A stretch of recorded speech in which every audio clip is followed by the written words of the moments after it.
To the Nigerian national anthem, Mr. Albert Congo raises the flag of the new nation.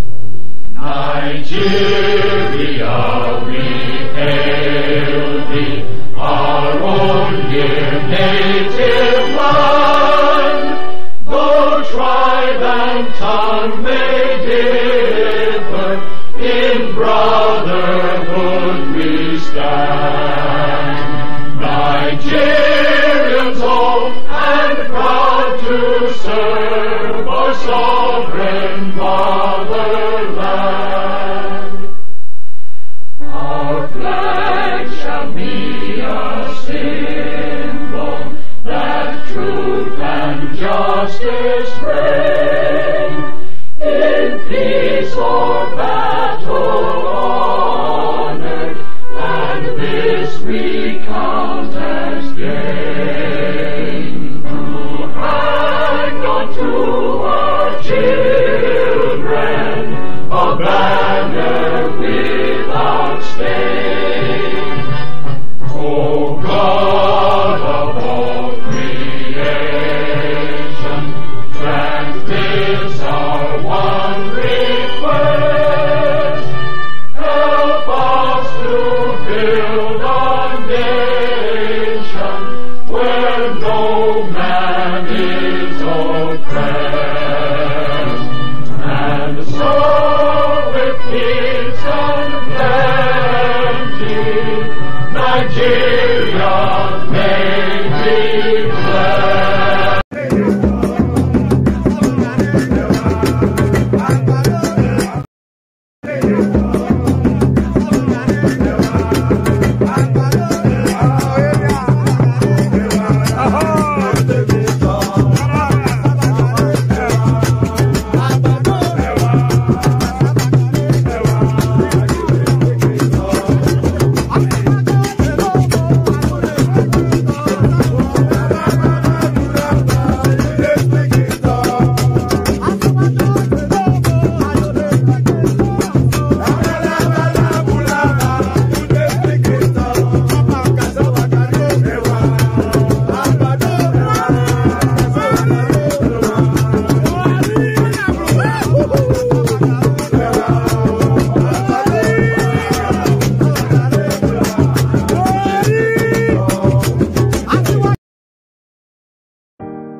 Obunu gini kama chozunu imana chukwa koti womo onyele miu nyelu yumi. What am I looking for? See my God, he don't bless me, yo. He give me you. Obunu kife la chasha so, obunu kife mi chasha me. My baby, you know, say you go love for me. Hey, yeah. I do go. I could go. When I call your name, Shakara for me. Oh, Roma. I will be your Romeo. You go be my Julie.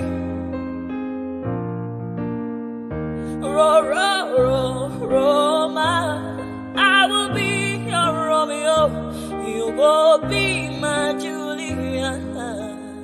Oh, give me your love and I'll go run away. Show me your love and I'll go use you play. Carry me, go me, I go follow you way. Follow you, they go. Maka Munagi, me and you. Okwa Munagi, my baby and me and you. Me and you, Aqua Monagi, my baby. Obuzi kife la chasha so, Obuni kife la chasha me yo. My baby, you know, say you go love me. I do go. I could go. When I call your name, Shakara for me. Oh, Roma, I will be your Romeo. You go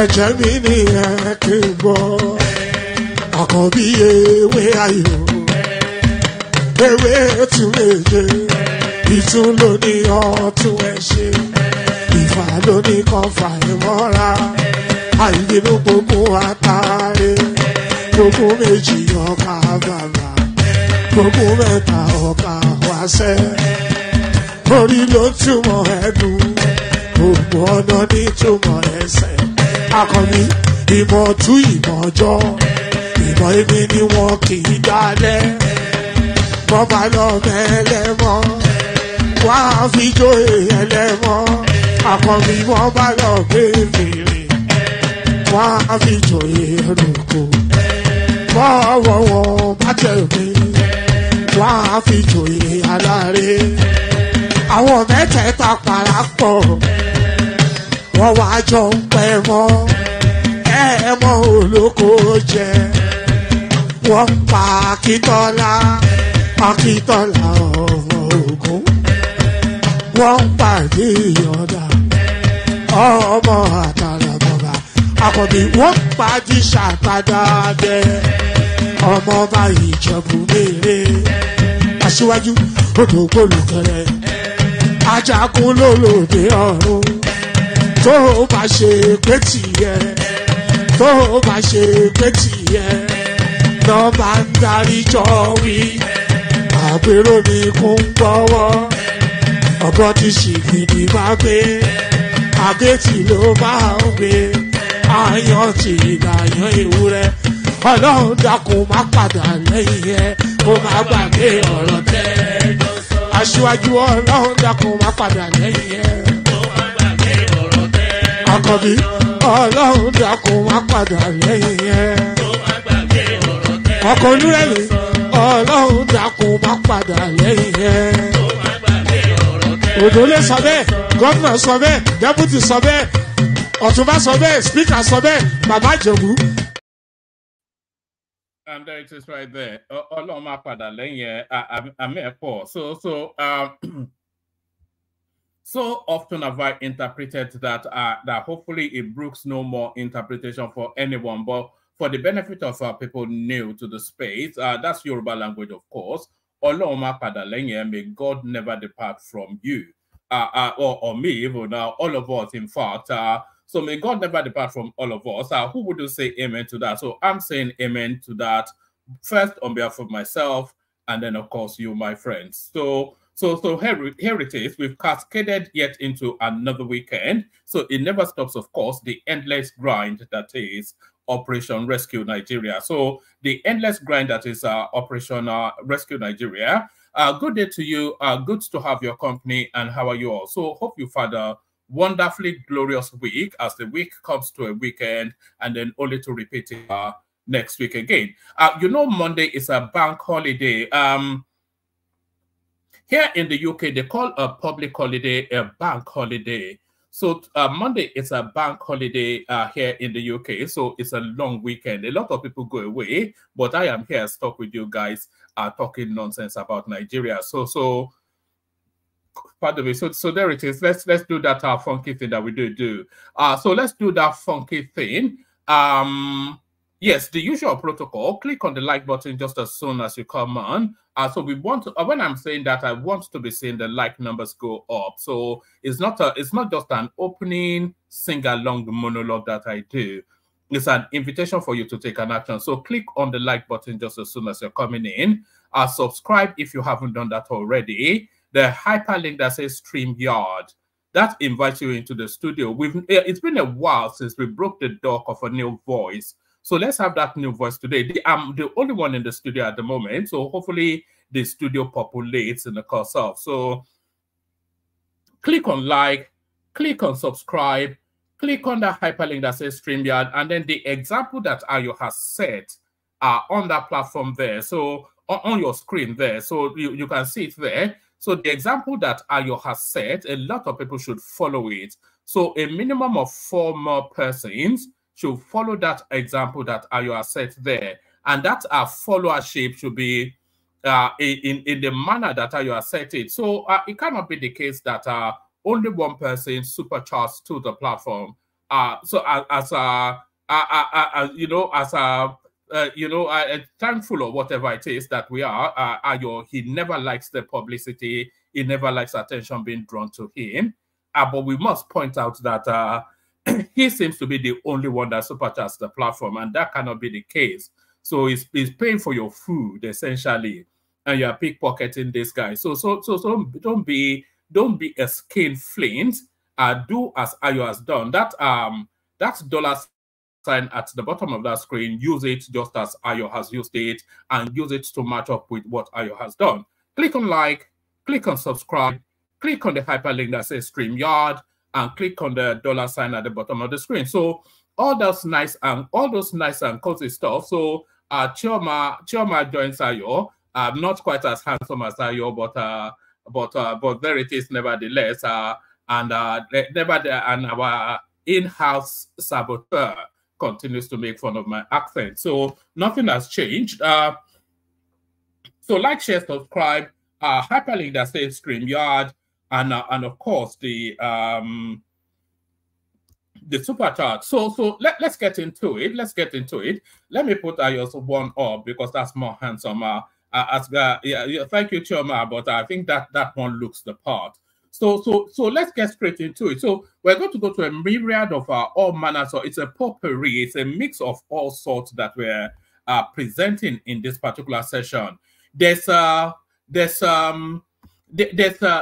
piece. There's a clip by Liberos, some rather funky name like that. Liberos. What's his name again? Liberos something or the other. Liberos Oshoma or Liboros. Who names their child Liboros?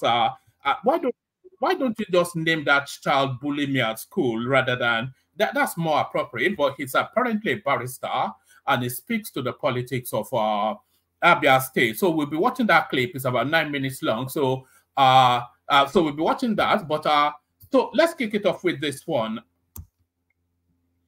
Let's kick it off with this one, and we launch straight into it. The gift that just keeps on giving, the Lagos-Calabar Superhighway. There's been a variation there, and the obedient space has gone apoplectic with their usual somersaulting. To save submarine cables, Lagos-Calabar Highway leaves shoreline reverts to original route for 9 kilometers. So there it is right there. A variation in that, of course, and anybody that's ever taken on any project that is building related will not be unfamiliar with this, because in the course of construction, building, whatever, there's always variation. To save submarine cables, Lagos-Calabar Highway leaves shoreline, reverts to original route for 9 kilometers. So a minor variation in a 400 kilometers project, but of course, the obedient space, they're doing their usual palunko over that. Nigeria's Minister of Works, Dave Umahi, has announced that the federal government will do away with the proposed new route of the Lagos-Calabar Coastal Highway from kilometer 16 to kilometer 27 of the 47-kilometer highway and revert to the gazetted alignment. So there's a variation for a particular portion of that road. So they're not reverting to the original plan. They're not coming up with a new plan. The plan that is in the works, it remains in the works. But in the course of carrying out that project, there will be variations. So set your mind to further variations down the line, and set your mind also to the usual screeching and squealing and howling at the moon from your friendly neighborhood obedient space. Nigeria's Minister of Works, Dave Umahi, has announced that the federal government will do away with the proposed new route of the Lagos-Calabar Coastal Highway from kilometer 16 to 27 of the 47-kilometer highway and revert to the gazetted alignment. So Umahi disclosed this. Umahi disclosed this in Lagos at the third stakeholder meeting of the Coastal Highway project on Thursday. During the let me take that from the top again. Hold on.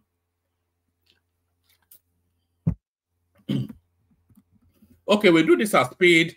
Nigeria's Minister of Works, Dave Umahi, has announced that the federal government will do away with the proposed new route of the Lagos-Calabar Coastal Highway from kilometer 16 to 27 of the 47-kilometer highway and revert to the gazetted alignment.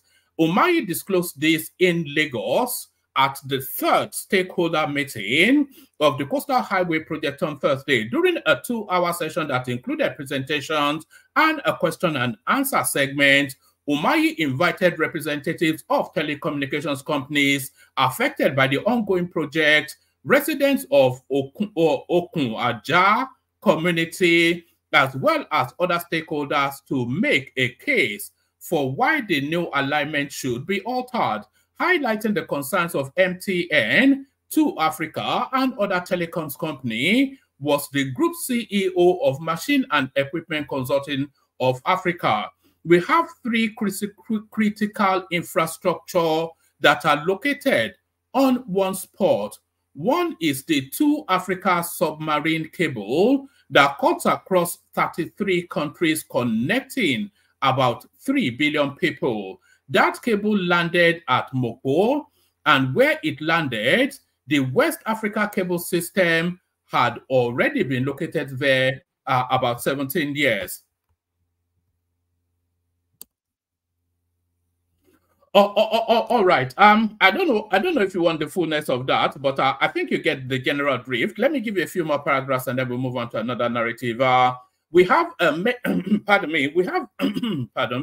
We have a mega IPP, which is to provide power to 2Africa cable and the WACES cable. The power plant is 50 megawatt power plant expected to support this infrastructure. The new corridor is passing right on the submarine cable, and the other side is on the IPP. You cannot have the submarine cable without power. They will not function. So essentially, there's a telecommunications hub that the new variation of the superhighway cuts across. And of course, now that's been highlighted by the telecoms industry. Quite rightly, then the government verified. So this is what you're seeing here. So if you see this yellow line running through, so this is the variation now that has caused the kerfuffle. And then if you look at this green line now, that's the original plan. So now they've cut through all the way up to kilometer 27, and then they've cut across back into the original plan to avoid those cable submarine spaces, and then the project carries on. So I'm not quite sure, and this is very much in tandem with construction and building. So there is nothing new or unusual in what is going on. This is very much in tandem.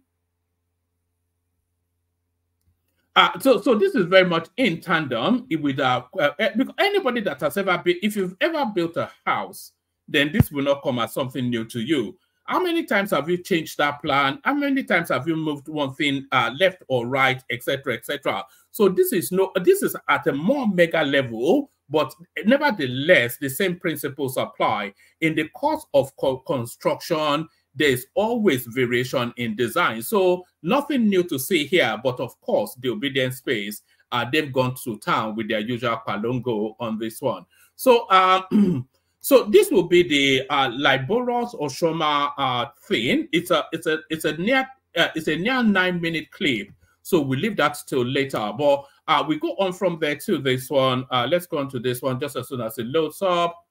Load.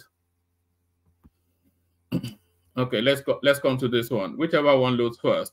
Okay, let's come to this one. So we're fast tracking to the anniversary of the Tinubu administration, and what have they achieved? Seems to be the question coming out of everybody's mouth. So this is Reno Omokri attempting at answering that question. 1 year anniversary, bright spots in Tinubu's government. So this is part 1, which is to tell you that more parts to come. Part 1.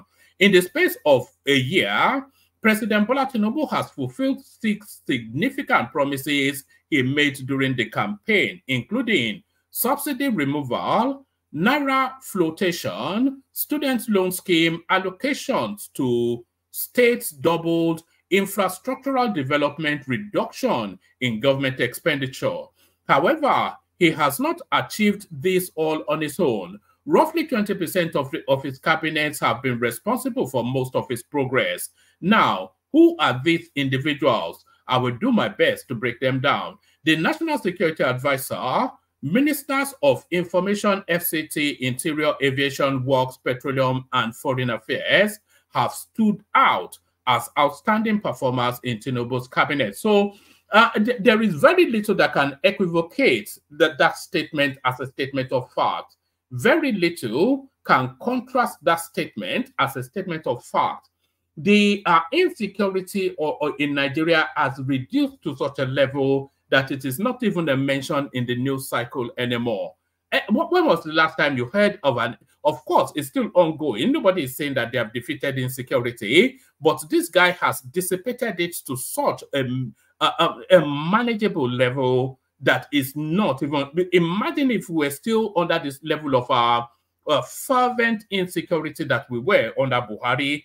Imagine what the obedience space would have made of that. So quietly but effectively, this guy is working. The national security, however, let me take it from this topmost paragraph again. However, he has not achieved this all on his own. Roughly 20% of his cabinet has been responsible for most of his progress. Now, who are these individuals? I will do my best to break it down. The National Security Advisor, Ministers of Information, FCT, Interior, Aviation, Works, Petroleum, and Foreign Affairs have stood out as outstanding performers in the Tinubu cabinet. The National Security Advisor has been responsible for the neutralization of the most notorious bandit kingpins, including Ali Kachala, Boderi Ishaku, and Sani Dangote, which has resulted in a marked decrease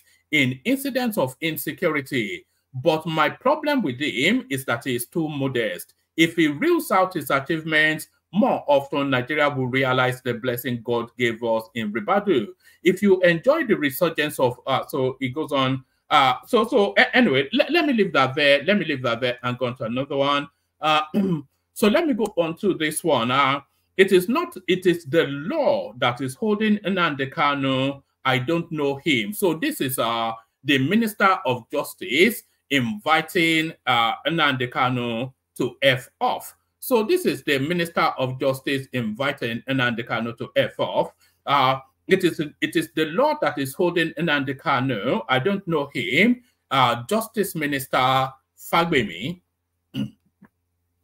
The Minister of Justice and Attorney General of the Federation, Lateef Olashukanmi Fagbemi, SAN, has declared that the embattled leader of the proscribed indigenous people of Biafra, IPOB, Nnamdi Kanu, is being held according to the rule of law. So this is the thing now. Nnamdi Kanu is not a political prisoner. It's a fugitive. It's a criminal that is now ensnared in the clutches of the law. And the law will determine his fate, essentially what the Justice Minister is telling you. The Minister of Justice and Attorney General of the Federation, Lateef Fagbemi, SAN, has declared that the embattled leader of the proscribed indigenous people of Biafra, IPOB, Nnamdi Kanu, is being held according to the rule of law. Fagbemi added that he does not know the IPOB leader. He made the submission while speaking on the second day of the ministerial updates in commemoration of the 1 year in office of President Bola Tinubu. Speaking further, the minister submitted that Kanu's case and that of Omoyele Sowore are not the same. So this is the conflated parallel then. This is the subterfuges, if I could coin that word if it doesn't exist. This is the subterfuge that are elements sympathetic to Nnamdi Kanu always try to play. That they've released Sunday Igboho, they've released Omoyele Sowore. So why is Nnamdi Kanu still in court? Totally different cases, of course. Nnamdi Kanu is a known and a quantifiable terrorist, and Omoyele Sowore is just a newspaper editor, and Sunday Igboho is not even anything. But Nnamdi Kanu is a known and a quantifiable terrorist. You know, is worse than the Boko Haram leader.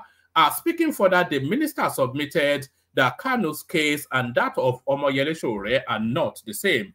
Asked why the likes of Sowore and Yoruba Nation activist Sunday Igboho were released whilst Kanu remains in custody, the minister said, Nnamdi Kanu and Showore's case are not the same. If I see Sowore, I don't know him. If I see Kanu, I don't know him. So Nnamdi Kanu is being held under the rule of law and the court. Let's wait for the decision of the court. No one will be held outside the law of the country. So there it is right there. So that's the sum total of it now. And now you have a categorical statement then that Nnamdi Kanu, nothing like a prisoner of conscience or a political anything, is just it's a notorious terrorist that is now in the clutches of the law, and that is the sum total of it. So that's the sum total of that. Right, let's go on from that. There's no one in the studio, by the way. If you want the session to take place, you have to. It is a participatory sport, as I often say. It is a participatory sport. You have to participate. Let's go on to this. Pardon me. Governor Yusuf presents letter of reinstatement to Emir Sanusi. So there was a last-minute attempt by some rapscallion to use the courts to stop this.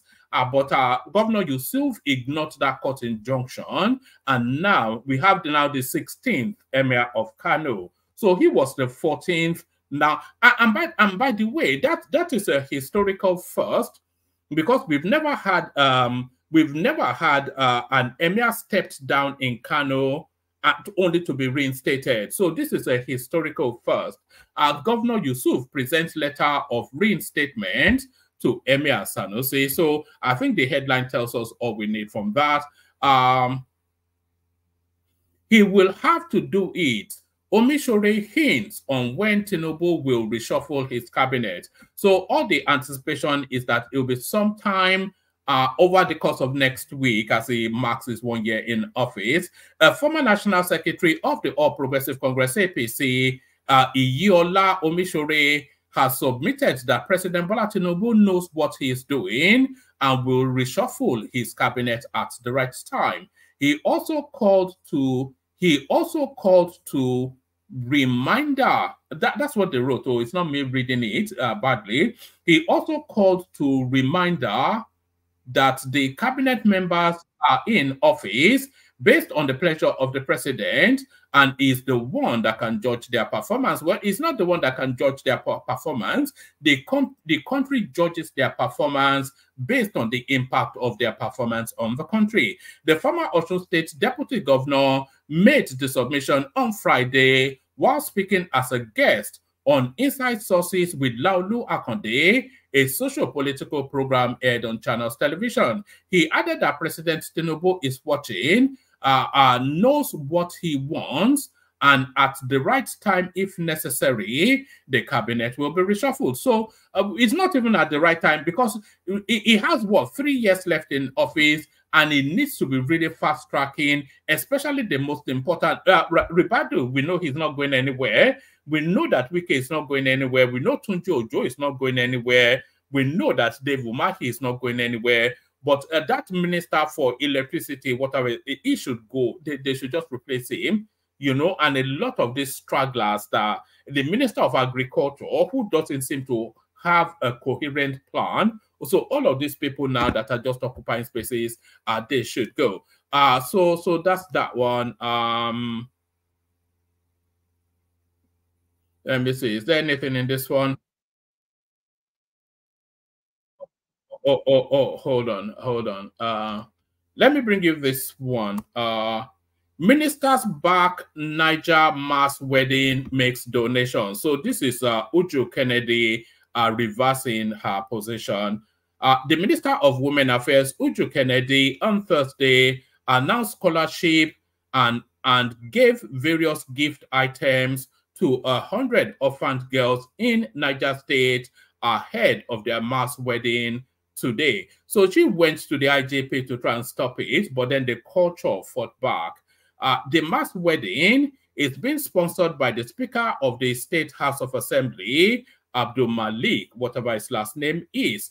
The minister had kicked against the mass wedding of the young girls, saying it was a violation of the Child Rights Act. Kennedy, who addressed a press conference in Abuja, noted that she had petitioned the Inspector General of Police to stop the wedding, adding that she also filed a lawsuit seeking an injunction to restrain the speaker from going ahead with the mass wedding. In response, the speaker lambasted the minister for dabbling into a religious and cultural issue she did not understand. He said the minister acted without first making any efforts to understand the circumstances that confronted the girls, which made it necessary for their wedding to be sponsored. The speaker also received the backing of the Niger State Council of Imams.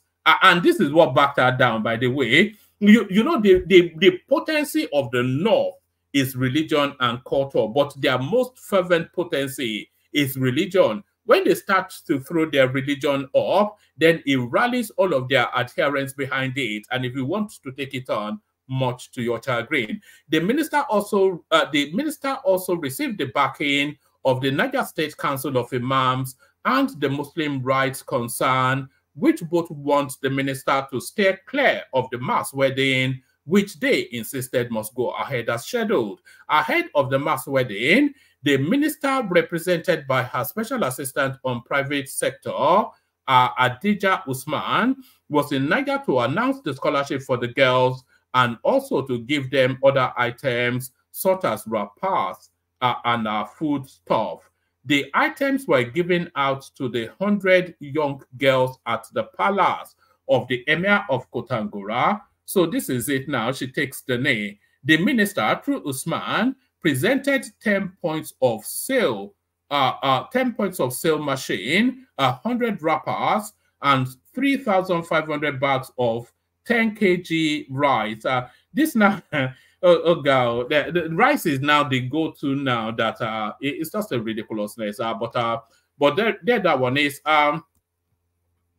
So now I'll play you now this clip by Libaros, whatever his name is, and then we'll see if there's anybody in the studio, and then we'll know if the session carries on or not. Yeah. So, but let's watch this. This is the verdict on Abia State.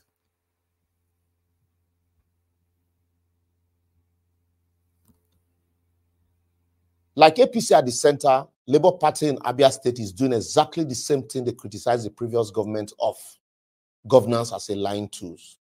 During campaign, the current Abia State Governor, Alex Oti, promised never to have anything to do with transition government at the local government level or have anything to do with local government funds. But today, he's not only running the states without local government, elected local government officials, he has transition committees, he christened them mayor. But he's also been accused of handling local government funds and giving peanut to his mayors and transition committee. The governor promised job creation during campaign, but upon inauguration, he was quoted as saying, you know, job creation is not their priority for now. So no wonder the Enyimba automated garment factory, where they imported machines from Turkey, which was commissioned by the previous government, is lying waste, despite being equipped with, you know, as you can see, the machines, sewing machines from Turkey. And Aba is the home of tailoring in Nigeria. So Abia youth, when we get work, we go wait to us and dance as Zonto for social media, and I go wait tired. Despite promising not to collect security vote during campaign, the governor has spent so far 4.4 billion as security vote between July 2003 and March 2004. This has surpassed all other states in the Southeast. On the same breath, the governor in faraway America accused his predecessor of illegally diverting 10 billion naira meant for airport into private hands. In fact, everybody for Aba began to look for the airport. As they said, the job was not done, but that they collected 10 billion. But the previous administration has come out to outline how the money was spent on various road projects when the State Council of Chiefs opted for road construction. All right, there's a particular tweet that is about to show you in a moment that slams dunk that particular narrative. So it's increasingly becoming the case that Alex Oti is not only incompetent, but a mischief maker. But watch the tweet that is about to share with you now. Construction instead of airport, since the state was bordered by 2 airports already, Imo and Akwa Ibom. But anyway, I won't blame him. You know, the former governor, he named no good at all during that time. So anybody can accuse him of anything. But also, you can see, record have shown that the former governor tweeted the suspension of that airport project on the 17th of November 2020 as... So there it is right there. So that airport project that this guy said he got, I think he actually told us, this is Alex Oti, he told us he got KPMG in to come and audit that airport, and that monies were paid out to one particular company that has no history in all that, and the money was then transferred onto 42 different accounts. So that was what he said. But as far back as 2021, the former governor, I think Opazu, he was telling us via tweet that even though the project for that airport was signed off, the signals from the community was that they don't want an airport. So that money then divested to other projects. So he told us all of this as far back as 2021. But Alex Oti, of course, a virulous chancellor. Ferrotest Construction Company Limited, a company currently doing job with the current government. They did job with previous government. They are also doing job with the current government. You know, they are engaged in the construction and rehabilitation of Umima and Shalom Road in Aba, and the 22-kilometer Umuahia to Zuakoli Road. You know, as that company was engaged by the previous government, you know, to for the various road rehabilitation or construction, that the 10 billion naira was spent on, with document and statement of account. So, record also showed that the Abia Forensic Audit Report conducted by... And this would have been known to Alex Oti, by the way, before he did that smear publication on his predecessor. The monies were divested into road construction rather than building an airport, all receipted for, all signed off by the community leaders within that space, and all done within open glare. So to the naira, all of that 10 billion naira accounted for. But the virulous mischief maker, Alex Oti, he hit it. And that money that he paid to KPMG, by the way, we want to know on what basis that money was paid, if he already had the records to show how that 10 billion naira was spent. KPMG confirmed that the former administration left a credit of 3.4 billion naira for the present government, not to talk of the investment in geometric. So one want to ask, was it that Governor Oti was not aware of all of this information, or intentionally made that missing 10 billion allegation to, you know, give some punch to his former, you know, his predecessor in office, or curry unmerited favor, you know, like Christians will say, you know, from his American audience? Anyway, we are waiting for his rebuttal, since the former governor has come out, you know, strong to say, no, you can't smear my name. But, you know, politicians are lying at 5 and 6. They lie now, they are oil to lubricate their political machinery. Remember, Governor Oti claimed that his predecessor did not invest a dime in geometric about IPP projects. Even though Professor Batnaji, the chairman of geometric, later came out to say that the former governor actually invested $1.4 billion for 3.4 equity stake in the project. Even as praise singers were giving Oti credit for construction of IPP within 8 months, where the federal government never could give us light. The governor just he allowed the lies to run. You know, his people didn't even bother to say, no, that's not the truth. So let's set the record straight. If not, that things now, like now, they will come out and tell me they want to set the record straight. And these people, they fear God, sha.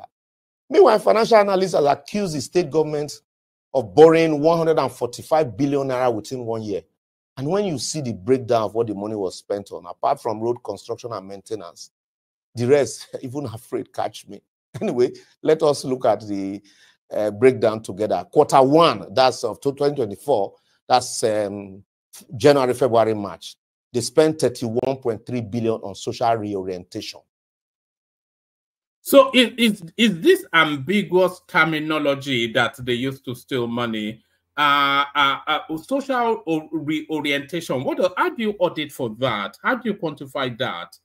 You know, so social orientation is to say that you know, money is for girlfriends and to buy Rolls Royce and whatnot. So I think Alex Otti is fast emerging as yet the biggest looter governor we've ever had. 266.5 million on research and development. Abia is now the research center of the world. Social orientation of who and who, I beg. I don't know. What are the results? I don't know. 3 billion for special intervention and capacity building program. 969.8 million spent on youth and gender-related program. What does that even mean? Youth and gender-related program, a billion naira. Yeah, it's unbelievable. This guy is a hardened criminal. The youth when no get work, I don't understand. Reform of government and governance took 7.7 billion. I beg. What does that mean? Reform of government and governance, and how does that cost 8 billion naira? I mean, it's a godless sort of they don't fear God, as this guy said. Make them fear God now. Then they use money to reform governance again. As almost 9.8 billion was invested in housing development, and the people say that they look for house. Oh, Diego. Trees were full everywhere for Abia. It's yet government claimed to have spent 15 million planting trees as effective governance of agricultural sector, and not the agricultural sector itself, took 206 million naira, as government spent 371 million naira on publication and publicity, while adequate infrastructure at all levels, I don't know what that means, took 3 billion. Social. What does that mean? Adequate infrastructure at all levels. What does that mean? What's the meaning of that? Are they going to repaint the toilets in government? What does that mean? Oh my God. Responsibility and welfare packages collected 400 million, as 35 million naira was for foodstuff and catering materials, while meal subsidy was 48 million. For 3 months, anyway, all of us go, you know, government house, go to eat, you know, this money. But if you think the Q1 spending is outrageous, just check out the spending on government house alone from July 2023 to March 2024. Running of governor's office took 11.4 billion. As they are. If they are using 11.4 billion to run Abia State House, how much are they using to run Aso Rock? I mean, unbelievable stuff. Local and international travel for the governor took 448.5 million naira, as those around him collectively spent 703 million for the same, you know, travels, local, international. So collectively they spent 1.1 billion for transport. God asks me, where did they go? Construction of ICT center, 2.4 billion, as total road construction and maintenance. What does that mean, construction of ICT center? Because I'm expecting that the Abia State space should already be computerized with the central hub. So what does that even mean, construction of ICT center? It's the ambiguity. You know, a lot of we are up to 1 trillion naira in spend so far, and a lot of it's just ambiguity. Nothing that you can pinpoint as a substantial thing that means anything. Took almost 50 billion. At least with the same they do road, you know. So packages and celebration took 1.2 billion plus. What are they celebrating? So time don't reach now to the celebrate. Huh? Well, anyway, if you think I'm lying, just Google www.abia.gov. You will see plenty of this information there. Their accounts are filed there. You see for yourself. As Adofi shout, since those who promise to take back our country from the Hawks are ending up surpassing the Hawks. Both those in APC, Labour, PDP, all of them, the same thing. Imagine if this was the Lagos state budget. Imagine what sort of response we'll be getting now. It's ungodly stuff. I will therefore advocate why it is good to consistently question the federal government spending, but we must not remove our eyes from the spending of our various state government, because the federal government has said since the removal of subsidy, our state government are getting much more. And that today our governors are even turning to emperor. And so this is the government that is closest to the people. So while the governors are insisting on fiscal federalism and responsibility for the federal government, they have pocketed and turned the local government to salary paying agencies. So we are the ones that must ensure that this cannot stand. So if we don't ask our governors questions, who will? So, well, let me pause here for your comments, questions, and opinion on our various social media platforms showing on your screen. I know you have always been asking me this question. For those asking me, and I reiterate, what is my interest in Aba? Apart from the fact that I'm in Nigeria, I am the real heading man of Ungwa land. And as an Aba boy, just like the governor, my eyes will continually be. All right, so that is like Virus Oshoma. So that's like Virus Oshoma speaking for all of us. It's just unbelievable, you know. The guy, it could have just put under the budget strap line, monies I am stealing, monies that goes to you. Just ambiguity all the way through. We pay the Kegite music, and then we see who is available to take on the conversation. But first, we go to the Kegites. Water, only water, only water, where they see ma. Water, only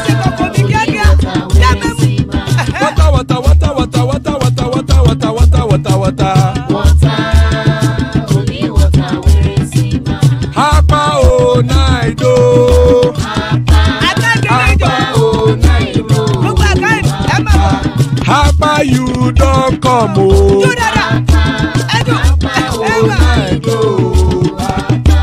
Hapa o naido.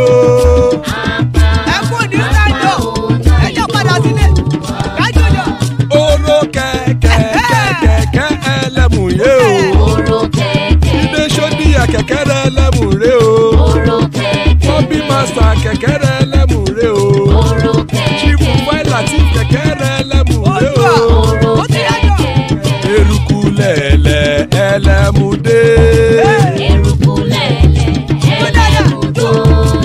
Eruku lẹ̀lẹ̀ ẹgbẹ́ ẹlẹ́mù dòde ojàre o. Eruku lẹ̀lẹ̀ Ghana ti dé ẹgbẹ́ bọ́ọ̀dì o. Ọmọ ẹlẹ́yẹ ẹyẹ o ó dilé o. Odúyẹ̀lá ẹyẹ o ó dilé o. Petrosonana ẹyẹ o ó dilé o. Petrosodúnkẹ́ ẹyẹ rẹ̀ ó dilé o. Ẹlẹ́kọ̀ ọ̀run mú ìní o.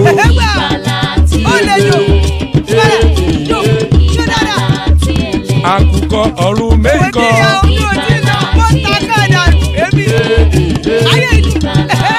Ikú kò ní ríwà gbéṣe o.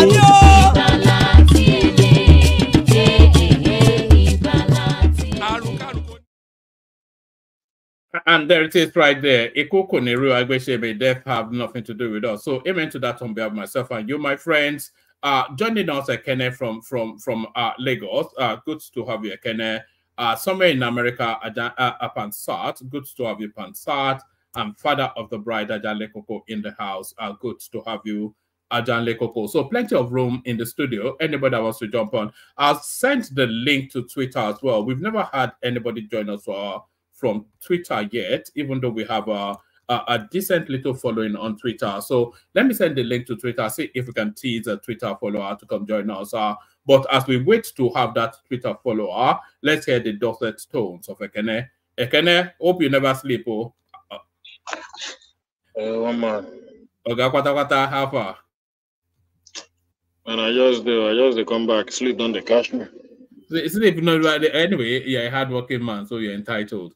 But sleep catch you past to talk about this variation in the Lagos Calabar super highway. What's your take on it? Because of course, in the course of this construction, there will be several variations because of course that's the nature of construction. So what are you then making then of this variation to accommodate for underground cablings? It's very shameful to the type of government that Tinubu administration is running. It's quite shameful that the government will come out. Again, I need you to speak up a bit. Your voice is a bit low. Okay, it's very shameful for the type of government that this Tinubu administration is running. And the government will come out without making due research, due diligence, and all those stuff. Then go ahead and demolish properties, investment worth billions for coastal road or whatever they call it. And people are telling you there were original plans for this project. You ignored it. You ignored it just because of some land. Because for me, what I see there is land grabbing. I don't see this guy serious to do that, to do any project there. What I see is land grabbing. You can't just wake up one night and come and demolish people's property for no reason, only to come back and tell us that you are not, that we are suspending it for the other, for the original plan of it. What kind of wicked people do we have in power? What kind of wicked people? Just to be factual, though, just to be factual, they've not said they are suspending it. They said they are varying it from kilometers 17 to 27 to accommodate for the submarine cables, telecommunications stuff. Yeah, didn't they know that the initial plan that those so they didn't make any research to know that those submarine cables were there. Look, all these things. What kind of incompetence that David Umar is trying to show? It's quite pathetic. After wasting properties of billions of naira, you just called a town hall meeting to give this nonsense explanation. I tire for people where they support this government too. I tire for them. Because I cannot see any reason why this government should be supported. Even the project that they want to embark on, which I know, and I still maintain that this is an abandoned project waiting to happen. At the speed that they are building it, I don't think it's going to Which be. Which speed are they building it? This is going to be the signature project. I'm just telling you for fact. Me, I don't know. What my mind tell me, this is what they are going to do. I know. When people are condemning all this nonsense that do, this is your mind is playing tricks on you, Your mind is playing tricks on you. Your mind is playing tricks on you. They are not abandoning. My mind is not playing any tricks. This is a kind of it doesn't take this government anything to take 15 trillions and go and maintain on all our federal roads that are dilapidated. It takes them nothing. But they are doing that already, are they not? They are doing nothing. Are they doing it in that America that you are? They are doing nothing. It takes them nothing to maintain our existing federal roads that are dilapidated already. But everything they do every day is to map out projects to siphon money. That's what they do. You close down people's business, people lost their job. I don't, this government that don't wear human face at all. Very wicked individuals that we have today. If it is in a developed country, do you think that these guys will go scot-free? It's just that we don't have law. We don't have law. These guys need to be taken to the court to pay for the please, can destruction. Ekene? Yeah. You said if it is in the developed country, this will not happen. Do you know if it is in the developed country, some of those people will be going to jail for encroaching into government property? Especially that landmark guy. So anyway, me, I don't know, because during your submission just now, you said your mind told you. So anything your mind told you is now become facts. His mind is playing tricks on him. That's what it said. His mind is playing tricks. Well, you have made your interjection. Thank you very much. But I still maintain my facts. You are taking people to court for their investment, or they stole the land from the people, or they didn't do the right investment there. you wake up one morning, destroy people's business. Sometimes when you want to defend something, you don't know what to talk. You just leave it there. People lost their businesses. People lost their job. At the situation of Nigeria today, no job should be lost. No business should be closed. But okay, you are doing it you gave all the reasons why you are going to do it, because this road is very important for the development of the nation. Only for you, after destroying those stuff, come back to say, we are not following this plan anymore. We are going back to the original plan. There were original plan for this thing. The people that made us form original plan, they know why they did it. But this government that claimed that I too sabi, I too know. And I employ most of the members to come and defend rubbish at the detriment of the business, the hard-earned money of Nigerians. Let me ask you a question, Ekene. Why do you think the government varied the plan from the original one? Why do you think they varied it? What? I don't know for them. I don't know whatever explanation they give them. No, speculate. Prestige, mute yourself. Speculate. You've built projects before. When you were constructing, did you vary plans, and why did you vary plans? See, there is nothing like explaining what. My point is this: one man. You cannot tell, because I remember that girl from Arise News asking him for explanation. This is what did they call it? AIE, this in stuff, document and all those stuff. David Umachi wanted to shut that girl down because it's from Arise TV. And today it's very clear that they didn't follow that due process. Because if they have done it, they would know that there is a submarine cable that they will meet on the way, or submarine cable somewhere. They should know. It's not after they have demolished. That means they didn't have any intention of doing a proper research or doing a proper work there. All they wanted to do just to encroach in people land and grab people land. Now their target they have achieved their aim. They have grabbed the land they want to grab, and they are telling us they are going. See, I don't need a prophet to come here and explain things to me. If you want to defend them, you can continue to defend them. But these are Nigerians suffering for no reason. Because of government, you vote into. You can't say for no reason now. For reasons of development. Which development? We still have a lot of places. Landmark is not the biggest loser in that space. So. We have a lot of things to develop in this nation. We have a lot of things. Quantums. One man. Can I interject, please? Yes, only briefly though, so that we can move it around. Yeah, that guy, the landmark guy, I've said it before. That guy should be arrested and prosecuted, because what they did in that place. I've traveled a lot of countries. How do you have to pay money to access the beachfront? The beachfront is for every Nigerian. How did he first of all secure a beachfront to the point whereby you and I, we are not being disenfranchised from what belongs to every one of us, and people are coming here to defend those nonsense? Look, they should not only demolish it, they should prosecute him. Go and prosecute him now.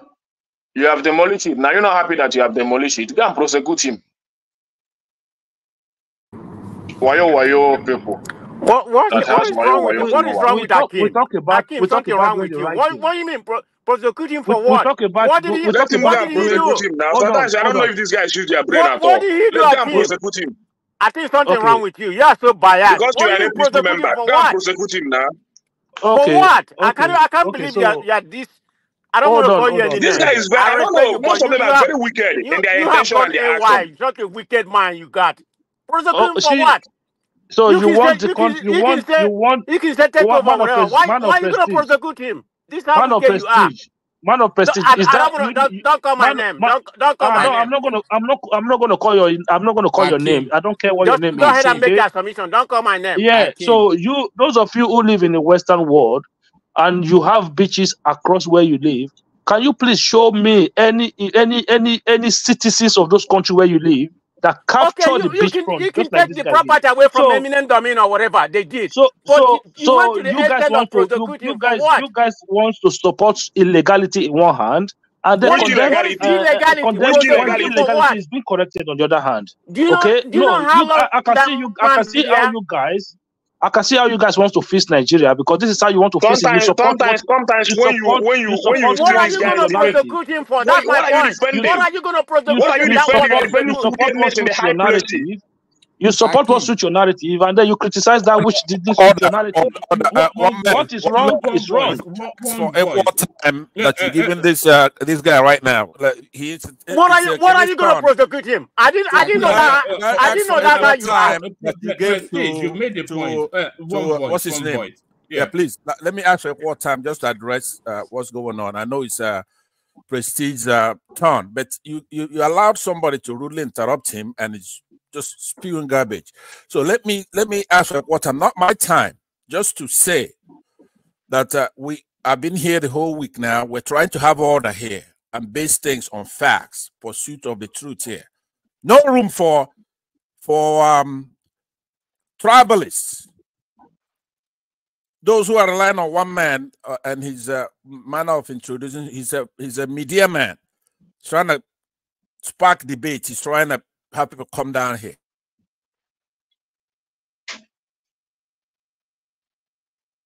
But every time somebody is talking, you have people like this guy with an H in his name. I don't know what his name is. Just interjecting. I'm waiting here patiently for my turn. So one man, please, when you're doing this thing here, what's wrong with you, Pastor? Did I not take a cue from one man? One man, please? Just wait for your turn. God damn it, wait for your turn. Shut up. One man, can you bear me? One man, can you bear me witness? Can I give him permission to interject? Relax. All right, back to Ekene. But Ekene can be balanced in it somewhat, because you've done projects. You know that projects vary in the course of execution, and this will not be the last time that there will be variations in this particular project. So we can continue to do this righteous indignation, but it stops nothing. Well, one man, there is nothing to justify in the government issue, in the government side. Anybody that wants to justify anything for them, you can justify anything for them. Me, I'm looking at what they are causing Nigeria, the kind of havoc they are causing citizens. You cannot drink water and keep cup in your own country. It's very bad. It's government here and there, without a proper plan, just to take job away from people. Today, you see micro straw going to all these micro straw that left Nigeria, going to other African countries to establish their company. It's because of all this unfavorable environment of doing business that we have in this country. A lot of them are living in Nigeria today, going to Angola, going to many African countries, establishing their businesses. But you are looking for investors that you want to invest in your country. When they see all these kind of illegalities, no law, nothing, and you support it, continue to support it. In just few days, we'll come here and discuss what you have achieved with all this supporting you are supporting. In just few days, we're going to come here and discuss it. You just came back, you destroy billions of people. So a place that Nigerians go to, relax, a very nice place, a good investment. You went there and destroy it. After destroying it, only to come back. I just pity for David Umahi. Now he might be pity, because the way APC are using him against his own people is what I just they look at. The way APC. What is it doing against his own people? What's Umahi doing against his own people? So you see the language has finally come out now. What's the Umahi doing against his own people? Yes. Don't worry. Because of Coastal Road, he's doing something against his own people. Let him be playing in the hand of all these nonsense politics they are playing. Playing in the hand of all the... He has used it to accuse P2B of bigotry and all this and all those stuff. Because of landmass project, they made you minister of works. You wanted to use it to divide the Igbos and tell them that Obi didn't mean well. He's playing the mode of ethnic and all those stuff. Today, are you expecting him to talk good of Obi when they are not in the same party? You are expecting him to be talking good of Obi when they are not in the same party? Let him be doing it. Look at the kind of Look at the kind of loss of integrity that is putting in himself. Look at it. You went and destroyed. See, I know they had anything that you want to talk. I don't care. Nigeria is not getting anywhere with this administration. Because of this project, they want to go and touch the pension fund, which I don't know if they have collected money from there. Because of this project, they went to collect money from the pension fund to finance this project. And nobody talked about it. One man did not discuss it in his platform. We did. The illegality. We did. Maybe I didn't join that day. Very unprofessional people. Should you go and touch the pension fund for these things you are doing? Go to Biniore roads, go to many of them. You see all those federal roads, go to them. You cannot pass any of them. And we are telling you, maintain these roads for them. At least let's enjoy these roads for some time. Do you see construction workers on those roads? Or do you want me to Which construction? You should come back to Nigeria, not go standing there and be speaking to us. Come back to Nigeria. You are a media man. It doesn't take you anything to pay for flights and come and cover many things for the development of your platform. That's how medias do. You don't sit one place and say, do you go there? Do you go there? That's what you do if you think I'm lying to you. Prepare yourself. It will not cost you anything. Highest is flight tickets. Come to Nigeria. I will escort you. We go to all these federal roads. You snap it. You make some videos. Post it in your platform. That's what good citizens do. And you are not a small media man. You are a very big media man. If you should do that. Can I come out cap for you this evening? I beg you, don't make me laugh, guy. By the way, let us not come here and be. If I say that this thing is not happening, it's not happening. But if you think that I'm lying, you do what I just told you. Let me tell one man that's a big. I don't think Ekene is going to be against what I'm trying to say. A big talking point trending in the media today, right? It's how it's trending on Twitter, and it's not on your lineup. And I think that Ekene will want to see what Baba Ahmed Dati. It sparked a huge controversy. Baba Ahmed Dati, is he still alive? That's what I'm saying. So I have them in sound bites, like 2-3 minutes. I want to feed them to you by giving you the links. I think Ekene will like this. Baba Ahmed had set the entire social media on fire with what he has to say about this administration. Yeah, I saw a little bit of it, Pansat, but I've never. I just came back, so I will still go back to watch it. Yeah, I can feed it to all. It's raining on internet now. It's raining on internet. He has responded to that to the professor. He has responded to him, and he's packing up. Yeah, so with insults, everything else is everything is a distraction. One man, you don't want to hear it. Just hold. You don't want to hear. Hold on? Can you hold on, please? Can I bring it home, and then I want to take it round. So bring it home, and I'll do 8 minutes monologues. Starting from Pansat, Ajanle Koko, Ogbeni, so that we can get to voices quicker. Bring it on. So, one man, before I bring it on, the only thing I have to say, let me tell you, Nigeria is not intelligent people. Nigeria is not educated people. Go to where educated people live. Go to where intelligent people live. Intelligent people develop their country. They build roads. They put on electricity. They maintain their roads, and they build human capital and all those stuff. Go to where intelligent people. Nigeria just claim to be intelligent. Nigeria is not intelligent. Nigeria is not. They don't have education. A lot of Nigerians are not educated. I'm sorry to say it. You are quoting Odumeje. If you are educated, you should know that the first thing you use your education to do is to build your nation. Not to do politics. What education makes you? Education makes you to know how to build, how to develop, and how to accomplish. That's what education makes you to do. But if you don't have it, if you think that you have education, I'm telling you, Nigeria is not educated.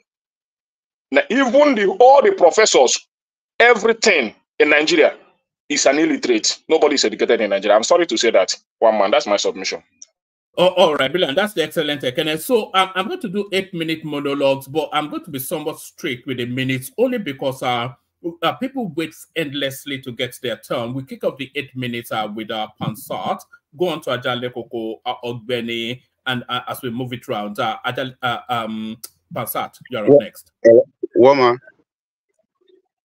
Yes. That's can you hear me? I did hear. Who's yeah, we can hear you, Crown. Yeah.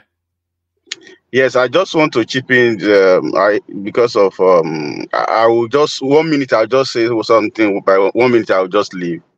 Because of the pension fund that this guy is talking about. So a lot of people doesn't. Yes, a lot of people doesn't understand what this pension fund is all about. It's the pension fund. You're just going to waste your time trying to explain anything to anybody on this. So to some people on this platform, The reason why I'm going to say anything is because the reason I wanted to say is because when we come to the platform like this, we need to learn so that we won't just go on with all this narrative that they want to do this. Pension fund, they always spend it, they always invest in it. So like somebody like me, I have a pension fund.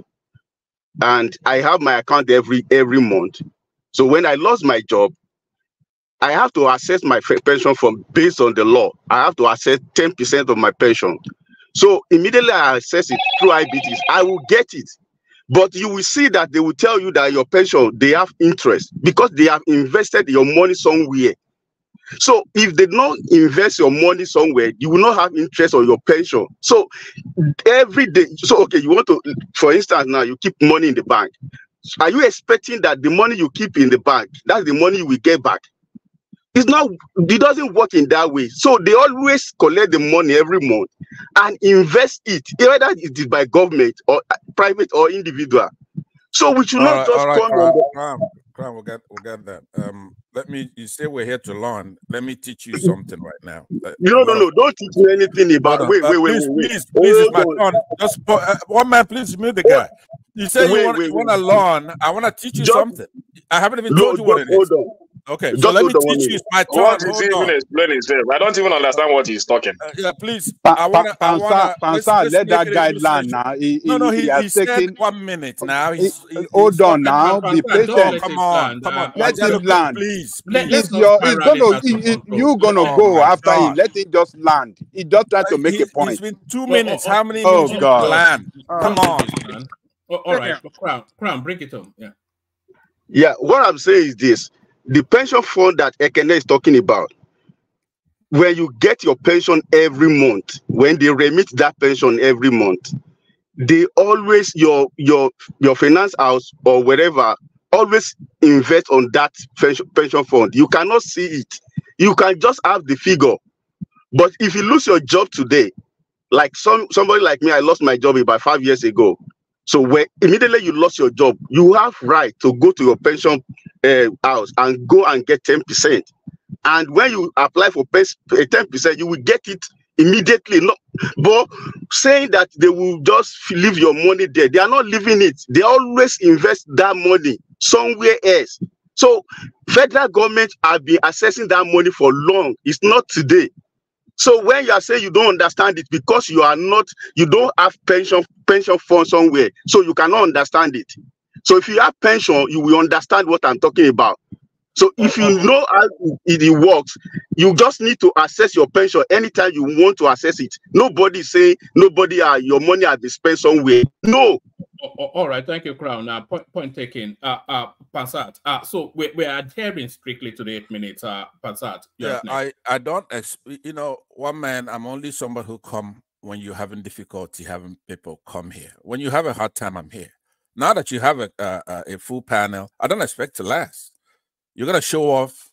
I'm gonna be thrown out of the platform, but it's okay. When you don't have people, then I'm still coming to help you out. But let me say that Crown said we're here to learn, and I agree with him on that. And you're trying to correct Ekene and talk about pension, but your grammar has to be in order for one thing.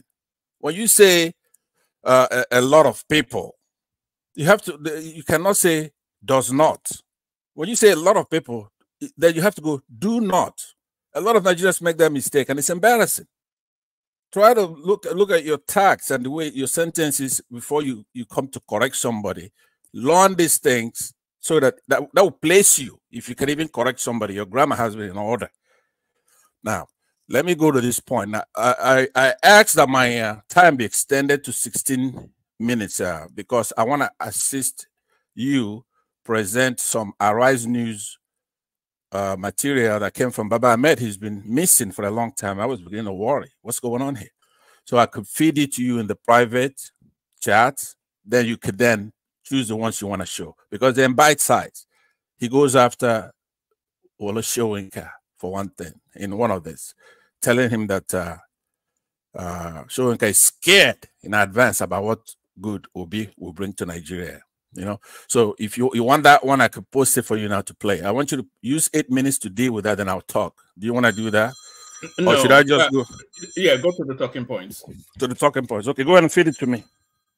All right. The first one on the screen, of course, the variation in the Lagos-Calabar highway, which seems to have gotten the obedient sneakers in a twist. Yeah, I don't blame you for saying that. Now, this one I was going to deal with last, but I'll go ahead and deal with it first because I'm going to be very tough on it. I'm going to be tough on my people.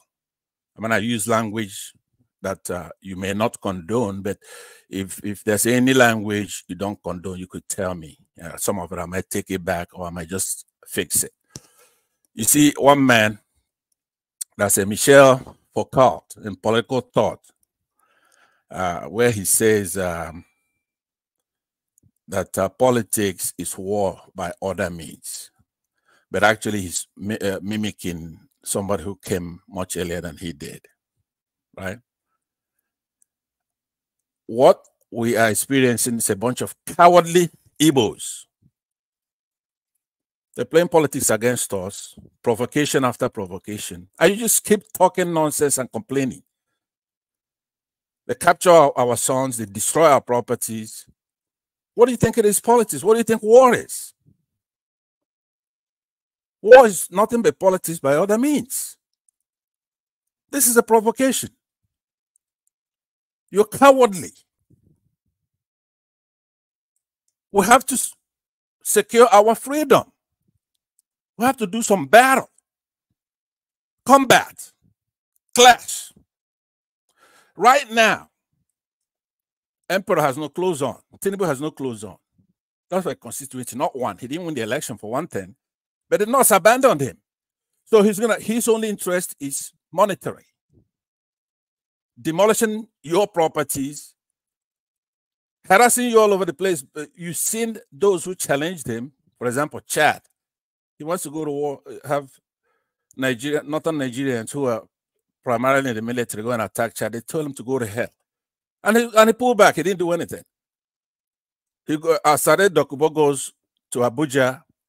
I don't know what he went there to ask for, maybe money, and he didn't give it to him. He came home and abandoned him. So what Igbos are doing, cowardly, talking nonsense all the time, complaining, crying. Who do you think is going to get you out of this mess? You have to go to war. Or shut up.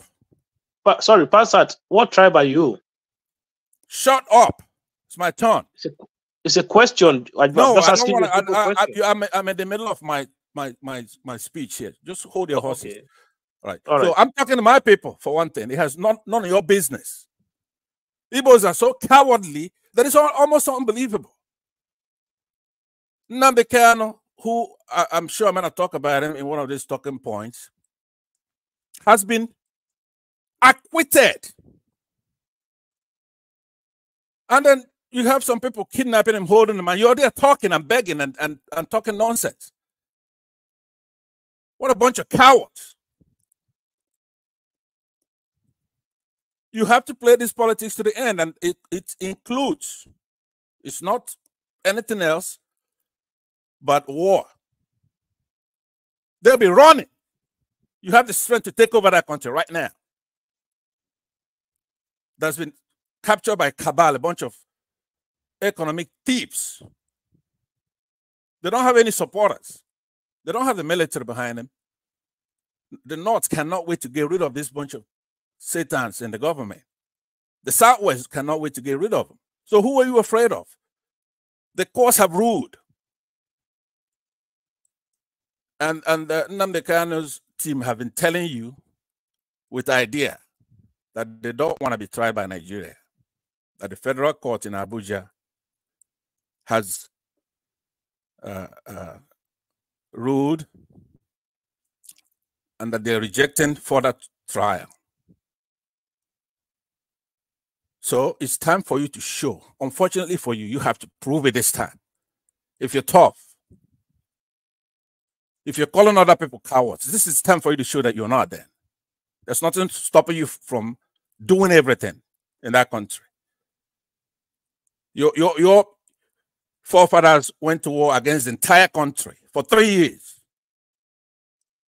That includes the Yorubas, the Hausas, the Fulanis, the people over there in the South, people in the Northeast, people in the middle belt.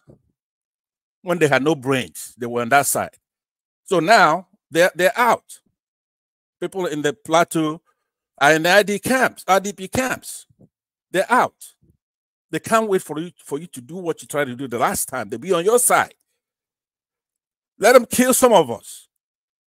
But we cannot be in a country that we established, got independence for, and have a bunch of imbeciles taking our lands, knocking down our buildings, and imprisoning our political activists. So please, I'm telling you, it's time for you. When the first day I came on this platform, that's what I talked about.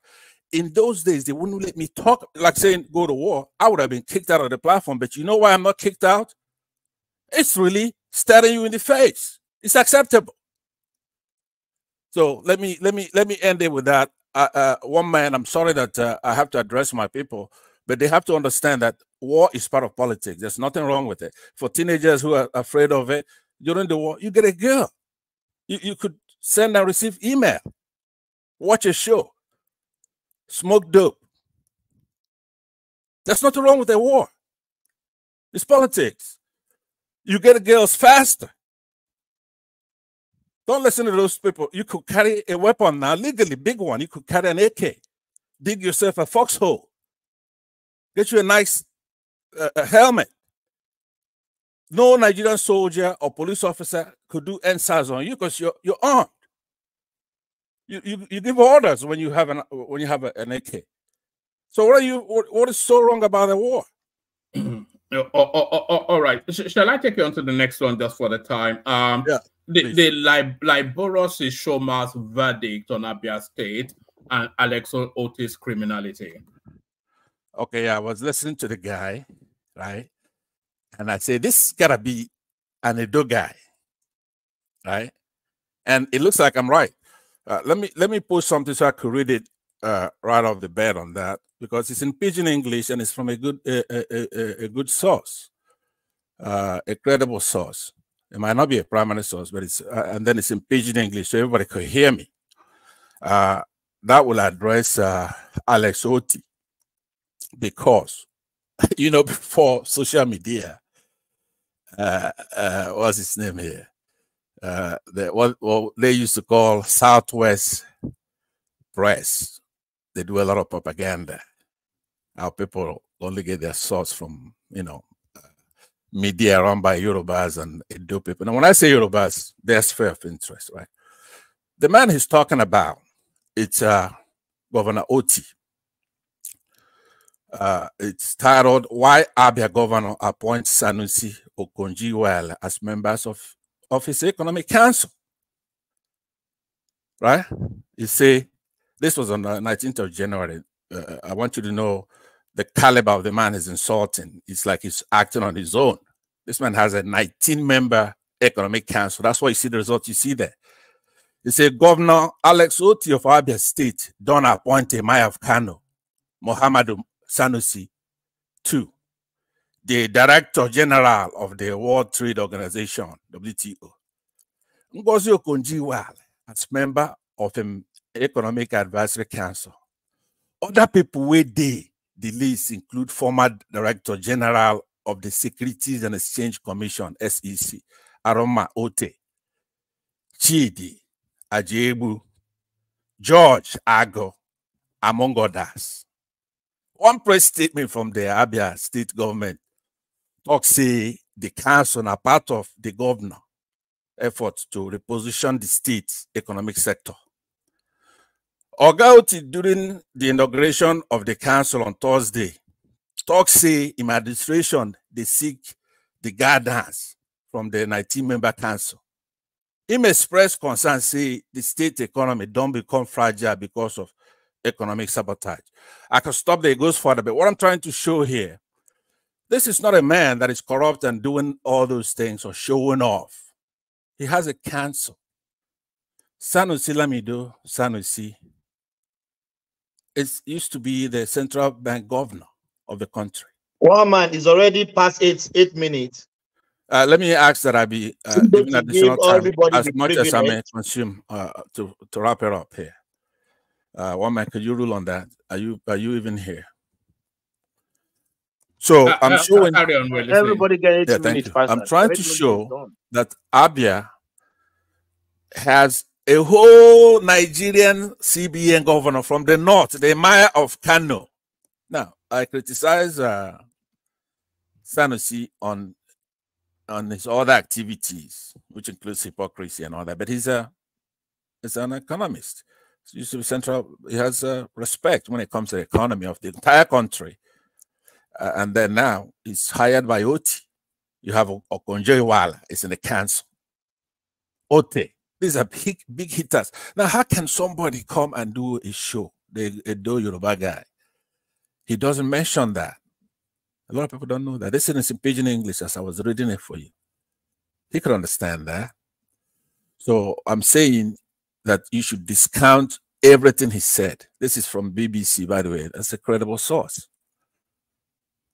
It's even a primary source. In this case, you could use them as that's BBC. Just because it's in Pidgin English shouldn't make us disrespect them. It's the same publication. But anyway, so you see, I see a lot of lineups. So let's go to the next one. Discount whatever that I do, Yoruba guy said.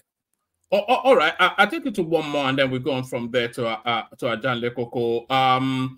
Let me take you to the Attorney General of the Federation, who dismisses all this narrative around Nnamdi Kanu as being somewhat orchestrated by government. He's saying his fate is down to the judicial system. I don't know Nnamdi Kanu, Minister of Justice, Fagbemi. Yeah, we've been dealing with this then. Let me also, we've been dealing with this all through the week in Nnamdi Kanu. I don't know why people have their pants and their teasers about Nnamdi Kanu. I don't know why. But the bottom line is that he's been to court and he has won in court. The Nigerian courts dropped all the charges against the separatist leader all the way back in October 2022. So anything else is bull. I think he's taking the right side now by saying, Nigerians don't have a right to try me. That's where it stands. He's already won in those courts. As a matter of fact, the Nigerian state got admonished by their own Supreme Court, the apex court, dealing with all the substantive issues. So now the ball is not on the court of Nigerians, or critics of Nnamdi Kanu have a right to criticize and to be unreasonable. The ball is in the Igbo people's court. What the hell are you going to do about it? It's a provocation. Release him from that place.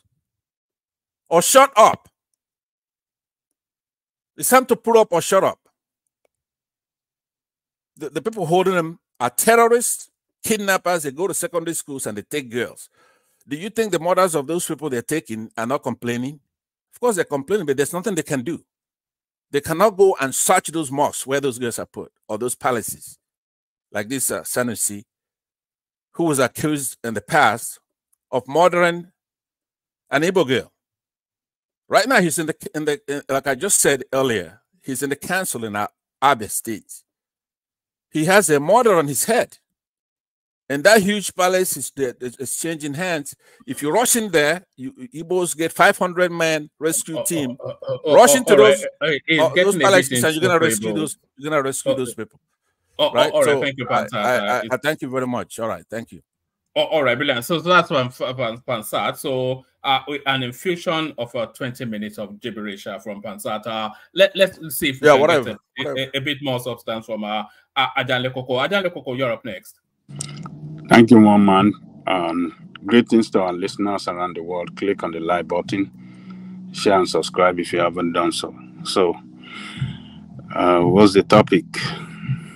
Yeah, we're talking about the variation in the coastal highway, which seems to have rattled up the obedience space again. So they're trying to make currency out of that, are struggling to make currency out of that.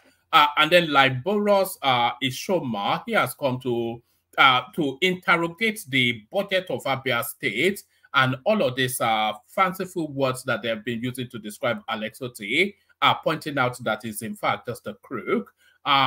Justice Attorney General Justice Minister Fagbemi telling us that look, Nnamdi Kanu is a subject of the courts, not a subject of the state, so he has no influence on this case.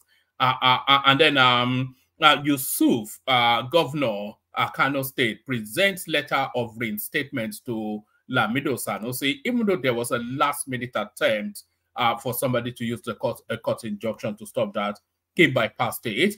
And then Omishore telling us that a cabinet reshuffle imminent, but not imminent, but immediate is what people are pushing for.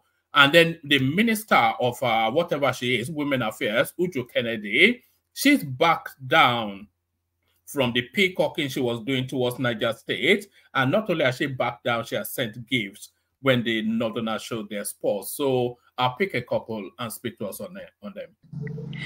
All right, thank you, woman. And let me start with Alex Otti. What you read to us, or the video you showed us concerning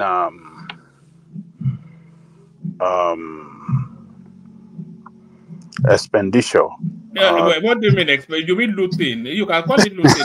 Concerning the looting going on there. That's the right word. Concerning the looting. Is the looting that Alex Otti has been carrying out since he became governor in that state is quite alarming. It's very alarming.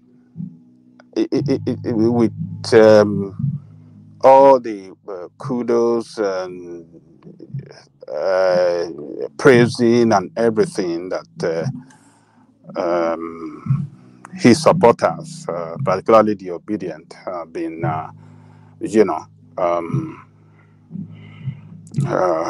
with all those praises, it's very unfortunate that that guy, within a short period of time, have looted so much. It might, and this guy will be there for the next 4 years. He has spent 1 year now. No, not even up to 1 year. Is it up to 1 year? I think maybe like 10 months. It's coming up to a year. Yes. So, but and it's already looted an 8-year administration worth of looting. So the pattern of looting down the land to 4 years is going to be like this. That guy going to kill that state. He is going to kill the finances of that state. Look at how much. Can you highlight it again? How much they said they spent on maintaining governor's house? How much this? How much that? It's in a video, so I could play it in the background with the volume down. But I mean, the highlight. What's the highlight? That you showed earlier. It was in the video, but I'll find. Oh, in the video. Yeah, okay. Yeah. So I think. Babaja. Yeah. Babaja. Yes, sir. Can I just chip in something? Tell me, my friend. You know what bothers me about that Alex Otti? Yeah. If you compare what Alex Otti is doing and what David Umahi did in Ebonyi, nobody sing the praises of Umahi like this. So sometimes I keep wondering what is going on.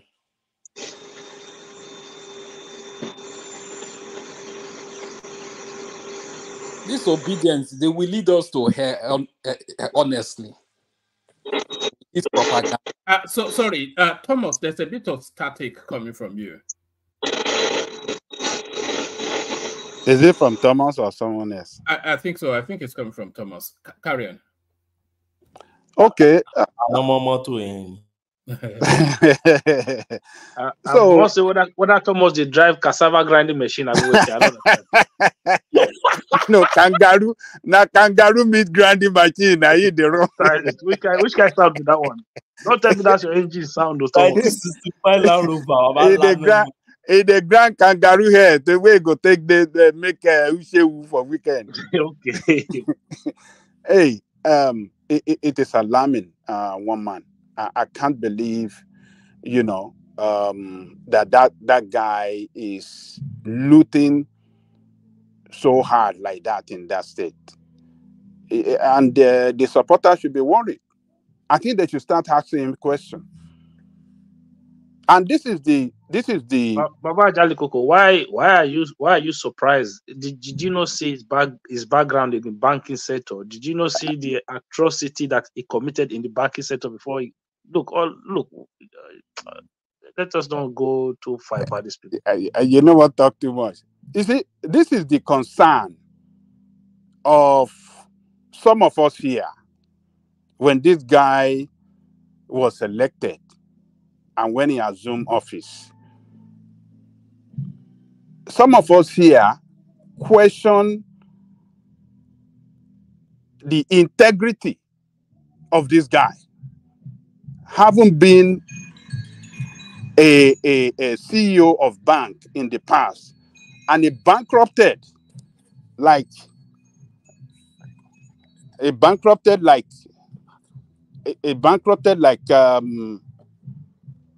two banks. So some of us were very worried that if this the guy that they are giving to manage to be the head of affairs in that state and to manage the resources. Baba, please, what's the name of the two banks? Sorry, I can't remember. You can Google it. I can't remember. I know everything about Alex anyway. I'm just asking you. I can't remember. I just answer you. I can't remember. What do you want to say? So if you want to have the conversation, we can, but you don't even know the bank, so I don't know. Diamond Bank is one of them. And what again? Best Bank? And whichever other bank he ran down. Okay. So I can send you documents anyway on the this is the defense. He's a first class brain, first class graduate. Best. It is not a matter of someone is first class graduate or the best educated. We are talking of the way he's managing the resources of that state, the finances of that state. The record is showing us that he's mismanaging it and is looting in such an alarming rate that has never been seen before in the history of that state. You guys should be questioning this guy. It's going to the integrity that you guys are portraying. That, he's a man of integrity, he's doing a good job, he's going to rescue that state from the bad governance that state have experienced for many years. It's not what we are seeing with the way he's managing the resources of that state. You guys should be worried. So, people... I wanted to ask you, sorry, don't verse. Are you aware that before we even go to the states, because why I'm interjecting, because you mentioned bankrupting two banks and you don't know the banks. Are you aware that this guy's economic profile with economics is stronger than even Cardoso, the guy in Central Bank? Oh, just forget about that. Forget about. This is the problem. This is the problem. You see, instead of you people because I know face you're a Cardoso reality, man and you're one of the praisers. You don't know Cardoso. You don't know Cardoso. So we know him. We do. Yeah, you don't know Cardoso.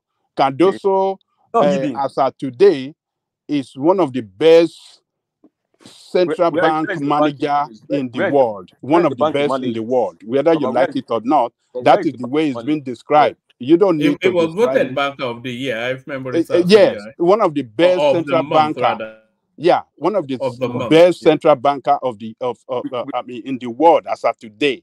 So you may not agree, but that is the way that the World Bank and the IMF, that's the way they've described him. You can challenge it, you can say you disagree, it's fine, but it's on record that is one of the best central banker of the as of today. So you guys should learn how to query your bad leadership. If you have some of your bad leadership, you cannot query them. You want to continue to champion for some reason, maybe for tribal reason, maybe for partisan reason.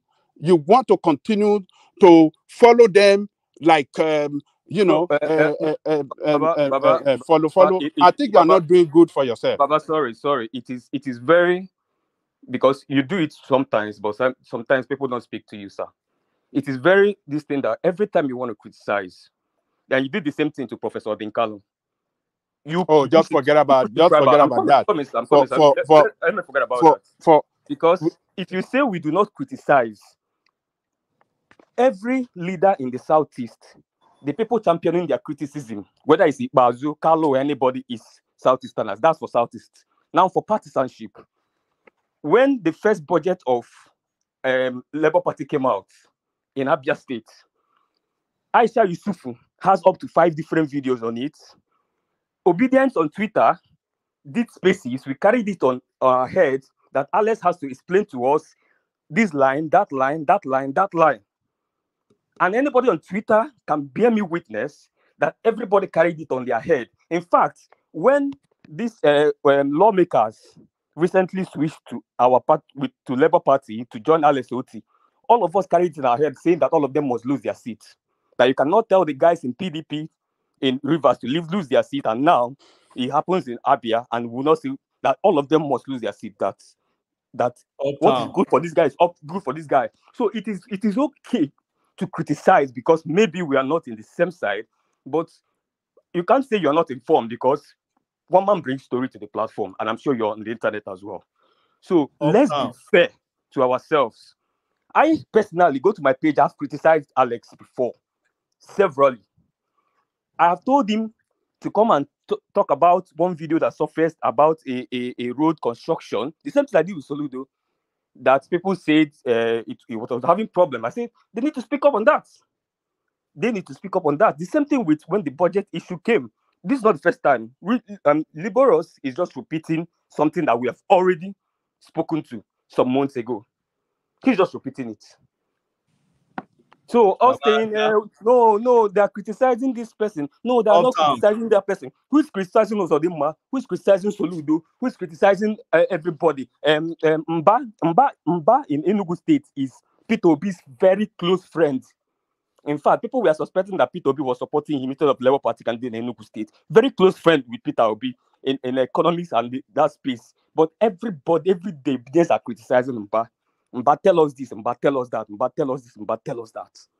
So let's just come and because maybe he's obedient, so let's just tell them that they are doing tribal or let's tell them Jason, let Ogbeni come in for a moment. I think he wants to engage in that conversation. And Kulata engaging you as well. He says, Uptown, don't be smart by half. How do you justify the budget? How can he possibly fund it? Intellectual honesty, but take Ogbeni's comment and then let the conversation one man, you see, Uptown, I follow you on Twitter. So all what you have just said, I saw it on Twitter. I saw when you said those guys that cross to Labour should lose their seat and all those things. I follow you on Twitter and I saw those things. But the other part you refuse to say, and I know deliberately you refuse to say it, is that the overwhelming majority of obedience did not agree with you. You are just a very minor voice within the obedient that raised such issue about Alex Oti. The overwhelming majority of you guys. I Aisha is a very yes, strong you Christian. raise it. Aisha is just one out of so many obedient. In fact, No, some of them there are don't strong even regard voices Aisha. in the movement. I'm What's talking strong about in strong voices. I'm coming. What's strong in Aisha because he has platform like Arise TV to talk. There are many other people, Macaroni and others, that don't come out to talk. And when you go to their page, you see more followers than all those Aisha. But my Aisha has point is almost 2 this. million followers now, my brother. I'm coming. My point is, he may, Macaroni has more viewers. Macaroni is an actor, he's a skit maker, he has more viewers. That's the point I'm saying. You can't expect Macaroni to always be jumping into politics. Now, this guy is a comedian. I know that's he's not why part of the movement. Is he not obedient? He just now. said, "Hey, I'm going to support this guy," and that's all. He's not like a Uptown. This is my point. That. I've so told let's you just that. be fair. That's my point. I'm not saying anybody should not criticize. Uptown, hold on, Uptown. Take his point, address it, and then we go back to Ajanle. Yes, the narrative I want to correct in your narrative is to say to let us know as if the obedience always put Alesoti on his toes and criticize him. That is not true. That is incorrect. There are some tiny voices in somebody like you, and that is one out of maybe several hundreds of posts. When you post and you praise him everywhere, you just put that tiny one.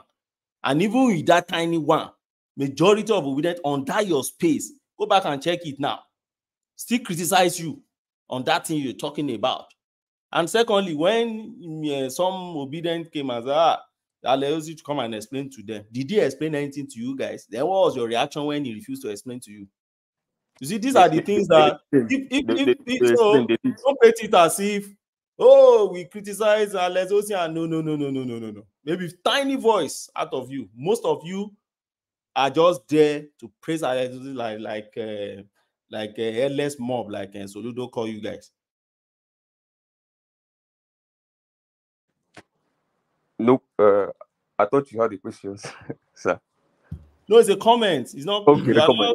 It's not your space now. It's Ajaliko's space. Just comment. All right, back to Ajanle. Back to Ajanle. So they should be worried about him before he drag the name of their party, before he drag the name of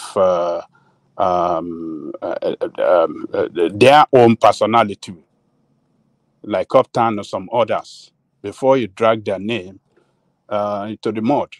They should be able to speak up against these corrupt practices that this guy is effecting in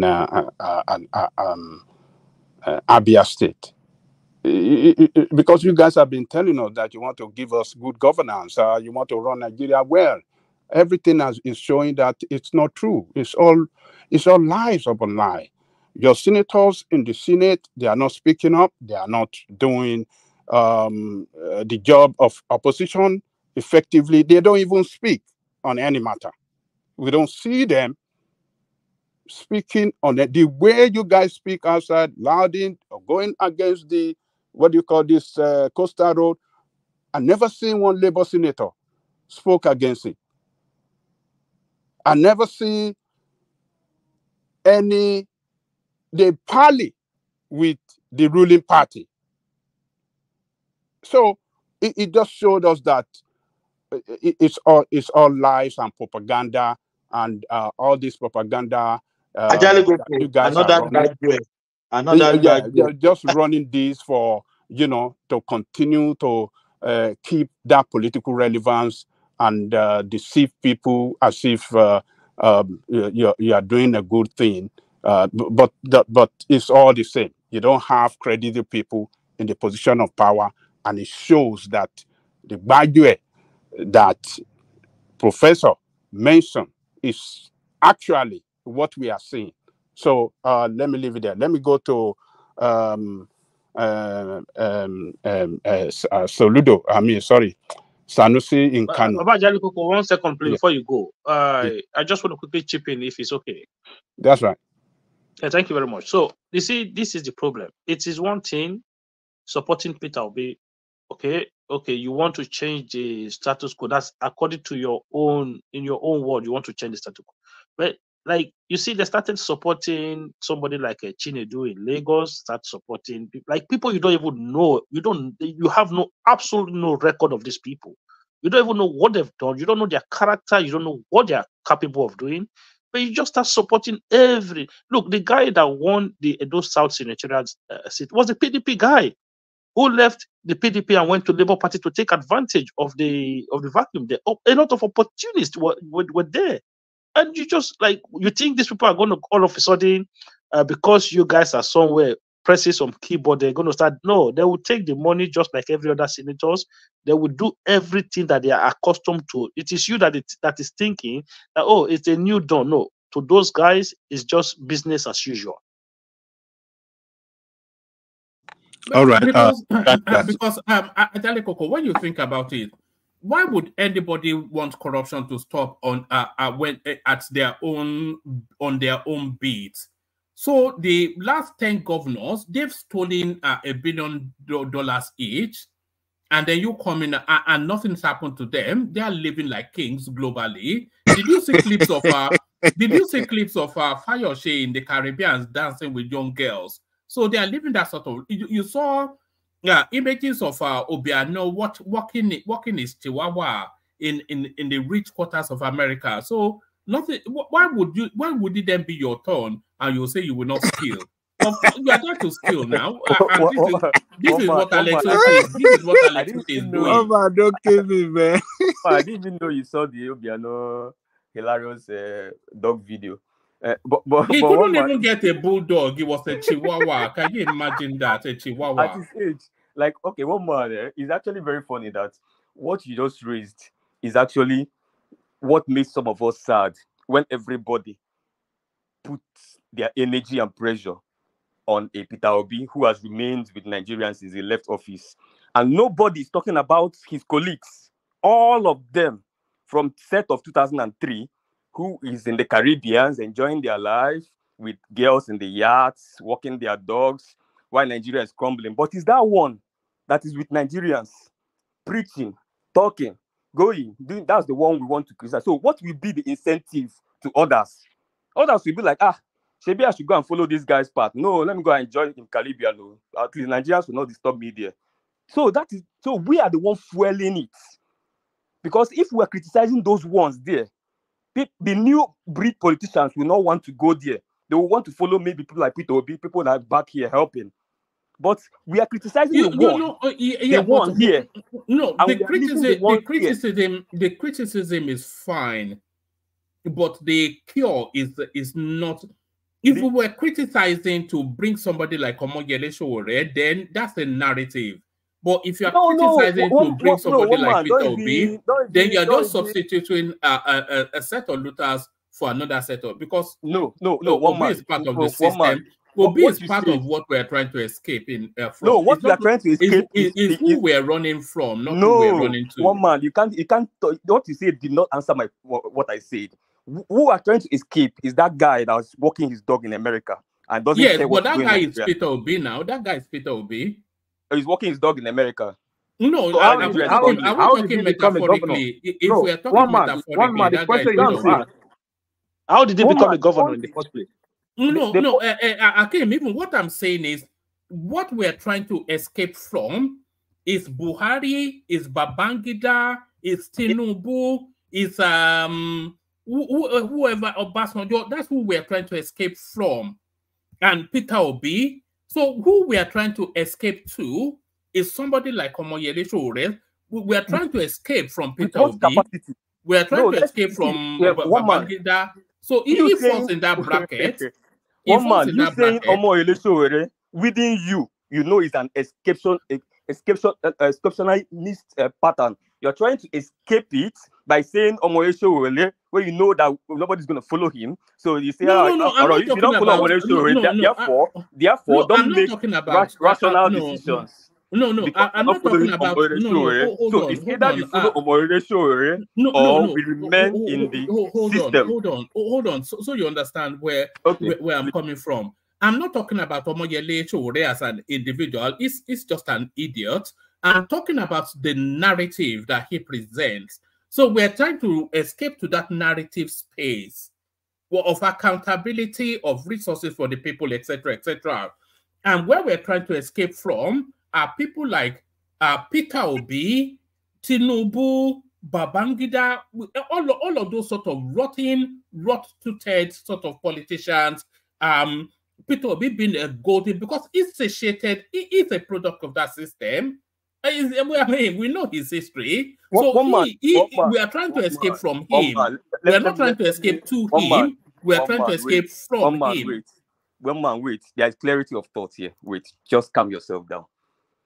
You saying we are talking about, we cannot say anybody that becomes governor in Nigeria is automatically disqualified from being part of the future of Nigeria. No. No, we know his history there are of leaders. looting. We know his history of corruption. There are leaders in Nigeria. Governors will keep emerging every 4 years. And if we keep discarding them, no. For example, like Peter Obi will always say that when he went to Anambra, the same teachers that presided over a failed education system, he didn't change them. It's the same teachers he used to prefer over a better education system. Why? Because there was change of guard. He didn't have to change the personality. No. So how did you judge the outcome of better education system? What was the metric you used to judge? I don't want to go to that space. One drag me. Why not? You just made the comment from the discussion I'm having. One man. Sorry, my brother. So the point, one man, is if our politicians, if you check from 1999 till date, if you count how many ex-governors we have, they're running in their hundreds. If all of them hadn't gone to and it's because of the urge of living. When you are done with public office, you live large in the yachts with the Caribbean girls and all that. So that means you have to save up enough money to live that kind of life. But if your kind of life is the one Obi has been living for the past 10 years since he left office, you find out that, okay, bro, what would I need too much money for? You don't need too much money because you don't need the yachts or the America or the Caribbeans. You understand what I'm saying? But all those governors. Buhari lives an even more Spartan life than Peter Obi. I've always admitted that they are both Spartans. Just that Buhari was an incompetent guy that never built it. Obi is not Spartans. What's wrong with Obi? Is a multi-millionaire in foreign currency. He lives an ostentatious life. No, a multi-millionaire in foreign currency. No, Spartan is not poor now, bro. Why are we doing this in public? Spartan is not doesn't mean poor now. Which one is multi-millionaire? So the point one man is, if even 70% of all the governors that have been in Nigeria since 1999 are still in this country, actively speaking, engaging, talking, even willing to take a new leave and say, okay, let's all join hands and build this country. You find out that the newer governors, if the older governors are doing that, the newer governors will be like, okay, so this is what we have to look towards. We don't have, you know what I'm saying? A lot of them are not in active politics. Obi is in active politics. If Obi wasn't in active politics, so you wouldn't hear from him. No, woman. Obi was in the wilderness. He was already harvested to the outer or back of beyond before Atiku resuscitated him. That's not true, because the person that dropped a number of public engagements or governance Obi did from 2015, it was running in almost 100, over 100, between 2015 and 2019. That he was vice presidential candidate. It was running on over 100, both within the country and outside the country, including other African countries as well. Because he kept speaking to that space, that governance space, for years. All right, let's get back to Ajan Lekoko so we can move around quicker. Your friends are walking dogs in America. Uptown. With the girls in the yachts. Uptown. You just validated what one man told you. Obi, after leaving governorship position, Obi moved to the federal level. Obi did not leave politics. He was part of them. He moved to the federal level. Obi lobbied to become minister under Jonathan. Go and read it. It's on record. Except for the emergency political analysts who are new to Nigerian space, will not know this. Obi was one of those who was dashing SUV to David Mark and others. Now, same Obi As at 2015, you're talking about, right? Obi was with Jonathan. Obi was the deputy DG of Jonathan Campaign Council. After 2015, Obi came out, right? And 2019, Obi became the vice presidential candidate. And ever since then, Obi has not led. Why did you skip? When you were done with 2015, you skipped to From 2019. 2015 to 2019, yes. Obi has put his eyes in the presidency. He remained in active politics. Within PDP, Obi thought when it comes to Southeast turn, he will be the one to contest. So because of that, his political activities increased from that 2015. In 2019, he was able to get the running ticket with Atiku. Okay. And when they lost out, Obi continued with his political activities because he put his eyes on the presidency. Unlike his fellow governors, unlike his counterpart, who never ready to contest anything. They went home to retire. Okay. But because Obi has his eyes, their loot, yes. But because Obi has his eyes in politics, he kept his money in the Pandora box there, but he's still playing his act. It's not as if he doesn't have that billions they are spending there. But because he has his eyes in the Nigerian presidency, he kept engaging, not because of the love of Nigerians that you guys like playing everywhere around, but his eyes is on the presidency. Okay, and I'm coming. Let me put his track record well so that we don't mislead the public. Now, Obi continued.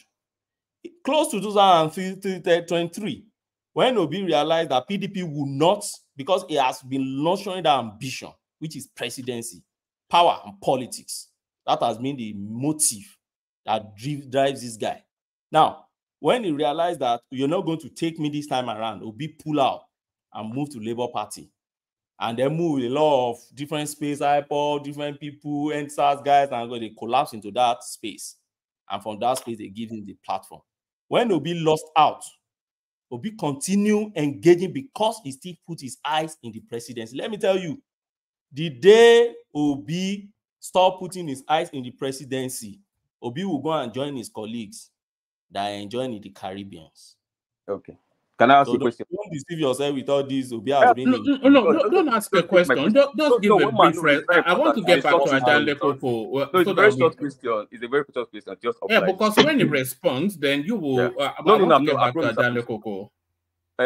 Baba, my dear elder brother. After you just lambasted him, now is your elder. Look at you. Maybe that why you. Is that the same way you they do with Atiku? Oga. Yeah.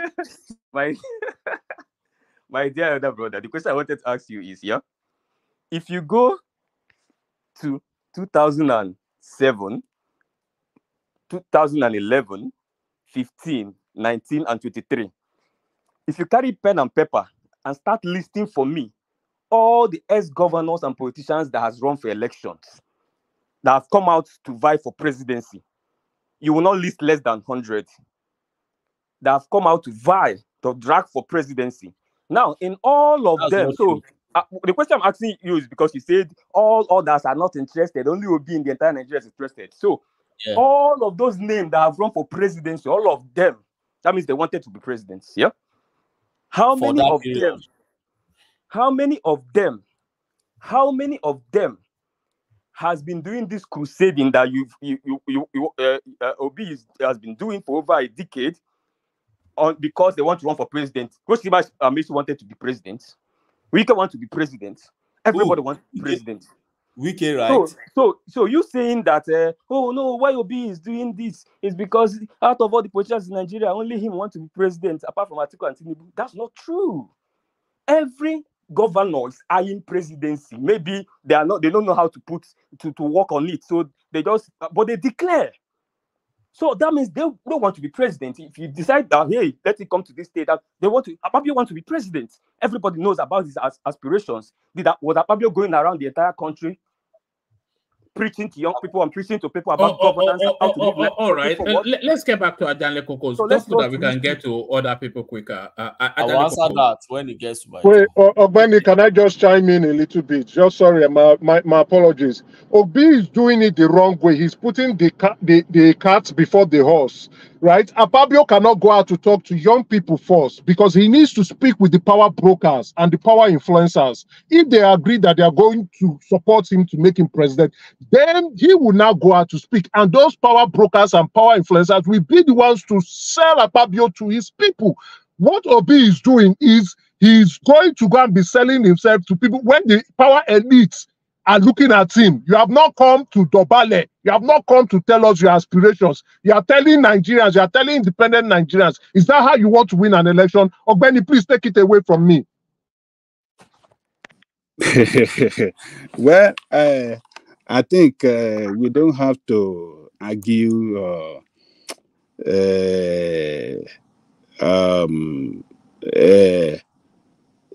put energy into telling these guys who Obi is.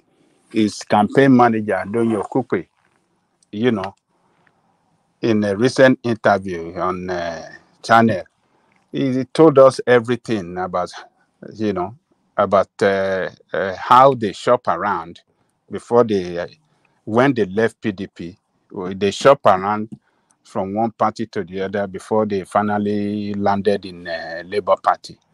And he confirmed in that interview that they lost the election. He said he lost. He said they had only 20% of agent across the only 20%. That's not what he said. The agent across the polling booth across the country.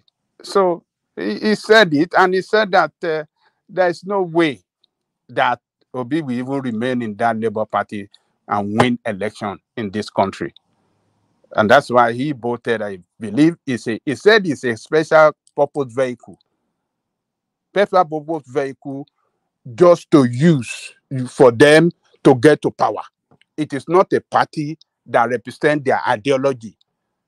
He said what they intended doing that if by God's grace, by their permutation, if they should get to power, they are going to do trial and error because the ideology of the party does not represent their own political ideology and economic philosophy. So what are we talking about? Let's leave this gradual Labour Party and let's talk something good. So let me go to Sanusi. Well, Sanusi, I've been reinstated. The former emir has gone to court. Maybe he got an order via court that Sanusi should not be reinstated. But the governor has gone ahead to reinstate him. This is the same thing that Ganjude did when he removed Sanusi. He got a court order. He didn't follow the court order. So it's just a game of politics. It's a political. It's just a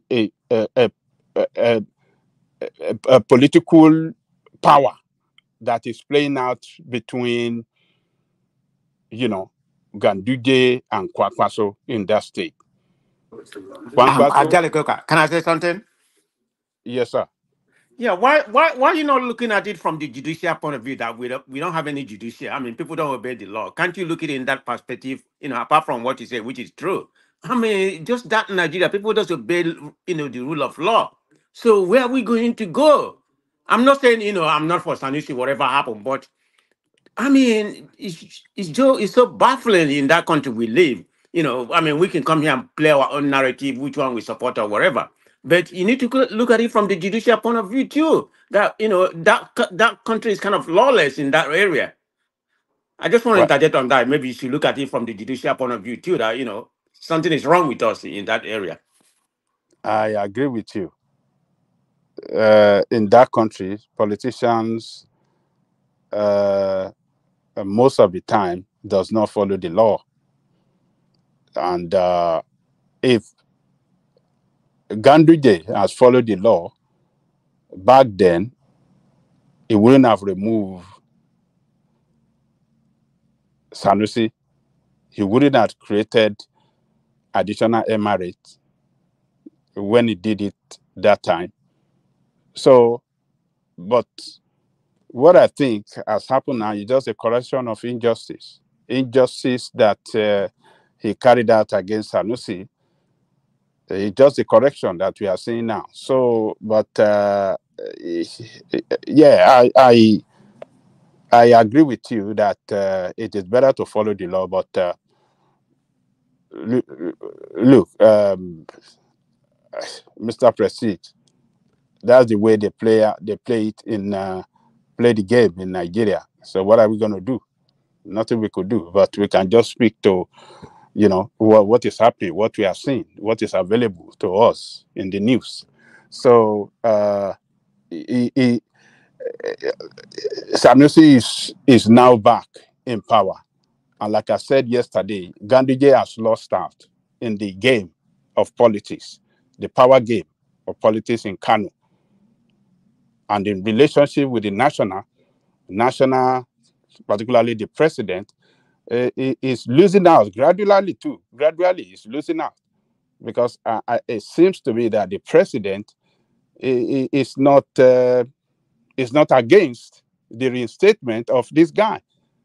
If not, they will have rolled out security men, you know, to stop it from happening. Yeah, but Ajali Koko, how is the president going to stop the reinstallment? It's totally up to the governor to do that power is up in the hand of the governor. What's the presidency going to? That would be a huge unnecessary interference. That what kind of like it would just be so obvious that it could even lead to serious unrest within the state. Why would you want to do that?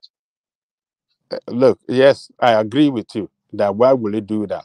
But we are talking of the power game, political power game. If the president had wanted to do it, he would have done it.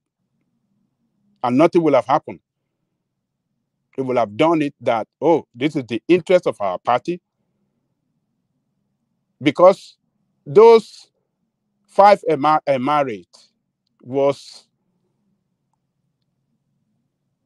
a political, what were created by Ganduje to expand his political empire. And that political empire represents APC. So you see a new government trying to dismantle it.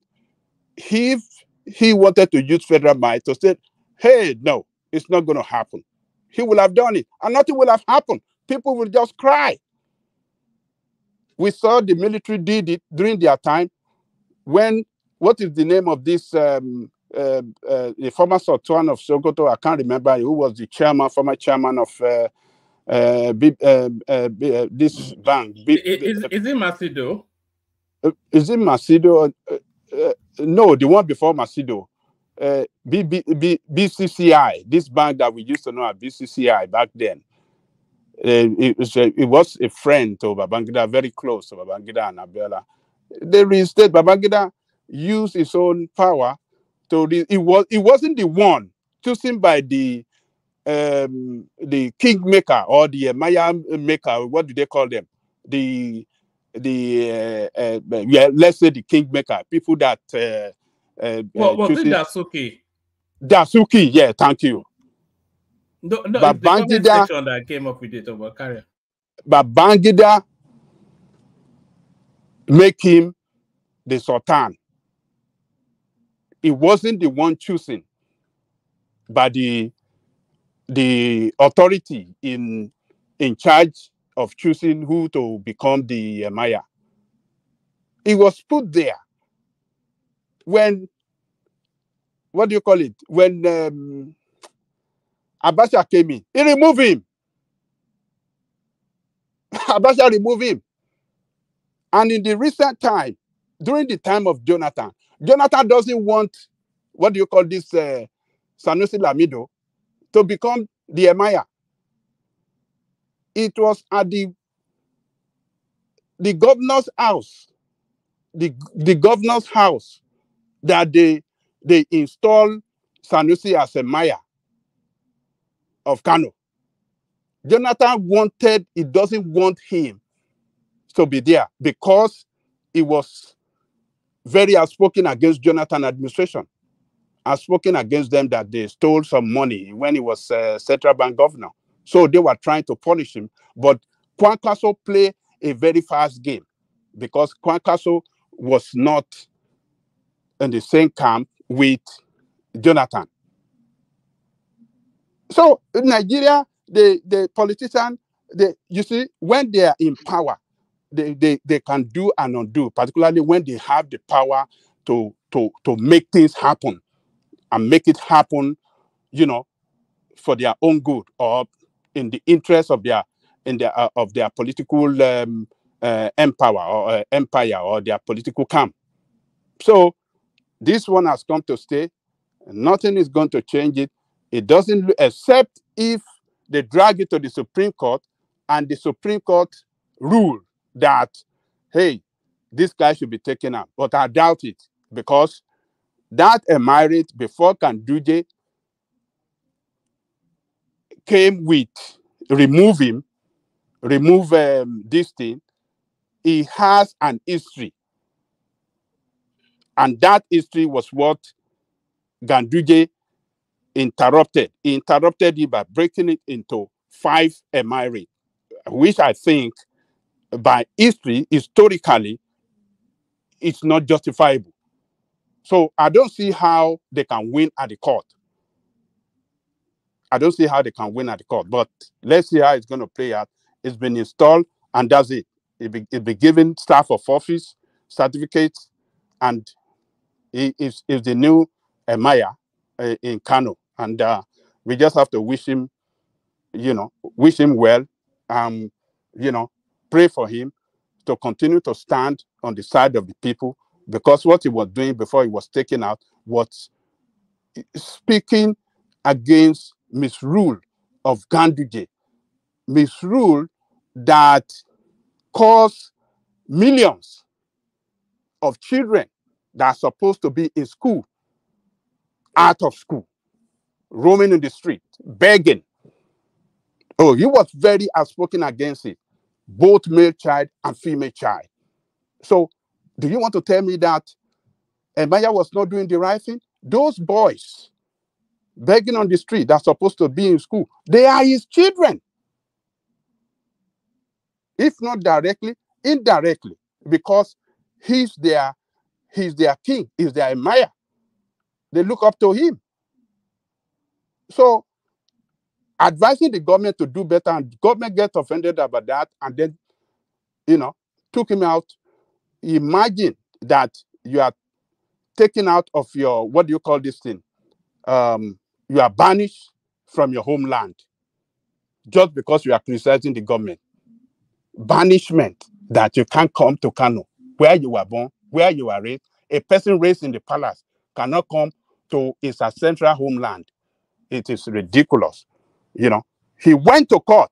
Remember one man, he went to court to challenge that banishment, and he won. Did Ganduje listen to the ruling? He took that judgment, but he did not push it. He didn't push it. Yes. He told his supporters to just leave it there. To just leave it. Yeah. He won. The court ruled against Ganduje that you cannot banish him. This is a country of law. Every citizen in Nigeria have the right to live wherever they want to live in Nigeria. So, but he's back. We just have to pray for him to continue to do a good job for the people. Come on, can I say something? Agaleko, even when he was banished and he was kicked out of the kingship, you can never see him speak against the king. He just kept quiet. Just mute. Now, Nigeria, we're supposed to talk back to them, fight with them. He was very calm, very calm. He was just doing his thing, going about his business, traveling around. If it's the chance to to advise the government. He does advise the government. I think we should just give the man. I think God just wants him back in that in that kingship. Yeah, thank you. Thank you, Thomas. So that's on that one man. So this woman that is, did you say he donated money for that mass wedding? One man. No, she donated clothes. She donated a lot of gifts, clothes, machines, all manners of bags of rice as well. So yes. Why did she do that? What is she not the one that was threatening to take them to take that because the Speaker of the House in Niger State, he got the imams involved, you know, and once the imams are involved, then she'll be going against Islam if she continues along that track, is what they are saying to her. So why must she donate money and all those items you mentioned? Why must she donate when she to show contrition now, to show surrender? Surrender. Okay, one man. Let us look at this. You know, she jumped too early. They said she didn't understand the culture. She didn't understand the landscape. She doesn't understand the religion. Because this woman, she moves too fast. Remember when she went with cameras to some hospital, only for the reverse of whatever she was shouting about. She's just, I think she just wants to be in the news all the time, this Uju Kennedy. I think this is the second time that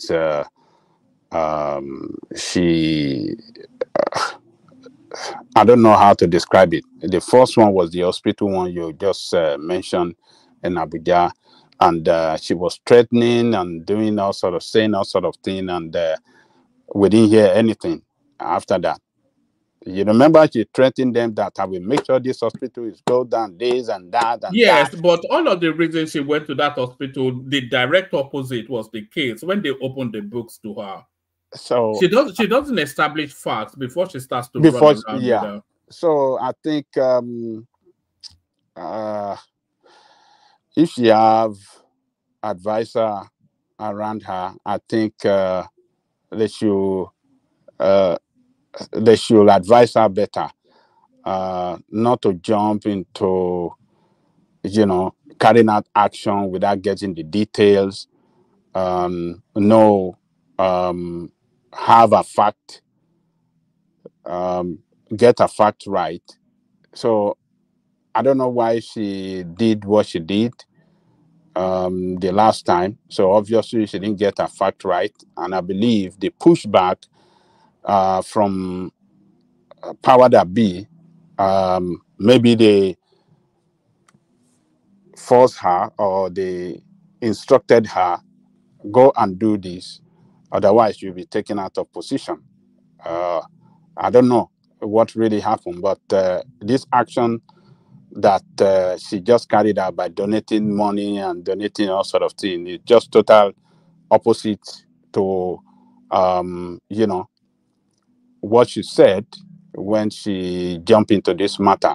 Her opposition to the mass marriage, you know, this action she just carried out is just like somebody that, you know, vomited and went back to eat her vomit. So it's just ridiculous. People in a position of power should always get their fact right before they carry out action. So the action she did by making so much noise about all these things, I think was just ridiculous and totally unnecessary. So I think she got it wrong. She got it wrong. I don't buy the idea. I don't like, you know, that idea of marrying off mass to this thing. I don't know if that's their culture. That is fine, but I believe those young girls should have been given education. They should have, you know, get them. They should allow them to go to school, have good education, so that, they can be a better citizen in the future. At that young age, it is not marriage that matters to those young girls. So it's unfortunate that she wanted to fight the right cause, but the power that be pushed back and they forced her to surrender. So this is a surrender action, one man. So let me leave it there. All right, brilliant. Thank you. Excellent. So thank you, Ajanle Koko. Let's go on from here, Ajanle Koko. Go to Ogbeni, or who I think is not falling asleep this time. Ogbeni, floor is yours. I think it's the weight, isn't it? I know, yes, a long day and all that. So, you know all the headlines. The variation in the coastal superhighway has got the obedience apoplectic, like Boros Oshoma, or whatever his name is, interrogating Alex Oti, pointing out his criminality. Nnamdi Kanu, I don't know him, I don't care, is the verdict from the Justice Minister, you know, and on it goes. The return of Lamido Sanusi, you've not spoken on that. And Omishori telling us that a reshuffle of the cabinet is imminent.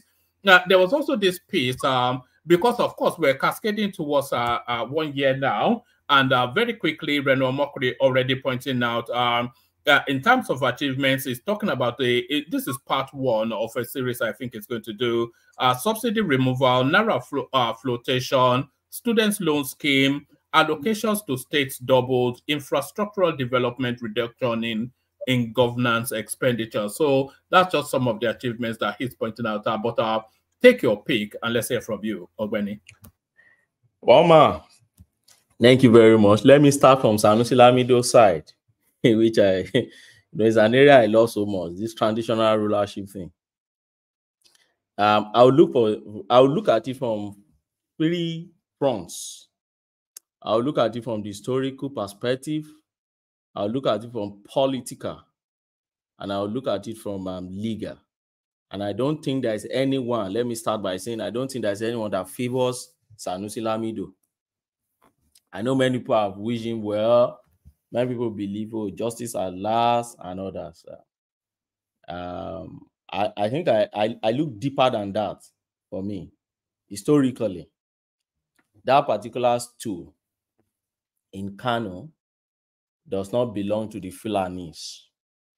Historically and culturally, are occupied by the Hausas. Jihad Fulanis came through Uthman Dan Fodio. They usurped that place, disorganized the system, and imposed and installed Fulani emirs. Fine. The colonialists came, they took over the place, and they started ruling. The politicians, they handed over to the politicians. The politicians came, and now you can see what is happening. Now they've allowed the wayward politicians now to find a way to desecrate what you call traditional stool. I don't like call it emirate because it's an hijacked space. You call it emirate and you don't allow some set of guys also to ascend the throne, even though it belongs to their forefathers. That's from the historical perspective. Now, let me look at it from political. People will come and say, Gandoje play politics with Sanusi Lamido. I won't start the history from there. I'll start the politics from how did Sanusi Lamido himself got to power. That's where we should start from. How did Sanusi got to power? Konkoso had a fallout with Jonathan because Konkoso wanted to contest. And they didn't want Jonathan to contest. It became a serious issue. Konkoso pulled out. When Konkoso pulled out from Jonathan, don't forget there were a lot of them back then. Babangida Aliyu, Sule Lamido, and all those guys, Saraki and others, they pulled out from Jonathan.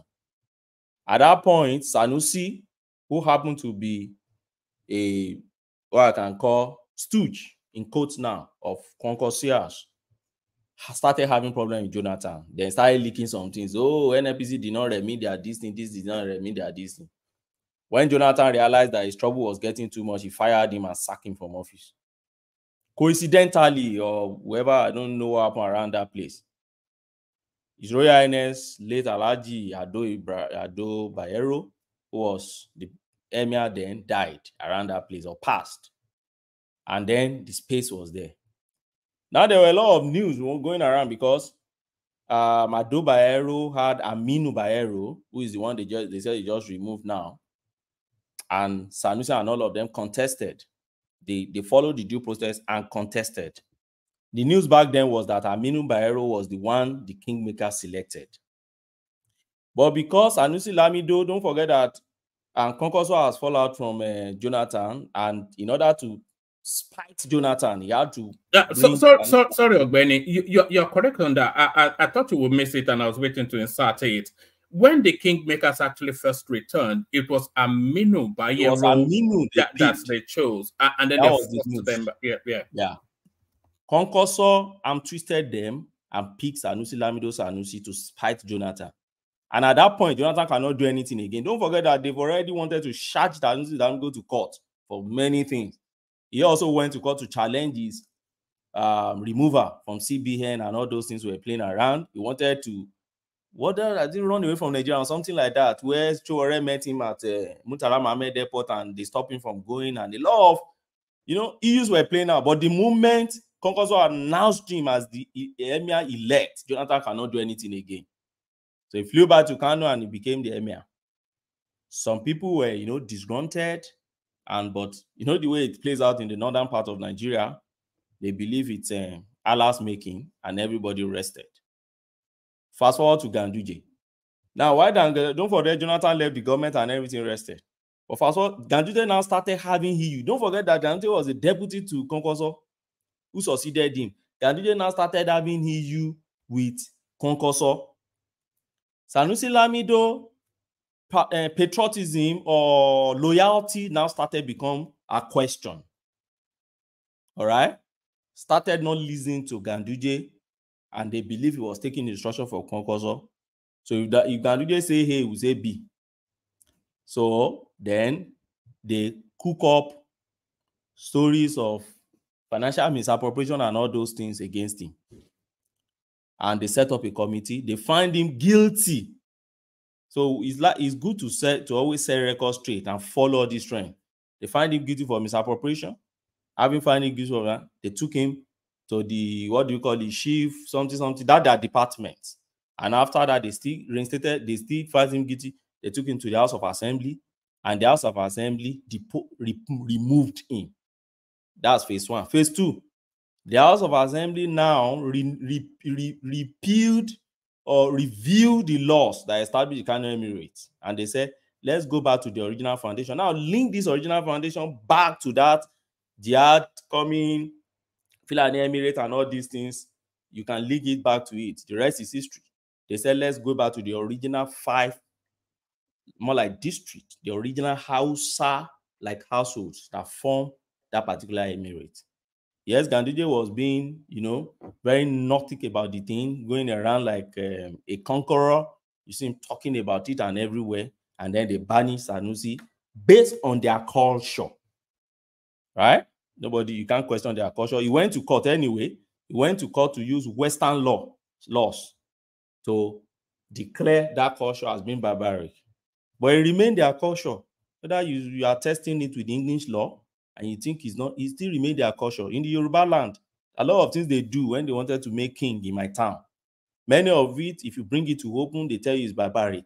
But it remains our culture, right? So they banish the guy. Now, fast forward again. You now have the Konkoso back in government. That's the way I see it. The man in Kano now is as good as Konkoso in government. So you have Konkoso back in government. Then don't forget, when Ganduje removed him, then they now went for that Aminu Bayero that the first report says should be the emir, and then put him as the emir of Kano Emirate. Now the Konkosos are back and they are removing it. And they are now putting that man back, Sanusi. So tomorrow, if the Konkosia leaves the government, and you now have another set of people who happen to be probably pro-Ganduje, what can you be expecting? Maybe removal of Sanusi again, and then put Aminu Bayero again. So when with all this gangsterism and all this we do in our space stop, and we will hail them to continue this rubbish they are doing in this space. Anyways, for the Kano people, as far as I'm concerned, traditional schools in Nigeria have been messed up. Particularly with this one, it's a very bad president they are setting down. They said no. And let me tell you, you know, I know a little about that space because I wrote a book, which I've said severally here on laws that regulate traditional institutions. Little I know about that family. It's just like politicians now has been able to divide one single family. Do you know they are the same family? Oh? The late Ado Bayero and Sanusi father, they shared the same father. It was the same dad. So Sanusi happened to be nephew to the late Bayero. Sanusi grew up in their house. Sanusi and Aminu are cousins. In fact, as a matter of fact, Sanusi Lamdo married Aminu Bayero's younger sister. You see how complicated this thing is. And now you allow politicians to enter that family and then to just scatter you guys and put you guys on loggerhead, and they're enjoying it. You go to Kano to go and collect your double-edged sword and you're happy. That one, they said they deposed the man. And I don't say anything that should be, how do I put it now, that is dignifying what is playing out in Kano. And I don't see whoever is saying justice is restored should date it back to how Sanusi also got there. That is for that. Let me look at the legal aspect of it, which is the last angle I want to look at it. The legal aspect of it is this. There are a lot of legal battle they will still continue fighting. I don't know how long they want to fight it. And I don't know if Aminu Bayero, and don't forget, you know, the Northerners, they have this way of saying, well, it's our last thing. Leave the thing alone. So, but in case Aminu Bayero is going to fight this, there are a lot of legal loopholes. First and foremost, once you depose and a traditional ruler under their laws, once you depose a traditional ruler and then you crown a new one, the only institution that can reinstate that traditional ruler is the judiciary, not the executive. You have deposed that traditional ruler, is gone. Judiciary is the only institution that can reinstate that man. Now, if you have to bring that man back, the kingmakers, you must dethrone the one that is there, and then the kingmakers will select that man again. I've not seen that played out here. What did they do here? They said they went to the House of Assembly to raise a bill. Yeah, and then the bill now nullify the 5 emirates. Yes, if it nullify the 5 emirates, the consequential legal implication is that then it collapsed back to 1 emirate, which Aminu Bayero will be the emir. It's very clear. And then you clear all the other 3 emirs. Now, if you don't do that, the next thing you need to do is you depose Aminu Bayero by fire. And you don't just depose an emir. You must follow the same thing they follow for SLS. Is there any offense? Have you found him guilty? Did you call him upon fair hearing? You don't by fiat just remove an emir or traditional ruler now. Then you can now say, okay, you have come with your report, let him come and defend himself and all those things and remove him. You didn't remove on that. You didn't declare what Ganduje did unconstitutional. You just said you repeat the law. Now, if you repeat the law, should the law apply retrospectively? Somebody that has been appointed, you have a new law now. The new law should not be binding on his appointment because his appointment was made under the old law. So if the law will have to apply to anybody now, it should be the person you just want to appoint now. So you make a new law and you now apply it. But did they not revert back to the is this a status quo and something? There's a Latin terminology. Status quo ante bellum. Yes, is that not what is in play here? No, so act as though that law was not in place was essentially. Oma, it's simple. There was a law and there was a man appointed under that law. What you just did is you repeat that law. Okay, but as at the time that man was appointed, that was the law. No, they didn't just repeal it, or they repealed it and then reverted back to. They cannot do that. But that was what Yusuf said. That was what Abba Yusuf said. That is what I'm saying. They cannot do that. They are legislature. What you do is you have a law that was intact before you got there. You repeat the law and you make a new law that must start now, not retrospectively. Then if that is the case, what did Buhari did in 83? He made a decree today and said the decree should date back and start affecting press, journalists that have published something years before he got to the office. I started picking them and throwing them in the jail. Decree, was it 4 or 3 or what do they call that decree? So they just made mess of the law. And there are a lot of legal implications here. You don't do things retrospectively. Then secondly, did the kingmakers made Sanusi again as the king? What they said was that when they passed the bill, they sent it to the governor. The governor now called the kingmakers to come to his house. So on 24th, I think today now, they now came to his house to come and appoint. No, you don't put the cart before the horse now. The kingmakers should appoint first. And there must be contest. So who contested against Sanusi now? So the only thing you did was Sanusi was to reinstate Sanusi. If you reinstated Sanusi, it's only court that can reinstate Sanusi because there was a new king that has been appointed. So these are many issues I think they will take to court. But like I told you, the Northerners are not too litigious in their character. Aminu can come to Ronro and say, see, it's the work of Allah. I followed my destiny. I will go on my own and bow. He will simply go back to his, is it Bichi or which one is his own? He will go back to the place and be waiting for the next political space that will accommodate him to dethrone this man and enthrone him again. So that's for that on that. Whoever is saying is justice done should trace the history back again and rethink all these issues and get more informed about what is happening in that space. And then look at the precedent it's creating for our traditional rulership. We are at the point in Nigeria where some of us are saying they should return us back to our 1960 constitution, where our traditional rulers have roles to play in politics. But see what they are doing. Ogbeni, can I interject 1 minute? Okay. Yeah, Ganduje too. If you want to go by the way you remove and banish, what do you call it? SMS. Is Sanusi, the way you remove and banish Sanusi, he didn't follow the law. The kingmaker did not. The kingmaker did not. They didn't object to his mayorship. They didn't make any decision to inform the governor to take that action that time. It took an illegal action, by removing. What reason do you think what ground upon which do you think Sanusi was removed? There's no ground. It was political. It was financial misappropriation. Go and check it again. He was removed for financial misappropriation. There was a committee set up. He defended himself, and they said there were misappropriations. Do you really believe that? No, I'm asking you. Do you really believe that? I'm not from Kano. No. I recall that as well. And they were just looking for a justification. But it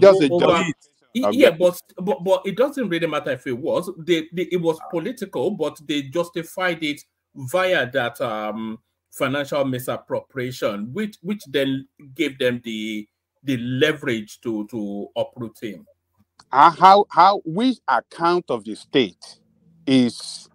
No, it was the Emirates account that he was misappropriating. Which account? Government account? The Emirates account. The Emirates account is under him. No, but it comes under the local government. I did not think no, when the account is giving everything under that account is under his control. Whatever money Sanusi was accused of, I think, about 3.4 billion. It wasn't under him. How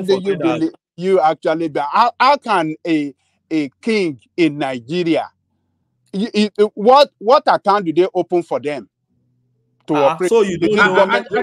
You're not getting it. Nobody is saying it's valid or verified or whatever, but they just used that to carry out a political agenda intention. I agree. But nevertheless, that's the conduits that they used to leverage it, because they needed something to hinge it on. What I'm saying. Sorry, let me make some clarification here. Yeah. You see, traditional stool like Kano Emirates, traditional stool generally in Nigeria get money. They don't have their own source of finance. They get money from local government. There's a percentage of whatever allocation goes to local government that must go to traditional rulers. Sanusi be the paramount traditional ruler in Kano. You know how many local government that is in Kano alone? He gets that stool, rake money from all those local governments into the Emirates. And that was what they took on. If you watch Sahara Reporter, that thing was reported by Sahara Reporter day to day back then. There was this group they call, I think, Kano Anti-Corruption Commission. There was an anti-corruption commission set up. I think it was set up since Concourse time. They were the one who looked into how he spent his, I think, about 2.something billion expenditures that was appropriated to under him. Do you get? And then his own private secretary also, one Issa Bayero also back then, came to testify against Sanusi. That was the main issue back then. Do you get? Yes, politics. I've said it. I categorize it under politics. But did they follow what they should follow? They followed step by step. The commission indicted him. They move it to the next one. They move it to the House of Assembly. They follow step by step and then remove it based on that point. And mark you don't need kingmaker for remover. You don't need kingmaker. You need kingmaker for appointment. They recommend to the governor, but they don't involve in the removal of the governor under their laws. So, Omar, what's the next topic? So, if you are saying that, hold on, Ogbeni. The misappropriation of funds by Sanusi, who is that Sanusi responsible to when it comes to, management of finance of his marriage? Who is he responsible to? He's responsible to the Commissioner of Chieftaincy and Local Government, appointed by the governor. There is a commissioner like that. That commissioner is the one that regulates all traditional stools in the state. Okay. Yes. All right. All right. Let me take you to the Calabar Lagos coastal highway, the variation that has gotten people somewhat agitated. Oma, you see this Calabar, I don't understand. I don't know people that are agitated. I don't know why they are agitated though. And I don't know. I've listened to Ekene today. Ekene is my very good friend, so I don't like going straight against Ekene these days. But let me tell you the fact. Oma, do you know news about this coastal? First and foremost, I'm not sure Umai has demolished the place they said they've moved away from. I don't know where Ekene got his own narrative of after they have destroyed things, they are now reverting. No. Those people that were there today, don't forget that they were doing stakeholders meeting. Okay, so what they do is, I think they're on the either third or fourth stakeholder meeting now. That third or fourth, I don't know. I think third or fourth.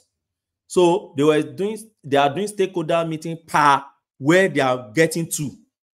Do you get the gist? They would stakeholder meeting of maybe kilometer 1 to 14, stakeholder meeting of kilometer 16 to 25, stakeholder meeting of kilometer. Do you get? They do meeting with them. They let them understand there's nothing you want to do, we'll surely demolish this, all those things. They will do it. Now they are on this one, maybe the third leg. They've not demolished those people's place. I don't know, except there's a superior news or superior information. If I have that, I'll come back to tell you. I'll change my position. But they have not. Umaya has not said they have not. Even those people, they were rejoicing in that meeting. They were all saying, thank God, they were rejoicing.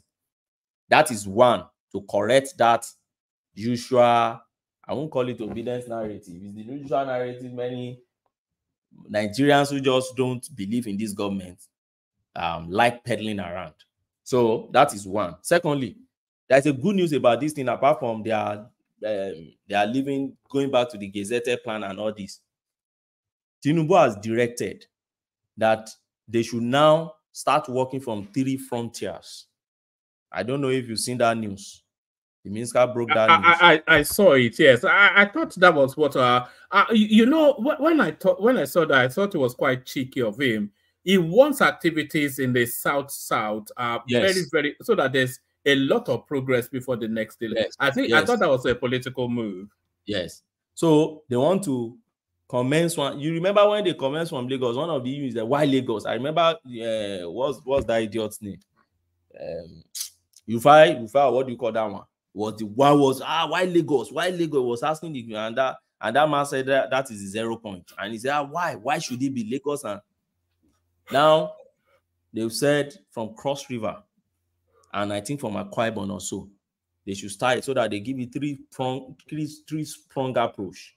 So that as you are clearing Lagos, you are bringing that one down, then to meet them by the way, maybe later on those states, you just meet them along the way. For me, this is a good news in terms of infrastructural development. I don't know another group people are looking at it. Some said because there are so many roads in Nigeria that they have not done, therefore, question I ask is so they should abandon this one. Can't somebody work and still chewing gum? Must you stop chewing gum because you are working? Or must you stop working because you are chewing gum? That's the question I ask. And then many of these roads you are talking about, they've contracted them out to contractors. So if the contractors are not working on it, it's a matter of supervising them and forcing them to work. Not a matter of suspend everything and then be waiting for when they will work. Then the issue is that then you now do it. Then when people now talk about this landmark, because I see a Kenyan saying that they are using Omai against his Igbo brothers and others. And I wonder and I laugh. Is it that the Yorubas and other tribe that owns about 90% or even 95% of those properties that were, destroyed because of this? Are they not human beings? Is it that you don't feel for them at all? And then the only people you single out from that space is the Igbos in that space that you think Umai should be sympathetic to? I mean, when we peddle narratives like this, it worries me a lot. And I begin to think of, so why this? This is Lagos, for God's sake. Lagos has people from different tribes, different spaces coming to invest and have this thing in Lagos. So if their properties are being affected, and the properties of people who form 90-something%, even the aboriginals, the natives who owns the land, originally, they are destroying their things. And they are even crying. You see them on TV saying you are destroying our ancestral home. You don't pity them. You don't think that they should incur more empathy from you than Landmark. Landmark, who is very clear that what they claim in Nanda Ashantis. I mean, I don't know when we get to a stage in Nigeria where we will be objective in our assessment of all these issues. But as far as I'm concerned, let me tell you, I'm in support of the federal government to continue with that project. They shouldn't mind the naysayers. I always use the example of Abuja. When they moved to Abuja and started doing Abuja, some people also said, why would they be doing this kind of project in Abuja? Because the population in Abuja then was very, very, very, very small. So they saw it as a waste. But today, the population of Abuja has grown. But if you go to Usetu, you go to Matama, you go to all those spaces today now, you will be thinking, when did they build all these things? But they plan ahead. So you may think coastal airways is not what highway is not what we need today. Well, wait for the next 10, 20 years and let's see if it won't be a pride of your country. And it will be named, and there's no way you will mention that project without mentioning the man that implemented or executed it. Woman, I will leave that to that. Let me move on to Alex Oti. You see, this Alex Oti and Abia thing. I call it exaggerated accolades, and it's coming out gradually. When they first came to us and said there is now 24 hours electricity in Abia, I just laugh. I say, So there is a space in Nigeria that has 24 electricity. So when people now, many of my friends, particularly the Southeasterners, now complain about no light in Lagos, I always advise them, but there is a light in somewhere. They call the place Abia. Maybe you can relocate to the place because they said there's 24 hours electricity there. Brother Dash.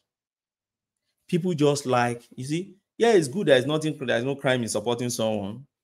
But supporting blindly is the problem I have.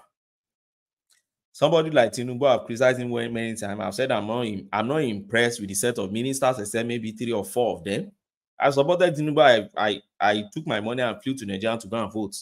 And I voted Tinubu. I'm proud to say it. I always tell everybody. But should that stop me from criticizing Tinubu? No. Am I happy with the set of ministers he has? No. Am I happy with how dollared many of them are? No. But when you talk about the way they tell you be quiet, one of them is there. They are headless mob.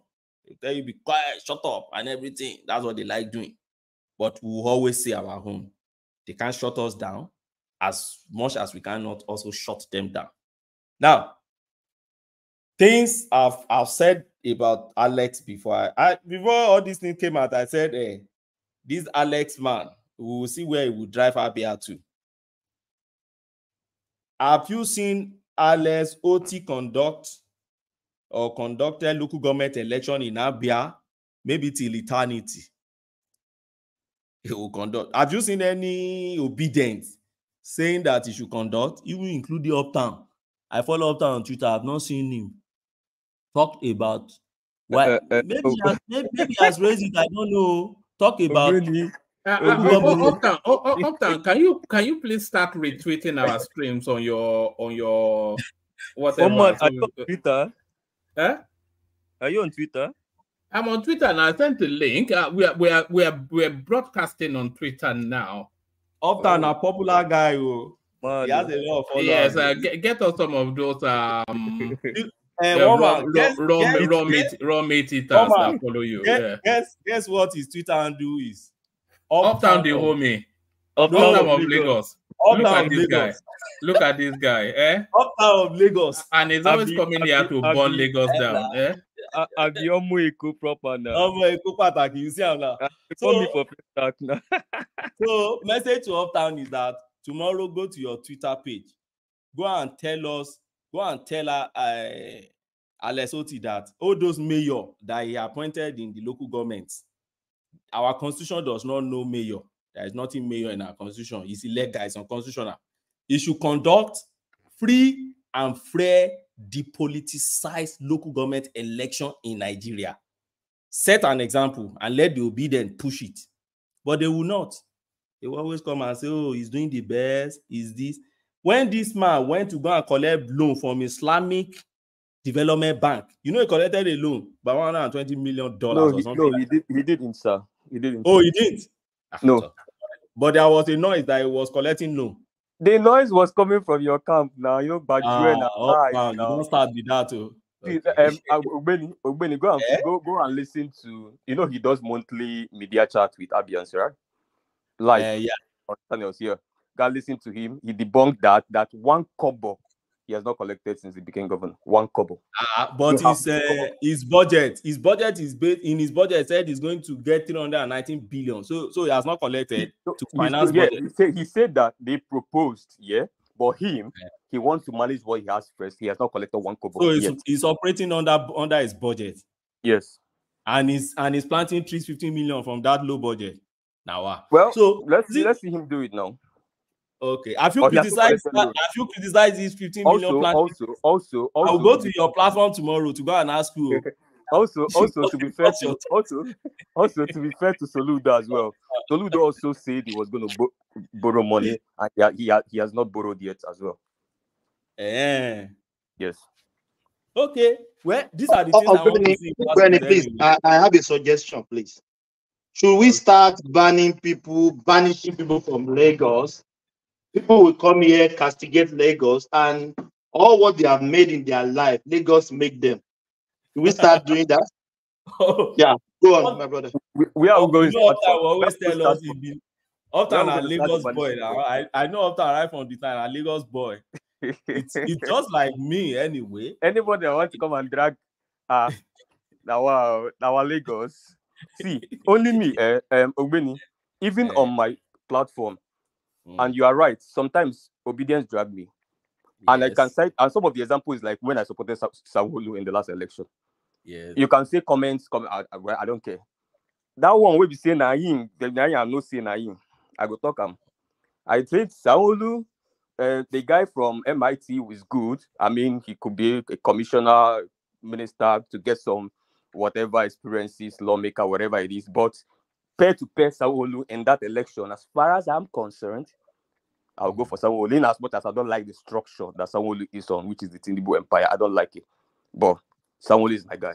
At least I know what he do for us for NSAS. Where we say as we print that that thing we print for Buhari, where we list our demands. He took it to Abuja. Someone came to us.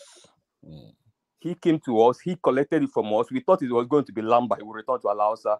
He entered jet and jetted to Abuja. We saw him live that evening. Delivered it to the clown there, who probably threw it into a shelf. So, with toothpick, picking his teeth. So, just drop it. Can I say something, please? A minute. Yes, please. Yeah. I just want to push back on that narrative Thomas, painted, because I beg to disagree on that point that he just did. So if you're gonna say Lagos made some people that reside in Lagos, so can we say that Australia made you too? See, that's the wrong narrative, you painted. Yeah, in as far as I like, I mean, I agree with some of the things you say, but that's not the issue at this time. So we can say Australia make you. You're not even I mean, you wasn't even born there. I'm not throwing a jab, but that's wrong to make that. We should start getting away from that shenanigan. It's not warranted in our space. It's not necessary. Even I thought some people may say that, maybe they're diluted. I'm not saying people don't say that from another area, part of the country, but that's not a right thing for us to be doing. I mean, when we're in a different country, you're probably a citizen, like I'm a citizen of this country, but I'm still in Nigeria, I mean, I vote, they give me every right. I have my business, I have my job. And that's probably applicable to you as an engineer over there. You do everything, you probably have a voting right. If Nigeria can be like that, wherever you reside, make it a residence. Believe me, Nigeria will be a better place. I just want to chime. That's your opinion, but I just want to let you know that I beg to differ on that point, okay? All right, bring it to Mogbeni, and then we go to Prestige Uptown, and then we continue to move it on. Have we lost Ogbeni? Am I still here? Oh, so what's another topic? Okay, well, before I go on this topic, please let me say this. Uptown tomorrow, I want to see it on your platform. Two things. This 15 million to plant trees. I want you to go and put it on a platform and criticize Alex Oti. Secondly, I want you to tell Alex Oti to conduct election. You don't want him to plant election. So let's move to the next topic. You said you don't want trees in Abia State. You don't have enough. The whole place is a jungle. Like, hold on. It's not the priority of Abia State. Like you said, coastal highways. Not priority. I want Soludo to plant trees in Anambra State. I think he has done. You don't need trees in Anambra State now. You have enough. Let's listen to this from Tinubu. When you go to major plans, they live as if they are in the jungle. Lagos is Lagos. It is not jungle. You either obey our law or go to your own jungle. I think Tinubu is saying you have enough trees in Abia State. One man. Are you aware that outside Lagos, the Anambra has the highest population density in Nigeria? I think so. Yes, and also that is also how the houses are well populated. So there is a huge need for trees in Anambra State, and I wish Soludo have to fill that gap. So there is houses everywhere. All right, Ogbeni, give us a very brief commentary on Uju Kennedy, who's now taking a knee to the Speaker of the Niger State Assembly, and then we go on to please. That Uju, is it the one that paid for? They said they pay for marriage for mass yes, wedding. First, they said they were going to do a mass wedding in Niger State for orphan children, 100 of them, and then she being the ministry woman affairs something or the other, she wrote to the Inspector General of Police to step in, and then she took out a court injunction to halt it. But then there was so much outrage. The Speaker of the Niger State House saying that she had no understanding of either the religion or the culture, and she was overstepping her bounds. And then very, very quickly, the Council of Imams in Niger State, they came out, and then the stools in Niger State, the whatever emirships and stools, they came out, and then suddenly it became a tribe and religion thing, and then she took the knee. So instead of now forcing them down, she's now giving them wedding presents. Oma, you see, one of the major problems in Nigeria is all these people. Let me tell you. You remember that Sanusi Lamido Sanusi that we just mentioned now also married his own pikin. You remember he went to somewhere in, I think, Yola to go and marry one of their princesses or so. Yeah, some barely legal girl he married. Yeah, very barely like legal, that. very tiny, 14, 15, 16, like yeah. He now said he will allow her to get to 16 before he consummate the marriage or something like that. You see, when somebody like Sanusi, I think he said he will let her complete. She will complete her education first. Yeah. I think so. I think he now sent her to maybe US or UK or something like that to go and complete or something like that. I can't remember. But she has married. He has married the girl at that age. We all make noise but his name Sanusi they are celebrating today, right? Yerima Soni is another instance in that. A lot of them. See, so it's a cultural plus religious, then socioeconomy enter it because of the high level of poverty, illiteracy, and all these things enter it. So for me, if you see, don't be surprised when you see all those Council of Imam Speaker, National Leadership, or anything coming out to support all those practices. It's something that will take time to freeze away. I remember, you see this Jonathan, and that's why sometimes I look at Jonathan and say, that guy was just a victim of circumstance, find himself in a situation in Nigeria when probably the time he was not supposed to come. Maybe it would have been, maybe somebody come now after maybe all this Tinubu and Code, they to break some things in Nigeria. It came at a time when, because I remember when Jonathan was doing that Almajiri thing, it was a major thing. This child marriage thing became a serious thing because they knew that those schools were enlightening all these children and others and their parents. A lot of northern oligarchs fought against it, and immediately they find him out from the office. They ensure that they destroy all those schools. They ensure they don't function, they don't work at all, so that they can revert to their own old system where they will continue to oppress, to subjugate, a Geshide in that space. And so one will wonder, a litmus test or it's symbolic to CSLS. Sanusi is the one who championed Geshide right and education everywhere around, sermonizing, preaching, and winning and assassinating everything everywhere on every media, everywhere you find him, Geshide, and he's the same one that has a Geshide marriage, that did a Geshide marriage, So that's an example. So for me, and by the way, this Uju woman, I've listened to her 1 or 2 times or so. I'm not impressed. I don't know what. I think Tinubu has to change. They are saying she's barely literate. Let me even check her. See, they are saying she's barely literate. This Uju woman. I don't know how Tinubu even came about all these people. I don't know.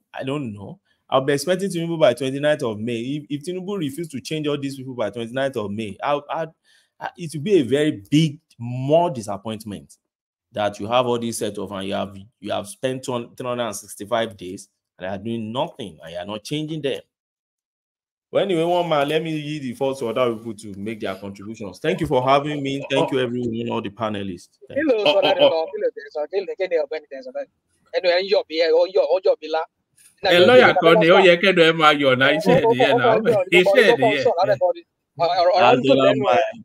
know you are happy listening to me. You are happy listening to me. More happy indeed now. I mean, come on. mean, How how are long you, are we sir? going to be doing all this thing, Tinubu man, or I mean, this Tinubu of a guy? That's what I mean. I don't get it. I mean, let him just take himself out of that place. If he, I mean, he's not fit for any purpose. This is the same guy. Wow. This is the same guy people are saying, and he has eyes for the best brain. I mean, how many people? Oh, come on. I mean, I don't get it. How long are we going to be doing this for? That's the bad your rational mind. She's actually your colleague, you know. I just checked. Ogbeni, she's actually your colleague. She's a lawyer with a master's degree as well. Uju Kennedy. Well, it's okay. It's well, we might get lawyer, but what are we seeing? I mean, what is the fruit of what they are doing? Whatever thing you assembled, what are we seeing? What's the impact?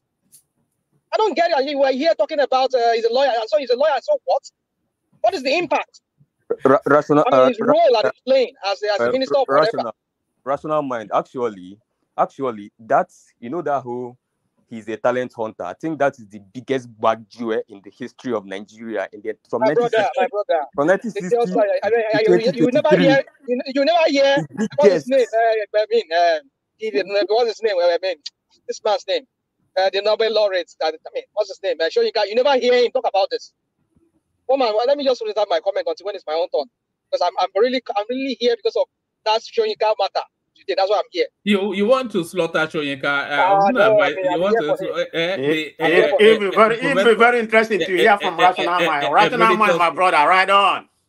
All right. Before we hear from Rational Mind, let's hear from you. We're back to the 8 minutes monologue. Man of Prestige, Europe. Okay, before I go, thank you very much. Just one thing about I'm sorry. That's one thing about one man. When you make a law, you don't govern by the rules you presented. I mean, you say 8 minutes, monologue. What is a monologue?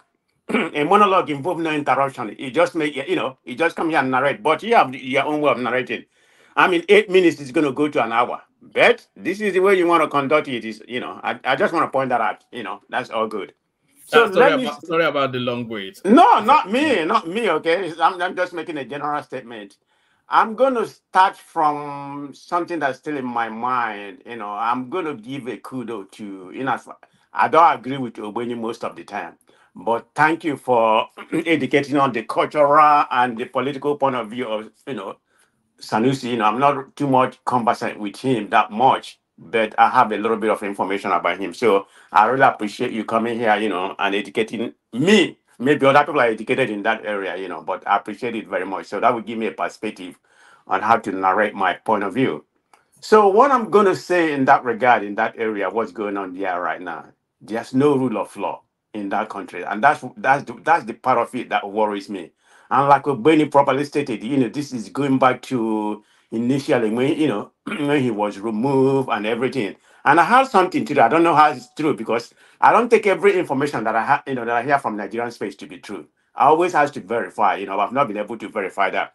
They said, the judge that adjudicated this, case that's issue not coming to power, is based in overseas. I don't know. That's what I heard. It's circulating on Nigerian media. So I don't know how true it is. So I'm not going to come here, and promote that because I don't have a fact to back that up. But having said that, I think from what I know about him, he's a very intellectual man. The way he was trying to promote education and some other things that would have benefit the North specifically. So let's call a spade a spade. They are way behind in terms of education and some of them. I mean, some of them are very bright. I have one of the best doctors in this country, in that work at Mayo Clinic in Jacksonville, Florida, which I do travel, Yeah, Mohammed, I met him at a friend of my house, in Orlando. So having said, I just said that to say that, I'm not going to paint, brush against everybody. They have a very bright, mind from that part of the country, but majority, they are way behind, compared to the South. So they need to wake up in that.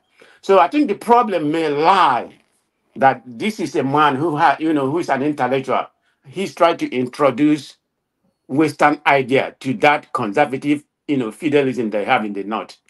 I think that there has to be a correlation to that. Maybe some people don't really like him for him to come there and destabilize that feudalism they have. They don't want to do what the Saudi Arabia, all these Qatar and everybody's doing. They want to still remain in that conundrum, whatever they consider to be Muslim. I don't know how their own Quran is reading. I mean, everything has to be so rigid. I mean, there's no room for error in that race. So that's probably some of the things that, that is causing the problem. The way some people feel about him, some people say he should be removed or something like that. So I'm only going to say that's my only point I have to make. Ogweni and some other people has said everything that has to say how they come into be, whether you agree or you don't agree. We talked about it yesterday. Some people agree, some people don't agree. Even today, Ogweni has different point of view. So let me not dwell on that. So that's all I have to say in that. So my second one is going to be this Calabar Coastal Way. And one man, I know I interjected earlier, I showed some of emotion, I don't like it, so I apologize for that. But as a human being, nobody's born from, even I thought you're a quiet person, every now and then you are bound to show some emotion. So my interruption, the way I interrupted, I just thought about it. I said, no, I shouldn't have, showed that kind of abuse. I mean, that's the way I see it. So if I guess because of the word, fraud and should have been prosecuted. That's what provoked me. And I said, what crime has this man committed? You may disagree or whatever, you may disagree on what happened, whether the land should have taken. Yeah, of course. Eminent dominance should, eminent dominance should come to power whenever there's something like that.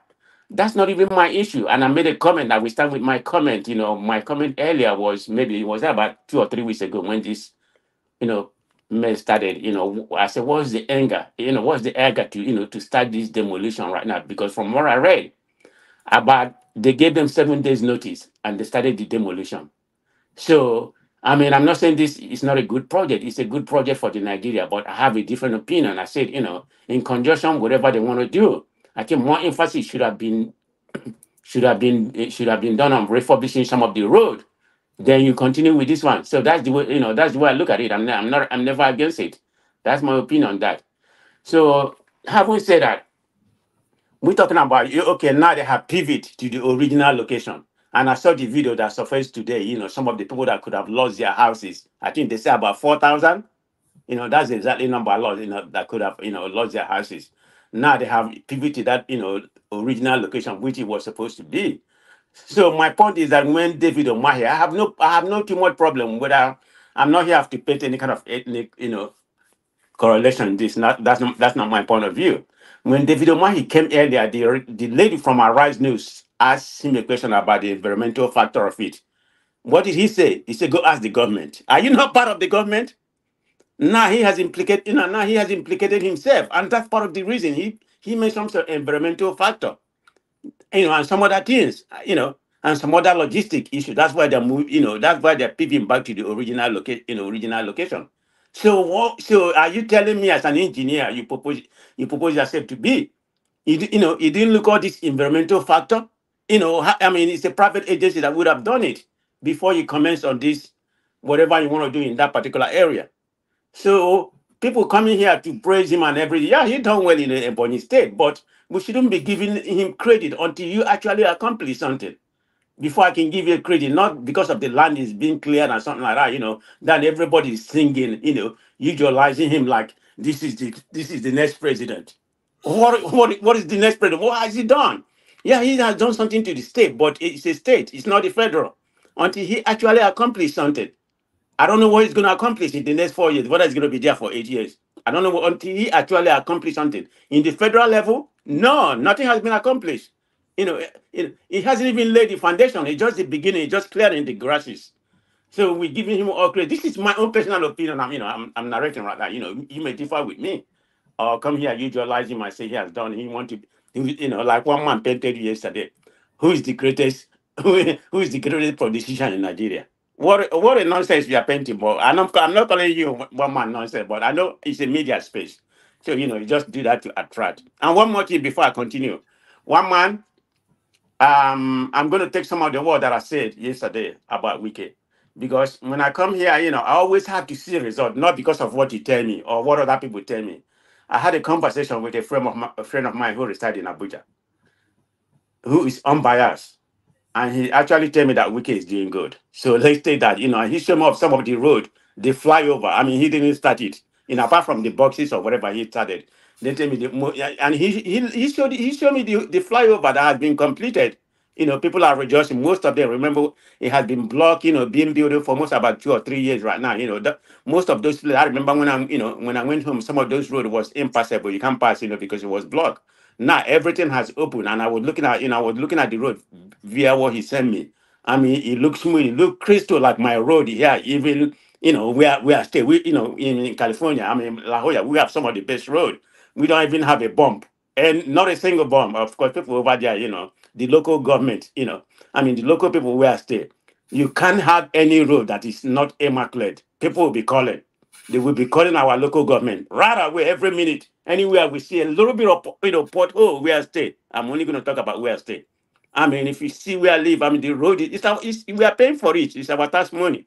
And that's what we should be doing. But anyway, I was talking about Wiki, so I take a little bit of my word back. You know, that's what I don't like his political, you know, what he does political, you know. I don't like him, you know. I'm not going to support him. That kind of defeat the purpose, whether he did well or did okay and average.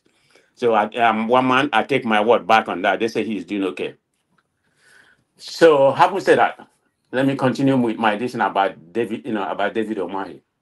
So what I'm trying to say that until he actually accomplished something, then if somebody can go look at go to the S, you know, I think it was April 7, you know, that was written by this landmark owner. I was actually impressed what he said. I don't know if anybody else has read it, and he said the purpose of this, you know, I don't have it here to pull out. I would have read it by bed, though, you know, I'm doing something right now. He said the landmark, you know, project is a very good project. This was on April 7, you know, which was last month. It was on his S. Anybody can pull him out. He was praising the government and saying that this project is good for the country and what it's going to do for the country, you know, some of the places, you know, the business and some other things might be, that, you know, that's going to come. He said currently they are working with the government, the local government, to see some competition, you know, some competition. You know, they're going to relocate their business, you know, to a certain way. It's going to be even be better. And he enumerated, you know, how much tax they have paid to this government. About 100 million they have paid to the government already. So it's a win-win for both. It would have been a win-win for both ways. But in a nutshell, in order not to prolong his statement, you know, anybody can go and read it. Yeah, he's in support of the project. Whether he was against it before, I don't know. But I'm just giving by what I read on his S. You know, he says it's the right thing to do. They should continue. He said they're working on, you know, they are working on on everything to get some compensation and pivot to a different, you know, to a different narrative, because a lot of people lost their job. I don't know, maybe somebody said about some of the property wasn't demolished. Ogbeni, I don't want to put word in your mouth. I don't know if you're talking about the landmark or you're talking about the other the people that was celebrating today, you know, dealing on your mandate. What is on your mandate? Why? I mean, on your mandate, I don't know. But anyway, on your mandate for Ogbeni, them, not me. Okay, I'm mentioning Ogbeni because I know Ogbeni is it's a PCP, in APC supporter. So that's why don't take it different. I'm mentioning you because I know, you know, you're an APC supporter. But you know, they were saying on your mind, I mean, I'm Tinubu supporter. I'm not APC supporter. Okay. It doesn't matter. You are still APC. That's the leader of the APC. I'm not. Okay. Let's like take some your of word. you are obedient, but you are not Labour Party member. No, I'm not obedient. I'm obedient. I'm obedience leaning. So I mean, like in this platform. I can say who is Abado, who is Abado leaning. Man of prestige, you don't know the politics that Omahi is playing there. He's playing, you know, he's playing this high service politics now. What do you mean by politics he's playing? Now, praising the president. One voice, yeah. No. Ajali you can, you know, I don't mind Ajali you know, interjection. He's doing high service, you know, so that the president can see him but as very loyal, it's not only about him. very loyal to him. I hate that.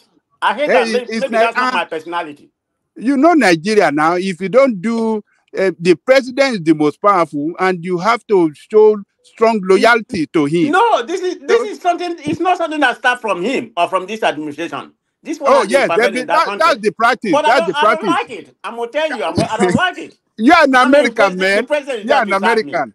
You're an American. So it's not the practice in America. So in America. So you maybe I'm too Americanized right now. But you're Americanized, man. Different. But that's the way you have to do it. That's the way they do in Nigeria. Also to show loyalty to the president, strong loyalty, and you know, so that the president can continue to like them. So that is Yeah, it. there's nothing wrong with being loyal, but being loyal pragmatically, not like a slave to the president. No, even my CEO where I work, I'm not gonna be a slave to them. I mean, but anyway, that's a story for another day. Having said that, so let me continue. Whatever on their mandate or that, they can sing it. Whatever, if that's what make them happy, power to them. But to me, I don't play that.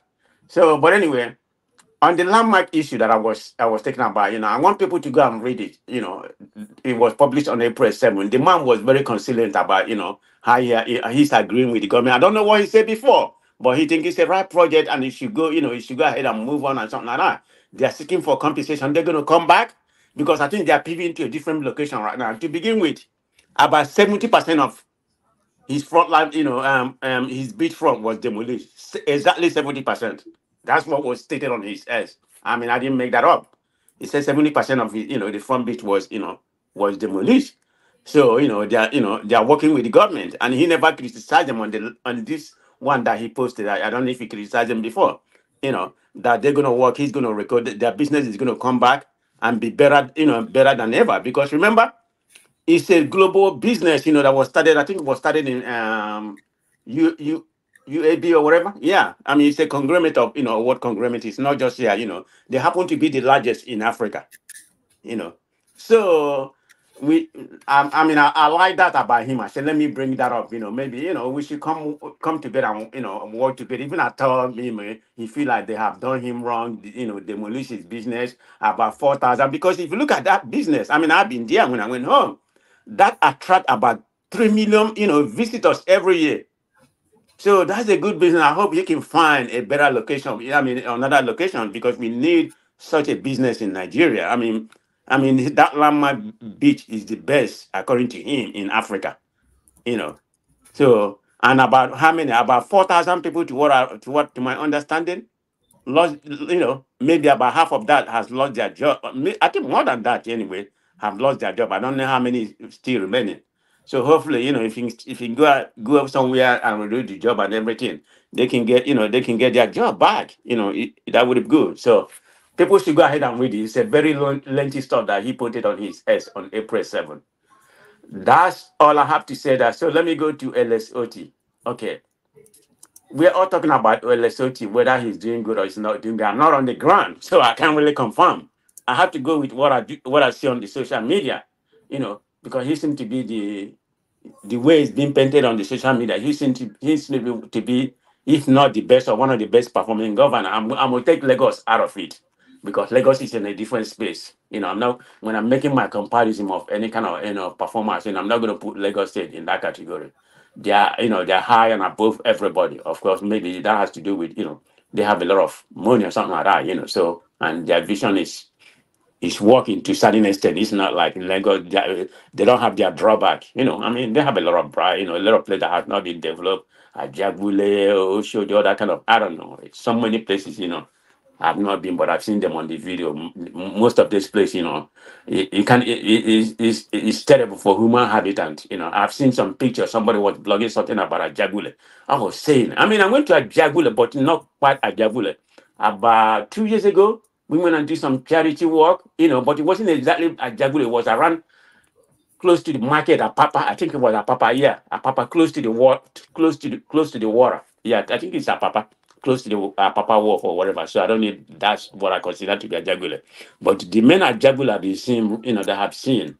I see it's horrible. This is just one. I don't know how other places here they could be. But anyway, the point I'm trying to make, Lagos is still above, any other state in Nigeria. So in terms of what they said, he's the best performing governor, one of the best performing governor, except Lagos State. I don't know. It's what I see on the media. That's where I have to go. But is most of those story true? Because anything that come out of Nigerian media, I take it as hard baked. I have to really verify myself. Or when I go home and I go through that Abba, I always go to Abia State when I go home. So I will see what he has achieved, and I will report. I will give my own personal report, unbiased personal report, whether there's light. How many more months before Christmas? Say about 6 months. Yeah, 6 months before Christmas. Not quite 6 months before Christmas. It's going to be 6 months. In June. So I'll be home by that in December, early December. I'll bring out my own report, whatever we're hearing, if there's any fact to read. Whether they have 24-hour electricity, the train from Aba to Lagos, how realistic is it? Is that a dump train or that? So I'm going to bring my own report. So, but what I know, I don't know the whole story one month. Maybe you can inform me, but I have a little bit of information about him accusing the ex-governor, Ikwazo, of not seeing the 10 billion. I think it was 10 billion naira supposed to be used for the airport. So now people of Ikwazo has come out and rebook him or something like that. So I don't really know what to believe, because they say that's not true, because they left. Did they say they left about 3 billion? I read the information earlier. They said they left about 3 billion, but he said they didn't leave any money. So I don't know which one is true. I mean, and you're saying something about corruption. Where does the corruption come out from? I'm not here to defend him because I don't have any information. But you all are painting like he's corrupt. So why is he corrupt? One man, this question is to you.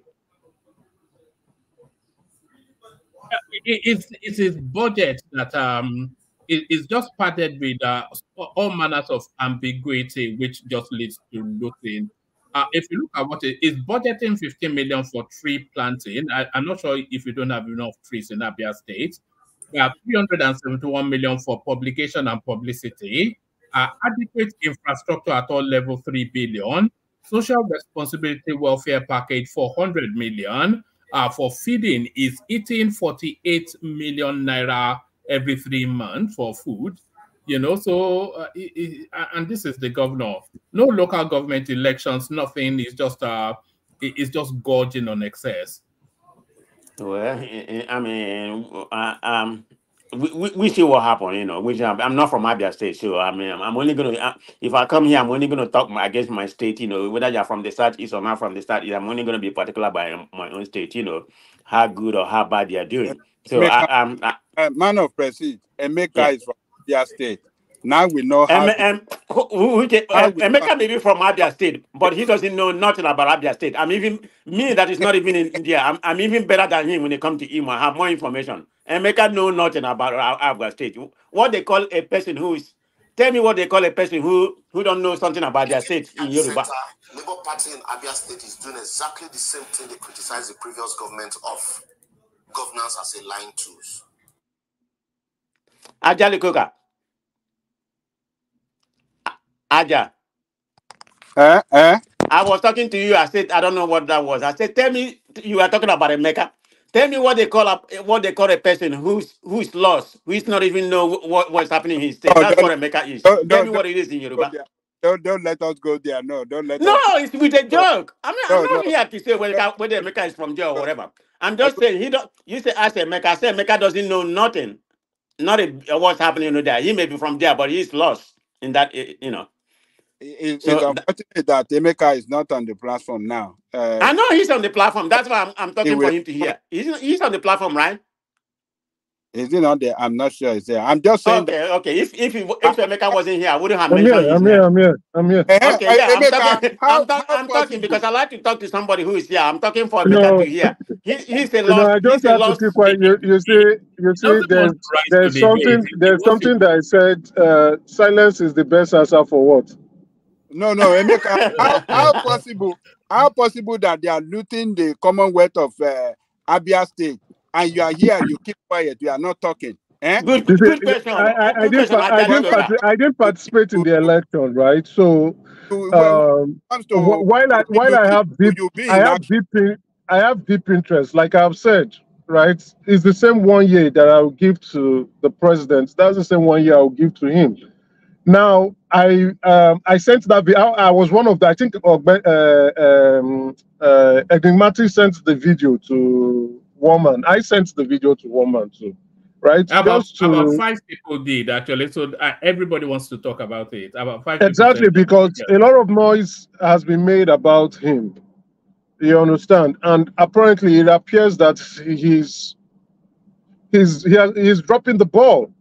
So I'm giving him to May 29th, right? He was sworn in May 29th. So I'll start my criticism probably from 1st of June. What you mean started right now? May 29 is already here. So what's the difference? The first thing I would do is analyze the budget, the Abia State's budget properly, and then review his programs in line with the budget. I saw some things that how will I put it, that are not okay in the budget. I think one man has highlighted on a couple of them, the feeding and the rest. You understand? So there was news over a couple of people that went viral on Twitter, where there was street lights in Aba, and everybody, the market women, was screaming and dancing over it. And I expressed my opinion about it, and I said, yes, I'm happy that he's trying to put in some social infrastructure, but he needs to be very, very quick with it, because we are backwards. If you look at the entire states in the southeast, Abia State is the most regressive. The most regressive. It used to be a boy state, but Umahi came and transformed that place. Abia State is the most regressive now. They're followed by Enugu. You understand? And then followed by Imo State. And then Anambra. Then Ebonyi is much better. Ebonyi used to be the back there. Ebonyi we're all laughing at. We're laughing at the Abakaliki people. They're better now in terms of infrastructure. So Abia State needs to pick up the pace with OT. I hear, was it Ogbeni? I don't know who said he didn't borrow the Islamic. It was Uptown. Uptown, that's not true. He did borrow from the Islamic Bank. I didn't want to say anything. He did borrow, and I'll find the evidence. Let me take over my space. Let me land. You called me. You said I don't know anything about my state, so I'm trying to let you know that I do know my state. That I don't speak about it is because it is dear to me, right? So I'm trying to. But go ahead. So you can go ahead to speak. Okay. Thank you, bro. I'm just throwing a jab at you. Okay. Hold on, Make I talk to Emeka. Emeka, but did you hear yourself? You said that in one breath. You said, "Oh, I did not vote in that election," and now you have comments. Which one you did? It's my state. I'm a stakeholder. Not only am I a stakeholder. Wait, let me land. You asked me a question. I'm a very important stakeholder. It's not just that I'm an average stakeholder. I'm an important stakeholder in that state. So I'm just watching, because what I can say is the previous administration we had with the PDP has really failed us. This is a new lead for us, right?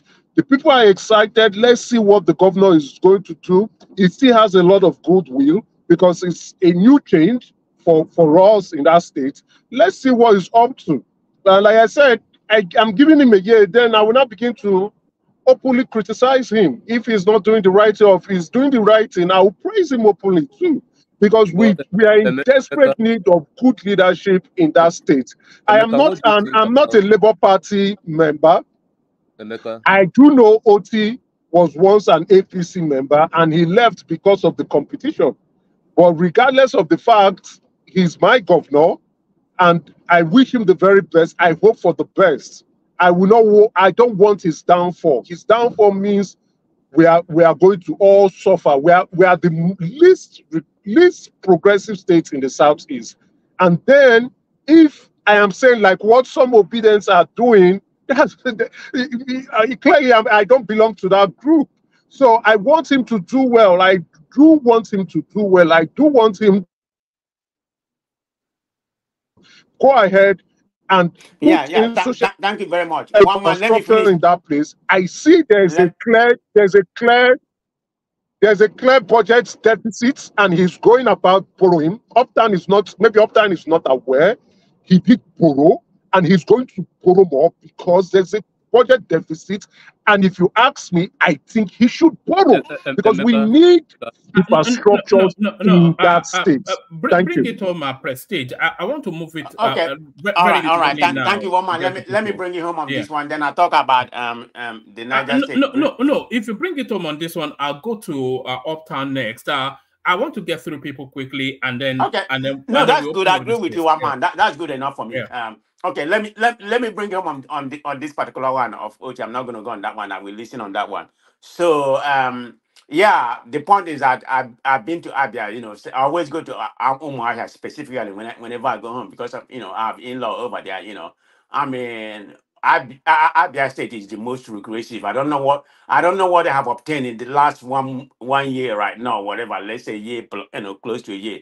So I don't know how that man has revised that state to a certain area. I don't know. So they need to wake up. You know, they need to wake up because right now I rank them as, you know, as the last of the state. You know, Ebonyi State has come up. I wouldn't put Ebonyi State as number one. So I mean, they have some infrastructure and some other things. So I wouldn't put them number one as Mecca did. But having said that, I don't really know what to believe or what's coming out, and you know, all this budget depended, you know, how is it going to, you know, implement and whatever, and is it going to be, some of them are going to be embezzled? I don't know yet, but from the little things I read on the media, I don't have any fact to, you know, to back it up, because it seems like he has done something a little bit better, because when he came in, about 3.5 share, you know, of the company that value almost about 800 million, you know, the people in Abia State, you know, have a share about 3.5 share of the $800 billion company there. So that's a positive.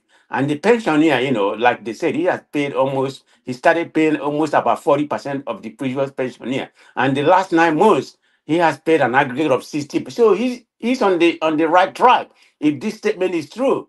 So I will always put a caveat. Not everything that I read, you know, on the paper or the news is true.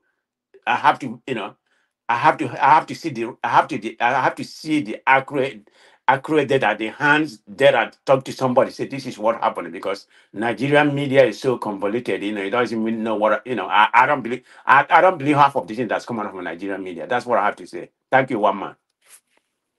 All right, brilliant. That's the excellent man of Prestige. So Prestige, stay there. I just want to get through the voices, and then we open it up to the after hours. I think Thomas is available.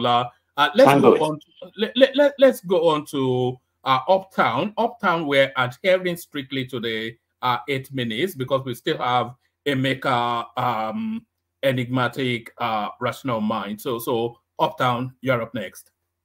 One man. Okay.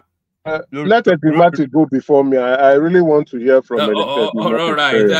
You want to go and get your dictionary first before we get to Enigmatic? Yeah. No, I enjoy listening to his opinion, and Ogbeni, they are my special panelists. Yes. Who is yours? It is Koboko that you want to see how Koboko go fly. Is that what you are waiting for, Emeka? No, because they paint Emeka narrative. Koboko from enigmatic. Let Uptown go. Let's allow Uptown to go, please. All right, Uptown, you are next. Who is your favorite voice? And anytime that when we get to enigmatic, anytime that it uses the word profundity, we have to take a swig of wine. Let's see if we'll get drunk, because I think he always uses that word 10 times in a speech. But Uptown, you're up next. Uptown, the homie, unmute. One man, can you hear me? We can now. Carry on. The floor is yours. So I said, I said no, it's a lie. When you say the we are adhering to 8 minutes, that's not true. We never adhered to 8 minutes. One more. So that's by the way. Please, yeah, one more. Okay, before I start, my brother Ekene, Emeka, sorry. On your way to assessing your governor, you need to answer some questions like, why is it that OT has attracted more FDIs into Abia State in 8 months than Soludo has done, even though Soludo is in his 3rd year? almost completing his tenure. And both governors have not borrowed. You said OT has borrowed. I have it in good authority that he hasn't. Do I want him to borrow? Yes. Do I even want him to borrow 1 trillion? Yes. There's an infrastructure gap that needs to be bridged in Abia State, especially Aba, to bring back the Aba of Mike Okpara back. Does Soludo need to borrow? Yes. And I understand. Soludo clearly wanted to borrow from day one. He changed gear. Why? I'm sure he also wants to beat the P2B record of not borrowing. But he should just quit with the competitions. Anambra is very healthy in terms of debt, in terms of finance. He can borrow. Obi probably didn't borrow those years because he felt we weren't healthy yet. So, and he's a good fiscal manager, prudent person. Soludo needs to borrow. Let's not forget about he's made his points in the first 2 years. Yeah, he worked without borrowing. We got it. He needs to borrow at least 500 billion. Transform Onitsha, transform Oka. And then education.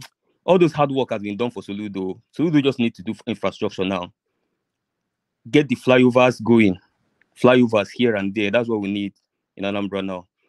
Infrastructure, fiscal infrastructure, expand the lanes to 3, 5, 6, 8 lanes.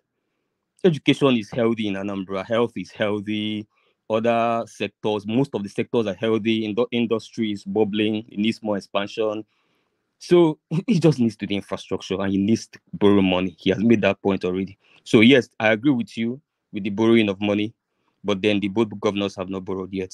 But Abia State have attracted millions of dollars in FDIs. And also OT has cancelled pensions for governors. And I'm sure you know that. That's also very Sorry, significant. my brother Optan, I didn't want to interrupt your flow so that you don't your line of thought don't skip. When you say attract FDI, right? What kind of FDI are you talking about? Because we are not seeing this investment in terms of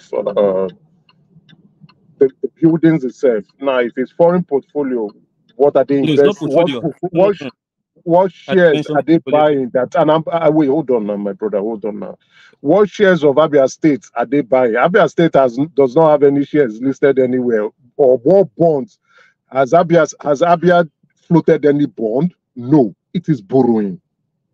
So when you say foreign direct investment, that is the term they are using to sell and confuse India Abias. It is borrowing. They just flipped it to say foreign direct investment. I have not seen. Hold on, so don't worry, my brother. Please, just give me seconds. I didn't hear of any state bond being floated, right? I didn't hear of any. I'm not heard or read on any papers of any buildings by any foreigner. Where did they build it? The only one we know of is Geometrics, which has been there that is now giving places in about 24/7 power supply, and that investment has been going on for quite a while. Tell me the foreign direct investment. Which company? Let's know. It is borrowing. I'm telling you that he borrowed, but you are arguing with me. Anyway, go ahead.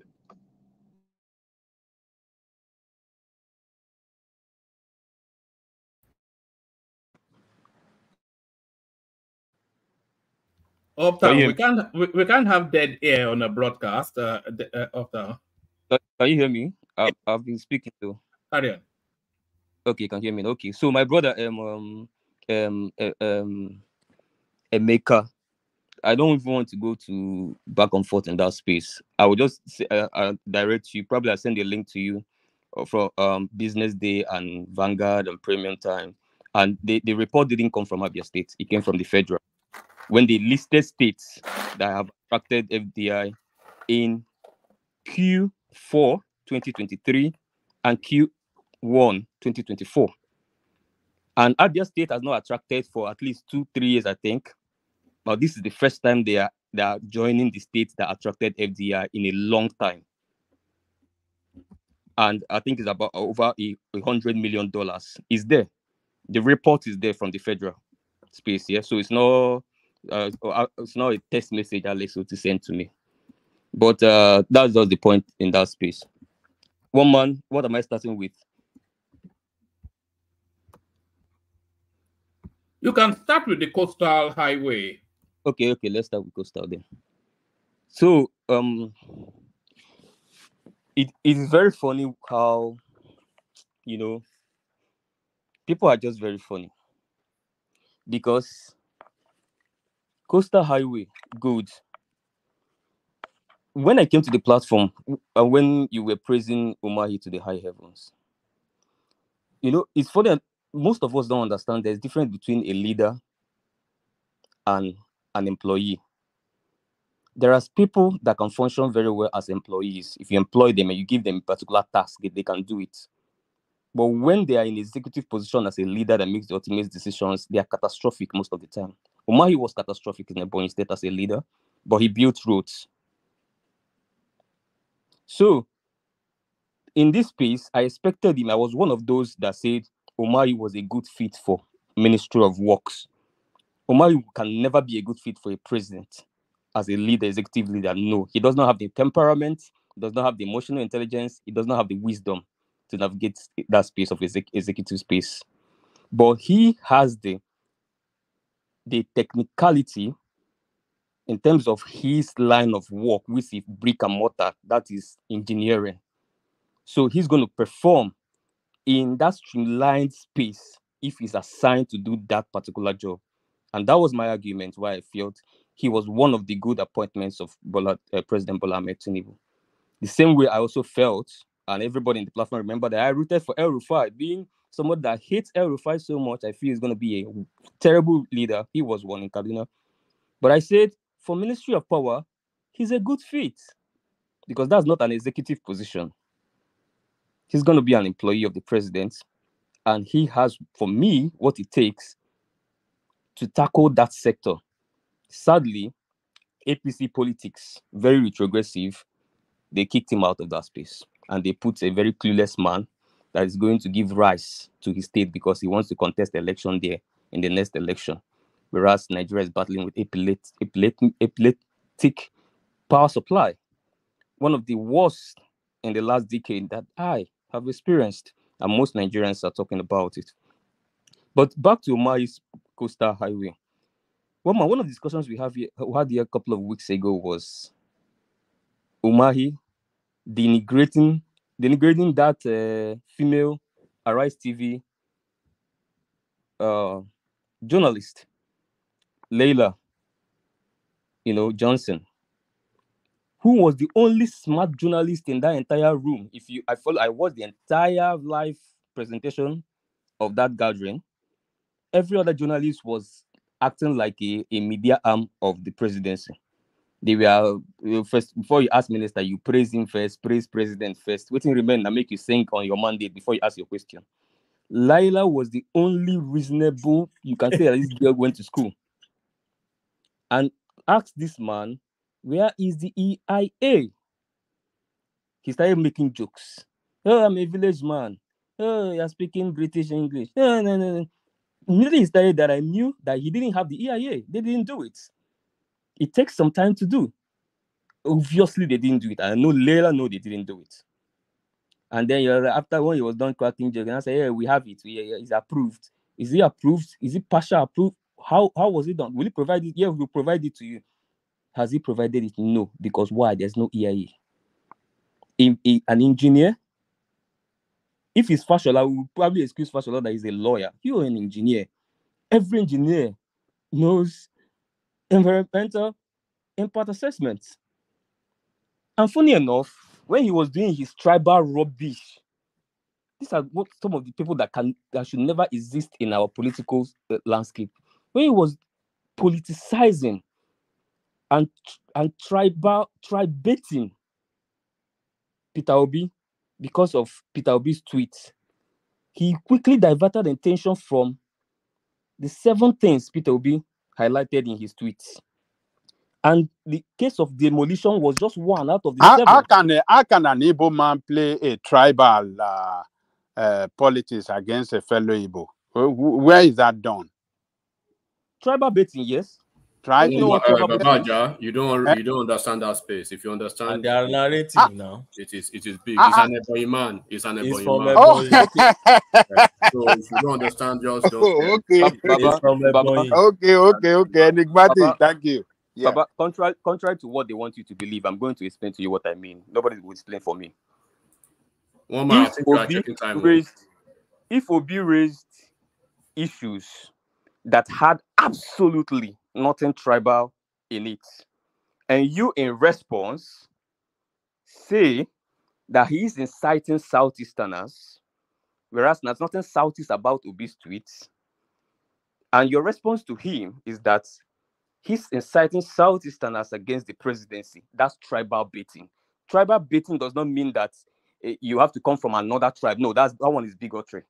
Sometimes we used to carry vocabulary. I don't know whether we have read too much books. People now forget meanings of things. Because I know some people, when they use bigotry, they don't even understand what bigotry is, because sometimes they mix tribalism with bigotry. No, tribalism is that you might be proud of your tribe, you might speak good of your tribe. That's tribalistic, yeah? But bigotry is speaking ill Don't let of them other pin tribes. you down. Continue your thing. Don't forget this. Rational mind. Don't let them sidetrack with this by tribal stuff. Just go on. They battle you. Go on. Go on. Let me derail your thoughts. Yeah, don't get sidetracked. Don't get sidetracked into the minutiae too, because that would just chop up the time. Go to the big topics and then Thank you, Rational Mind, for reminding me the people I'm dealing with. I almost forgot for a second. So, what did Obi raise there? He raised 7 things. He raised issues of timing. Is this the time for it? Because of what these things go, the demolitions that is going to occur. And funny enough, he's the only person that talked about across the entire length of the 700 kilometers. So Obi didn't even reduce his tweet to only the impact in Lagos. No. Obi even talked about, what about when it gets to the rural settlements, ancestral homes? What is going to happen? What is the plans? He said, in the beginning of the tweet, he said, this is me raising opportunity for discussion. Let's discuss it. Timing. What about the preparation? Another that preparation is what Leila raised, which is the impact, environmental impact assessment. How prepared? What is details? He raised issues of MSMEs and job losses. Is this the time for Nigeria to lose jobs or to gain jobs? He raised issues of pricing. He raised issues of priority in terms of any economic person knows what we call scale of preference, and need assessments. He questioned that. He questioned in terms of, even listed the capital budgeting for the federal government for the year, even the multinational loans expected and all of that. And he tried to aggregate it and say, okay, no, if you merge other roads that should be done, for example, the tanker that fell somewhere in Port Harcourt in the federal road because the road was bad and he burnt a lot of cars. So that is people losing lives. Some of those roads need to be attended to. If you merge it with this, you find out that our capital budget can never do it simultaneously. So you raise particular congent issues, and what the idiots from Ebonyi State, the pseudo-intellectual from Ebonyi State, could reply to that lengthy tweet of raising several issues was, hey, Southeast, which is classic APC politics. Anybody that joins APC becomes a fool. Now, the chicken has returned to roast. And that Obi's tweet will remain relevant for the next 2 years because it will be playing out, it will be coming out one by one. The ancestral homes Obi spoke to, that one have started. When you get to ancestral homes, are you going to, okay, so if you avoid the ones in Lagos, is it when you get to another state, when you affect ancestral home, you say, no, we won't avoid this one. They will tell you, but you avoided our brothers there. So what is the plan? That's what, let's discuss. Because before you can engage into anything, you have to have a holistic, which is what even this Total Energy guy, see what he was saying in Kigali about us, why we lost the $6 billion investment. I almost closed my face in shame. And this is what we come to say on the platform every day to one man. Policy flip-flopping, policy inconsistency is never the darling of investors. Any person that go to any basic business school knows this. But we have politicians that has never built business in their life. They don't know. They have only built political accolades that win elections. But those people don't govern. They don't know anything about building businesses. Most of them has never built businesses before. The Total Energy guy was slamming us in front of, and that was a gathering of investors. That video has gone viral. He said clearly, we diverted this from Nigeria to Angola simply because they have policy inconsistency there in that country. And the flip-floppings, we can't put it there. Angola is more stable in terms of policy. That's why we moved to Angola. Very simple. Because we don't think things through. Policy making, you have to do impact assessments. You have to check even the gray areas. You have to check possible obstacles. Planning, 3 more minutes. budgeting, 3 more minutes. Shock absorbers, identifying the shock before you even put a shock absorber, because you don't identify it, how you really put shock absorber. Strategy for implementation, supervisions, measurements, all these things has to be on the table. You can't be doing a fire brigade approach to policy implementation or fire brigade approach to Kabu Babasope economics. No. Politics, you guys have done well with politics. You are doing terribly bad with governance. You know, so let me not even go to that space. Now he has rerouted it now. Okay. Maybe by the time we go 1 or 2 extra kilometers again, why didn't you know there were cable lines there before? If you did your EIA, you didn't know there were cable lines there. You knew, or probably you didn't know too because you didn't do your EIA.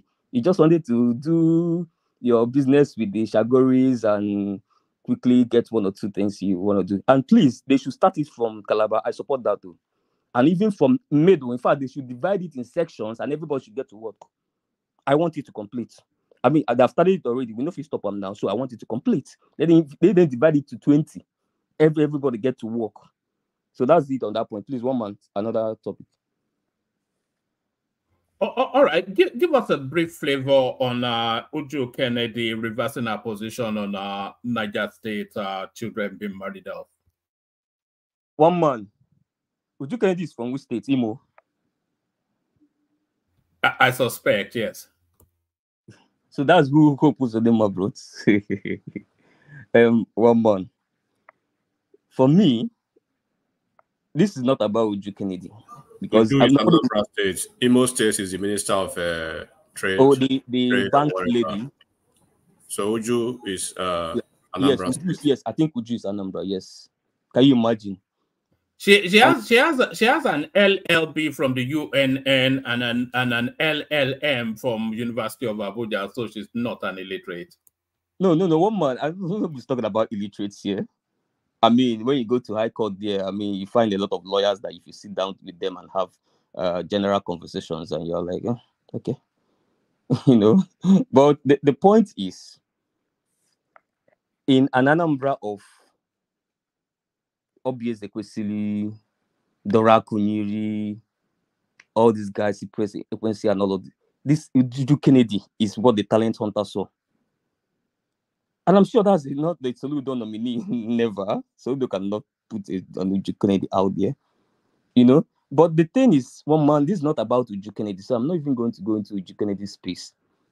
It's about her employer.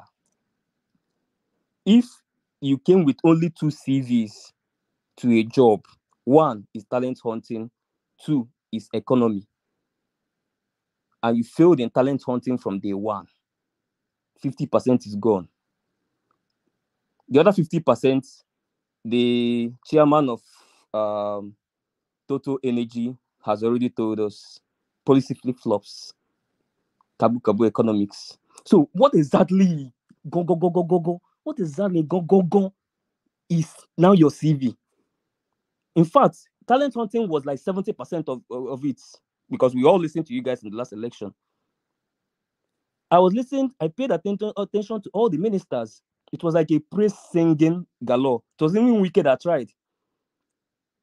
The Minister of Mines went there to talk about data gathering that has already been done under Buhari. Mr. Minister, that means you don't even know what is going on in your ministry. This is Dele Alake. He's a seasoned journalist. He went to school. He's intelligent. But is that the ministry for him? The guy doing power, can he ever solve?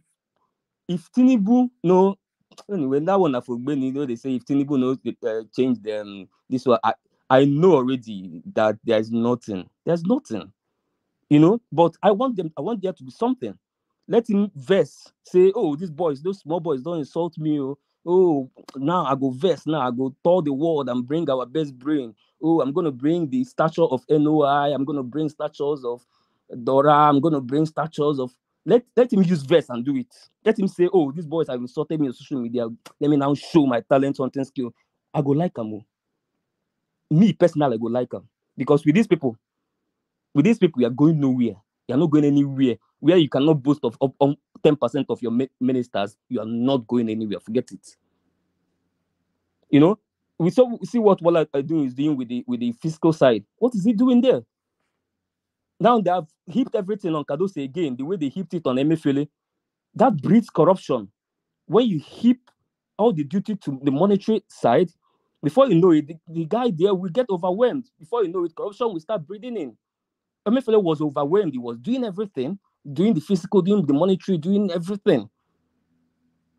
So the fiscal side is collaboration between the coordinator of the economy and the president in terms of the executive.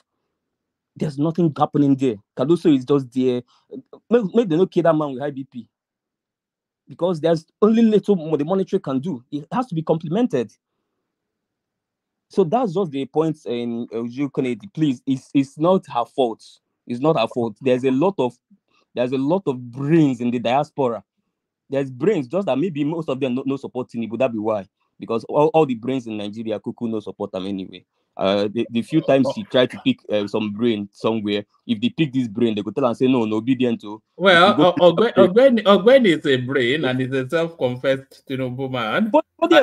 Enigmatic is a super brain. Is a self-connect. Emeka is a genius. He is a genius and is a self-confessed Tinubu man. Rational mind is somewhat clever, and he grudgingly some people support Tinubu sometimes. So all the super brains support Tinubu, it seems. One man, the truth is that this guy is probably struggling to get the right brains because most of that space does not support him. I mean, we know the space where most of those guys are. That's why. And if anybody that is learned speaks on TV, maybe a professor, an economist, or anybody, before you know, they have accused him of being obedient leaning. Why? I mean, Agbakoba is more brighter in terms of cerebral than cerebral. Yeah, more bright in his brain, more than 90% of the people in the cabinet. If you listen to Lisa Agbakoba speak, if you listen to this minister speak, there's no depth, there's no understanding of the development, there's no understanding of vision, there's no creativity, none. Just 5% of them. Maybe listen to the person speak. El Rufai did well when he screamed for his ministerial. Compare that with this clown there now that's just preparing he's gathering money to run for governorship. You just carry people that politically exposed, fool them there to waste my youthful age. One man is painful for every single extra year. Let me tell you this, and then we'll go on from there to Enigmatic. On Sunday, we're starting to open up the ministerial audits. So we cannot do, because there are about 40 or 50. We cannot do all of them in one session. So we go to we do the sexy ones first on Sunday, and then like the big ministries, finance, petroleum, or the ministries that actually really affect our lives profoundly.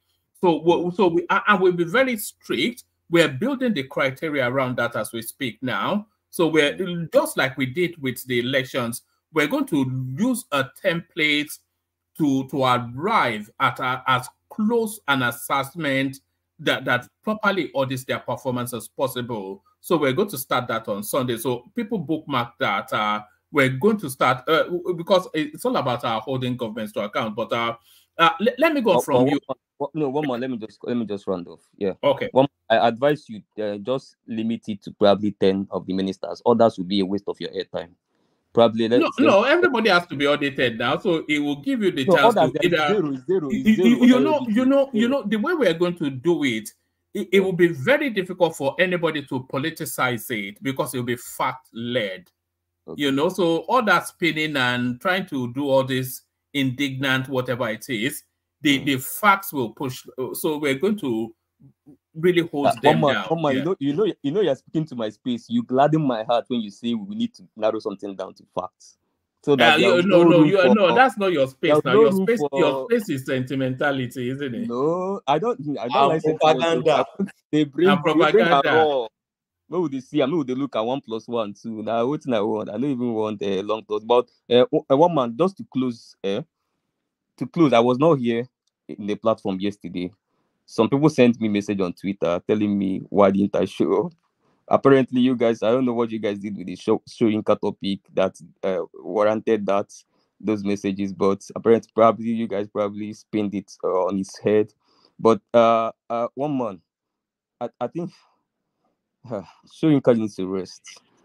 Don't worry. A rational man will do a justice to that. Yeah, rational man. We'll open up that space in there after we've been around because it's such a big space and we touched on it yesterday. But let me go on from you, Enigma. They want him to rest. Yes, fight man, Abi. Yes.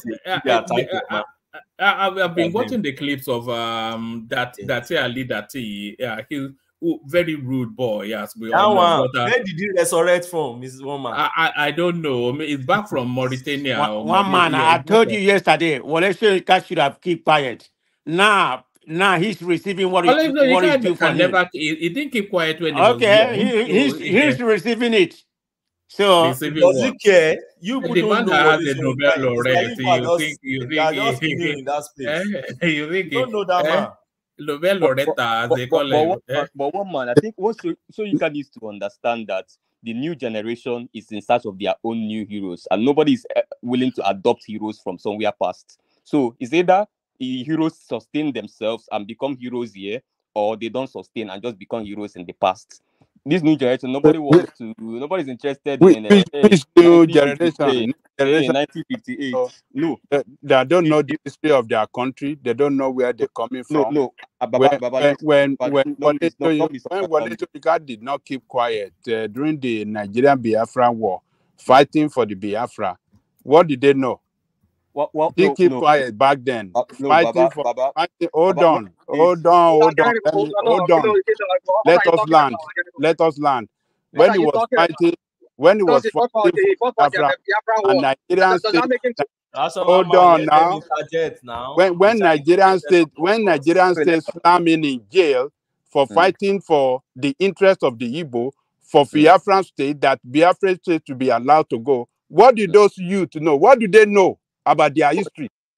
Okay. Children that never taught history in school don't know. How come Wole Soyinka hasn't said anything about what they don't know anything about their country. How come he never say about what transpired in Lagos? Talking nonsense. He never say anything about this government. All he knows is Obi. He be sleeping, thinking about Obi. All right, enigmatic. You're up next. Microwave generation. Wait. Let me bring enigmatic in properly. No.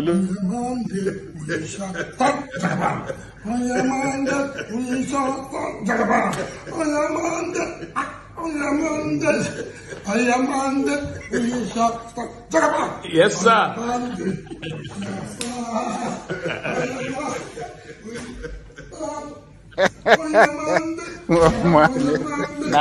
That's the wayo man. So there it is. Are you standing on his mandate, enigmatic Honde? One man. That's a very good accolade and embellishment to welcome enigmatic into the building. Is it enigmatic or Koboko Master? Enigmatic menu. Is it Koboko Master or Oko Ogun Efore fún Peter Obi? I raised two and two. I raised two and two. Panado extra. Fun Peter Obi. You know, say I don't get problem with the Labour Party people and the headless mobs. Now Peter Obi be the cocoa. So as the feel you have my big brother David, we feel you have there will be to cause and where. But one man. But I think you really came in for the like Boros Oshoma. I think that's somewhat everybody. Yeah, I'll briefly touch on that, but I mean it's quite unprecedented that you know let me just say it for now that Alex Oti, look, whoever is saying it's not boring or whatever it is, I don't know what part of the planet they're operating from, but first of all, you know, that Islamic bank, I know that for a fact. He has a 125 million that was even approved by the by the House of Assembly. I think it was on the 19th of March this year. And then he has actually. Yes, so Benny, you are spot on that. You see, I just wanted Uptown to continue. That foreign direct investment, I have checked again, it is low. That's FDI. When you flip it, it's like you have, what the federal government said is, that Lagos, others, Abia states, they have attracted foreign direct investment, right? For those who are bringing in the funds, they are investors. For those who are the users of the funds, they are borrowers. Continue, my chief. Yeah. So one man, I think if you don't mind, let the next person go now. I'll come back, please. I gave you my spot now because I want to hear you. Yeah, unfortunately, I just had a very important visitor now just came in. All right. Go with that person. You say that's it. Life sometimes interferes. So there it is. We'll look back to you. If do you want to yield the moment to let my brother from the creek, though he's a fake brother anyway, but let him have the floor. Yes. Rational Mind, are you there? One man, I'm driving. I need to bust up this driving. I don't know. Hold on. Why is it that enigmatic and what's his name? Why are they playing this game? Let them go first. No. I'm driving, and my baby is talking behind. You're driving. My baby is talking. No, I can speak, but my baby is actually screaming. So I just okay. Let me. Yeah. All right. Do you want us to go to Kulata and then we'll talk? Let me see where I can exit here. I can exit because I think I drove past the rest stop here. Let me exit somewhere here. You better take your time. You get frustrated with your exit. I will exit. Okay, I think yes. Let me exit here. Yeah. Okay. Go on. So you have to feed me one man because. All right. Let me just. Are you in a position to yeah, go on. Just go on, one man. Go on. I thought I was exiting at the rest stop, but it's okay. Go on. I'm listening. All right. So you can take your pick. To save submarine cables, Lagos Calabar Highway leaves shoreline, reverts to original route for 9 kilometers. It's just a 9-kilometer detour, of course, but the obedience apoplectic with I don't even know with Kumbaya is saying. It's the law that is holding Nnamdi Kanu. I don't know him. So that is the Justice Minister Fagbemi telling Nnamdi Kanu to F off. So there's that one. And then there's the return of Lamido Sanusi, who gets his certification from a Kano State governor, but when querying the legality of that structure. Minister backs Niger mass wedding, makes donation. So this is Uju Kennedy taking the knee to the Islamists. So take your pick and launch at it. Okay, one man. Thanks a lot. I want to say good afternoon to everyone. I mean, not afternoon. It's already evening here. In fact, it's even night here already. Just because we still have this shining, like when you're in summertime and it's still bright when it's even like 10 o'clock here. 10 p.m. Anyway, yeah. So let me park here. Yeah. So Woman, let me start with the issue. I mean, the one of the what's it called, the Lekki Road, and the reason is because as I'm driving, I'm going back home. I'm driving about 200 miles from here back home. I was just very close to the Canadian border. It's a project that I am one of the team. I mean, one of the team members there, presenting my own company. You see, and what we're doing is a civil project. When I had one, our friend here was talking about, which I've also spoken about some time back, the issue of the is it the EIA, environmental impact assessment or whatever they call it. That this Leila was asking my. You see, when we said you have a president, when I call him Akpa, some people came for me here. I called him an impulsive man. So people came for me here. This traits is all you find this trait in this guy called Tinubu. He's an Akpa in the sense that he just spend money. He doesn't maybe because it's not his money, because he used to that piffering of stealing from the taxpayers. That has been his way, all true and true. Even before he became a governor, we knew how what he did here in America. But let me not bore us with those stories. But my point is that this guy's an impulsive man who doesn't. We saw how that brought us to this mess. I mean, this mess that Nigerians are finding themselves economically and even socially too. But let's just speak about the economic. Those impulsive moves that he made that has caused that country where it is economically today. Sorry, Rational Mind. Uptown, if you still can still hear me, check your WhatsApp. I sent you a message a while ago. Sorry, back to you, Rational Mind. So you see, this man is a man who doesn't think through things just because because some people have pedestalized him, revered him as some kind of genius, some kind of godlike personality who has the eyes for best brains, not even taking time to really critique what even the guy did in 1999 to when he exited. But they call me on this platform. They sell us some kind of, I don't even know where they're getting those information they're from, that they come here and they brandish during the election. People like Kulata, Enigmatic, and the rest of them. And you start wondering, where is this so-called genius? And we're talking about, he's doing a seminar for all his. So let me just go to, so talking about the road project, you see, there's this, we're just handling a small portion of a road by the tribal group here in North America.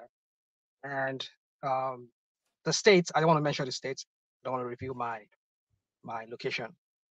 The state has this tribal population, and we're just trying to improve the road. But in the process, there's a stream, like a creek, that passes by that road. Now, the state is spending almost $10 million just to repair that to construct some kind of like a passage for the fishes that swim into the Pacific Ocean, like the salmon, the trout, and all of those kind of fishes. I don't know. Not now on that site we have environmental. There's only salmon in Alaska, so we know you're in Alaska. But continue. Yeah, so actually, so salmon is everywhere. We have Atlantic salmon, we have Pacific salmon. For your information. Okay, the one you're talking about, is Pacific. Is Pacific salmon. You're in Alaska.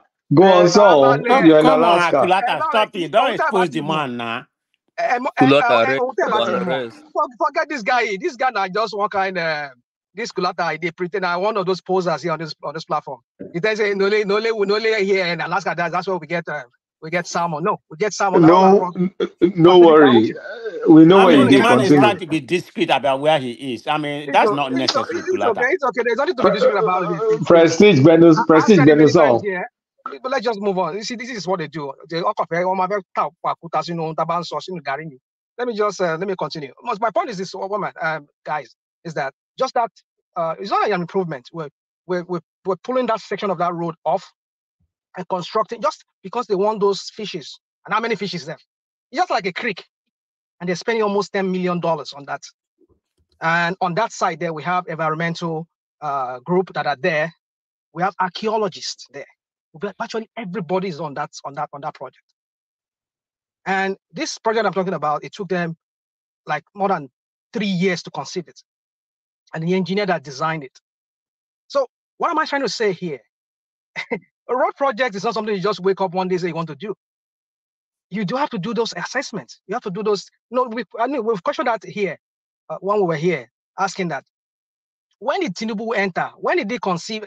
Are they planning this thing even before he became a president, that they were going to do that road? I mean, where is even so this lady was asking them, where's the environmental assessment, whatever they call it? And we had him Mayu dancing around it, trying to like make the lady look stupid.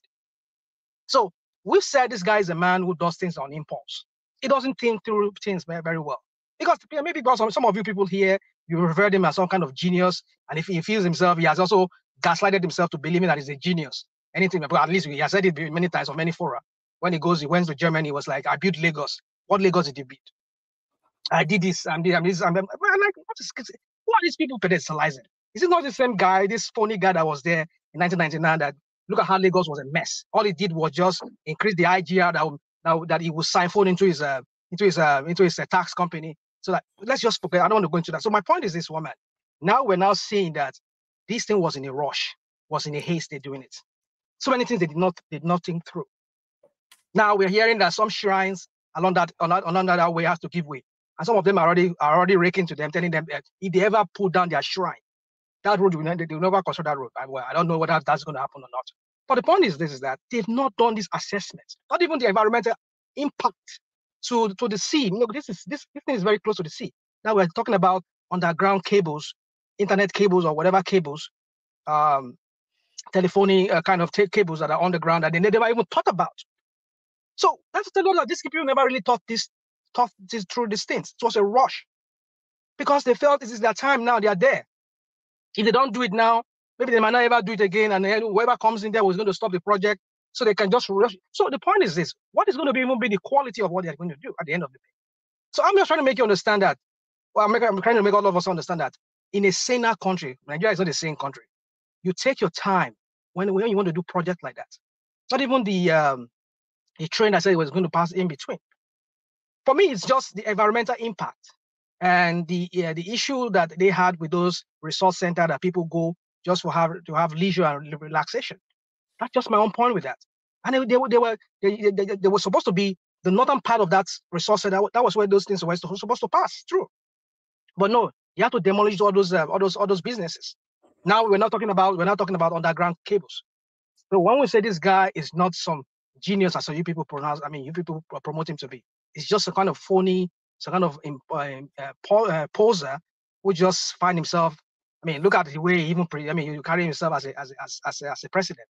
I mean, bowing down before that. I mean, I just look at this guy. I mean, is it that kind of mock humility, or what is it? Is he trying to portray himself to be? I don't even know. So for me, I'm still trying to study the guy in this. I mean, the Tinubu of 1999 is different from the Tinubu I know today. I'm just trying to study my understanding, but I don't think there's anything much to study about this guy. I just believe that this guy is just a chancer, a poser, somebody who just find himself there by some crooked means or crookery means, and now it's and it's messing up the whole country. Look at where he brought the country to now. One man, give me another topic. Let me go. I just because another topic I want to talk to you, which is that Soyinka matter. All right. So just go to the Soyinka matter then. Because people are not held hostage to the talking points. Speak to what interests you the most. Yeah. You see, one man talking about Soyinka. You see, Momokwe, his rep. They are all here. People like Kulata. People like Kulata that he taught. Maybe he taught him poetry or whatever. Is it prose? I mean, literature. He was a professor of literature, Abi. So Soyinka didn't teach me, but I know him as a person. Okay. So let me put it that way. I know the man personally, so I'm not going to let you insult him like that. Okay, I hear you. So you see, when we say this man has something wrong with him, you people say we just want to insult people. We give no offense, but this guy just start launching at the people. This group of this young men and women who are clamoring, who are yearning to find a better Nigeria. They've not asked for the burning of that contraction we call Nigeria, but they just want a better future for themselves. Now, let us now go back in history. Memory lane, like Ajalekoko was trying to tout here, talking about, oh, he went to Biafra. I mean, come on. Don't throw that on our face. Don't rub that on our face as if it's something so extraordinary. Yes, it is something extraordinary. I would have considered that something that would have been on his record. But now seeing him doing the opposite of who he was when he was boisterous, when he was a young man who was yearning to see a better Nigeria during his own time, was yearning to see that a fellow man should not be treated differently from other fellow men. In the case of the Biafrans, the Igbos who decided to secede from Nigeria, and the way they were treating them, trying to starve them to death. And he felt that, no, this is not normal. Now, look at how this is the same man who pointed a gun at a broadcaster, trying to make him to read his own version of the result that was of the election of his time. Nobody called him fascist then. But we have this group of young men and women who are yearning to see a better Nigeria, who doesn't want criminals to lead them, who doesn't want people of some kind of character.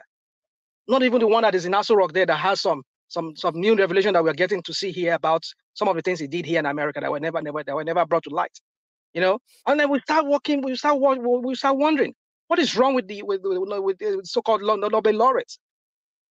But some people say, well, it's because he's aging. Maybe that is the reason why he's acting the way he's acting. It's getting, some of these old men, when they get old, they start acting like kids, like babies. I think that's what is happening. Because I don't know. Rational mind, it's called hallucination, the false perception of events. I think it's still writing in this is grandeur. This is past grandeur of being a Nobel laureate. I don't even know what the crap that even means. Because you're Nobel laureate for what? Like, that's if you discover some kind of new things, like some people did who got a Nobel laureate for some rational mind. Nobel laureate in the arts is different from Nobel in science. Okay. You don't understand, otherwise you won't be making that kind of ignorant statement. You don't understand. You don't understand. The narrow scope of his understanding. Let him. Go on. That does not indict rational mind. Whether I understand, that's not the point. I'm up to the task. So rational mind is representing the illiterates. Is representing the illiterates. No, hold on. We know. Don't go there, okay? You're not the only wise or educated person here, so don't be. Everybody here is educated apart from rational mind. Maybe Prestige. Okay, thank you. That's your UCLA, Baruch. The Nobel laureate award it cut across so many fields. All right. So if you don't know that, you know that. I know that. So you expect if I'm saying people who did innovation, you expect innovations like engineering because he got this rational mind. What is Wole Soyinka? Wait. What is Wole Soyinka subject matter? He doesn't know. Don't ask. What's his area of specialty? I watched it now. Eklon Porukwe, the lawyer guy. I watched it. What is? What? I said what? He was interviewed, and he was talking about. I said, what is area of specialization? I mean, what is the relevance of all this question from Kulata? I mean, that's not gonna indict rational mind narrative. It's not indictment. It's the clarification. It's clarification. You poo-poo the guy's Nobel, and I asked you, okay, what's his area of specialization? Like, people don't even know what Wole Soyinka is a specialist for. I said he taught you literature, right? Did I not say that to you? No, it's not literature. It's not English literature. I everything with my mouth, right? Come on, dude, stop this. Stop this. Oh God! I know. You don't even know. I know what he got. I know what he got his Nobel laureate for. I'm just saying that. In what? Nobel laureate in forget it. In art. I mean, in his what is it? Is this his literature or whatever he did? What does he do? What does he do? Don't question me on that. I'm not. Okay, Wole Soyinka is a play. Wole Soyinka is a playwright. Is a playwright. Playwright or whatever you call it. Don't trigger me. Don't dude me. I'm telling you what he's known for, what he does. He has Nobel laureate. Why would I tell you anything? He was a professor at my university. We live in the same freaking. We live in the same place. I'm less concerned about whatever he had it for. My point is this. My point is this: is that this guy is now acting like something else. I don't even know where he's from, but we know where. By sharing his learned opinion.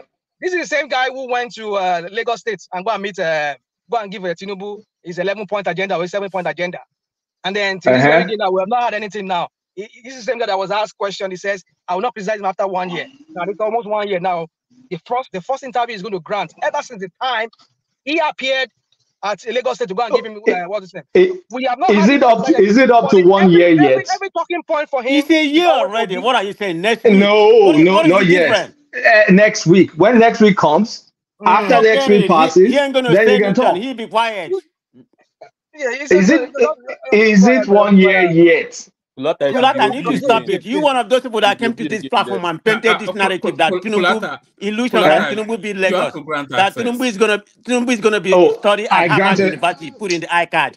Where's his wisdom? Well, I granted access. I think I granted access. Yeah, check that.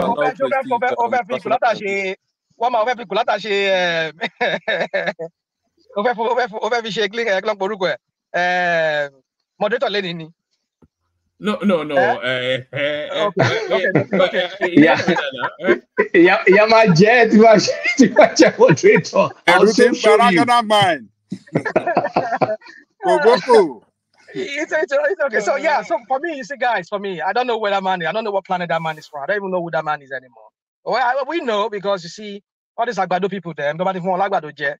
You know, they start, this is their bigotry, like we see Kulata and all of them here. Is to come here and spew their bigotry. I'm an Obi leaning. If you're gonna like come here on obedience, I'm not Igbo. I'm a full Yoruba blooded. Even though one might check it. Even though check it. Me, but I'm Yoruba. I was born in the Yoruba land. So and my origin is mostly from Yoruba land. So forget all this crap. Rational man, you're saying you don't know why Soyinka. Have you forgotten that he told us in public that Remi Tinubu gave him bags of rice then back in the course, day. Now we know those crap. You see, that man is and all that. It's just you see, I don't even have any respect for him anymore. I've lost it for him. Whatever he has done in the past, his role in June 12th, and not some of the things that were coming to light of the so-called Igbo that they were selling, the hemp that they said they were trying to sell, that Tinubu was trying to sell. They were trying to sell some kind of leaf, and they found out that it was Igbo. And then Tinubu was starting them to doing and then during that same period, that was when Tinubu was indicted here in America for some kind of 1993. It was in 93 or 90 what was indicted here for laundering money for druggies here, and his also wife too. So when you link all these events together, it tells you you can form a picture of what this guy was doing. It was look at the Hamas now. Hamas, is it Hamas? Yeah. Now it is. I was watching on DW TV some days ago. They said Hamas were also into drug and money laundering just to finance their their terrorism. So who knows what Nadeko people were then? People like Tinubu who use Nadeko as a means of making money. Be careful of keywords like Hamas and others. You say what? Be careful of those keywords. You too. Oh, okay. Oh, okay. Yeah. So I'm just repeating what is there in the news. We know some of these. What's your? Sorry, Kulata. I've got it. What is your criticism of Soyinka? It doesn't quite like the cut of Obi's jib.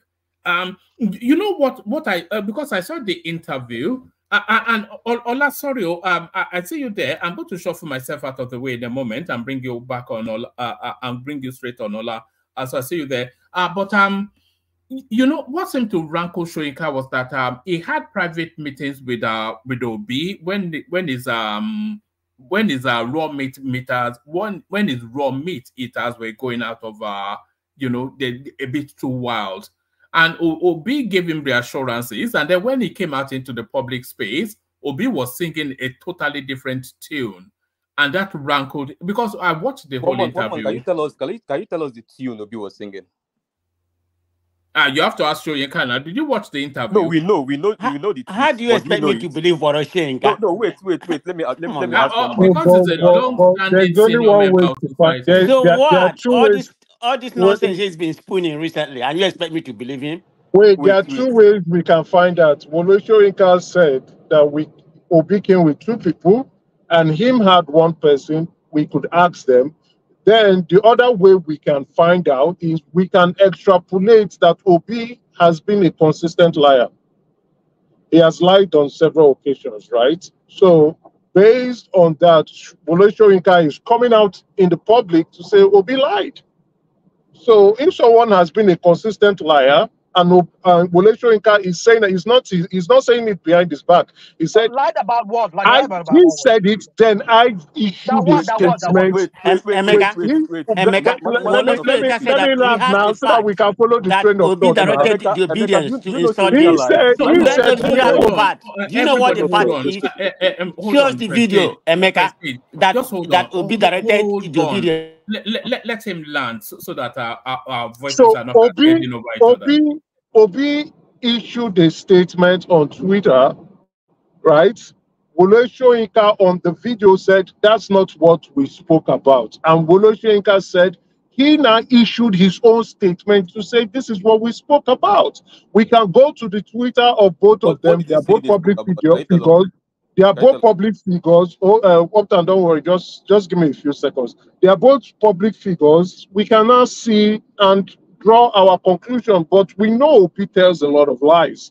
So I will go with someone who just tell us the contradiction now. What we don't know the so Wole Soyinka said Upton, follow my thought.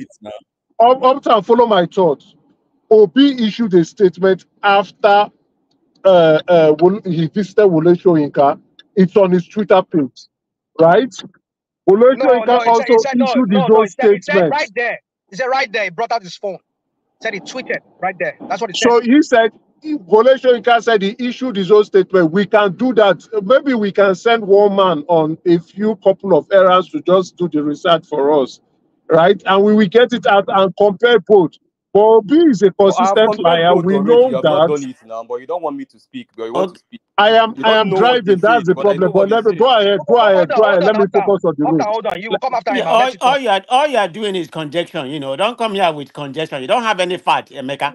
It's okay. Man of President, let him just land. Then you can sorry. Rational mind. Can you give me 5 seconds just to say one thing?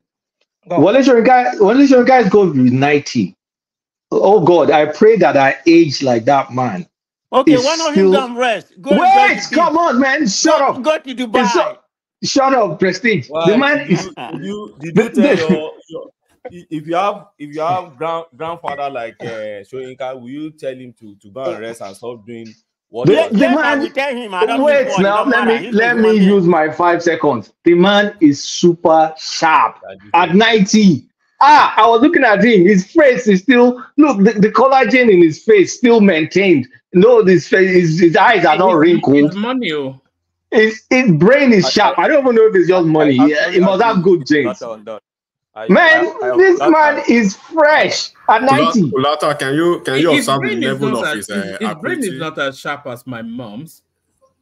Well, now don't bring my mom into No, because my mom still has the sharpest brain that I know, and she's not a young woman, Man, I pray to God I age like that, man. That's my prayer. So you just want to tell us, you just want to promote him. That's why you're telling us you want to age like him. It's okay. Well, let me don't you admire him at 90? I don't admire people like that. Yeah, you can never be like him now. That's going to be the greatest, the greatest playwright out of Africa. The greatest playwright out of Africa. That's who you're looking at. Stop that. There's no crap. That's no crap. It's a fact. That's all good, but he's diluting the whole of his legacy right now. Let me just add on to what Kulata said there. It's actually, if you want to look at it in terms of the quantum of impact, it's actually the greatest Nigeria that has ever lived. because he has achieved the most than any Nigerian that globally in terms of what most? He's a Nobel laureate now. The highest honors. The highest honor globally possible. The highest honors given. The highest honors given to a Nigerian, dead or alive. Dead or alive. You people just like. That's why we're not moving forward in that country. You people just like to pedestalize people. I swear that. Why would they move forward? I mean, there are other people who want this Nobel laureate. I mean, do you hear that when you talk about merits, it didn't have it due to anything. It was gifted. Obama was gifted it for political reasons. It's not for his work. When you talk about merits, that's the working definition of merit in Nigeria. Forget that BS. Professor Wole Soyinka for academic achievements. Academic achievement. Come on. So with all this academic achievement everybody's talking about, so we're gonna forgive all his misdeeds. That's his doing right now because of his legacy. Arguably, that's the greatest Nigerian ever. Okay, let's talk about the present. You know, the president he's doing right now. So because we're gonna forgive because he was the greatest. The president is still the greatest Nigerian. You can argue with your ancestors. So what? Man of prestige. Kulata is trying to distract you people. No. You can argue with your ancestors. It's greater than all your lineage combined. None of them will ever get Nobel. None. All of you talking here. Am I gonna eat Nobel? Who cares?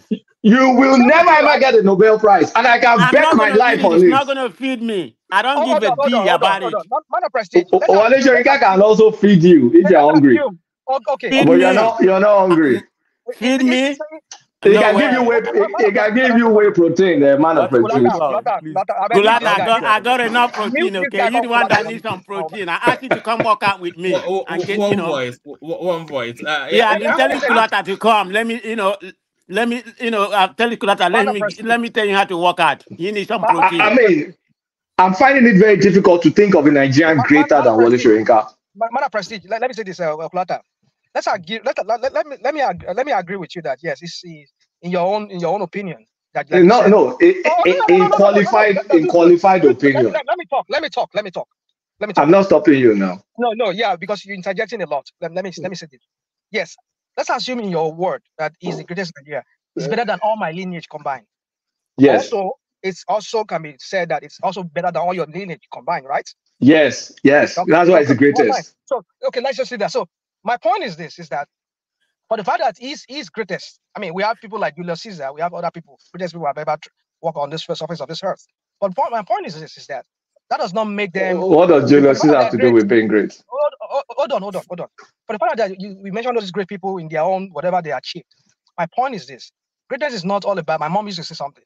But the fact that somebody is, I mean, you do great stuff or you read books does not make you like you have emotional intelligence. It doesn't make you like. Let me call it He did not read book. Everybody read book. My dad read book. Your dad read book.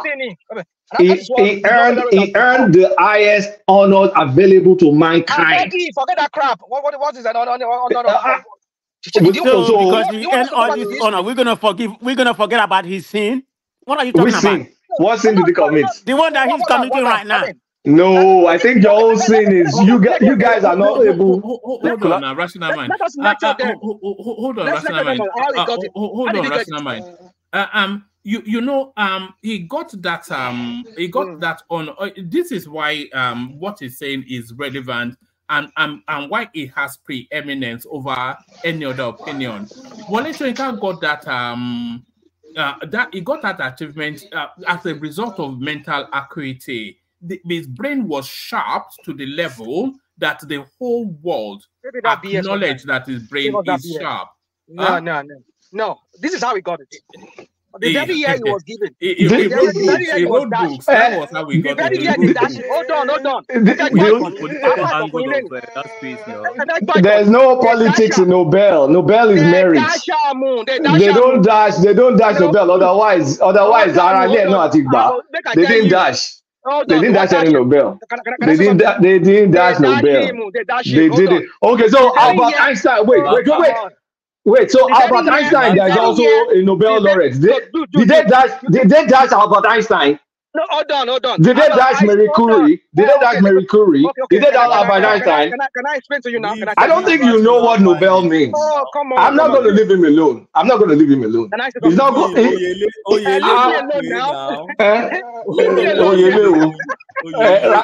Rational mind. Is it the dash person in Nobel?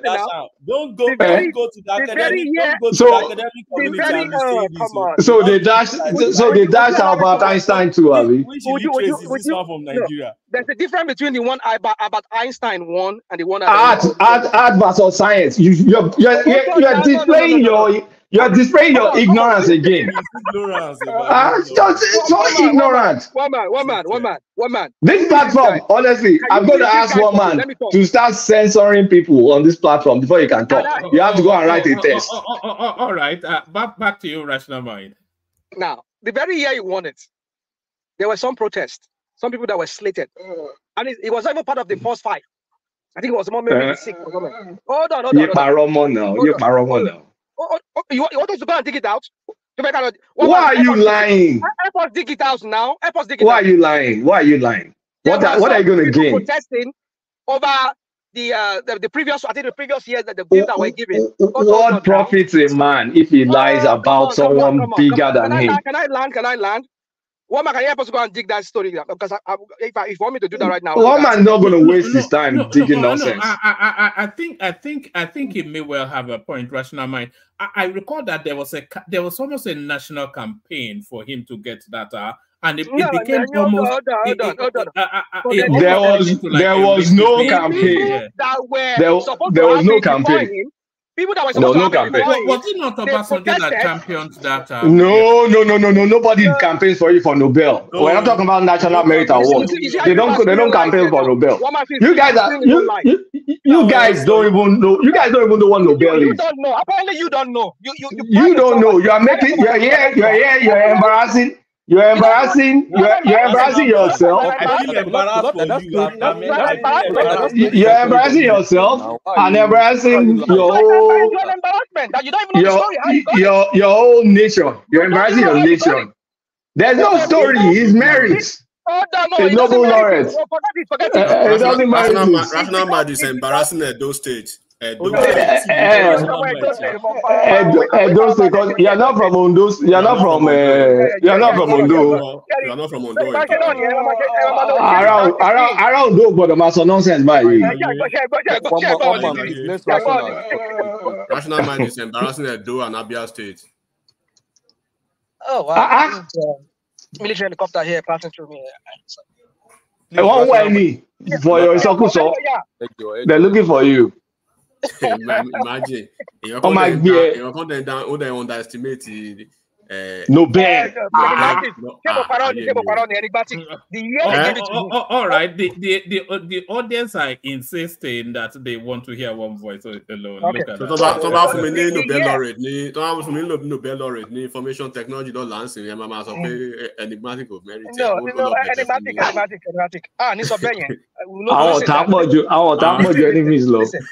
It's because the reason why we're talking. Can I land? Can I say something? Let me answer your question. No, me on my do. I wait for a balance. Most of my me on my do. I'm me. Not lie. Not lie. So, this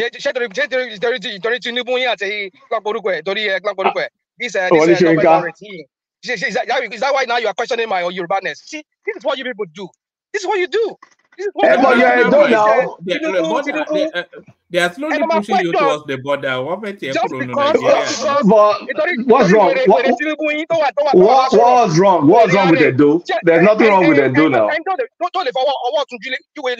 Speak English. Speak English. No, I'm not going to. We know you are not Yoruba. Don't. We know you grew up in Yoruba land, but you do speak English. All right. There's only one way to test it. I'm going to say something now. Rational Man, I'm going to say something now. And then however you complete it will tell us if you are Yoruba or not. Hold on. That's it. Bono. Oba talk pay. Look at this guy.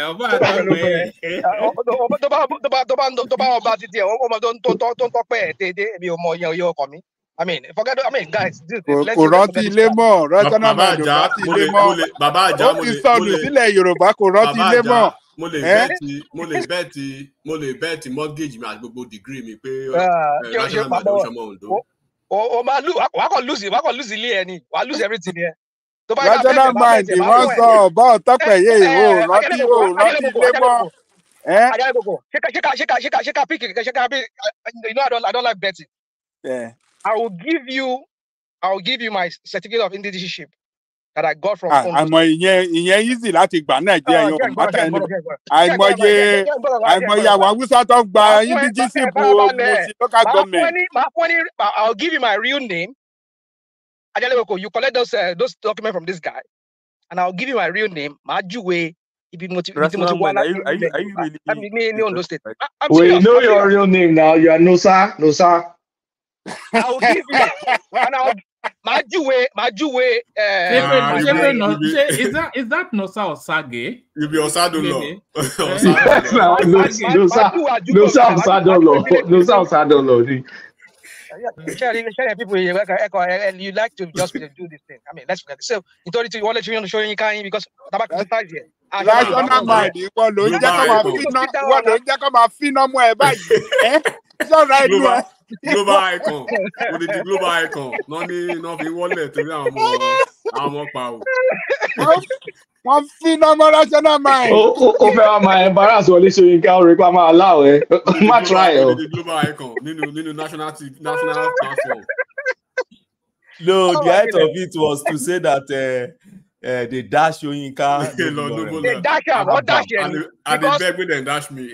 Hold on. People that were slated to accept it, they boycotted it. And they look at it that, okay. No. That boycott. Oh, God, my goodness. You want me to go and dig out the history for you? Go and dig it out. Go and dig it out. Go dig it out. Go and dig it out. Right now, I'm speaking to you guys from my phone. I don't have my dig it. America you know there those states. People here, any conscience. I like any conscience. Rational mind. A test that's coming for you, rational mind. Baba wants you to tell us the three names of a parrot in Yoruba. Mr. Osadolo. The three names of a parrot. The three names of a parrot. I like Koto. I like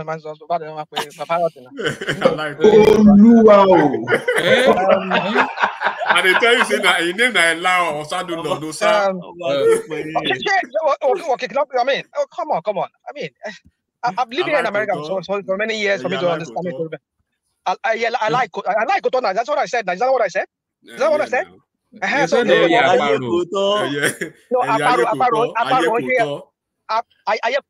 Koto. Yeah, I think that's the word. Yeah, that's what I mean to say. I like Koto. You can like Koto.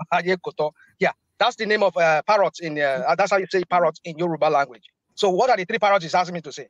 I mean, even Koto is just like a nickname. You understand? What's the real name of a Koto? Okay, I will give one. I want you to give the remaining one. The real name is Odidere. Odidere is the real name. Koto is the name. All right. If you know the three names, so just tell us so that we can move on. And then Rational Mind, give us your summation. We'll go on to Emeka, Enigmatic still waiting. Okay, what are the three? Did you know them? You would know them, Ola.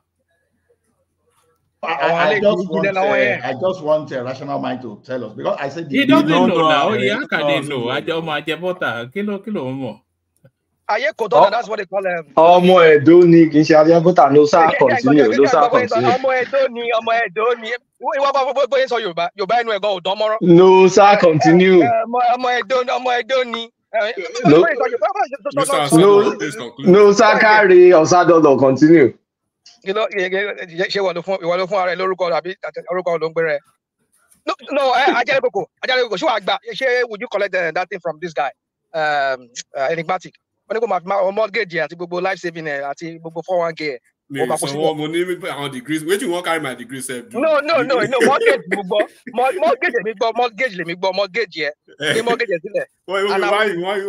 I mean it, and I will reveal who I am. I love mortgage for Alaska. Now, all right, we have Odidere, we have Ayeko To, but Baba will come and give us the third one because I don't. Okay, Odidere, then Ayeko To. So that's what I said. Ayeko To now. That's what I said now. I like Koto because I like Koto. That's what I meant to say. All right. Random the Soyinka space if they would let you, and then we go on to Emeka. I don't know why you pedestalize this man. For me, if he had been quiet, he had not said anything. No, we're not pedestalizing. No, we're giving him his dues, his respect that we owe him. There's no due here. There's no due here. There is enough dues. In my own word, there's no due anymore for this guy. I mean, we've seen people that have been stripped of this Nobel laureate. Now I think that there's a guy who was stripped of this Nobel laureate.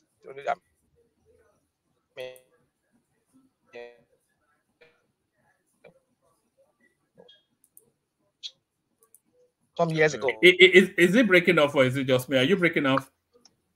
Àwọn ayé ló ń ṣe network now. So what are you talking about? So for me, you see.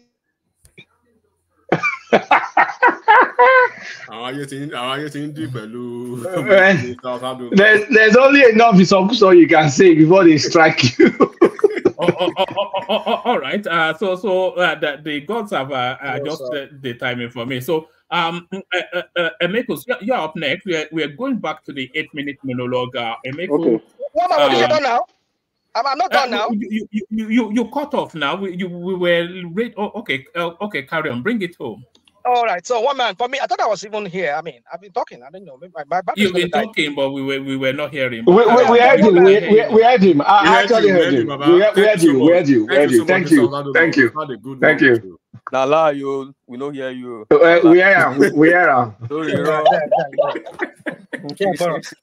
see, I took some time off because of you guys. Now I'm back again. Look at how you people are just patching on me. And when I say some of you are vulture here, Baba will say that I insult you, but you are take care of your mental well-being, please. It's important. All this Igun, then they come here and just patch on me. Like it's okay. But my point is this: finally, you see, let's believe the Nobel laureate is acting crazy. Personal mind. Can I do something? 3 seconds, please. 3 seconds. Yes. I'll say it in added Yoruba. Don't you think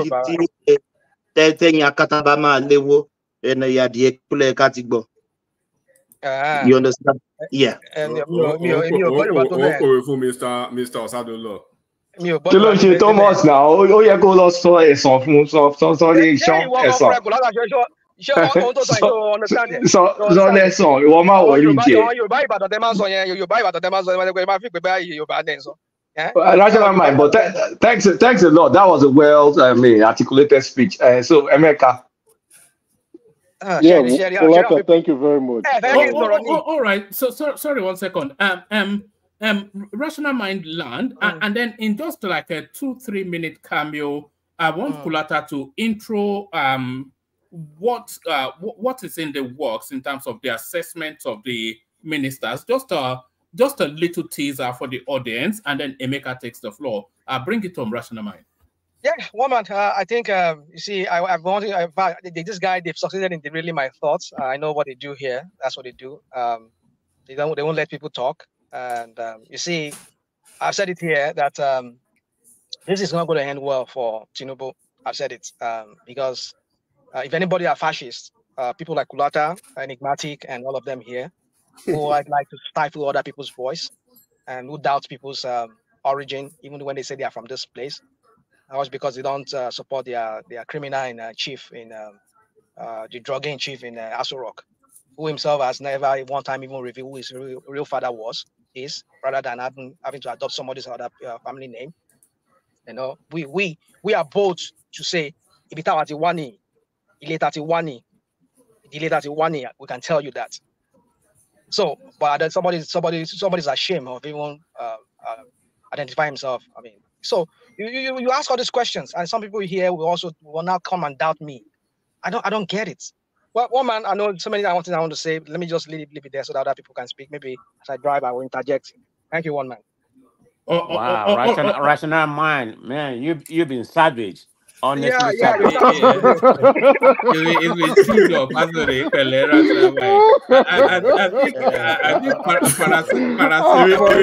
can go now, Emeka. If you want me to rational mind, I don't want to. Let me go. I will ask you that. Okay. You know, if you say you are from Ondo State, Iwu, gray hair, Iwu, IWU, Iwu. Ondo, Konje, Iwu. So what's the meaning? You are from Ondo. Ondo, Iwu. Let's forget that side. We know it is Edo is all right. Edo is fine. Edo is okay. Let's forget him. All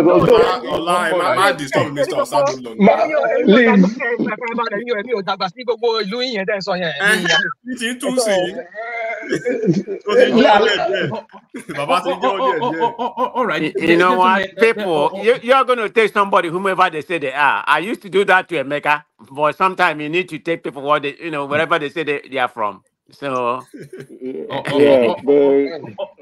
right. Okay, Kolata, go ahead. Let me quickly walk you through. I want to give everybody assignment. One man, what do you want to do? You want to share? No, you lead it. Do you want me to put it up, or do you want us to leave it? Okay, let's just maybe talk about it. So, on Sunday we want to start grading the ministers, right? We know we have a long list of ministers, 45. So I think it's safe to skip the so-called minister of state. Sorry, Kulata. Should I put the template up or not yet? Yeah, put it up. That's fine. Put it up. All right. So we want to give the ministers a fair judgment. So we're going to use balanced scorecard to judge the ministers. So there are 5 KPIs we're going to judge them on. The first one is going to be policy implementation. We're going to weight the policy implementation 25% out of 100. Next KPI is going to be budget utilization. Budget utilization is weighted 20%. Then service delivery of whatever ministry they have, we weigh that 20%. Then stakeholder engagement, we weigh that 15%. Then any sort of reforms or innovation, 20%. So the total is 100%. So when we're scoring each criteria, it's going to be a score from 1 to 10. So on policy implementation, let's just say Bosun Tigani, which happens to be the first person. What do you think is his score? So 0 to 2 means poor performance. 5 to 6, he meets expectation. 7 to 8, he exceeds expectation. 9 to 10 is outstanding performance. So for policy implementation, if you feel Bosun has a poor performance, then he is going to score between 0 to 2. So we can pick any score between 0 to 2. If you feel Bosun meets expectation in terms of policy implementation, it's going to be 5 to 6. Same thing with budget utilization. At the end of the day, it's going to calculate a weighted average on column on the right, that part that is red. Then if the weighted average, if they score between 0 and 4, Tinubu should fire the minister.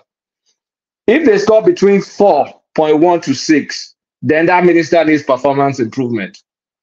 If they score between 6.1 to 8, total weighted average, then he should retain the minister. And if it's between 8.1 to 10, we recommend to strongly retain the minister.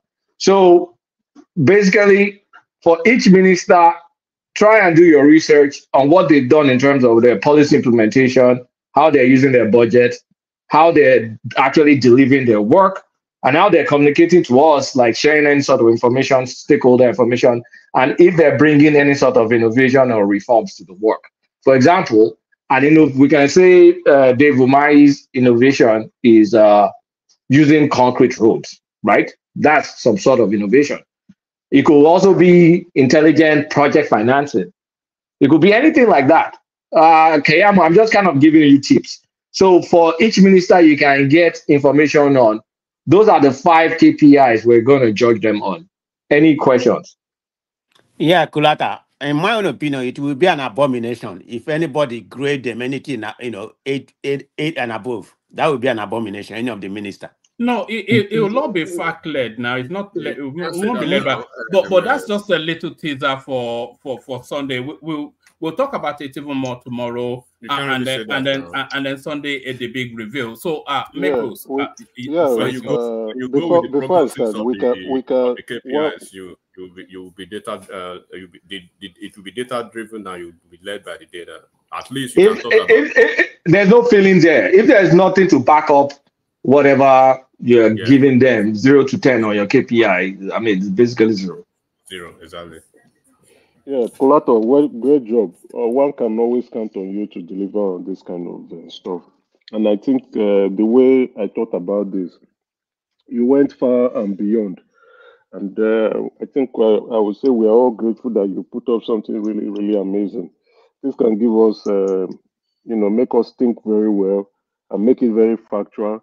And those that are good will stand out, and those who are poor, that will reflect. I wanted to speak on it slightly. I'll try to use my time very judiciously. I wanted to speak slightly on the ministers, but I will postpone it based on what you have put up the KPIs. So we'll leave it till Sunday when we kick off.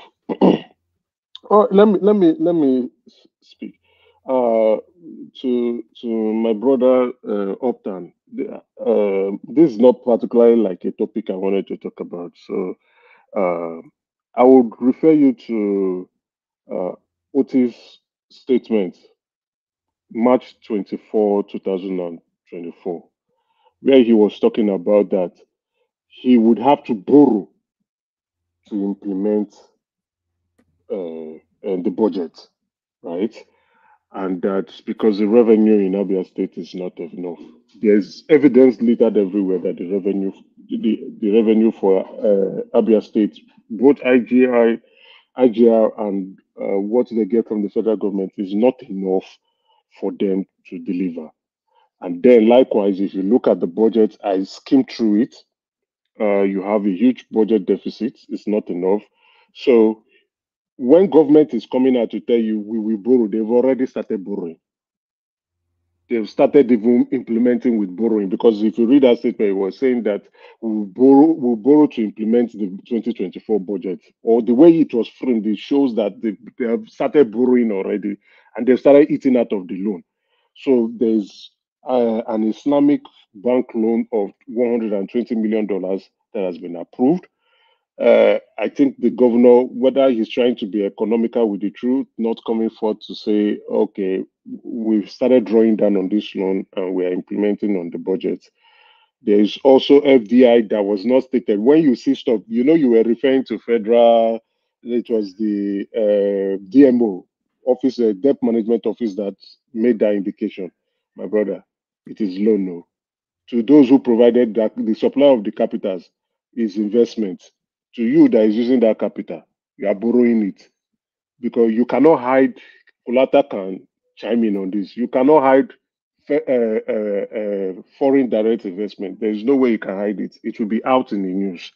You will see physically, you will see the promoters of the foreign direct investment. Then the foreign portfolio investment, that's where investors are coming there and say, okay, we want your shares, or we want to give you loan. How much interest are you giving to us? And most of these loans are federal. They are guaranteed by the federal government, by the federal government itself. What I would do, I was driving, I wanted to go and check the debt management office website and compare it with. I think they would have done this quarter. They would have released it if I believe so. They would have released Q1 to show us January, February, March. Where in May they would have released it. So I will go and check and compare. So I know you are trying to want to paint the guy. I want him to succeed. Honestly speaking, I watched this. I wasn't happy with what's his name. I don't remember this guy's name, but he wasn't lying. I do want OT to succeed, and I'm hoping and praying that he succeeds. I don't want him to fail. If he fails, we're in deep trouble, because we've been in a massive problem with PDP for quite a long while. This is the change we need: a new lift, a new leadership style. OT is someone who is business astute. He got to the zenith of his career, being the CEO, MD of Diamond Bank. Only very few individuals will be able to attain that height. So he's exposed. He's a corporate finance individual. He understands money at that level. So he should be able to implement things for us so that we can enjoy. I wish him all the very best. Well, I have not been critical of him, but going forward, after June 1st, if he does things that I know, okay, I'll come out. Not that I wish him to fail. No, I want him to succeed. I do want him to succeed. Let me move on that. So the next topic, I think the next topic is on what again, woman? We've got the Liborous op-ed. We've got Fagbemi saying it's nothing to do with how Nnamdi Kanu is being held. We've got the variation in the Lagos Calabar, which seems to be agitating a lot of people. The return of Lamido Sanusi agitating even more. Uju Kennedy, she takes the knee to Niger State. Okay, I will take Uju Kennedy, then I will go to Obi because not that I want to, but and the Sanusi part, I think Ogbeni did a wonderful job on that, giving us the history, telling us stuff, giving us insights. The knowledge I gained, I only knew, let's say, 55%, but I think Ogbeni brought us up to speed, on especially with the history part. I didn't know much of the history.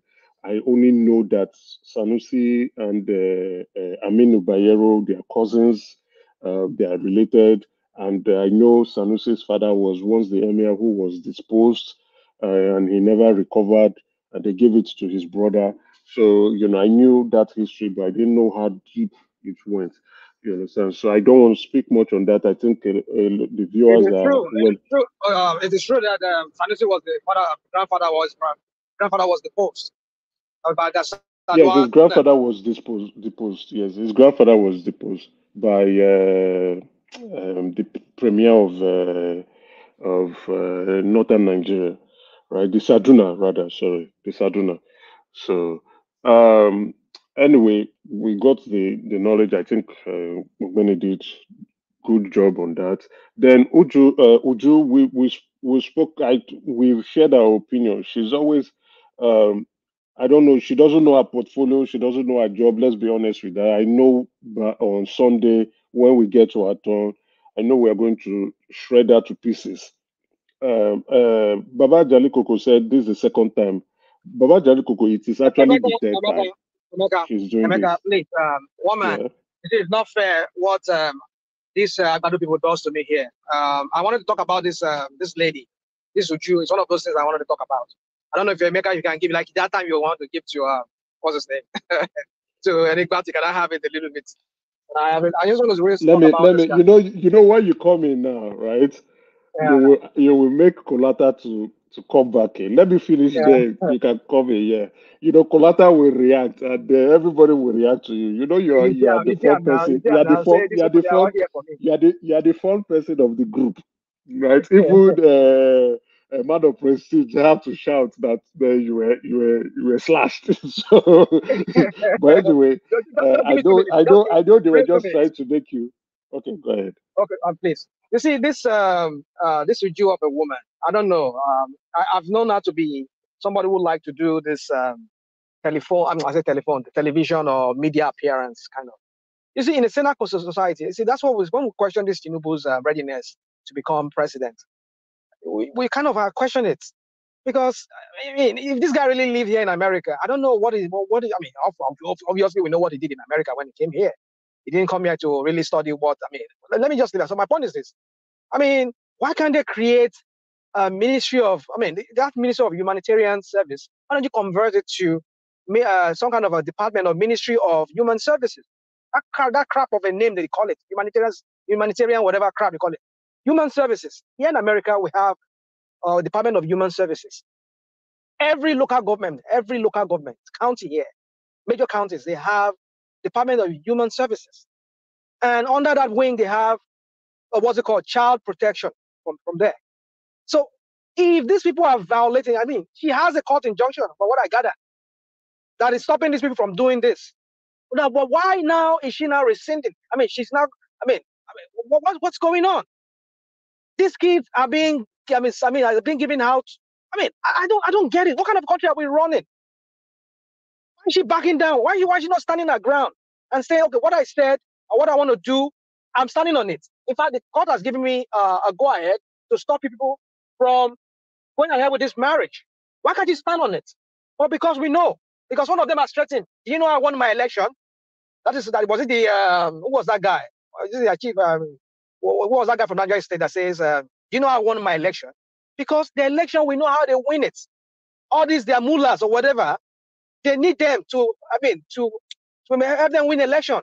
I mean, when they lie to their people who comes to their mosque and they and then they allow them to have their way. So my point is this: is that are we truly running a country, or we're just running things for our own personal interest?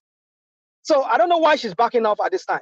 If truly she's really for the mass, she's really fighting for the people, or for those girls, for those kids, let her follow through. She has the court backing already, and the court should stop them, and she will respect what the court says. To hell with whatever religion or whatever what's it called tradition. We're in the 21st century, for goodness sake. You should not be giving out these kids if they don't want. You're not against their own will. To hell with whatever culture you people are talking about. What is wrong with that lady? Why is it always that she has to do this thing every time?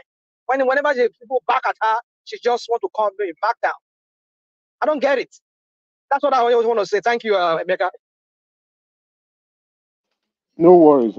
I think I agree with you. So this woman does not understand her job role and description. And I think she's going to embarrass the president at some point in time. If you don't take time to conduct investigation, research, and do some fact finding before you rush to begin to go to the media and begin to go and be giving out statements, or you are going to court or whatever, you are attracting too much attention to yourself, you only end up making a mess, just like you have done now on several cases. You see, because she's in a rush for people to see her that she's doing something for women. I don't have a problem with the Ministry of Women Affairs. I don't have a problem. While I might want to support um, Rational Minds view. I don't have a problem with having that ministry, but understanding what you need to do for women, that's the important thing.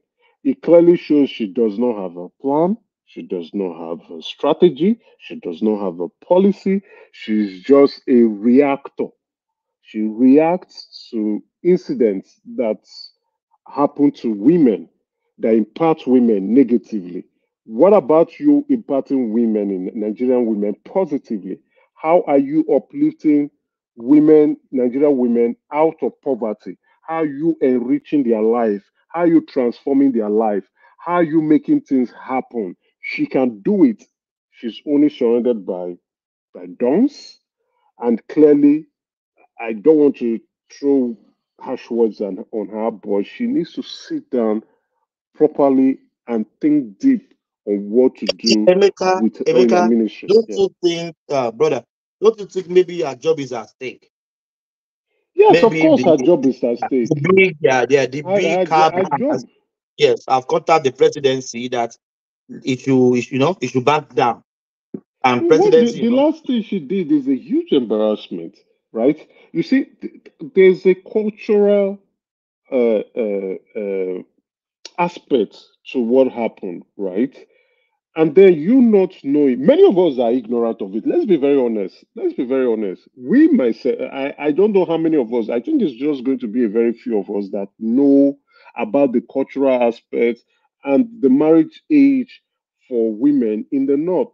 Just very few of us. What cultural, if I may ask you, Emeka, because you see, I don't just want us to give credence to this rubbish and nonsense that the so-called leadership in Niger State are using our taxpayers' money to do.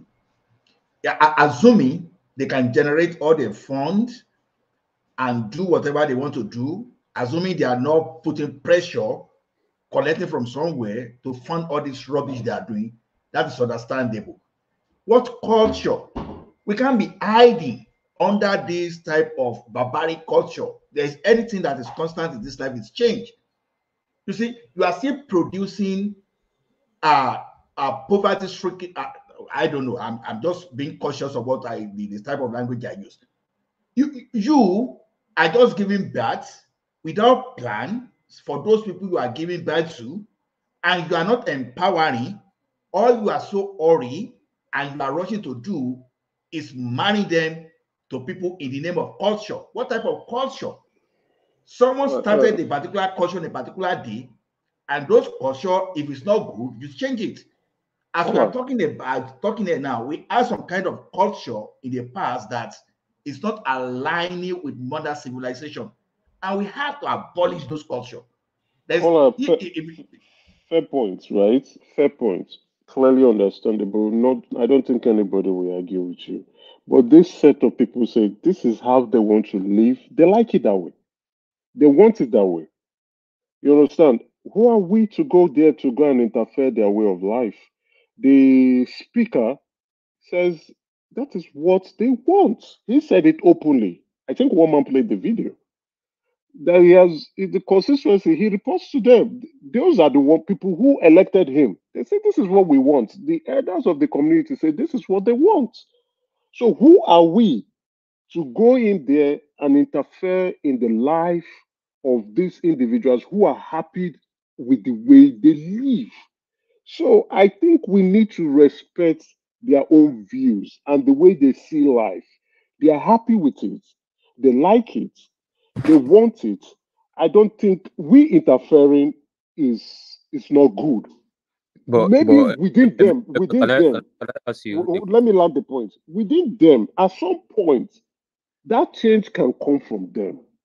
But we going out to say, hey guys, what you're doing is wrong. I think you're living in the Stone Age. I think you're barbaric. I think you are out of touch.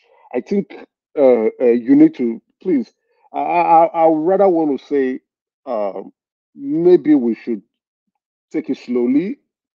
They themselves at some point will look at things and say, we need change, and they will come about with that change. Why I say this, I will make an analogy, then I can listen to President. The analogy is, this Christianity, not Christianity, this religious faction and fight and saying my religion is more superior than yours or not, or inferior than, you understand? It's the same thing. That coming to tell someone, oh, you're not serving the real God. Oh, I'm the one serving the real God. I don't think we're in that position. The individual himself or herself make that choice to say, I think at this point, I want to have a different view about religion. Or I probably just don't care if God exists. Or maybe I think I want to look for God as a different way. So let's allow them to come about with that change. Let's respect their way of life, their culture, their custom, their religion, their beliefs. They're happy the way they want to do things. And I think Emeka, if their culture is having negative impact on the entire country, you can't say you want to leave them. Explain. No, give example. How? Now, how is it having a negative impact on the entire country? Some people that want to go religious fanaticism, they can claim that is their culture too. That a religion excessive excess, is a culture. Anything can be your culture. No, but you have not given an example based on the topic. I'm open to want to hear your example. Sorry, can I ask a quick question? Sorry. No, I'm saying someone now that want to say they want to be a jihadist, for example. Now, no,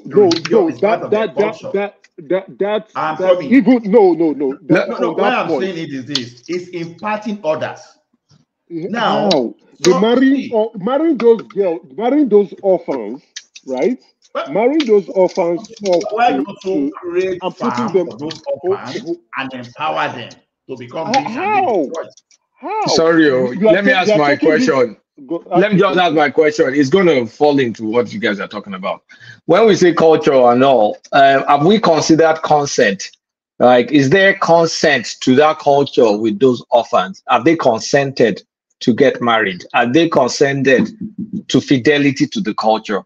Are we just ignoring their own consent or their own agency? Fantastic question, Kulata. I think we don't know. Nobody's going to give consent. It's their parents. They don't have parents, that's why they're orphans. They said they're not orphans. So nobody's going to give them consent. No, hold on, guys. They have community what consent are you talking about, Kulata? Sorry, Emeka. What consent are you talking about? Because they said they are orphans, right? They don't have parents, so it's not like their parents marrying them out. So they have to consent that I want to marry me out. Yeah. That's a fantastic question. And I think within their religion and custom and culture, they're of marriageable age. And again, Emeka, sorry, I'm sorry. But by law, they cannot give a consent because they are still underage, right? That law, don't forget there's a Sharia law meant for them. So hell with the Sharia. Come on, dude. Don't write me up. So hell with that Sharia. They have the consent. If they cannot give consent, the law says they cannot give consent because they are underage, they are minors. So nobody can marry them out. I think that was why the judge arrived at that decision. That no, they cannot do that.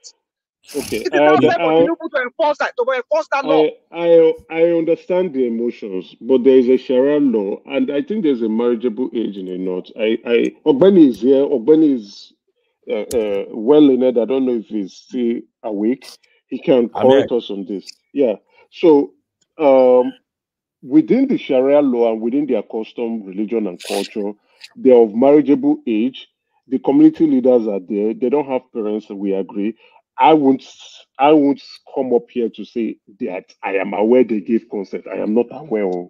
I am not aware. So I don't know. The girls did not speak out in public. But we knew, what I know is that the speaker who was speaking said the community leader wants this to be done. And if you ask me, that's why I was asking all of that question of how are they marrying these girls off to putting them in the care of a enigmatic, or is he a maker? Yeah, it's a maker, but when just before you respond to him, just give me a micro window. Ayo, as you know, who came in heavy today. So that's Ayo right there. Chioma severally, Bosun right there. Kulata before he decided to join the stream. Kulata again. Ola also before he decided to join. So those were super tatas. So thank you, everyone. See you tomorrow. Respond and then Thomas, Emeka has the floor. Let him flow for a little bit so that we can get enigmatic quickly and then get to Kulata and the rest of them. Thank you, everyone. See you tomorrow. Thank you. So this is my understanding of that space. Lawlessness in Nigeria should not be permitted, no matter how sensitive you think the issue of religion or culture is. In Nigeria, there was a legislation Jonathan enacted. They enacted during Jonathan's time. You could recall, it's called Child Rights Act. You go to section 21 of Child Rights Act, it clearly prohibits child marriage. And it says clearly that anyone under the age of 18 is not capable at all to contract a valid marriage in Nigeria. And then it didn't stop there. Went further to say, whatever marriage you contract or anybody contract on their behalf becomes null and void because on the ground of their age. Okay. And it didn't stop there. If you now go further to, I think about from that section 21 to like section 25 talks about all this child marriage thing. I think section 22 talks about prohibition of betrothal. That's what they are doing presently. They call it child betrothal. It means it's not the child that is contracting marriage now. It's the parent or guardian, okay, that is giving out the child in marriage. And section 22 prohibits it, declares it illegal. And I think it will prescribe, or the next section now prescribe punishment for both that marriage and betrothal. Do you get? The punishment, when you look at it, is I think about 5 years conviction or something like that. But you now wonder, okay, why is it that particularly in the northern space, these things continue to happen without anybody being held responsible? Who will charge them to court? That's the first question you ask yourself. I just mentioned Sanusi Lamido today. That is the Emir of Kano. That's someone everybody should be looking up to, right? But he's involved in this. He married a girl child also from Yola also. And then came out to say, oh, I won't consummate the marriage now. I won't. Consummate simply means in law, you know, basket the girl until the. So, what do you know? So it's not as if we don't have these laws. This is what I'm going to. If you go to that, our Shire Right Act is so comprehensive, almost about 300 provisions, if I can recall. In fact, there was one there that talks about doing tattoo, that you must not, if you do tattoo in the body of a child, you will be punished for it, because it's not something. If the child grow up to realize that he doesn't like that thing and want to remove it, he can't remove it. So because of that, they prohibit it, that you don't make that, you know. So we have all these laws. It's not as if we don't have all these laws. The problem is, who is coming to, who do you want to hold responsible? Ordinary naira mutilation and Bobrisky. See the backlash. See how Nigerians said, oh, no be today we they spend money now. Why must you? Benny, thank you. The beautiful thing is, you know, that's why we want you to always be around. You always come up with the law and give us the knowledge of the law, right? Now, that's with Nigeria, we have laws that we don't implement. And I think those who drafted that Child Rights Act did not take cognizance of the cultural differences between the South and the North. They should have looked into it. And, you know, that's my own opinion. I don't want to go deeper into that. Now, we cannot clearly see that some people you are trying to make the culture of a certain group of individual people illegal. We are not saying the law is bad, but did they take note of that? They came up with an age, right? Did they take note of the custom practices of people in the North? I think those who drafted the law were particularly unfair to them. And that's why they've gone about doing their thing. And they want you to come and implement the law. You couldn't be right by that. What do you mean by people drafted the law and some section of the country are not... hold on. Okay. So when they are drafting the law, some section of the country are excluded in the drafting of the law. No, they didn't take into consideration. That's what I mean. I didn't say they were excluded. When they have people there, when they are drafting the law, everybody are representative. They are more representative. They even have more. Don't have. Then they represent. I'm not fighting the law. I'm just then the representatives are just jokers. They are not jokers. They are the representative from the law. See, Ogbeni just called a very highly, those representatives, they don't want child marriage, and they supported it. Fine, I'm not disputing that. Neither am I saying. You see, it's good that we are now referring to the law. Now, the point is, we have a very distinguished Nigerian in the essence of the emir. I can say he's the current emir of Kano now, right? Who has contravened the law? That guy. Many of us are not as exposed as him or as learned as him. You understand? CBN governor, even before he became CBN governor, he was executive director in CBN. He's learned, went to prestigious schools, home and abroad. Now he's the emir, he's the king in Kano. And he has contravened the law. What has happened to him? He is not the only one. These practices is still ongoing. Who is doing who is implementing it? Who is making the arrest?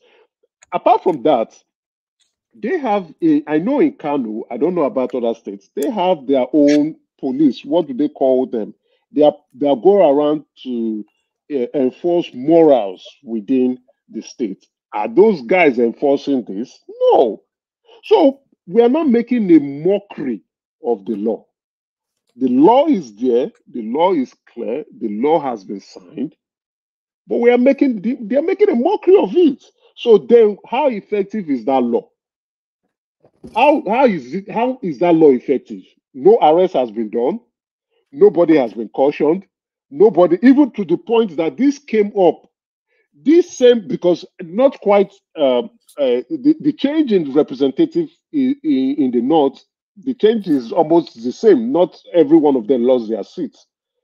Why have they not spoken against what happened? They didn't speak. They didn't say anything. So it clearly shows they're making a mockery of the law. So why don't they go back to the Child Rights Act and revise it to represent the true position of things? Why don't we sit down and take cognizance of the fact we can say maybe in the South? You cannot have two laws. Let me land now. That's why we say Nigeria is not a real place. Let me land now. Rashida, please, just permit me. I beg you. I beg of you. Except if we I have to beg go of you, please. on a regional Let me system. land so that I don't lose my thoughts. I don't lose my thoughts. So what I'm saying is, why don't we reflect things properly? We can say in the South, the age, the marriageable age, or the concept, hold on now, please. It's my opinion. Should be 18. Fine. If you are going to marry in the South, regardless, hold on now. Okay, go on. Sorry. I can't stand it. If you are going to marry, I agree. I understand. If you are going to marry in the South, wherever you are in Nigeria, and whatever you are, if you are marrying in the South, that person you are marrying, at least both of you must be of the age, the marriageable age of 18. If you are not, then it's against. Then the state in the South can now go ahead to do what they want to do, prosecute you. Whether you are a northern, you are from the north, but you are marrying in the South, that's the age consent. It happens in Nigeria. It happens everywhere in the West. So I mean, it happens in America. Some states in America, the age of the marriage age is 14 years old. Some 16 years old. Some states in America.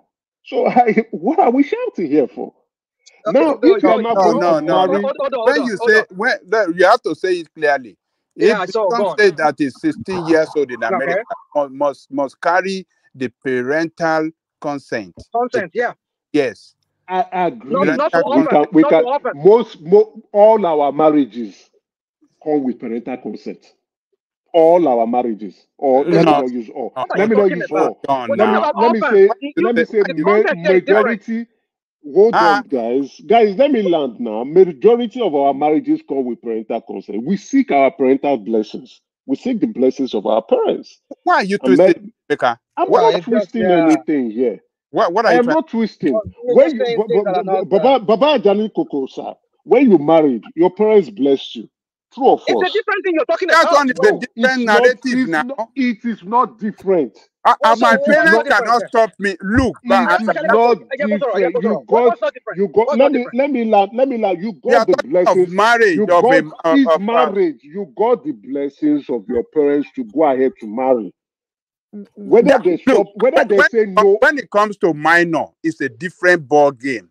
Now let me land my point. Now, can I allow me to land my point? Then you can come in. Just allow me. So the consent there, we get the consent of our parents to marry. Whether we are 30, whether we are 50, whether we are 40, whether we are 20. But we know mostly in the South, it is above 18. We are aware of it. But in the North, they go below the age of 18 years old. We are aware of this. Now we have a law. Ogbeni has cited the law. He has cited sections of the law. That law is not being implemented to stop it. It's not done. So it's not like we have a law that is not working. So why can't we now reflect appropriately, taking into the custom, the culture, religion, and beliefs of these people and put it applicably? Then you can say concept, but they do in the north, they also have concepts there. We are aware that they do have the concept of their parents to get married. Let's be honest, they do, just like we do. So if they are minors, because minors, it goes on, we see it. The minors, the father and the mother will agree that, and tell the child will finally agree and they will marry her off. So that's what I am saying. Now, the question that why I pivoted to this angle was Emeka, let us clarify things. You see that consent when it comes to the minor, when parent does not give the consent, they can't have that marriage. That marriage cannot hold. Of course, you can't have the marriage. Hold on. In the case of adult, if the parent does not give consent, they can still go ahead and have the marriage legally. Agreed. Agreed. Let us agreed. No, your point is valid. Agreed. If the minor says I want to get married, who is still under the guardianship of their parents, and the parent says no, we don't want you to get married, that marriage cannot hold. If the marriage holds, then the parents will take action on it, appropriate action. Same likewise, an adult who is an adult and can think and act for themselves. If the parent says no, the adult will say, I'm an adult, I can do whatever I want to do. And the parents too will recognize the fact that they are adults. They will only not just give you their blessings. But we have also seen in the South where parents say you can't marry this person and it doesn't hold. The marriage doesn't hold. You know, kids. They said they were 12 and beyond and lower. Yeah. How can you marry a 12 years old girl? Well, we don't have any law like that in Nigeria that says you can marry. I am not disputing. I am not disputing. See, I am not disputing the legality here. I am only saying that these people, this is the way they have been doing their things. Now, let us put it in the right perspective with the law. Or else, if we say we want to be strict with it, then go ahead and be arresting those people so it can stop. But they are not doing it. Nobody is doing it. Nobody is doing it. It's because Nigeria is not a real place. Of the law. It's because Nigeria is not a real place. It's not meant for you and I. It's not meant for you and I. Nigeria is a real place to me. If it's me talking now criticizing Tinubu, that is when DSS will be having an erection. They'll be some of you here will come here for us. But when it comes to things like this, it doesn't they don't get bothered. Because Nigeria is not made for people. It's not made for the people of Nigeria. It's only made for the elites. This topic is really emotionally charged. Let me just round up and go to another space.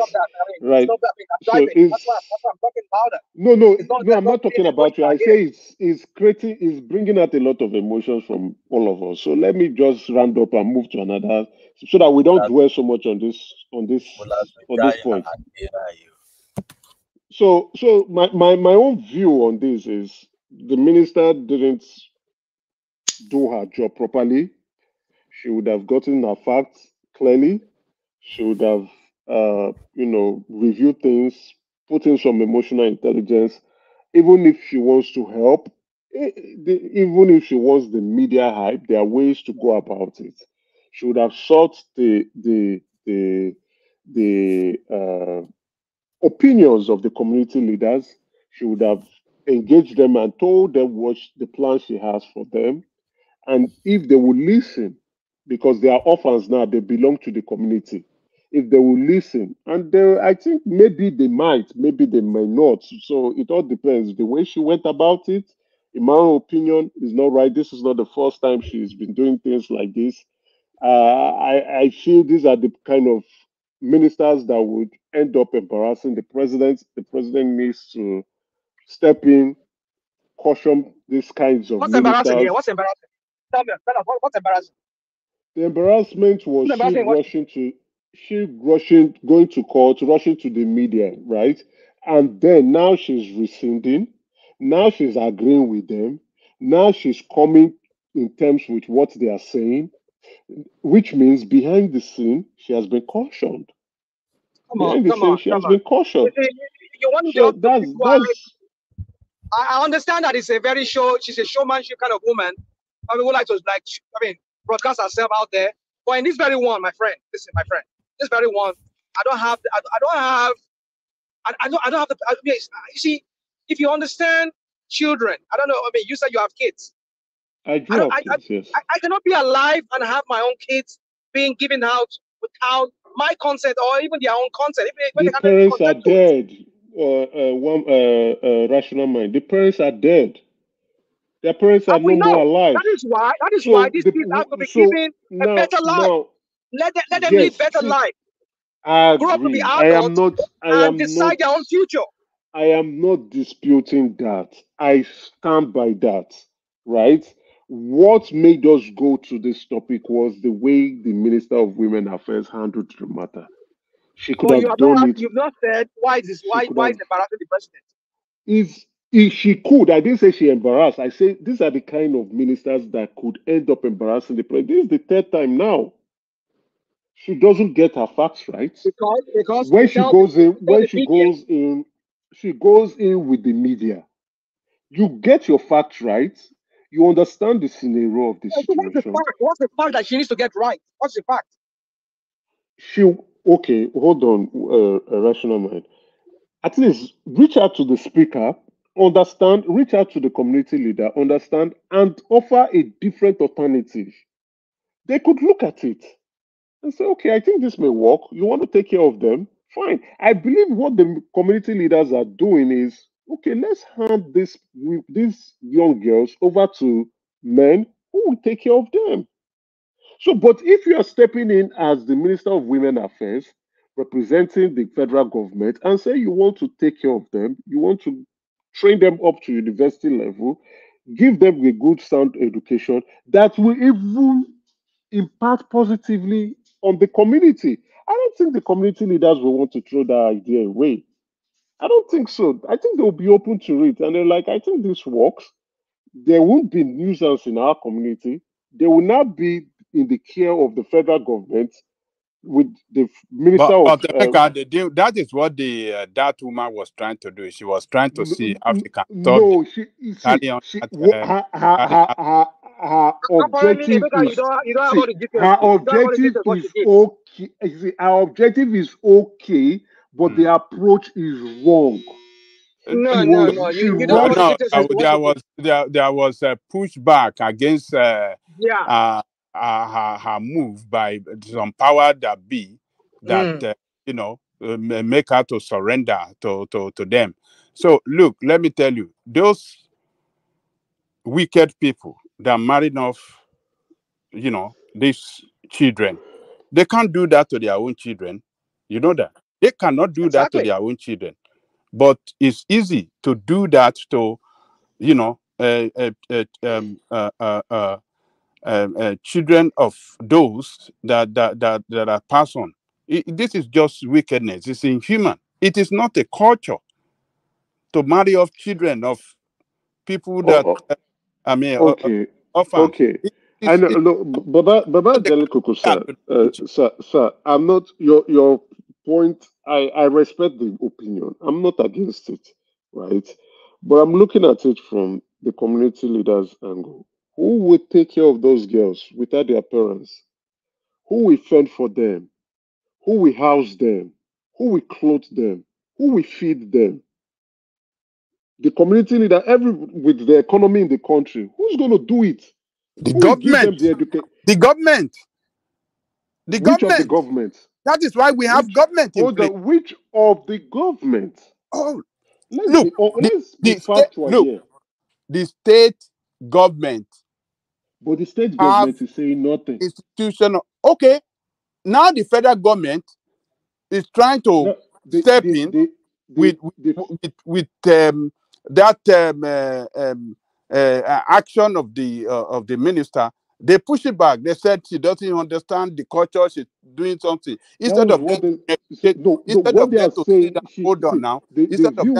down with her, dialogue, negotiate, and see how maybe government can embarrassing hand over all those students for she federal didn't reach out. She didn't reach out. She went to court. She was embarrassing them. You know, That's what they were that's what I'm telling her. saying. You don't even know how the whole thing went. No, she reached out to them. I mean, when she heard about it, she raised alarm. She went to court. And then she tried reaching. Hold on. No. She tried reaching out to them when he raised She alarm. raised The other guy, she raised the alarm. She raised the alarm. Can I give you She a background? raised the. No, let me put. So, okay, go ahead. Hold on now. So when she raised. All right, I think his network is bad. She raised the alarm through the media. Already, you are embarrassing them.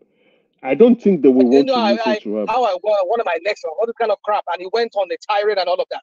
And then after a while, then she tried to reach out to them, and then when they were not. Okay. Can I round up this please so that I can go to another topic? I think we've dragged it enough. So she raised the alarm via the media, trying to embarrass them. I don't think that's a form of being hostile. I don't think they want to listen to her. So my view is the approach is wrong. The objective is fine. The approach is wrong. And then again, she has retracted, and she's not even supporting the marriage. So, what was all the charade for? Anyway, let me move on. To my other topic, which is the Wole Sorry, Soyinka. Emeka, Yeah. good morning. Before you move on, sorry, I want to ask the people that are posting your opinion some questions.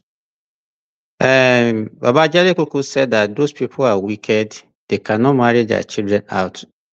What Baba Jale Koko says is not true. We made an example of the. Go on. Hello?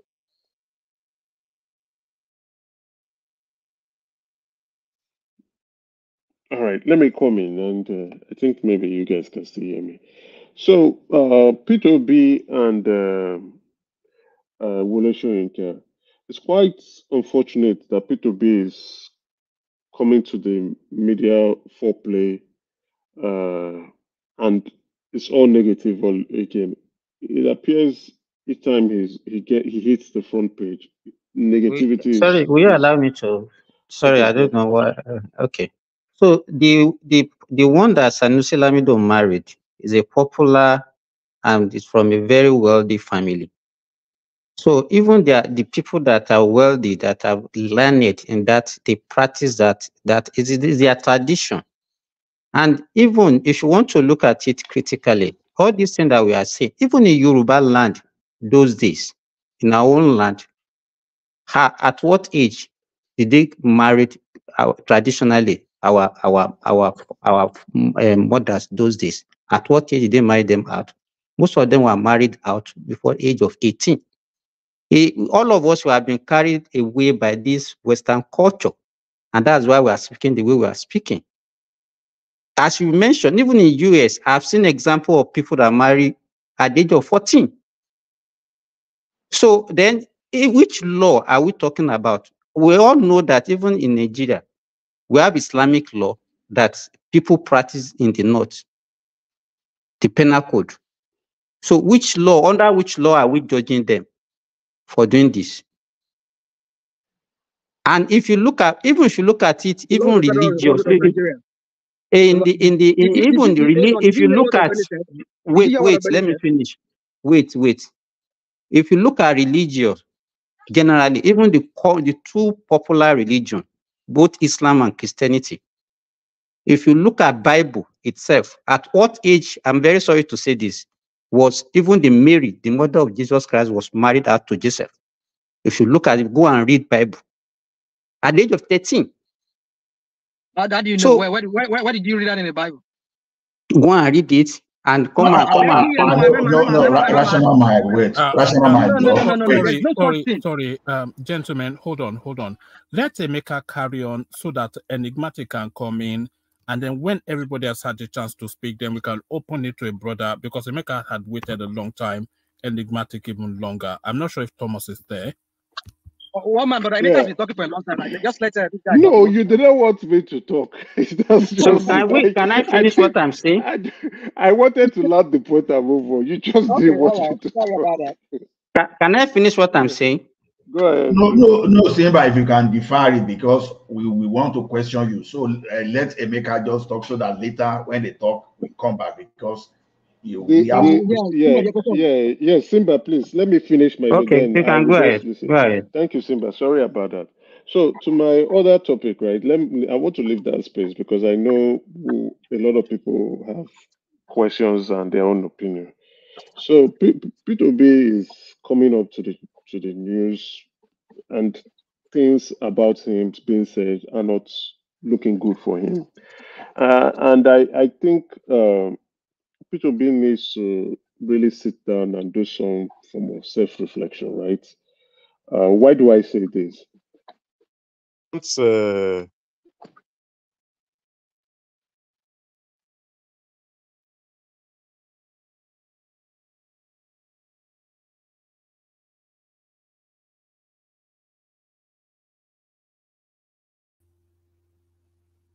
What's going on? Is anyone there? Yeah, we can hear you. Maybe some people can. I think maybe it's Emeka. Yeah, I'm here now. I'm here. So you can't. P2B cannot fight the Nigerian elite and win. He can't. It's not possible. You can't keep fighting the power brokers, the power influencers, those who at the top, the apex of Nigerian politics or influences the things within the country. You can't win. So, I don't know why, because what Wole Soyinka was saying that he feels that I would say that's Wole Soyinka's opinion, that P2B controls the Obedient Movement group. But I would think that is not true. Obi is quite wary and afraid of the Obedient Movement, right? He's not been able to try to see how to caution that group, or he's trying to have this lukewarm experience. Why do I say so? There's been infighting in the Labour Party. Obi has not really stepped in as the leader of that party to weigh in and try to resolve the crisis.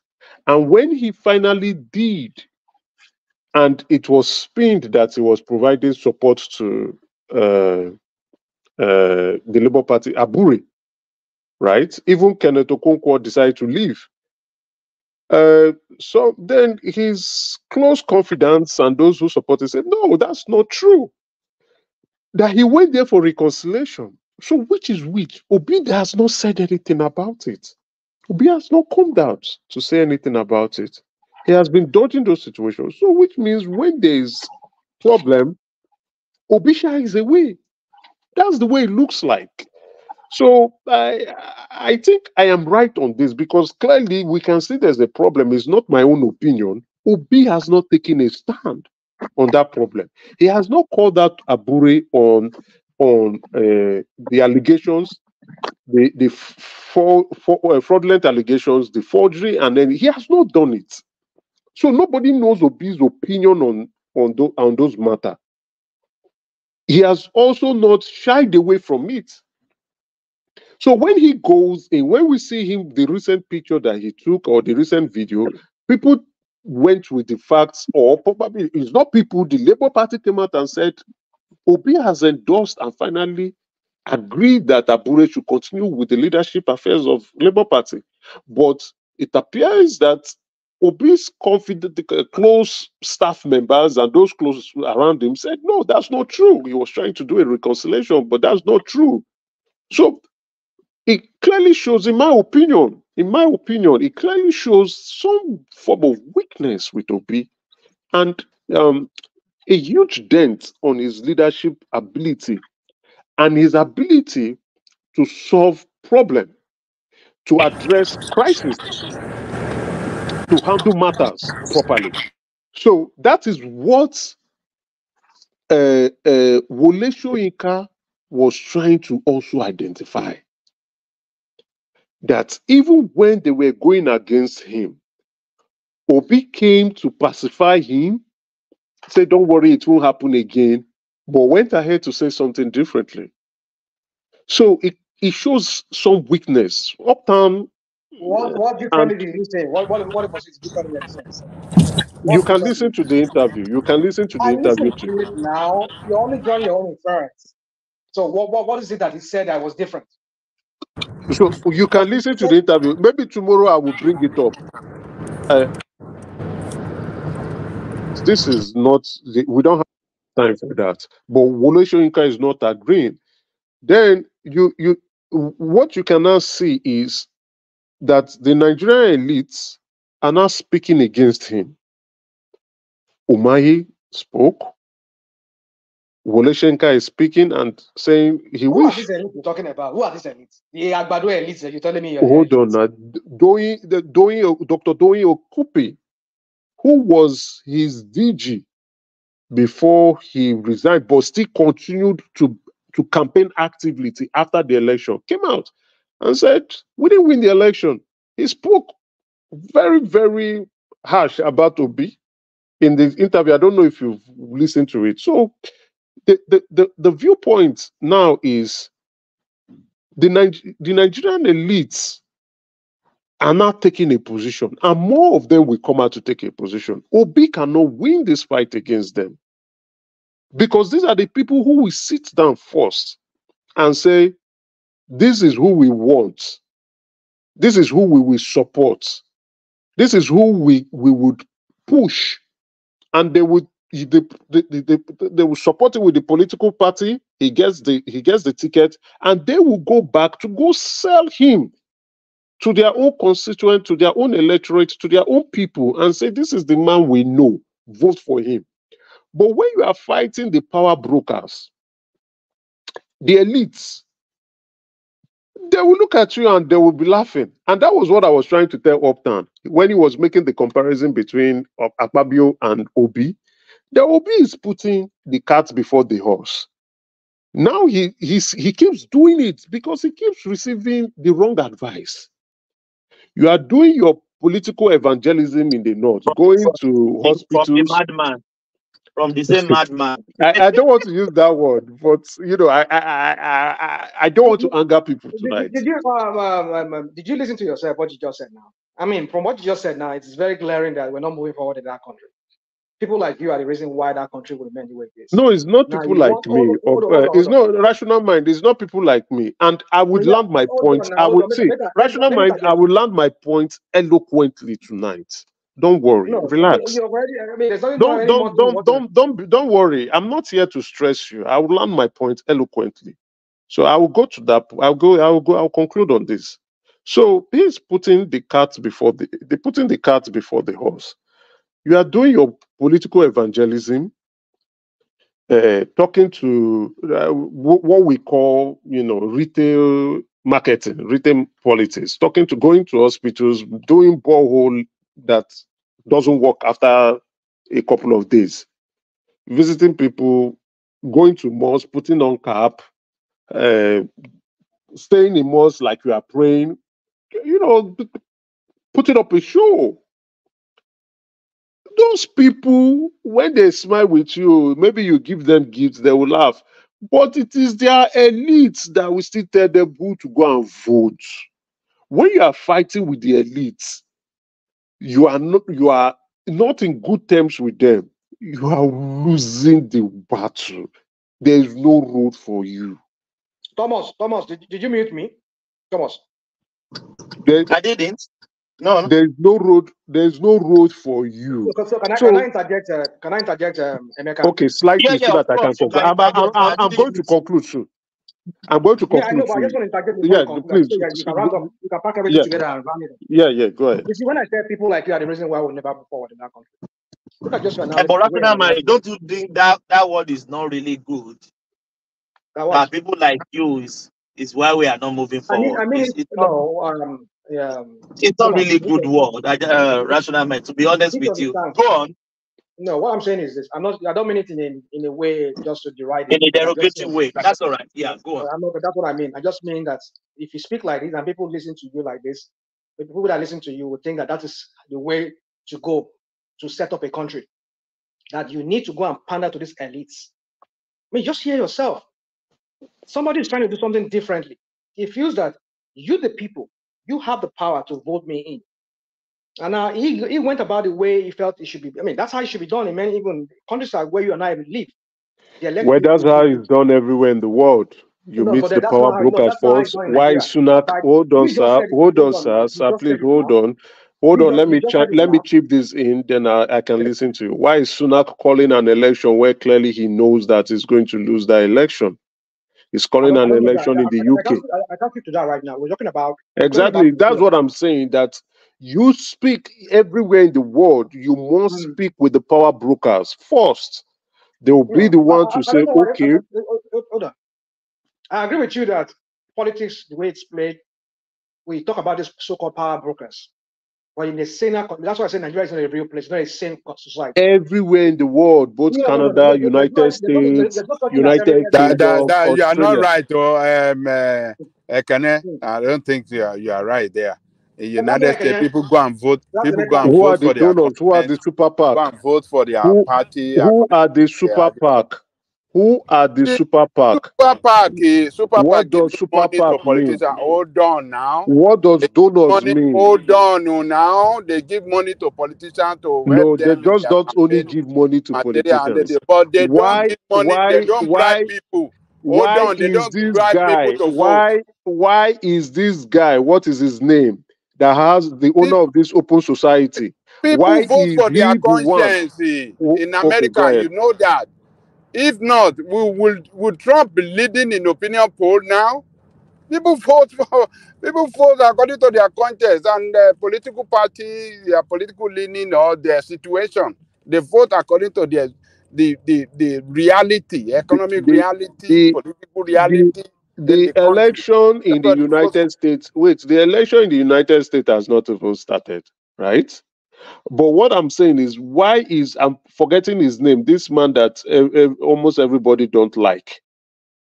That is the owner of Open Society. That's NGO. Why is that man? What's his name? I think I know what you're talking about. Not Rockefeller, right? I know the guy is talking about the Democrat. Yes. Why is he controlling the Democrat Party? So what happened to him? He's a power broker. Yeah, because he sponsored Democratic Party candidates. Yes, that's the power broker I'm talking about.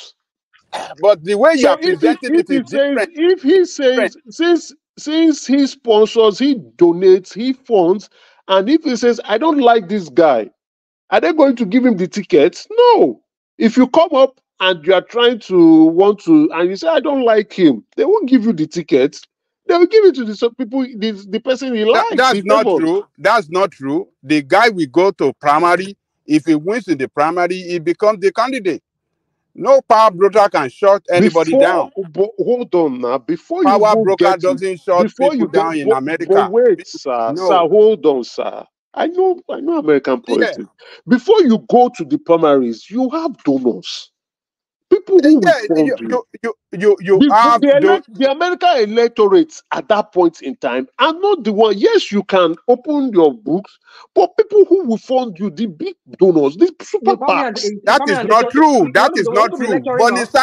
Bernie Sanders doesn't have big donors. The little donors that were giving him money, he was able to punch the big door. Did he win the primaries? He said he did win the primary. Did he win it? Yeah, he didn't win, but he almost yes. It. He almost when he was even more when he was even if the power broker doesn't want you, he was more popular than Clinton. You said, Emeka, you are not speaking to the topical. And if we are talking about the last time. Okay. Is the American politics that we are discussing? They don't want to allow me now. So, okay, let me go ahead. I will round up. Obi is fighting the power brokers in Nigeria and they are elites. He's doing things the wrong way, which is quite unfortunate. He can't win it. He can't win this war. He can't win this war. Let's be realistic. Now, to Obi, I think the obedience too, with the way they've been portraying Obi, I think they are trying to insult we the Igbos because we have finer politicians. We have more intelligent politicians. We have politicians who are more eloquent. Igbo politicians, I mean, who are more charismatic and who can do a much better job. Mention their name. We have Osita Unduka. We have Umayi too. Mention any name, just continue so that I can come and sorry. Okay, so I think they are trying to say, is it? But I mention their name now. I want to hear their name now. They said I would respect matters. I can give you a few. I just listed three. So when they are saying portraying Obi like he's the only one in the Southeast, is an insult to us, the Igbos, and it's also an insult to aspiring politicians because it appears like Obi might want to continue running like what Atiku is doing now. I have done the maths, I have looked at it, and I think we the Igbos stand a better chance in 2039. And I would think at this point now, we must start grooming the next Igbo president. Someone who is more appealing to the other side, to the other Nigerians. You said 2039. 2039. 2039. 2039. Yes. 2039. No, the president is going to win the 2027 election. Power will go to the north. Power will go to the north. If power goes to the north, they will do their 8 years. Power will not come to the south. Then we the Igbos they'll give it to Igbo, have you? Then we the Igbos will now go and sit down, Joe. Hold on now. One rational mind, please. Now, rational mind, please. Rational mind, please. Please, please, guys, please, it's my opinion. You either don't like it. If you don't like it, can you come in when I'm done? The president is more likely from the look of things. We need to be practical here. Yesterday, or was it 2 days ago, we spoke. I think Baba Janikoko also said it. We've been practical with our predictions here. We've been spot on and accurate with our predictions.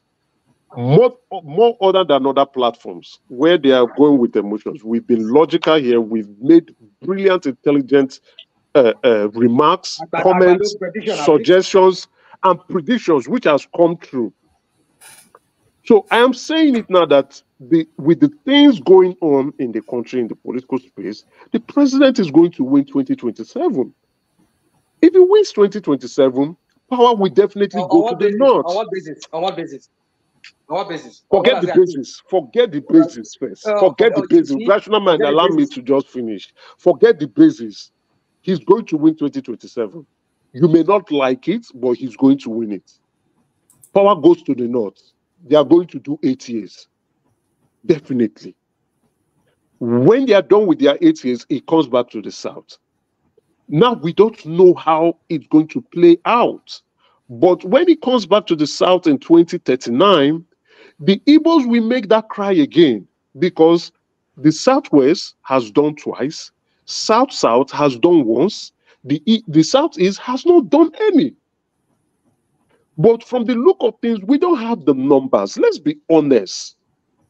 We don't have the numbers. So what I'm saying now is this is the time. Today is the time to start grooming the next Igbo president that is appealing to the north, to the southwest, and to the southeast, southwest, south-south, and to the north central too. The north, I included that.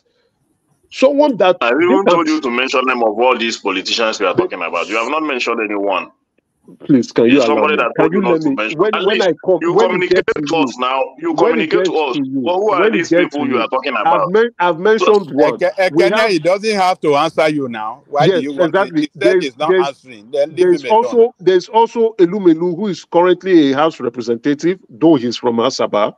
There's Delta State. There's we have people in in politics from the Southeast. You're calling somebody from South. You're not mentioning an Igbo, somebody that is from Southeast. We have representative from the South. Oga, please allow me speak. I'm not fighting you. Please let me speak. Let me speak. And you can either go and write it down. Now, but we're not fighting you. But let me speak now. Let me speak. Because when you're interjecting, I will not think. You are forcing me to think of politicians, and I'm trying to land my point. That's what the people does to me here too now. No, it's not. Not the same thing they do to me here. No, yours is different. But all is different, I mean. Yeah, your own is clearly different. But allow me to speak. So what I'm saying is to groom. Maybe we don't have the person, but let's find. We can get someone and groom him. Let him start becoming more visible. Let him start reaching out. It doesn't need to be Umahi. It doesn't need to be Soludo. It doesn't need to. But again, let's be realistic. Obi has burnt his cable. He has burnt it. Except people who are saying they can't see. He has burnt that cable. He can't be president. So he has burnt it. We now need a fresh representative because now we need someone that other people can trust. We are not the ones that we will vote for him, but it is other regions that need to vote for him to make him president. They need to accept him. There must be the acceptability criteria first. And within the acceptability criteria, you have the trust sub-criteria. You have the acceptance sub-criteria too. It is that acceptability criteria that will make him more appealing to other Nigerians. And that is the point where other Nigerians will say, yes, it is the home of the Southeast. Let me learn, please, sir, please. Just 1 second. I'm wrapping up. I am rounding up now. I'm rounding up. So that this is my delivery, my last point. I'm rounding up. I don't want to be going back. It is that point that other regions will be making the case for us. Not even we making our own case.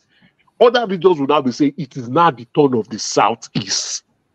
And why will other regions make, especially those from the north? Because when it now comes to the south, and we have people from the southwest who have more numbers than us that want to put their head, they will tell you no, it is the turn of the Southeast.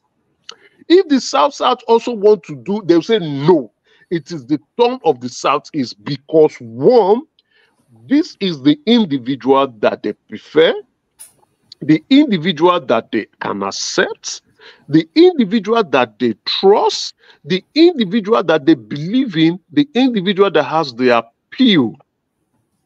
And only then can we look at it and say, yes, we have a Southeast presidential candidate that we go in. And I can tell you at that point, even if somebody from another political party is from a different region, whether it's from the Southwest or from the North coming out, they will look at it, more people will vote for that Southeast president because he has that appeal. This is the time to groom. I'm not saying for me, Obi burnt his cable. He was unable because I've listened to the influencers, I've listened to the power brokers behind the scenes saying this. But then, Emeka, you've been going for a long time now. I am rounding up because you don't want to let me round up. When you interrupt me, you don't. When you interrupt me, this is a topic. These things I would have finished in 8 minutes. I swear to God. Okay. So let me finish. I am finishing. Don't worry. So when you have this, that is how we stand a better chance in 2039. So Thomas, thank you bring me in with my daughter account.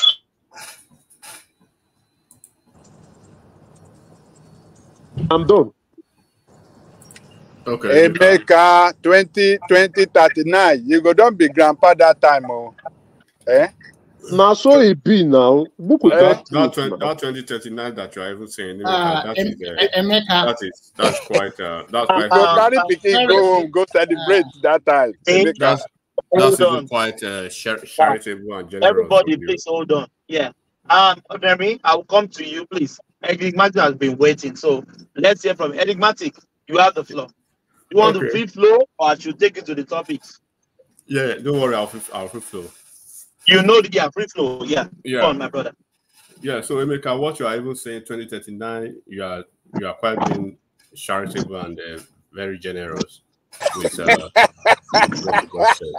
In 2039.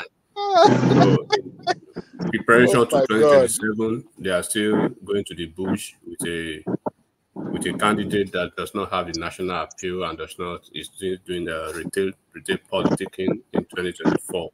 I mean, how would you, just less than a year ago, you were basically almost calling fatwa and jihad on Islam and Muslims, and all of a sudden you're all over the place in the north, doing retailing politics, and then you are not actually moving with the real stakeholders.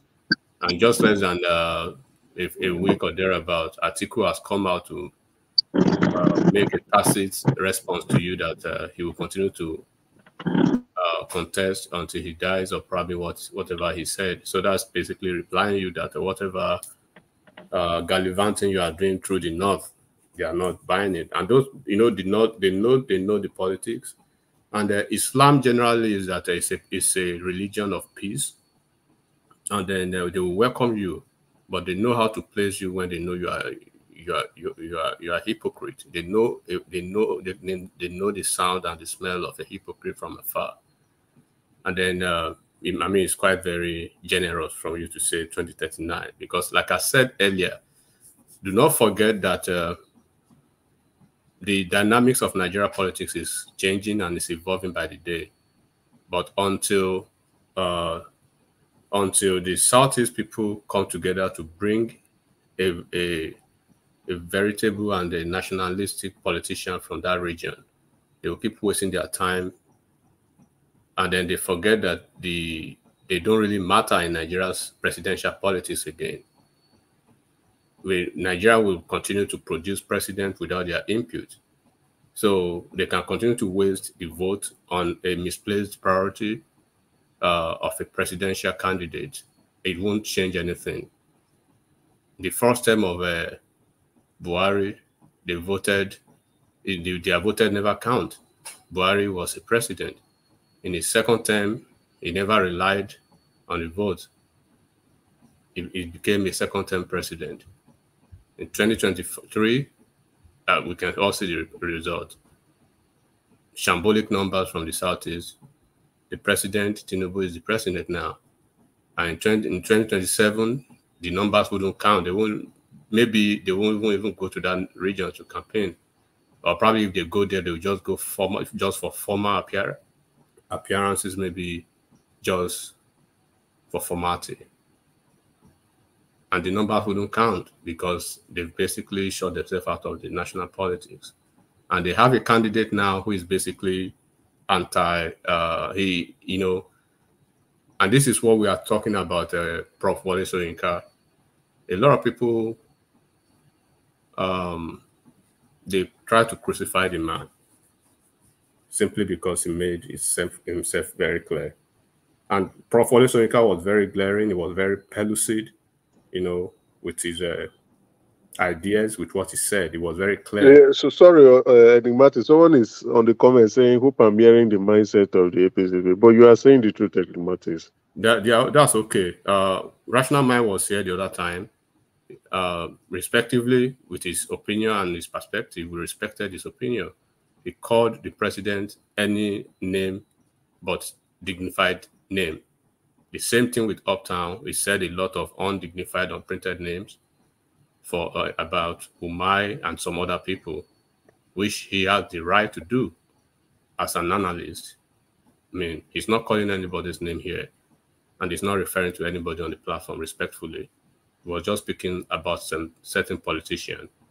So, and then when we speak about politician, nobody with the right fiber from the brains should try to personalize it to a region, or because when Rational Mind called Tinubu Apa, no Yoruba person on this platform will say Rational Mind is referring to the entire Yoruba race as Apa. Or when he was calling Tinubu all those ugly names, no rational thinking Yoruba person on this platform should be thinking that he's calling entire Yoruba. No, Tinubu is the one that he was referring to. So if I'm referring to Obi, and if you want to tribalize it to make it an entire Igbo thing, then to hell with that person.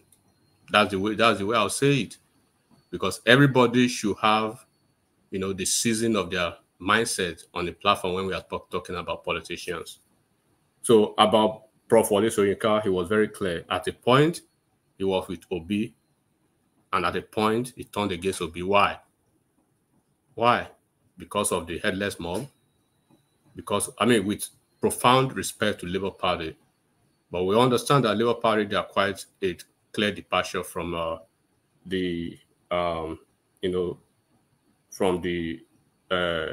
obedience and the headless mob. And even within the obedience, right, we have some respectable ones among them, just as we have some headless mob among them, and we have a lot of nefarious ones among them too. So we cannot actually even slump all of them in the same bucket. They are very different. We have some very articulated and then rational thinking obedience, just as we have some IPOB inflicted obedience, and we have some very apostate obedience. So we have to very, very, very careful when we try to distinguish this. But at the end of the day, obedience is an obedience. Labour Party is Labour Party. So profound respect to Labour Party as a party, very civil people. But the headless mob of the obedient, they are the one who are causing more damages to even the Peter Obi. And everything, it's like Peter Obi is building the house, but because of the truculent nature of the obedience, they are pulling the house down. It's trying to build the alliance, but they are pulling down the alliance. If Prof. Oyedepo has a dissenting opinion about Obi today, they will descend on him.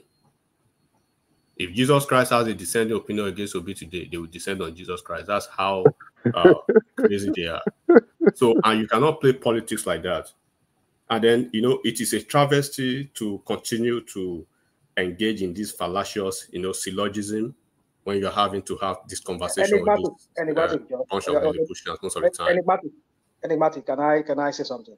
The issue we have with let me not say we, that I have with Professor Wole Soyinka is that when he characterizes the obedient as all of them as being Igbo, in his interview that he had in South Africa, where he characterized Igbos, the obedient. I'm not an Igbo, and there are so many people that are not Igbos. That are not Igbo that are. I don't think. The point is this. That's what we're getting at with him.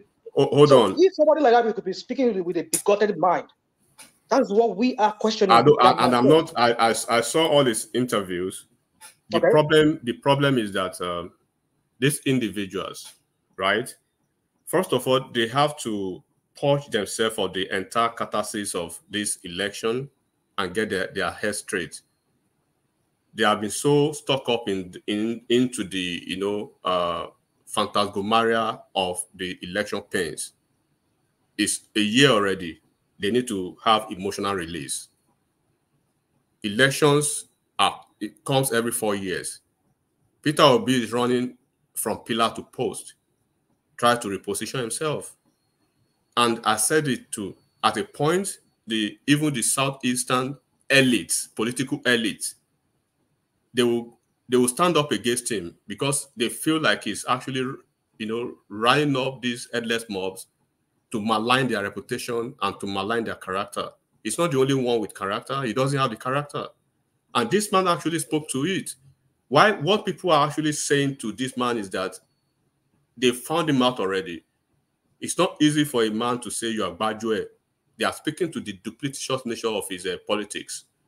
And then what it means at the end of the day is that, the obsequious and the serving nature of their politicking will not take this man anywhere. And they can't just almost all the time resort to this, lalocizia manner of having to, define politics or see things in a zero-sum manner. Politics is not like that, especially in such a multi-dimensional, dimensionally ethnic country like Nigeria. If anybody does not agree with this dude, They don't care. They embarrass the Sultan. The whole Sultan. They embarrassed him. And you think in the north they don't have record for all those things? Do you know what fatwa means in Islam? Do you know what jihad means in Islam? And then you are there now scrolling all over the floor. You think they forget all those things just within a twinkle of an eye? And they are not helping the dude. He can't even maneuver as a politician. He can't do things he is supposed to do normally as a politician. So it's already a laughing stock among his peers, his political peers, because it's like they do not forget that they know themselves very well. But we can choose and pick how we want to define all these folks.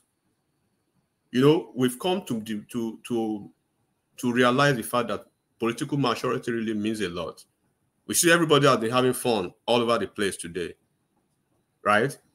And as much as we understand the fact that these folks are just ordinary politicians, that they are just there not for the interest of any Nigerian, but their interest first.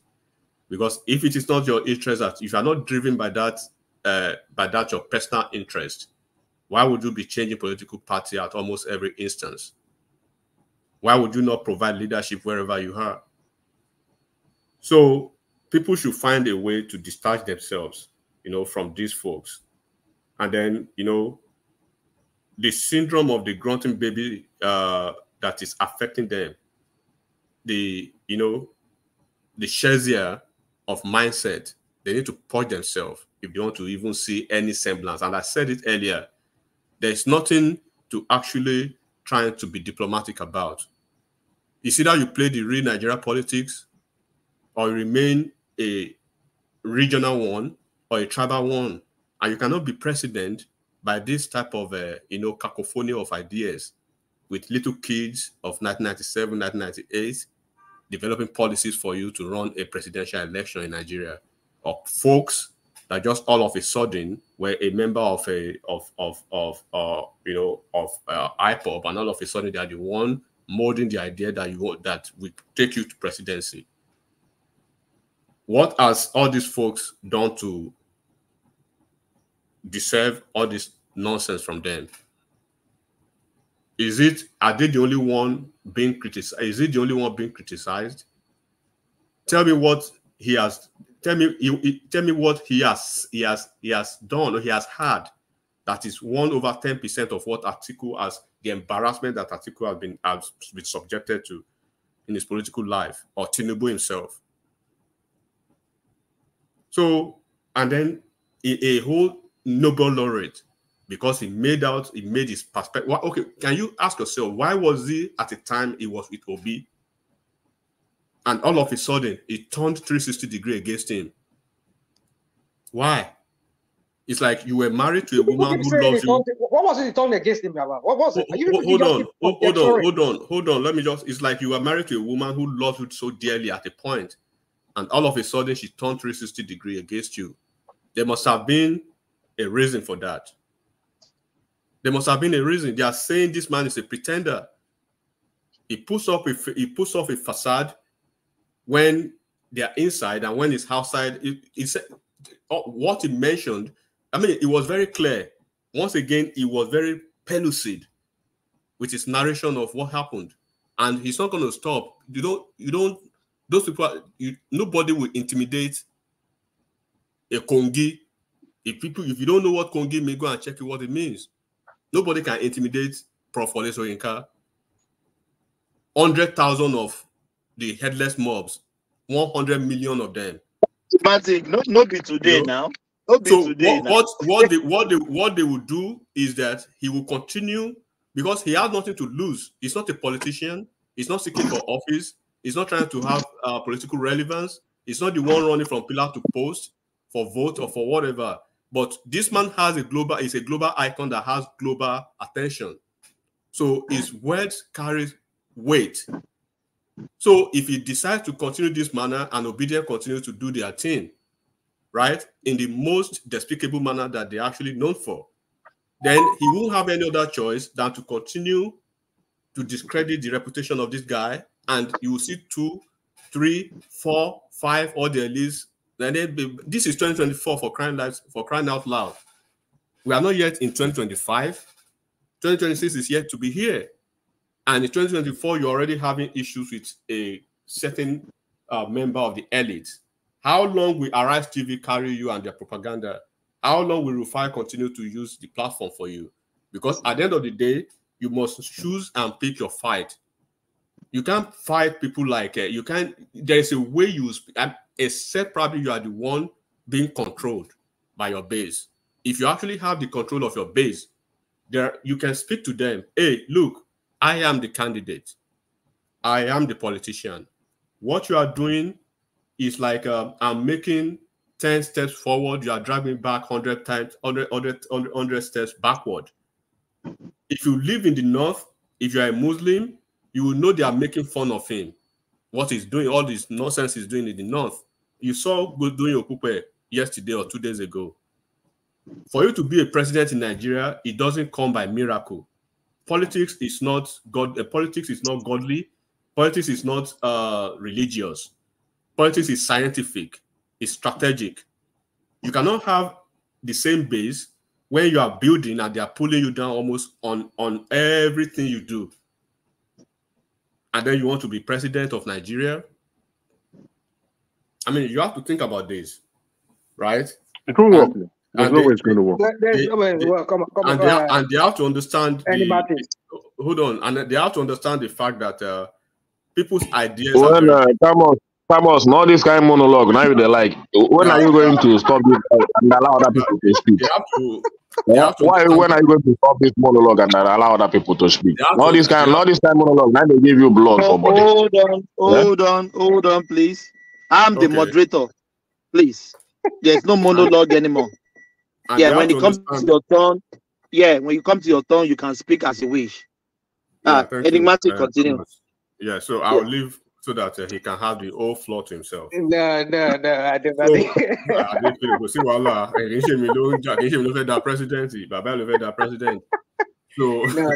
No, just when you go out like that, we cannot interject you. That's just the problem. No, I just want to have my, because I've been here for a while. I give everybody time to do their thing. Okay, what do you want to interject? So what do you want to interject?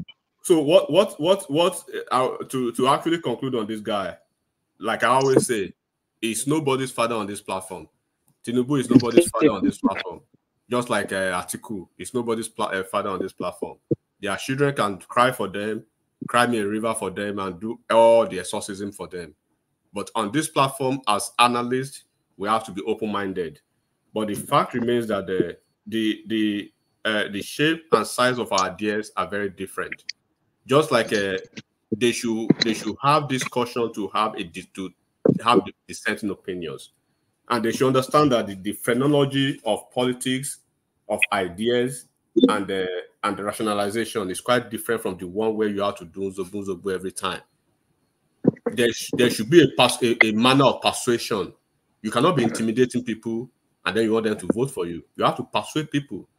You have to find people to come to your camp. The guy is trying to find people to come to his camp, but tell me particularly what is the thing that they can't take. I mean, you put yourself out there. Nobody put a gun to your head to come out to say you want to be a politician. So it comes with the territory. So you should take it like that. And then nobody can be holier than thou. Except probably he's married, you're an in-law to him, he's married to your mom or your whatever. That is when we can, at least we've been having fun here since. And nobody should take it to the heart. But if you take it to the heart, well, that's your problem. But that's about that guy. I hope that they will continue to learn their lesson. But as we know, and people can read politics very well, right? And a rational mind, I believe you are learning on a daily basis. Obi's political career is finished. It's done. Right? How do we know it's finished? Because you said so. No, it's not. It's okay. People can pretend and hope, right? It's groups. is headless mobs. They can pretend and hope as Enigmatic, you're right on that. until the hell freezes over. It is done. He has Right? burnt his bridge. Until the hell freezes over. Come Because He's rational done. man, let me tell you what will happen. At a point, Coming from somebody that said he will not win a state in Southeast. at a point, even that Southeast, rational Emeka, even that Southeast, at a point they will say, dude, pack yourself, go on side. We need new breed of presidential materials. That's what it's looking like now. pretense is They are done. coming out. Because both They are of you coming said out you are one by one Eh? to criticize them. I beg you. No, it's not about what I say. Rational man, don't It even is what you pay. said now. What's the fact of what you're saying? What's the It's fact not. because of Hold all on. these things you said? Okay, I'm just listen to me. I'm just one of the analysts. I'm just making my point, and I'm not saying this is what you should believe. I'm not saying this is what any of the headless mobs should believe. I'm just saying this is what I know. So what I know may be different from your own belief, right? But I know for a fact that Peter Obi's political career is done. It has come to the crescendo. It has had its eclipse to the threshold of it. There's no further, This is becoming boring. Allow other people to speak. There's no further. Dude, He has done well. Enigmatic, he has done well for himself. Yeah, it's now the time for him to. You're already trying. No, please do not. Let's not. Just let me just round up. If you he has done well for himself. That's why I said. That's why I said this is the time we need to bring up a new. There should be a new breed of. They think all this political career they move is done. They move person. So it's done in your own life, not in other people. It's done in you because you never supported it. All those ways will be political career. Who do you want to impress? I'm not talking to you, Ekene. Who do you want to impress? Will be political career is done. I'm not talking to you. I'm not mentioning your name. I'm not mentioning your father's name. And I'm not mentioning anybody that is related. Allow other people to speak, I beg, to have a very good conversation. Try to understand the fact that you cannot come here to create nuisance almost every time. Let people have their Enigmatic, can you give me 10 seconds, please? Go ahead, Baba.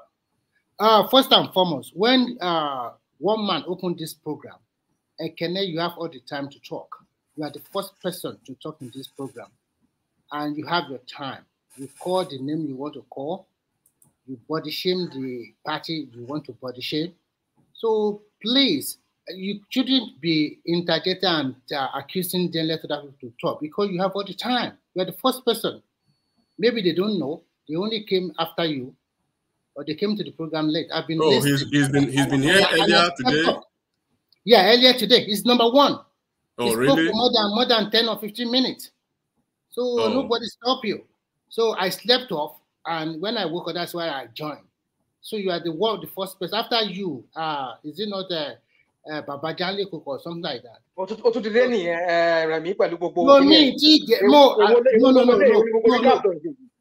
So, rational man, please can you? I'm not saying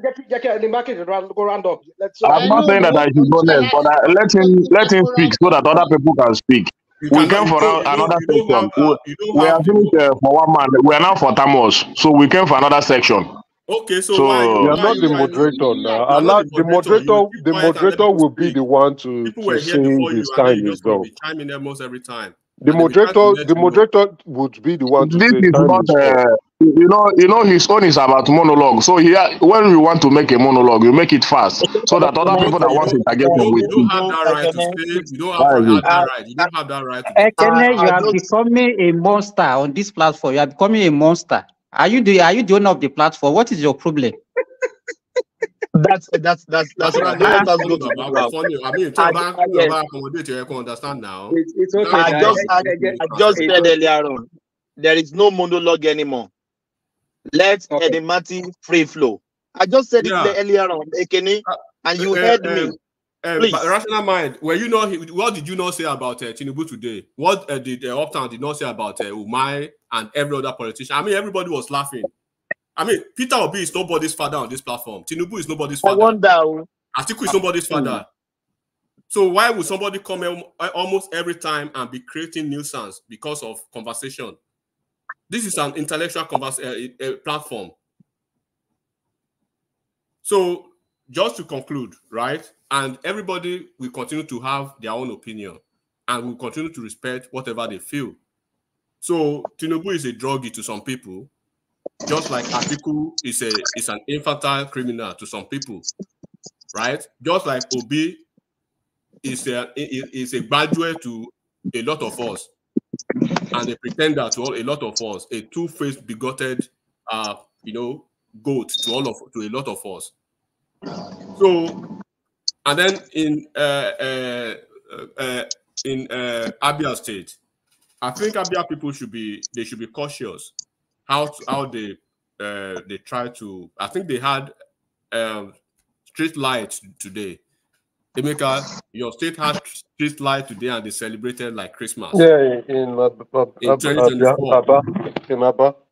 In 2024. No, that's not the fourth street light, though. Please, that place, the women there, it's a market, so they are excited. You know, it's an exposure for them, especially if they want to do some nice market. So somebody brought it up and corrected me because I was like, "What's going on here? Why are we celebrating street light lights?" So, Yeah. But the guy is still and they shouldn't forget that he was in PDP, he was in APC, now is in Labour Party, right? And they shouldn't forget. I know you didn't say much about his past before he became governor.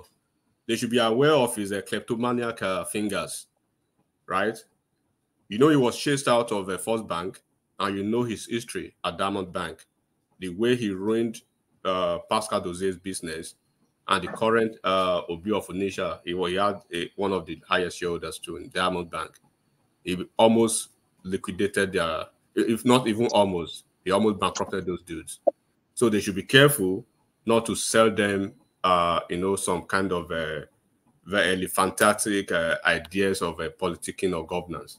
They should not forget that the guy is still is borrowing money.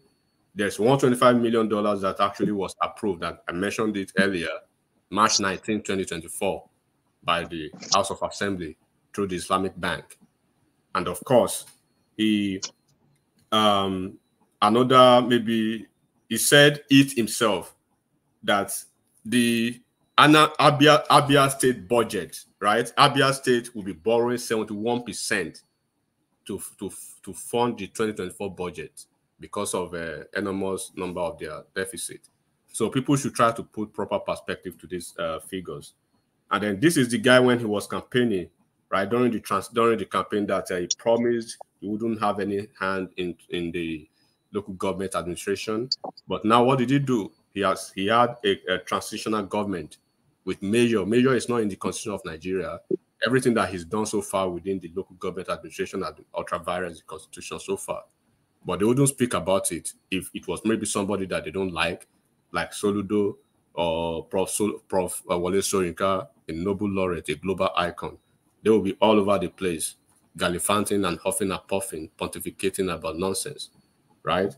At the same time, but Eddie Matthew, why must you always say it's a global icon every time? Man, like, global icon, global icon, Baba. So it's a global icon. I don't understand.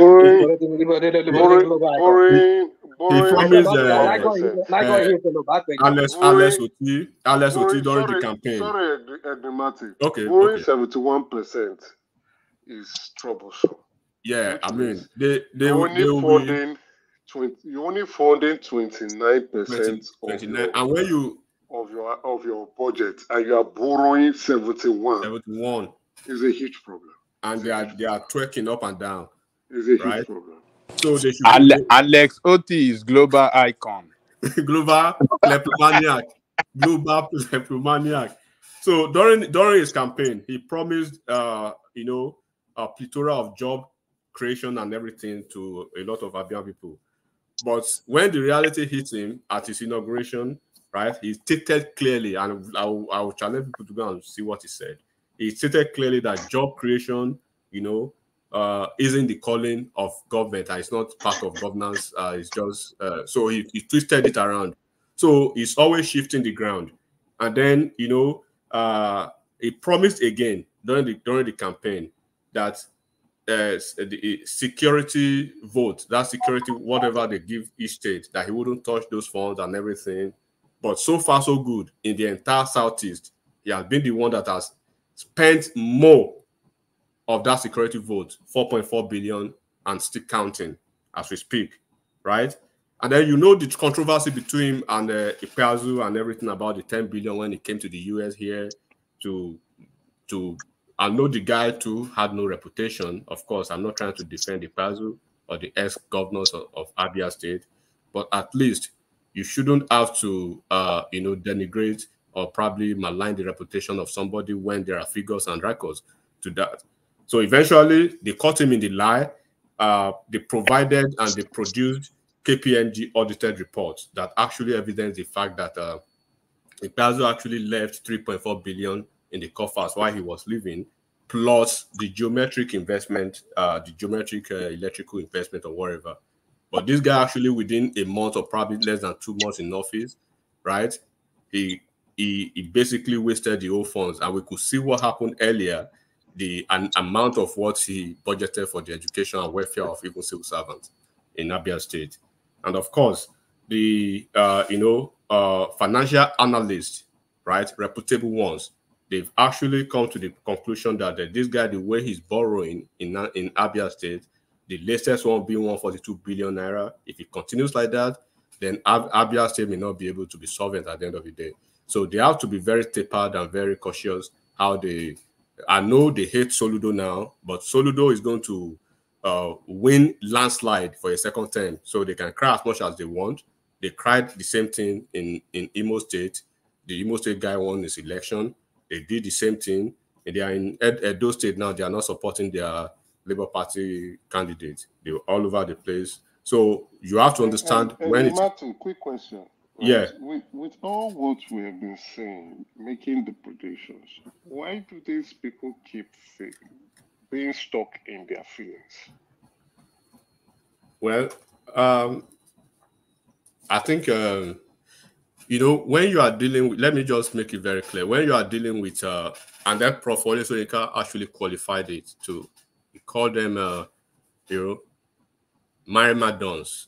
When you deal with people like that, it's like people that lack independence of thought, right? And they will run errands, however gullible the errands could be.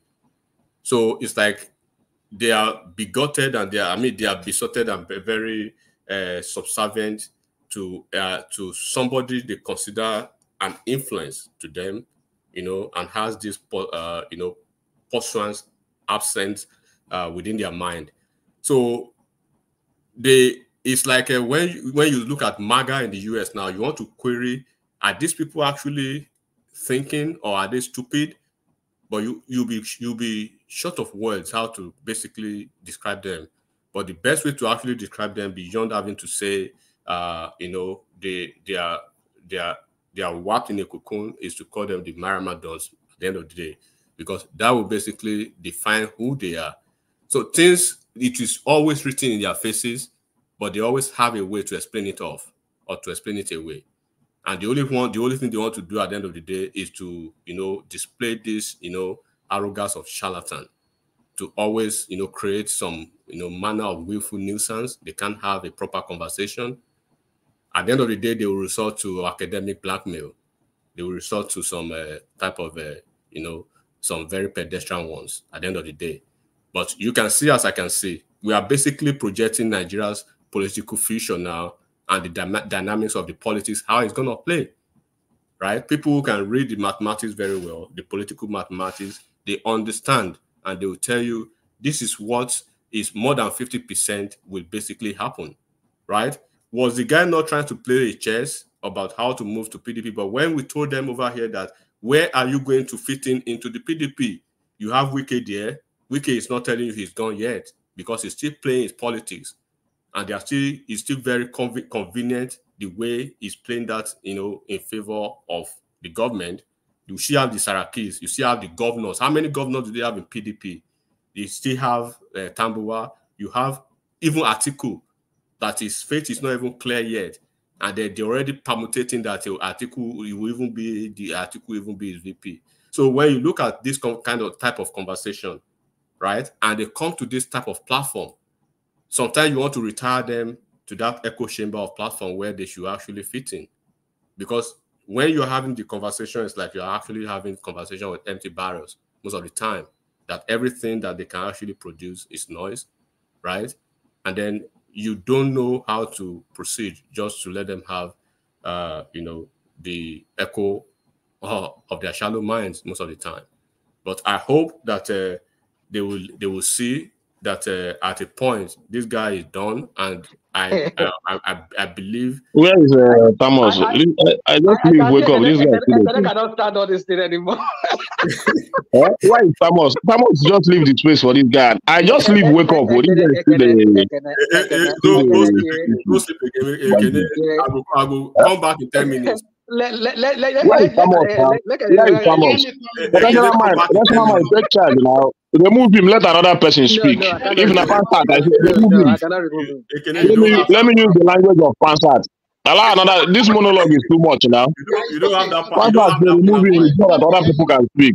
Don't worry. You don't have that. All these high-minded people that think that they're educated, remove them. Let other people speak. Don't worry. Get your children educated too, so you'll be proud of them. Don't worry, okay? As maybe you are not, but this one not educated. This one is high-minded. High-minded in this person, not educated. Don't worry about. We cannot continue to deal with nuisances on the platform. Just rational mind. Now that change this guy. Rational mind, don't you have anything to speak? Prince Daddy, anybody? Did anybody here don't have anything to talk? Even Remy, if not me now, you know, they allow me to speak. You will tackle me up and down. Interject now. Interject. Let the discussion make sense now. Interject. What are you doing here? You can't continue to do this. You have not asked and you didn't hear anything. Interject. Let Prince Daddy come and interject enigmatic now. Where is Interject? We're gonna come interject. Interject now. Simba. We have already interject. Relax now. When I don't hear on a pastor they preach, when a pastor don't they preach, and I keep quiet. Of course, now you don't finish the talk now. So the pastor now. When a pastor don't they preach, and I keep quiet. Your mental health is important to us. Chill out. Hold on a second, okay? Wait a minute, mental health. If I like, I send you video where they go and enjoy myself. If you like, I will send you video. Even I send that to one man. So you know, say me, I enjoy myself. Now you they suffer mental health too, and you they suffer. Your mental health is quite important to us on this platform, and we are. Which mental health? Don't worry. I'm only saying that Thomas. I don't. You see this Thomas. This Thomas there somehow. He just see you they preach. They preach gospel. He just they preach gospel. Thomas leaves the space for you. Just make you the preach. Preach your APC gospel. Hold on, we have high value, people that are watching from home. They wouldn't really be too pleased when they see this type of, situation. Remy will come to the floor. I'll in a second, I'll be done. Okay, but I can assure you that your mental health is very important. Pay attention to it. So Remy, I think I'll leave the floor for you. But I mean, it is very obvious that we can't take it with the supercilious manner of the way people think, and we can't be cavalierly with the way that we have to keep working to ensure that we keep liberating these people. We'll continue to liberate them. We'll continue to put their head straight. So, Remy, fire down. Okay. Good morning, everyone. Can you go hear what today? All these Agbado people, they go fire you. What? Yeah, I don't fire them now. I don't get their time now. Anything when they talk to themselves now. Even this one where I don't fire them finish before this show now. So what it concern me? They are defending their rubbish. Let them continue. Relax. Let me continue. Remy speak. Remy, my person. Just at least I listening to you a little bit. I go listening to you. No worry. It's okay. Even if you don't listen to me, I don't really mind. Life is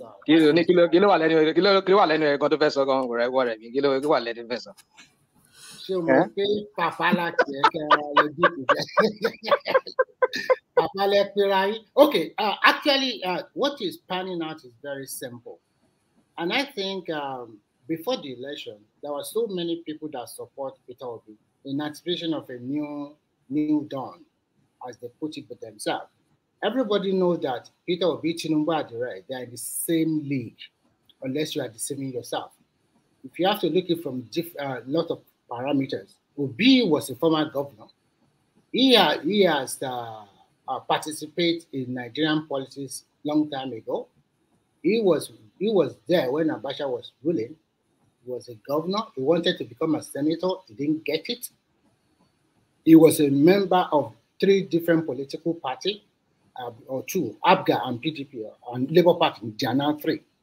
So he has moved around trying to actualize his own dream. But after the election and the result and the wahala that come with it, the Supreme Court judgment, it seems that there's a lot of people who has not moved on. And I think those elites or those people that helped him or maybe supported him during that time, they want a new thing from him. If you say he's not controlling the obedient or he does not listen to that he does not care about them, most of these elites or people we put in high esteem in Nigeria, these people cannot be abusing them and insulting them day in, day out. If that continues, don't you think an anarchy will happen? Let's assume that the obedient, the way they insult or abuse anybody that does not support Obi or talk against Obi, the rest of other political party supporters are also doing the same thing. Don't think we have an anarchy in our hand. And I think that's what they have seen. And they want him to rein them in as a leader. At least you want to rule a complex country like Nigeria. If you want to look at it objectively, I'm not playing now. You are the president candidate of a Labour Party. A lot of your supporters donated money all over the world for your cause. And then after the election, we are hearing the way they siphon the money, they eat the money, and you are the presidential candidate. You did not come forth to at least address this situation. Show me your house, and I will know whether you can be a leader. If your house is leaking and you cannot, like your Tinubu rain is can you relax yourself and give me time? No, I'm interjecting you now. No, relax yourself. Relax yourself. I'm relaxed. Come on with this your word. Relax. Are you Obi? You are not. I'm not Obi. I'm interjecting you now. Farabalẹ̀ now, mi ò àjà now. Àjà now. Relax. Ẹ jẹ́ kí n sọ̀rọ̀ mi tán. But bóyá sọ̀rọ̀ kàn sọ̀rọ̀ bẹ́ẹ̀ ni pé ó ní gbóná ara rẹ̀. Ṣé ilé tí ẹ leaking? Is your house leaking? Àbí wọ́n lò bí ni? No, I interject anyway. Interjecting you now. Oh, interject mi. O fẹ́ ṣe yẹ̀yọ́ unnecessarily. Ó dẹ̀ dàgbà jù bẹ́ẹ̀ lọ. So please stop it. Okay, now we expected him to be a leader, show leadership by example. He did not, and that is one. And then 2, after the election, to me it seems I always say politics is just a game, and in a game there are 2 ways that can come. You either win or lose. If you lose, you have opportunity to come again, and if you win, you also have to be magnanimous in your victory. But for him, he continued to the election is not over. To me, it's like continue to campaign, and those his supporters, the hardcore supporters, they continue to insult and abuse the country and abuse all our leaders. I'll ask myself, if you want to be a president of a country, every country have leaders in different region, tribe, or community. If those people that you are also seeking for their support, because we must not lie to ourselves, politics is local. If you want vote of my community, then you must respect my community leader. If you want vote of my region, then you and your people must respect my regional leader. If you are thinking you will rub me in the mud and with your supporters, and then you come back later and say, I'm sorry, it's not like that, you are deceiving yourself. They are also not so stupid like that. They can see the handwriting on the wall. For me, I will not say you should not contest 2027. He can go ahead and contest, and at least they will give him that opportunity. But if he continues to lose major supporters or major leaders all over the region, don't blame them, because I don't think anybody will sit down here and then you see them rubbishing all your leaders. If you are from, at least Igbo people, they also have leaders in terms of their Obi of Onisha. I don't think anybody can just talk rubbish about Obi of Onisha. I think that is the highest king that I remember that comes to my head. But when you continue to insult people that have achieved in their life, like Wole Soyinka, it's an average Yoruba man that know the value of what this man have done. They will not take it easy with you, and they won't like you. Yoruba man like yourself, Abi. Like yourself, Abi. An average Yoruba man like yourself, Abi. Let me tell you something, rational mind. You, if I look at you and I look at Wole Soyinka, I see you as the tiniest ant.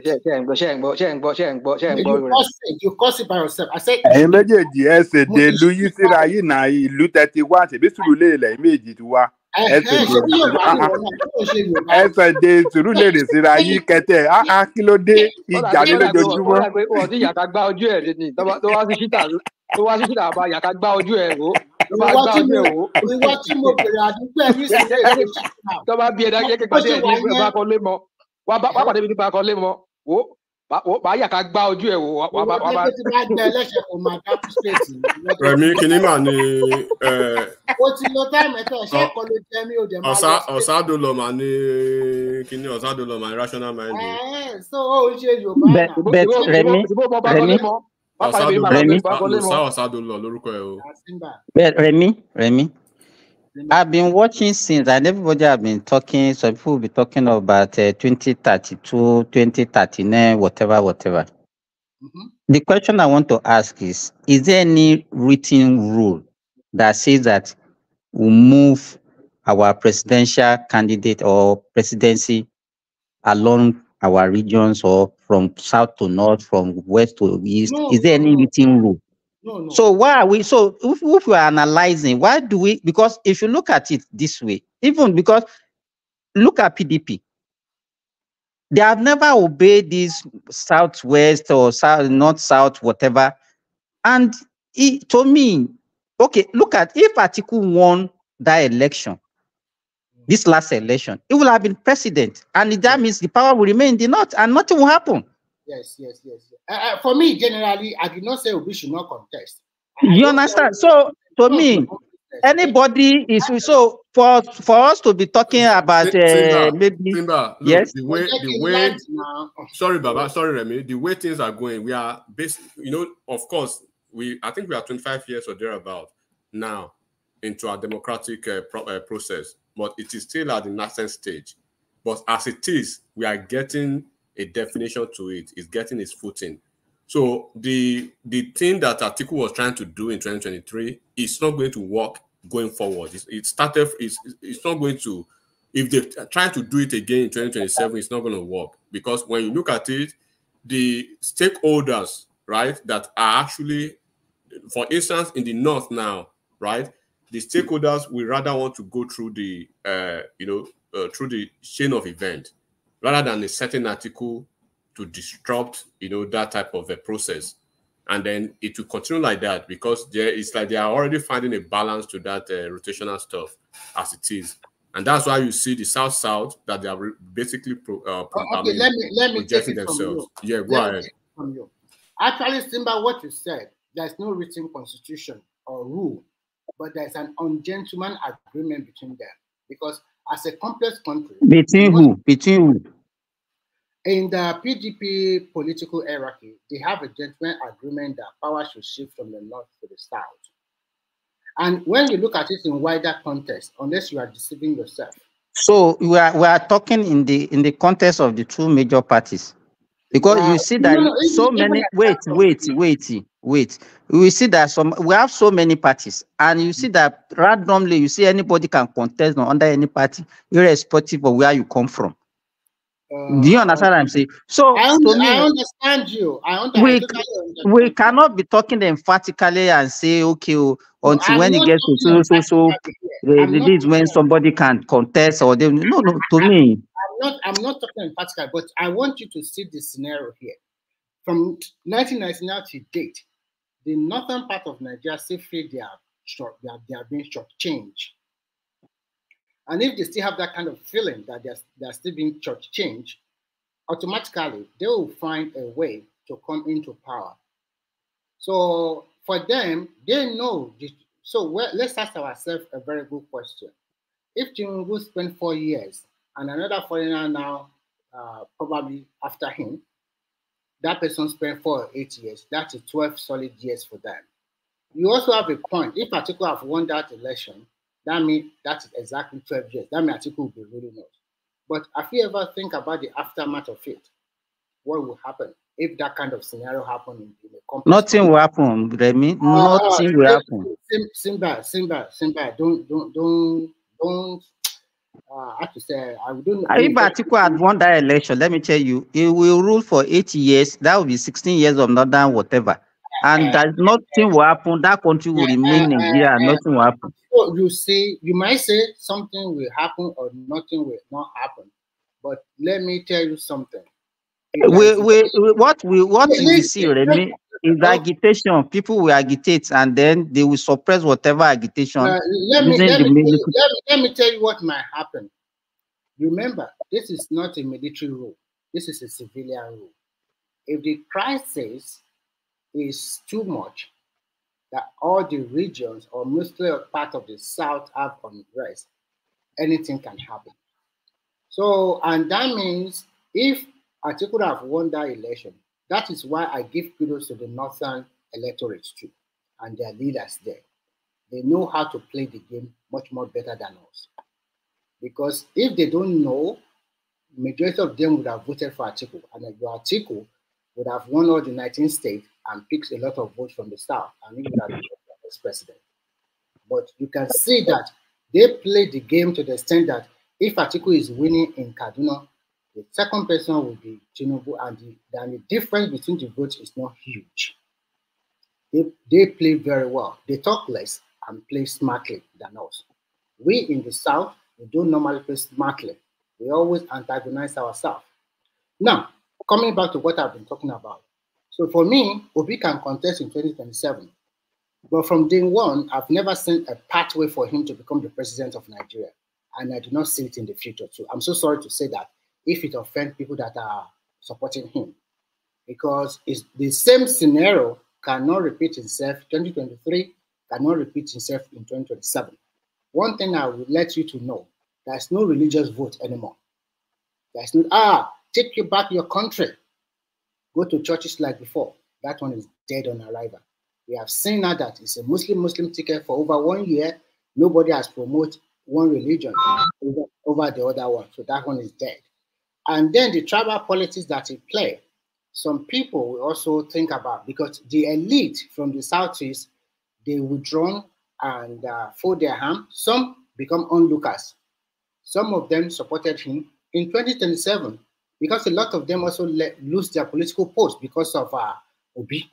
In 2027, it's not going to happen. They will fight back and they'll fight big because they lose senatorial seats. They lose a lot of House of Representatives seats to Labour Party. So please, it's not only about presidency. They are going to fight back and they're going to fight back big. And that's what you have been seeing. They have already let him have that 2023, but he cannot continue to do what he's doing now. So, and then when you look at it in totality, there are so many big players that are preparing for 2031. I mean, from the North, who want to be president, you will see their hand in 2027. Because that is when they will show their hand that, yeah, I'm prepared to take over from Tinubu. If Tinubu win in 2027, you will see their hand. So finally, in conclusion, he can contest, but the pathway for him to win that election in 2027, forget it. Even Atiku that said he will support him, that if PDP zone it to Southeast, it's not even up to 5 days, not even up to 1 week. He has already come out and said, no, I'm still interested. So that is a politician for you. They push you forward, and within 5 or 6 days. But then, hold on. Why do people always do this? Like to jump on things without even looking at the whole thing he said. He said, you yourself already said it, that I will only not contest if they zone it. It's not the same language that he used in 2023. But rational mind, why are you surprised? Why are you surprised when he said? No. That is a man without no principle. That means they are lying to him. They are baiting him. No, there's no lie there. There's no done now. It's still saying the same thing. The same thing he said. No. You're only taking his word out of context. Yes. No, don't let us spin this. Let's be factual and let's be objective here. If I come to your house that Papa, rational mind, you know I'm your son, and you dare love me a lot. Give me this opportunity. Let me do it now. And then you tell me, oh, my son Remy, don't worry. I will support you if there's zone to the south, especially if there's zone to southeast. And then you continue to give me all that positive vibe. And within 5 days, I said, oh no. Remy, don't even mind rational mind. What he say, how does that one make sense to him, sir? Yes. Another 5 days, and come out and say, Papa, rational mind. So then who will do the zoning? He's talking about the zoning. Who is going to do the zoning?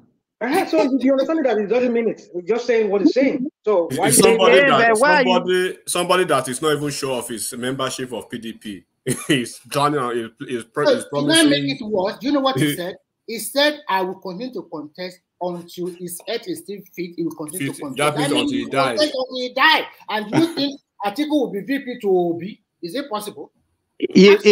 Remy, when it comes to Obi matter, it's like people, they used to suspend their brain. They can't think when it comes to Obi matter. How can rational mind be talking like this and believe what Atiku is talking and say you are taking him out of context? What does it mean by that statement? Can you hear me out? I remember when Atiku said, can I say myself what I meant? What he said? You will talk after me. Let me just conclude so that you can come and do your stuff. I remember when Atiku said, he's going to support Obi. People like some people here, they were quite elated. They were very happy. But I know this is a bait. And I hope he does not take that bait. If he goes to that PDP, he's done. They will use him very well. And he's not going to get nothing. Remy, if you want to support somebody, why should you be putting caveat into it and say, okay, it's only if. What I even expect from Obi is this. I would have even dove my heart for him. You have that kind of momentum for you in 2023. Why don't you start your own party? Tell them I'm a leader too. At least that momentum, a lot of people will gravitate towards your political party. You have a lot of people in the Senate as a nice senator and a lot of people in the House of Rep. Show leadership, for example. Get your own party. When you talk about Tinubu, at least he formed his own party. And they continue to wax stronger from and then it's like you two, you don't even understand. Is he the owner of the party? Is he really a leader? So I'm trying to say everybody contested. Remy, listen.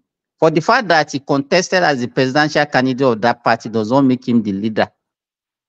Every other person contested the way he contested, and that is why you see. Simba, can I ask you a question? When this party has a big crisis about financial, about money, as the presidential candidate, as number one leader of that party going towards that election, what if you are Obi, what would you have done, or what would you have done if you are in that position?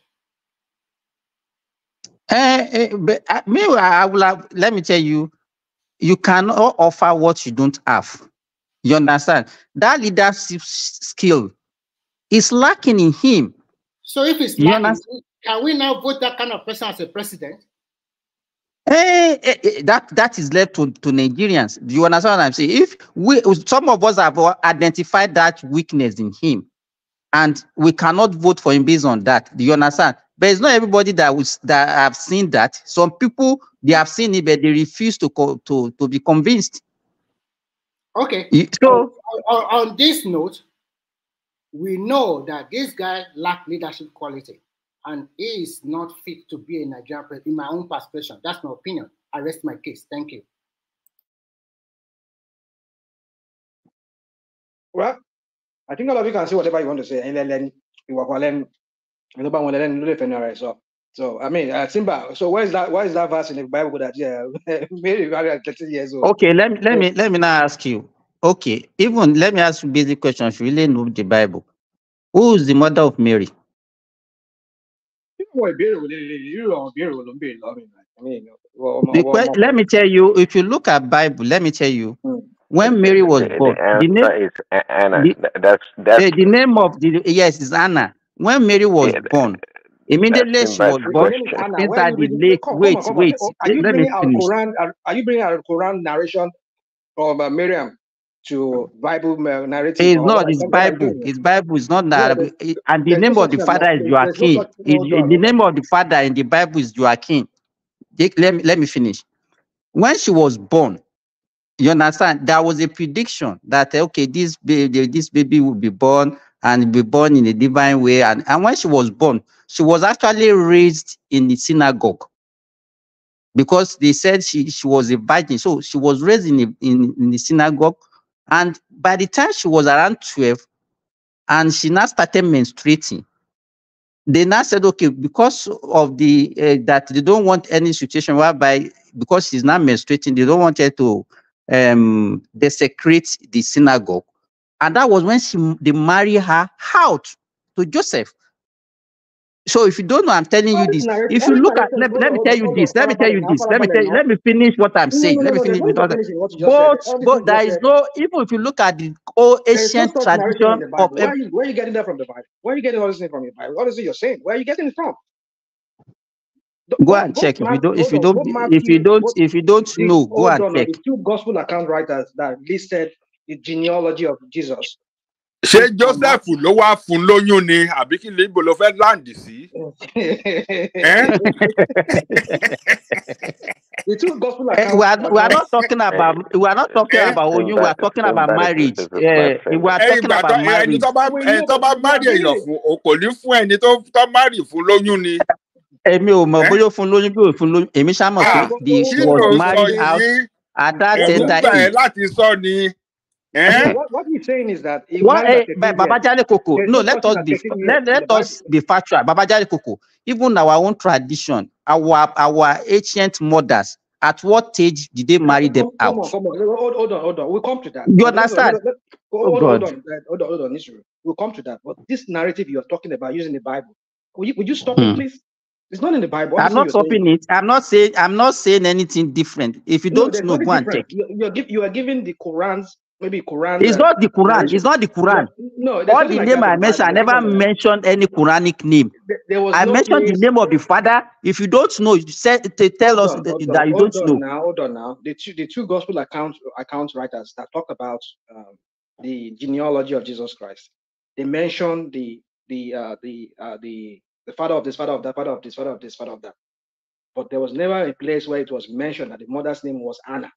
Where did you read that in the Bible? That's what no, okay, ask Prince Daddy. Prince Daddy, no. Well, I knew. I said I have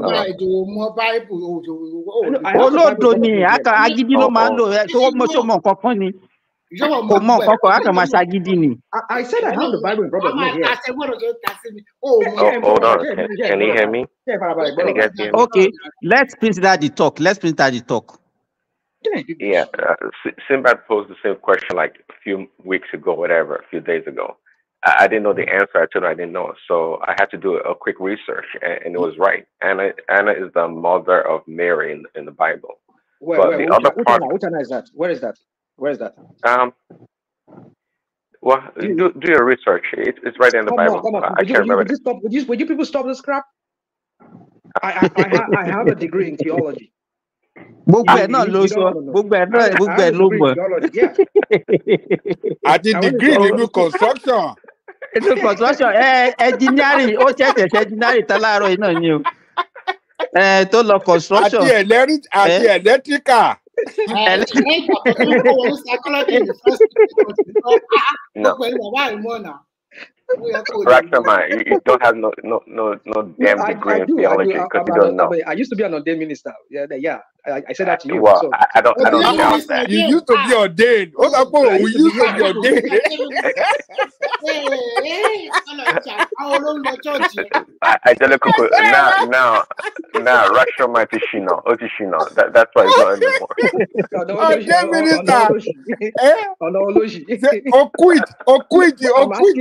I'm asking you, where in the Bible is Anna mentioned to be the mother of Mary? Okay. Why don't you do a simple Google research? I'll do it for you, and I'll get back to you. Anything outside the Bible, I don't take it. If the Bible does not say it, does not tell us that Anna was the mother of Jesus, I'm not taking it. So if you're telling me go and do Google, if it's not in the Bible, I'm not taking it. If you're talking about the apocryphal or apocryphal, whatever you call it, the Maccabees, I don't know of that. I don't accept that as So inspired. rational mind. Who is the mother of Mary, the mother of Jesus? Well, the Bible only mentioned the dad of Mary. Who is the dad? What's the name of the dad? Okay. Now, if you what it says here, if you read the gospel, let me make this clear to you. What I like ordained minister. Only God knows the number of degree that rational mind has. No, it's about 20 now. No, sorry, they can. Okay, so they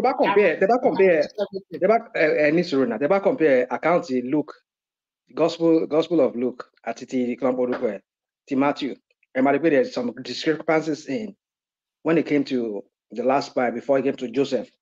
I know, if you want to talk about discrepancy, don't let us go, because there's a lot of discrepancy between the four gospels. A lot. When I use the word discrepancy, hold on. One of them referenced the father of Mary, no doubt. Another one referenced the father of Joseph itself. So if the discrepancies, the way you can reconcile it is that sometimes when a son-in-law marries a daughter from a family, in the Jewish custom, sometimes they look at that father of that person, of that mother, of that wife, as the father of that son, of that person. So both of them, they are from the tribe of Judah. Either Mary, either Joseph, they are both from the tribe of Judah. So in essence, anyone would fit for them because they are all from the tribe of Judah, the house of David. So that's the connection. So either they mention any of them. So you said you said they mentioned the father. What is the name of the father now? Hold on. Go ahead. Son of Eli. Hold on. According to Luke, it says son of Eli here. After it says son of Eli, son of Joseph. That's according to Luke. Now, if you read Matthew here, let me open to that Matthew because I have put in my hand here. Now, if you read Matthew here, it says Jacob is the father of Joseph. Joseph married Mary, because I'm reading it from French here actually, but then Joseph married Mary. Stop it. You don't need to trouble yourself. Go and Google it. It's there. No, I'm not Googling anything. Come on, dude. Let's not. This is not. We don't enter church. Make I go. You don't have time for all those things now. Say with what? Not there now. So why? Is it what? Matter with them now. You know, every time we talk about this politics, don't tire people sometimes. Tire me sometimes. Okay, but let me chime in real quick. So I don't know what you're talking about, Prince Daddy. You said you're a pastor. I don't even know what you're talking about. Where are you getting all this from? I never said I was a pastor, but let me say this. It's not that difficult anyway. We have just like are you ordained? Are you ordained? How can are you ordained? Praise Daddy. No, if you are not ordained, you can't challenge rational mind like that. It was rational mind ordained. I don't come on, look good. No, I'm saying the truth. I'm saying the truth. I used to be ordained. Yeah, I used to be ordained. You used to be. Can you imagine? Yeah. Kí ló fi ordained yẹn ṣé òróró ni àbí ìrìbọmi?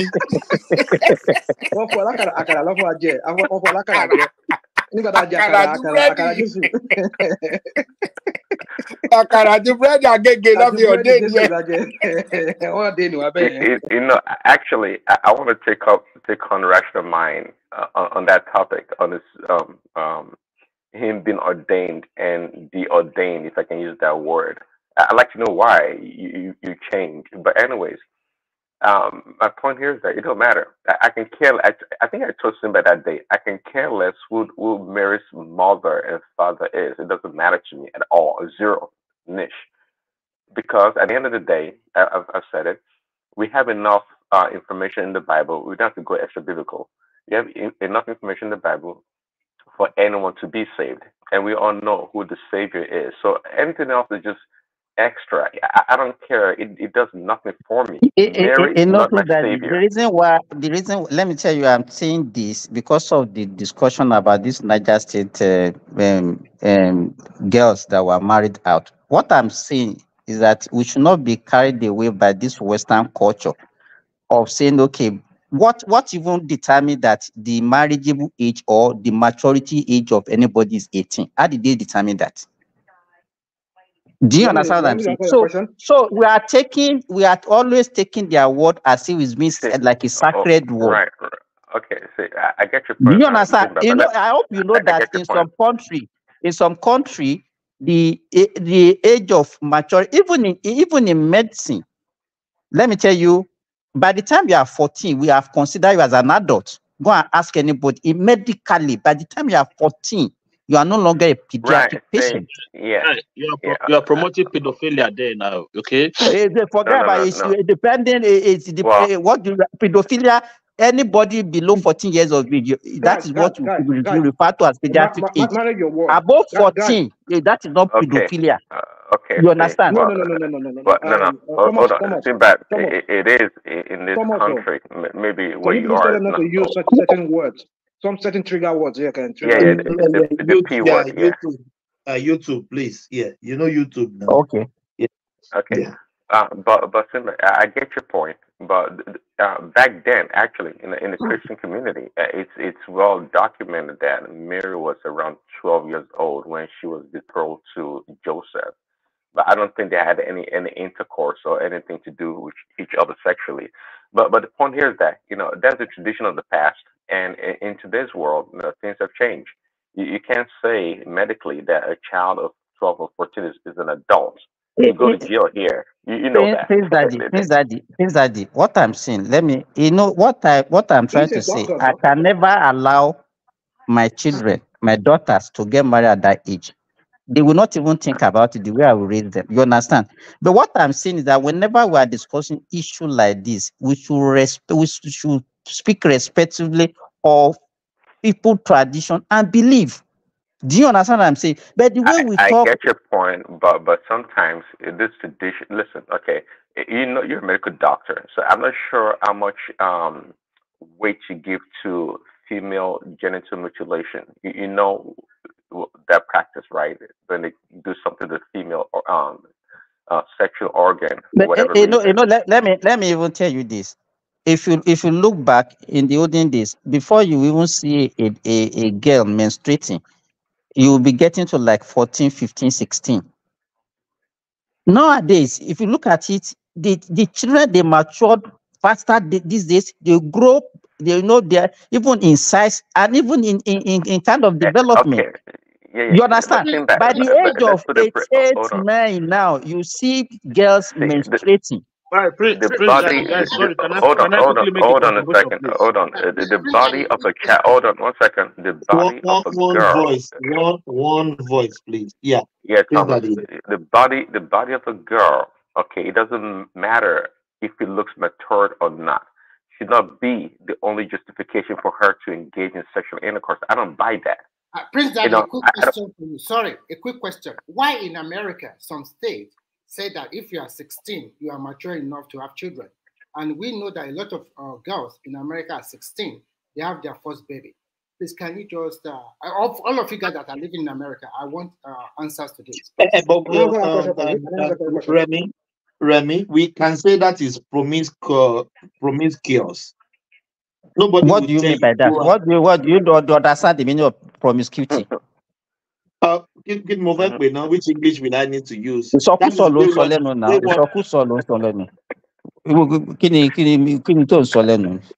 That is waywardness now. It's not. What do you mean by waywardness? Well, I'm not sure. I'm not sure about that law. I mean, at 16, if you're pregnant, yes, you can have a child. At 15, people do have children here in America and around the world. That's not the point here. The point is the age limit. Okay, that constitutes an abuse of a child, of a minor, that you have to be careful about. That's what we're more concerned about here. And again, I would like to emphasize that because a girl, 12, 13, 14, whatever, looks matured because of her body, that should not be the only criteria for that girl to engage in sexual intercourse. That should not be the yardstick now. Prince Daddy, let me ask you a question. The people that put 18, if they come out today and say, okay, we are now using 15, what will you have against it? the kind question. Look, sorry. That's a good question, Simba. And to your point, actually, that law is gradually being introduced in other parts of our society, one way or another. Actually, yes, it is. So if they come back tomorrow, see, at the end of the day, it becomes the law of the land. What I'm saying, that we should not take it like a sacred. So people just say, okay, let us take this age. It is not based on anything. You understand? If they come out today and say 14, all you people, you just take it as if it's a biblical word, and you will start obeying it. That's what I'm saying. Yes, that is true, Simba. Quick question. Baba, Prince Daddy. So, Dr. Simba, biologically, what would you prefer as a doctor? What do you mean? What will I prefer as a doctor? What age of a What child? am I saying is that since you are saying we should leave age out of it, right? As a medical Let doctor. me tell you this. I work even in area where this thing is predominant. The complications that people are afraid of, we have never seen one here because they have the developed medical system that can take care of it. Do you understand what I'm saying? In the olden days, when people used to deliver per vagina on their own, when they have, usually some of them at that time people are malnourished because they don't take care of their nutrition. Children don't grow as fast as they used to grow now. By the time you see a 12-year-old now, you will not even believe that that girl is a 12-year-old girl. People used to have maybe some kind of stunted growth those days. And because of the improved nutrition and improved health service, you discover that even the age at which female now achieve maturity has reduced drastically by more than 5-6 years. So now what they're supposed to have done now, they just fix that age as at that time. They're supposed to have reduced it, and you can see what the president is even talking now. Some states are reducing it now because the fear that time is no longer there.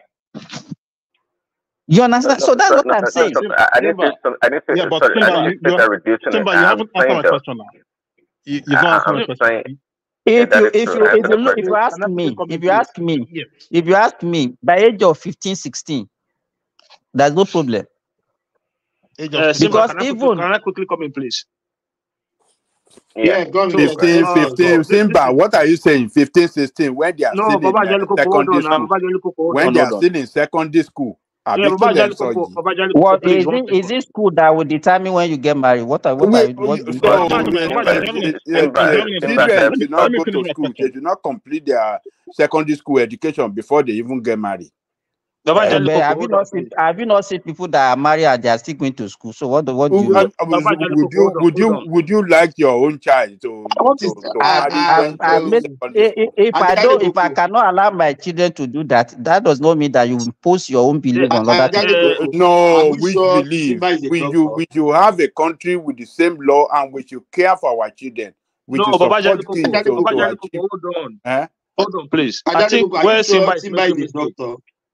No, you see where Simba is making mistake, right? Where Simba is making mistake is this. You're just looking at the female. You're just looking at the female gender only. So if you're going to go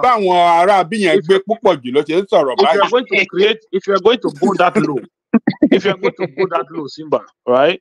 You have to understand that you are going that low for both male and female. So it means that a 16 years old boy can just get a 16 years old girl pregnant.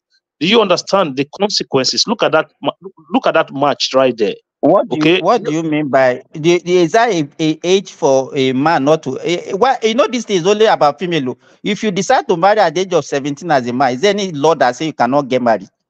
Hold on, Simba. Hold on. So not hold on. I'm asking you a question. What of maturity? No.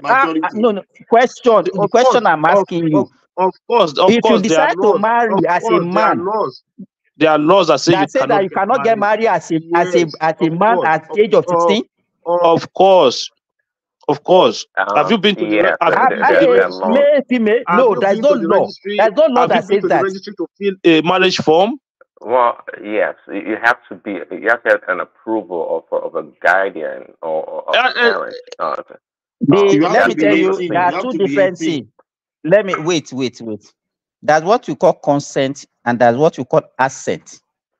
You understand? Even in medicine, you as a minor, you can assent for an operation. You can assent to so many medical procedures. What assent means that you just need the backing of your parents to just back it, and that's all. Well, that's what I said. You need an approval. You need approval. You Let me can't tell go to you, court out. don't let us generalize. We are talking about a place where we have so many laws in this world. Western world law is different from Islamic law. If Islamic law allows such a thing, then and that is what they use in their own region, then so be it. So why are we crying over Okay, it? no, okay, Simba. Let's do one thing. It's always important. I always say this. Just get me right. I'm just trying. Is it Simba, does that make it right? Simba, that's not this discussion now. Let me ask we're a not talking question about from Simba. For 14 years old to be married off,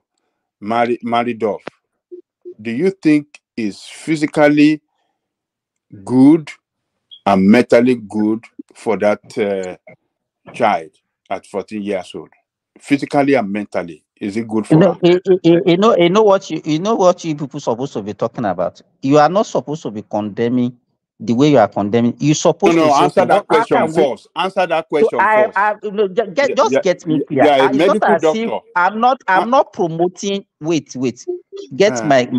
I'm not promoting No, it. answer I'm that just question first. So, physically and mentally, is it good for that child? no. No. Okay. Yeah, Why why are do you we promoting want it? some people, in a country, in this modern world, to keep practicing this, slavery? Barbaric act. But it's a barbaric act. This is what they practice in northern Nigeria. This is insane. And it's insane. We should condemn it. What is not good is not good. Mentally, it's not good. Physically, it's not good. Why do you want to keep something like for a child, a minor? Okay. Let me say what I want.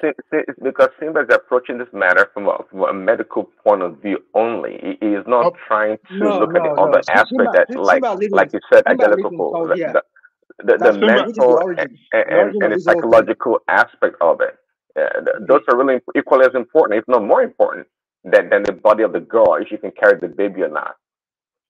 Yeah, okay. Simba, you didn't answer my question, the one I posed to you earlier on. Okay. Well, You said I said by age of 15, 16. I mentioned I answered your question. Yeah, but hold on a sec. Now, okay, you're looking at it from a religious background, okay, which is understandable. I'm not. Let me tell you what I'm saying is that when some people, if they believe, you don't have any right to condemn anybody's belief. That's what no one is condemning. No one is condemning. No, that's what people are doing. That's what you are doing, and that's why you are saying barbaric is does that make them right? Do you understand what I'm saying? Right? Even within our own community there in Nigeria, we still have some culture that we don't even like. We know about some tribe where they said they used to use their wife to even to entertain visitors. Will you consider one as good? Do you understand? So what do you want to what you people should realize is this: if you want to talk Simba, about this kind you're of going everywhere, Simba. I presented to you also the point here is that correction my 1 second, please. So the point here is that see, not okay, please, all ask your question. Not all rational mind cultural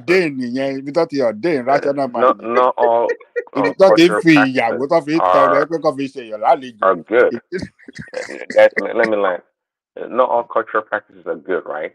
I mentioned to you earlier about female genital mutilation, and I don't think you support that. Maybe I could be wrong, and because what they did in the past in the Bible days were right, were according to that time, and you mentioned also earlier that back then they were malnourished, they didn't have the right body, this and that.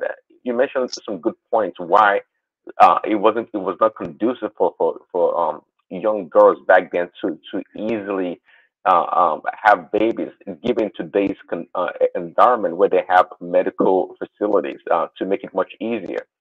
But my point is that so some things have been practiced in the past, and it's been ingrained in people's culture and tradition. It doesn't make it right. Not at all. It doesn't make it right. So it is the job of today's leaders, people, to be able to to you, you said 18 is arbitrary law that they pass for children. Maybe so, but that's where we understand it to have a starting point. Tomorrow, if they change even Prince Daddy, let me ask you: will you even allow your daughter, to marry at that age 18? Can we know, Prince Daddy? Can you tell us how? No. Let me just let him answer my question. Prince Daddy, will you allow your daughter to get married at age 18? One voice, yeah. At 18, no, not 18. I mean, she's still in school, going to college. That is it. It's an arbitrary age. Contribution, please. Daddy, I want to ask you a question. No. But it is arbitrary. Even that 18 that they said for us, I will not allow my daughter to get married at that 18. Prince Daddy, can you tell us how old was Because Mary? I still believe that at that age, she's not matured enough. Prince Daddy, can you tell us the age of the mother of Jesus Christ when he got he has him? How old is how old? Can you tell us? Is it 16? They said 12, 13. Thomas, come in, please. How old was he? 12, 13? Let them land that conversation. Then you come in there. Please, thank you. Prince Daddy. Yeah, my understanding was around 12 years old. 12. My God. But you got to keep in mind that that's a unique circumstance. In terms, we've had a girl that had a baby at 9 years old in modern world now, at 9 years. Really? So, okay. Yeah, really at 9 years old. I read the report. Youngest mother in the world is 5.5 years old. If you don't know. Huh? Somewhere. Yeah. So. Do you know what we call precocious puberty?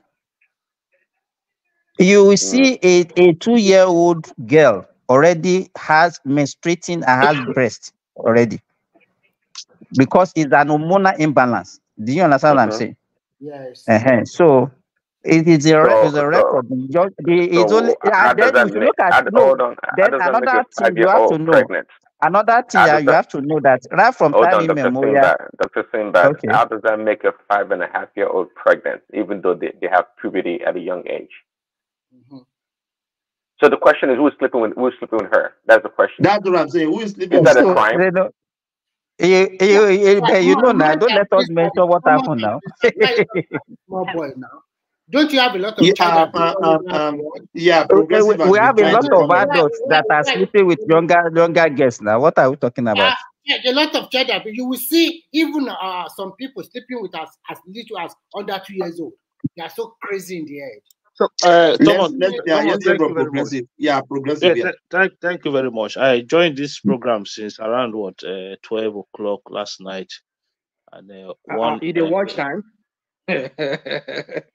one man was given 8 minutes. Before I get to my 8 minutes, somehow I was I don't know if I would say dreamland. I don't know if I would say my network or something. I was out of the room. Then before you know it, the room was full. Then I was listening to everybody. I actually wanted to contribute to the contribution to the session to this topic earlier, because the issue of that landmark and that coastal highway. Look, I have my own issue when it comes to that coastal highway. It's not whether it is viable or whether the country need it. Those are not my issues. It's a fantastic project, but I have personal belief, right, that Baba Jaliko is here. We talked about it some weeks ago. So I have personal belief that that road is being built, and I believe that they will only build the Lagos section. So that is my belief. That is not my issue. But every other problem they are talking about when it comes to that road is not, I don't really care about. I think it's a fantastic project if they actually finishes it. But my issue is I don't think they will finish it. I think they just want to use it to open that Lagos space the more. So having said that, I sorry, went to progressive. Before you No, leave let that, him land. Let him land, Remy. Hold on. Remy, Just please. start talking. Let him land, Yeah, please. I Please, will I'm say sorry. that, Yeah. right? Last year I went to Agadir in Morocco for holiday. So I visited the beachfront there. There were people doing businesses. None of them asked me money to access the beachfront. Okay, there's a way the place is sectioned. People have restaurants, bar, hotels on one side. There's a road. You go the other side, and then you have access to the beach. I went to Malaga in Spain. Okay, I didn't have to pay to access the beachfront. So we got to a position now If you whereby come to Australia, you don't need to pay to yeah, access the so beach. we got to a point now whereby in your own country, right? This is how That's how dumb some people have become in that country. Tribalistic bigotry have eaten into some people's fiber that they don't even want to see any form of logic or any form of they don't have any self thinking in their head anymore. Somebody went and manipulate the system, okay, corrupt the system to be able to have to a beachfront that is supposed to be of the public. Somehow you're able to buy it off, then start charging ordinary Nigerians, right, for them to have access to what is ordinarily for everybody. Look, even if the Coastal Road project was not happening at all, I would be happy that the government demolished those things out of that place. To be honest with you, even if the Coastal Road was not going to happen, I will be glad that the government just go there and remove every goddamn idiot that is doing that nonsense in that place. You can set up your business, right? You can set up your business somewhere and don't deny people access just because you think you have some influences within government or you can manipulate the system. No, And you this have is the money, or problem. you have money. Yeah, this is the problem we have in that country. And yeah, you have people here because the man is from certain region of the country. Some idiot came here. They came here this morning was saying. What are you talking about, Progressive? What are you talking about? Let me just finish. Can you let him land, please? Some idiot Let him came here talk today now. and start saying, "Oh, some people are coward." Okay, you are not coward. You sat in your IOS in the United States. You buy your own ticket and go to the Nigeria and go and start the war. Since you are calling for war, you buy your own ticket and go and lead the war. I remember now. You are talking about that lunatic. This idiot, this coward people come here and they start talking nonsense. And you say, oh, these guys are coward. They should do this. They should say war. You buy tickets, gather your own enemy AK-47 or whatever. You go and start the war and see. You call people coward, whereas you are the biggest among all of them. I was just trying. Progressive. That guy is a lunatic now. It's not a lunatic. It's an idiot. It's a coward. Okay, we have to. I was gonna. That was why I asked him when he was talking today. What tribe are you? He said I should shut up. I just didn't want to interrupt the session. Okay, if I wanted to interrupt the session, are you not from the same tribe? So why don't you go and lead whatever you want them to lead over there? This is what these people do, and people just keep quiet. Look, it is time people start talking to these people, especially. I'm not saying the tribe as a whole. I'm saying those ones who go on social media space to carry out this their nonsense bigotry, to carry out this. Look at what the other one said today, that they are using David Umahi against his tribe. And these guys would openly tell you that they are not tribal, bigots. They are not. These are hypobians to the team, man. And they get angry when you call them hypobians. No, you have to start calling it what it is, man. Okay, it's nonsense. It's stupidity. Look, I told one I was trying to get one man attention today. These things. You can't. If I know you say it's a monologue, people can just talk for it. No, you have to cure those diseases as their first strain. If we start to go back and talk about history, about the land grabbing expedition that some people went into, okay, we just kept quiet. It's not like we are stupid. We're not stupid. We understand. But then you kept quiet too when during the election when some people were saying that some Machuku they don't come and vote. We didn't hear your voice. So how did you know I kept quiet when some people were saying Mama Chukwu? Because I on this platform, I know. Yeah, how did you know? How did you know I kept quiet? So I can criticize Mama Chiku this comment. I'm not saying, but now you're being I one-sided. can criticize Mama Chiku this comment, then I can also criticize. You're being one-sided. No, I've never been one-sided. I criticize all sides. Come on, progressive. I know you very criticize well. all sides.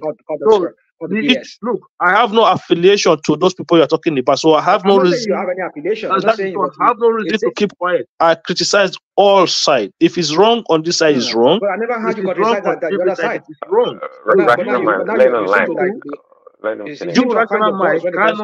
You cannot say I criticize one side, whereas that is what you do every time. Because I know you are. That is what you do. That is what you do every time. You, when it's one side that favors you, you keep quiet. When it's the side that you don't like, what side favors me? Of course, you know the side that favors you. I don't know. I don't want to put it. I'm not for any of them. I'm not for any of them. I criticize you know the side that favors you. I'm against a man who was a governor for a state that is 4,000. You digress and hold on. Rashomon took off your track. That's what he does. But hold on, Rashomon. To the question you asked about this guy, this guy that built on the private on the beachfront. So I have two questions, I think. So number one, I think what the guy did is nothing new in Nigerian context, in the Nigerian space. The people with money or wealth always abuse others. Okay, one. And number two.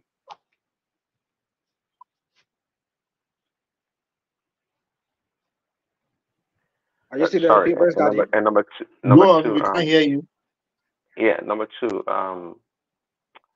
The way people respond, the people in support of the guy or their tribe, that's another question. That's another question. They can react and express themselves, but what the man did is, to me, I'm not supporting what he did. He just took advantage of what is available to him. So, and which is nothing. He's not the first person to do it. In fact, many people from all across the country, all tribes, they've done it one way or another. Yeah, but regardless of the tribe, you have to call it out and say what this man did is wrong. That is not as look. Here you go. Because you went to Lagos, you don't even understand what is going on that beach there. Elegushi Hold on. Elegushi. What's it called? All those beaches there. There are Yoruba guys who collect money. They collect gate fee before you can even step into the beach. Are you sleeping? Why are you not being one-sided, dude? Why are you doing this? Are you sleeping? You are here. You sound like maybe you're not for any of them, but you are criticizing one person. Sleeping? No, are you sleeping? Did you just say what I said? I said, where do you pay before you access the beach? Did I not ask that question? Yes. I was talking about Australia too. But you make it sound that regardless of who is collecting the money, it's wrong. That's what I'm saying. I will say to you that even without the road, they should remove it. Look, rational mind, I'm sure you've been on holidays, right? You've accessed beaches in different places. How does it work? You have free access to the beach, yeah. Exactly. So what are you? I should not have to pay anybody a gate fee. I should not have to pay anybody any form of fee to access the beach. Hold on. You said, when you were saying at the beginning, you said this guy, the landmark guy, because he has influence, he prevented people from being able to access the beachfront in front of his property. That's what you said. That's what I heard you. I said maybe I didn't hear you very well. No, that's what I'm saying. Somebody came here. You're sleeping. No, I'm not sleeping because I think I heard you. Well, I said maybe I didn't hear you very well. He said that you hear me or you didn't hear me. There's nothing like I think I hear you. He said that you hear me or you didn't hear me. So what are you saying? Because the way you sounded one-sided.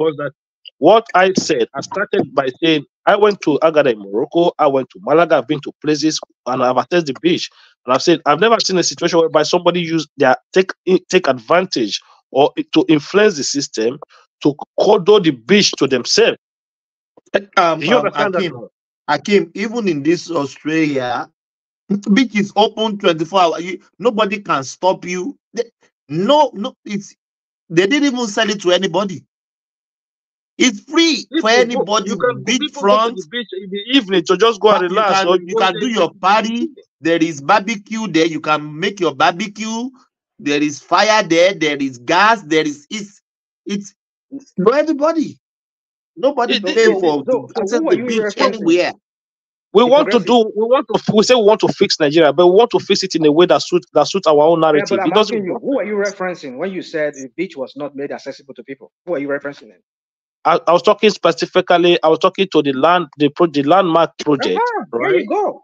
Yeah, you go specifically to landmark. That's what I'm saying. Yeah. So if there are why are you singling out landmark when I said? Hold on 1 second. Hold on. No, you hold on 1 second. Come on, when you don't even know anything, you just want to listen to me. If there are other people that are doing the same thing, the same action should be made upon them as well. It is not just the one I know is the landmark guy. So, and he is the one that has been coming out on the media space and be very vocal about the thing, as if he is doing something very right, as if he has done something lawful. Okay, go. You just look at the picture. Why the fixation on him alone? Why the fixation on him?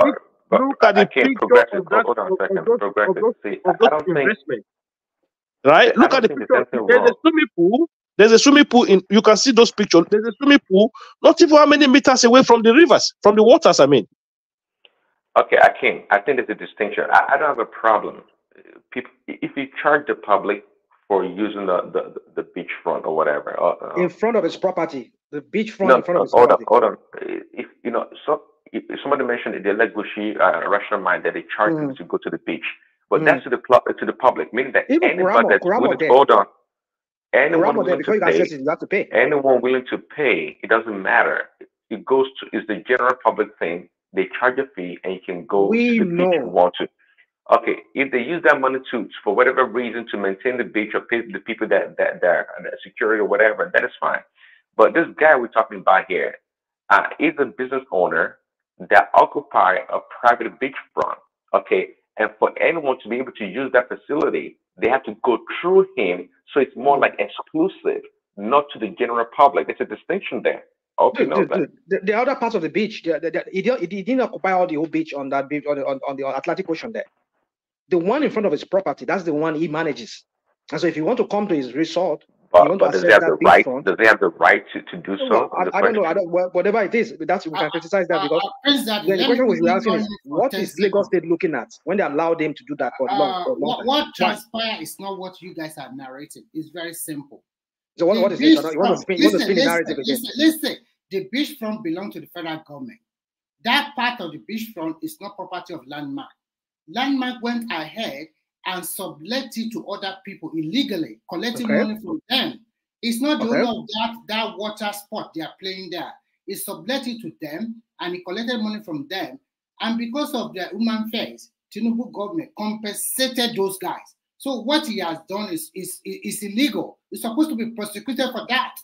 It's not part of his property at all. That's what we are saying here. So don't let us discriminate. It's as simple. I don't know what is. I don't know why this fixation on the land. So in other words, it was illegally collecting taxes or levies on behalf of the government, which is highly illegal. That only applies to the beachfront in front of his property.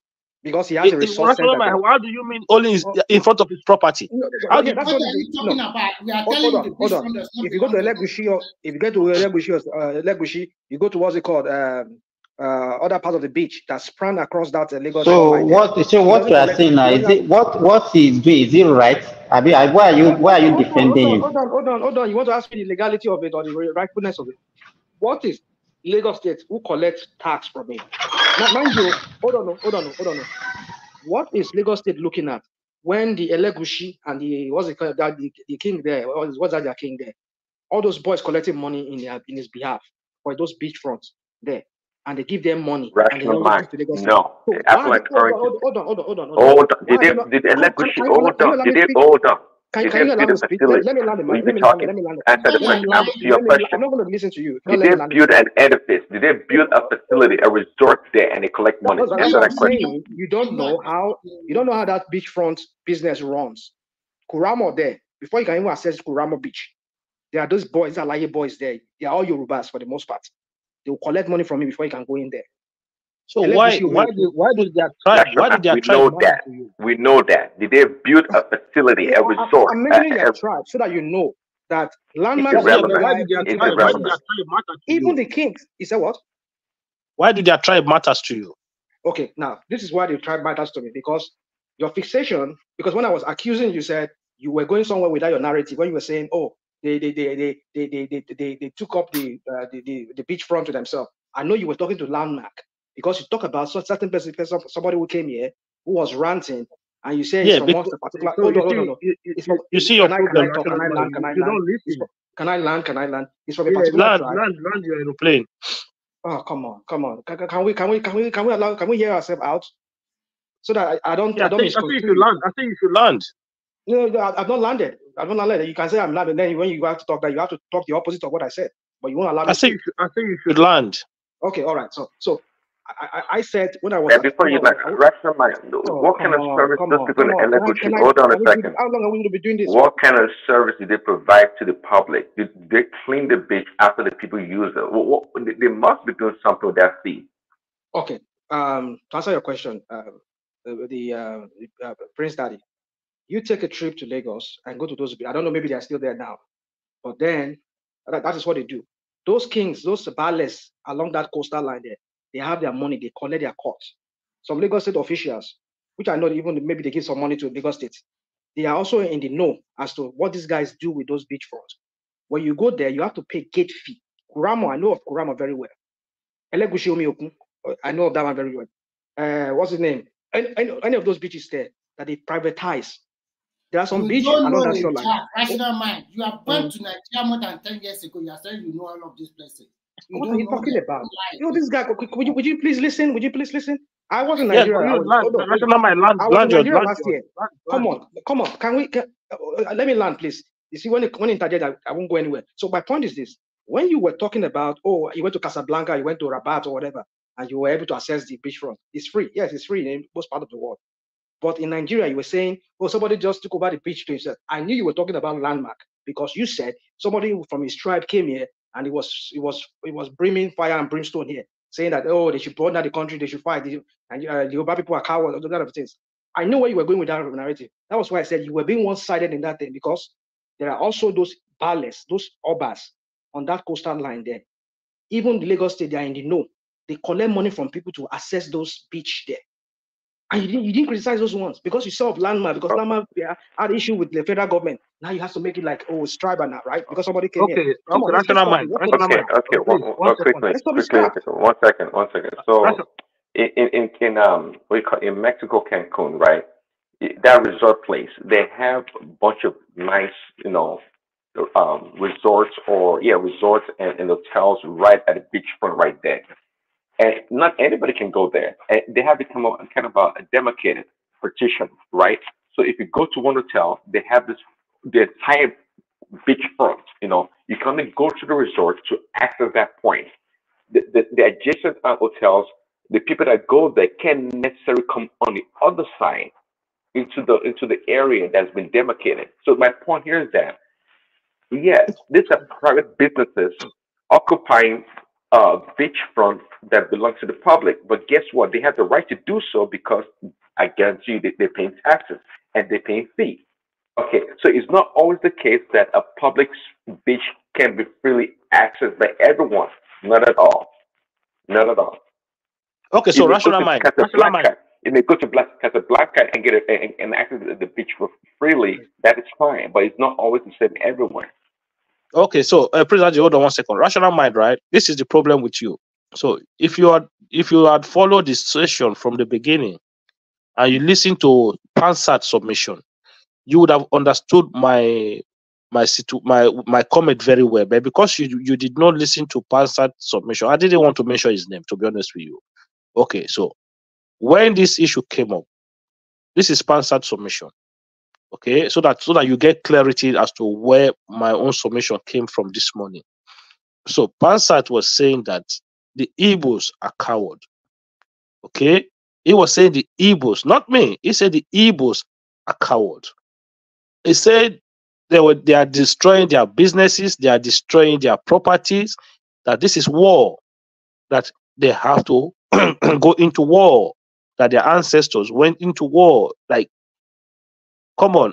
Do you understand where my submission come from now? So it is not me that is making it tribal. I'm just saying that look, what the guy did in my own opinion, was wrong. Okay, regardless of what tribe it is. If you break the law, if you do wrong, you should be called out for doing wrong, not for you to now start carrying out tribal sentiment. I'm not the one who's calling people coward. It was Spansat who was saying the Igbos are coward, that they have to go into war. They are scared to go into war. So, and I'm saying that he sits down in America calling for people to go to war. I saw Ukrainians from every part of the world buying tickets to go to their country to go and join the war. Okay, so you start where you are hiding there, eating burger with your big nose. Okay, calling for people in your own land to go to war. Is that not the height of cowardice? But Akim, I know you know that. Patak goes to war for everything. He goes to war for the election. He calls for war.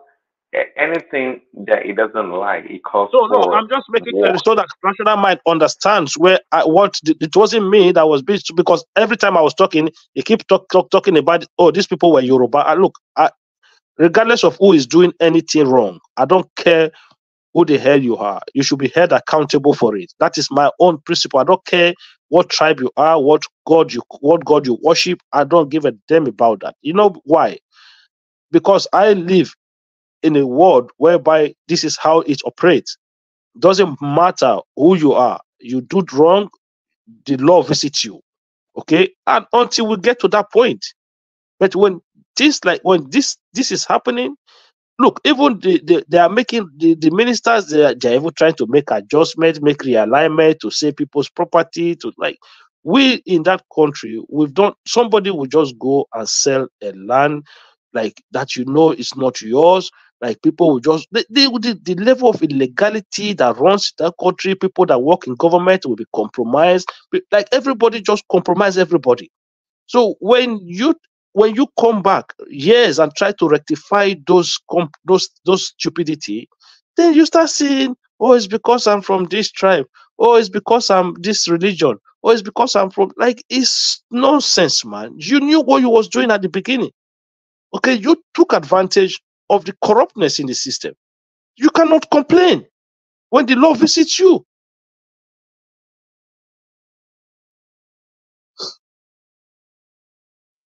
I agree with you. If it's all that's where you're going. It's just the tangent. I mean, the angle you were going with that was what I thought. But it's okay. I think I understand you. But it's just one thing I just like to us to do is, when we criticize, let's just criticize both people that also guilty of the same crime. Yeah. Somebody wants to speak? Yeah, it's me. Good morning, Rational Man. Oh, good morning. Rational Man, sorry, I came in purposely because of you. Really? Yeah, I heard you talking. Yeah, I heard you talking about Kuramo Beach. I asked a question for you. Does Kuramo Beach exist?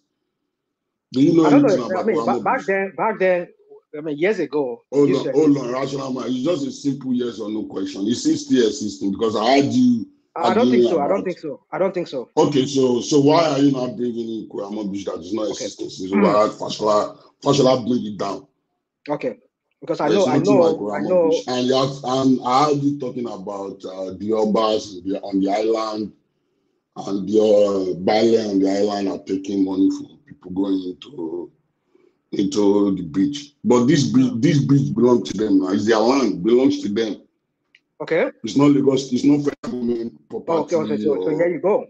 It's their land. It belongs to them. So somebody was telling us here. Hold on. Somebody was telling us here that, like, we know that the beachfronts, anything from 30. Can I land?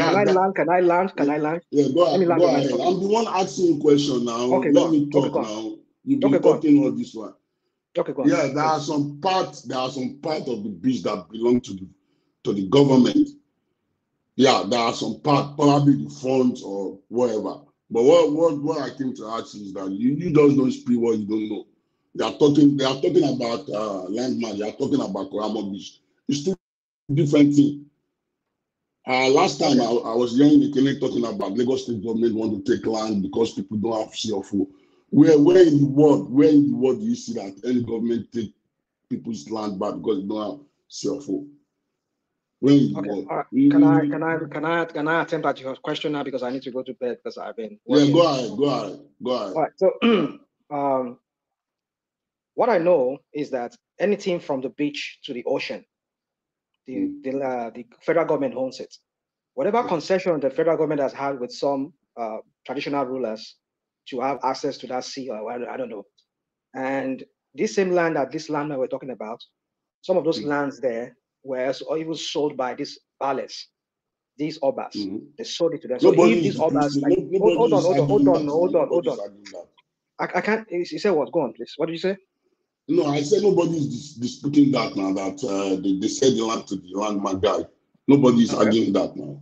There's no contention because about somebody that. was saying here. Why I'm saying that is because somebody said here that because he annexed that beachfront in front of his property. Yes, of course. Everybody knows that. Yes, of course. That's why the guy cannot take them to court or like fight them. Everybody knows that. Now. Okay, so what happened to those ones that the ballets they own, that like the Elegushi of Elegushi, the one that he owns because private beach, is he going to lose it too? Yeah, but I don't think the construction is going all the way to Elegushi. I don't think so. It's not going to head to Elegushi. You see it? I don't think so. So it's not going to head to Elegushi. So why can't they give him that concession? Hold on. Do you know Lagos State very well? Do you know all these islands very well? I know it very well, but I was born in Lagos. Okay. And I know Lagos okay. Sorry. How many beaches do you think is on that? How many beaches do you think? I have no idea. I know there are several of them. Do you want me to start naming them for you? Oh, well, you can go on. Okay. There is Malebon Beach. There is I think Kuramo Beach is gone. There is Bar Beach. Yeah, Bar there Beach, is Alpha. There is Alpha Beach. Okay. There is this resort too. The old one, like Eleko Beach. No, yes, Eleko Beach. There's like I can go on and on. So probably the Elegushi land, the government is not getting there. But this land, wherever, why is he going tribal? And you are trying to bring in something that is not having up.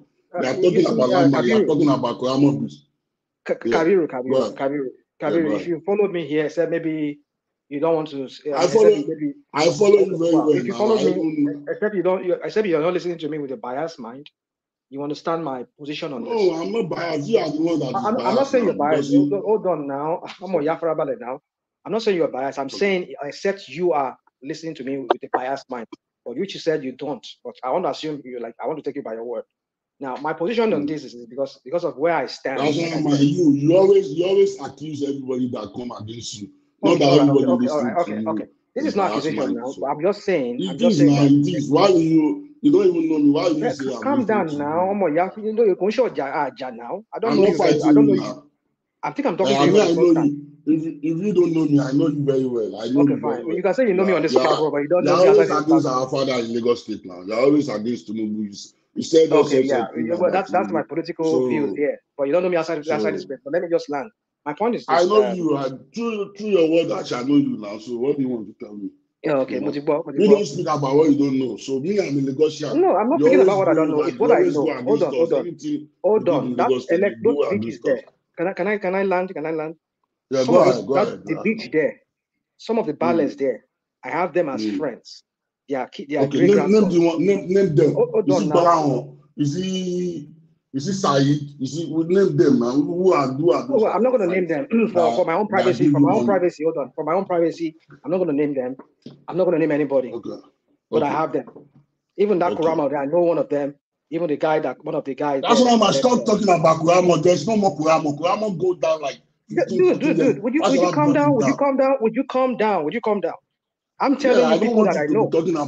I know. There's nothing like Kuramo Beach. Dude, I'm gonna leave if you're not gonna listen to. If you're not gonna have. I'm listening to you now. If you want to go, you can go. I just come to debunk all your. No, you're not debunking anything. You're not debunking anything. I am, but we are talking about Kuramo Beach.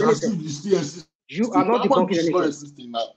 No, you're not debunking anything. Now. That's what all I'm saying. You see, this is what you people do. You do selective listening. Which people? No, I mean, when I mean Lagos people, State. Kabiru, can I ask you a question? Can I ask you when Pastora demolished those Kuramo structure? Did anybody complain like what they are complaining? Because it's all Yoruba people using it. It's Yoruba people using it, and they know it's illegal. Nobody is taking money from them. They are just using it for free, and they are not maintaining the beach. If you go Kuramo Beach in the night, they will rob you. It's criminality going on there during the time of Kuramo Beach. This is where we always go now. If you are from the island, you will go to Kuramo Beach. So what is your rational mind? Kuramo Beach is not even existing. I'm not even supposed to be talking about it anymore. So when it was demolished, nobody complained. Nobody came out to say that. I thought they don't even give them notice. They just tell one day. What is this guy? What are you doing? What are you doing, this guy? Kabir, what are you doing? What are you doing? If I use Kuramo, I'm only drawing a parallel. No, I'm talking to Hakim now. Rational mind. I'm not. Hakim is asking me a question now. What do you say? Why do you say what I'm doing? You're asking a question, but it seems like you're being combative with your question because no, that's not my you allow me to answer your question. Okay, you use Kuramo as an example here several times, and you so what's the point? You even told Prince Daddy that or Thomas that you went to Nigeria last year. That was what you said. Nigeria. I live in Canada, but I'm in Nigeria for over 1 year now. There's nothing like Kuramo. I did not mention only Kuramo here. I mentioned Elegushi. What did you just say? You said I came in purposely because you are talking about Kuramo Beach. Dude. Would you calm down? Let me speak. Let me speak. I'm not fighting you now. You talk now. I'm talking with Hakim. I did not mention only Kuramo here. I mentioned Elegushi. And maybe I should have mentioned that. Can you play back and you can use yourself? Oh, come on, dude. I'm not going to answer your question if you don't allow me to finish what I'm trying to say. And then you asked me, you came in here, you asked me. There's no difference between you and Peter Obi. Thomas, I'm telling you, Rational mind. You have the same thing with Peter Obi. You know, you play with people intelligent, Rational mind. Is Thomas still there? Hello, Thomas. Thomas, if you're not there, if you're there, there's nobody talking again. You can either end the session. Who said nobody is talking? Who said nobody is talking? Where you guys come? Everybody better come. Where did you resurrect from? I've been in the background listening to you guys. All those liars. They will come here and start nonsense talkers, man. Come here and speak nonsense and talk about. Yesterday, when I was facing Pansa, you guys were nowhere to be found. One man, I don't know why one man kind of put me out of everybody. One man ran away. I was ran away. Oh, you were listening yesterday. You didn't come to my rescue with that lunatic. I know. Pansad is always Pansad now. What do you want to explain to Pansad? Pansad is a really good man now. So not different between him and National Mind now. Because right now, National Mind was talking about Kuramo Beach and he said he's not talking anything about Kuramo. I purposely called him because he was talking about Kuramo Beach. And so definitely he doesn't even know anything about that Kuramo wherever. He's lying. He didn't go to anywhere in Nigeria last year. You don't know that guy. Everything. It's probably he hasn't Pastor earlier was saying that really won me, you know. Like he said, Hakim, sorry to cut you short. I don't know why one man always allowed these people to go away with their lives. Like there was a time I was probably last week or early this week. Ekene was bold, he was shouting. They want to take our land because we don't have CFO. I was like, what is this guy talking about? Which government does that because you don't have CFO? They will come and take your land. I built my house in Aguda. It's really like 90% of the houses here in Aguda, they don't have CFO. No government. They only have global CFO, which the Omoniless have. You know, like if you want to buy a land, you are supposed to know the title of the land before you go to buy them. And you guys don't know this. You just go, you buy land. At the end of the day, maybe this land is a reserve land for a Greek or it's a government land. You guys don't know. You just go there, started building, and the government come and say, okay, this house was not supposed to be here. I started shouting, oh, because you don't have CFO. I was like, one man, you're giving this guy too much chance to talk line on platform and go away with it. So even Ekene was talking earlier. He said they are spending money to build coastal highway. That's they're not fixing any of the road, any of the federal roads. Say all of the federal roads are bad. First of all, like this is why I was so pissed off when I was taken out of the platform. I don't know if it was network issue or something. That third mainland bridge is a federal road. Okay, that third mainland bridge is a federal road. There are a lot of, you've seen David Umahi on YouTube on videos where he cross carpeting around the country, visiting construction sites where they are working on federal roads. You see all of these things. I will send all this video to one man. That Benin Sapele Road, federal government is fixing it already. That one is they are fixing it already. Look, that one is they are even doing it concrete. They are doing it concrete road now. They are making it. Going to come here and lie. And they are making it concrete road. I wanted to show him a video. Yeah, maybe one man just share it. They just add this way in the beginning of. They are making it concrete road, and just because they are building the coastal highway, I have my reservation about it. But that doesn't mean you're saying they are not all our roads are bad. Look, you live in Lagos. When you leave Lagos, you go to the east. Have you been? Has it been anywhere in the north? Sorry to cut you short. Sorry. I started wondering why is it that Ekene or people from the southeast they always come here talk about demolishing house in Lagos State or Southwest, but this thing is going on everywhere. Even in the east, in Anambra, Soludo is demolishing house in Enugu, in Imo. I just saw some videos, some clips on Facebook, bringing people. Yeah, even people are not talking about it. Demolishing big, even more than Lagos. I don't get it. Like I don't know why these people are just like they are just like this. You know, and this guy, the commissioner for environment or whatever, I said, if they break down your house and you have a proper document, come out with it. We will compensate you. None of them have shows. No single clip of a man that shows even that the Lagos. They even come out to say members of that Lagos state government, members, okay, their house was demolished. Local chairman, local government chairman on the Etiosa, they break down his 4 houses. Sitting local government chairman. They demolish his 4 houses on the Etiosa, not just small houses, mansions. You don't hear these people come out to me. It's only like I don't get people like Ekene who just come here and start telling lies, like, and one man we allow them to go away with it. But anyway, it's not surprise to me. Ekene like come here to say that you want to see forensic whatever of this lady that shit in exam in Anambra, and at the end of the day, the lady come out clean that yes, she did it. I can apologize to the people on the platform on behalf of that. No. So I don't know why man is not dealing with this guy properly. Just allow them to come here. People like Rational Mind talking about Koyamo Beach that he doesn't know anything about it. Talking about Lagos State. Forget that, Pastor with that big nose, that guy is some ugly idiot, you know. And just come and talk so. Let me Akim, if Pansat is telling lie or if he's ranting, I don't count. I will not take that for anything because Pansat is a bushman. He never lived in the city before he traveled to the United States or wherever. He's a bushman now. Someone that stayed in the United States and you want your own people to get killed in your own country. Is that a normal person? Which normal person does that? You want your people to go to the war with federal government.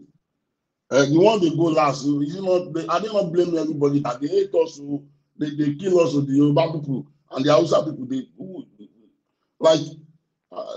So why will you be taking that kind of person serious? I can't even argue with Passat, you know. So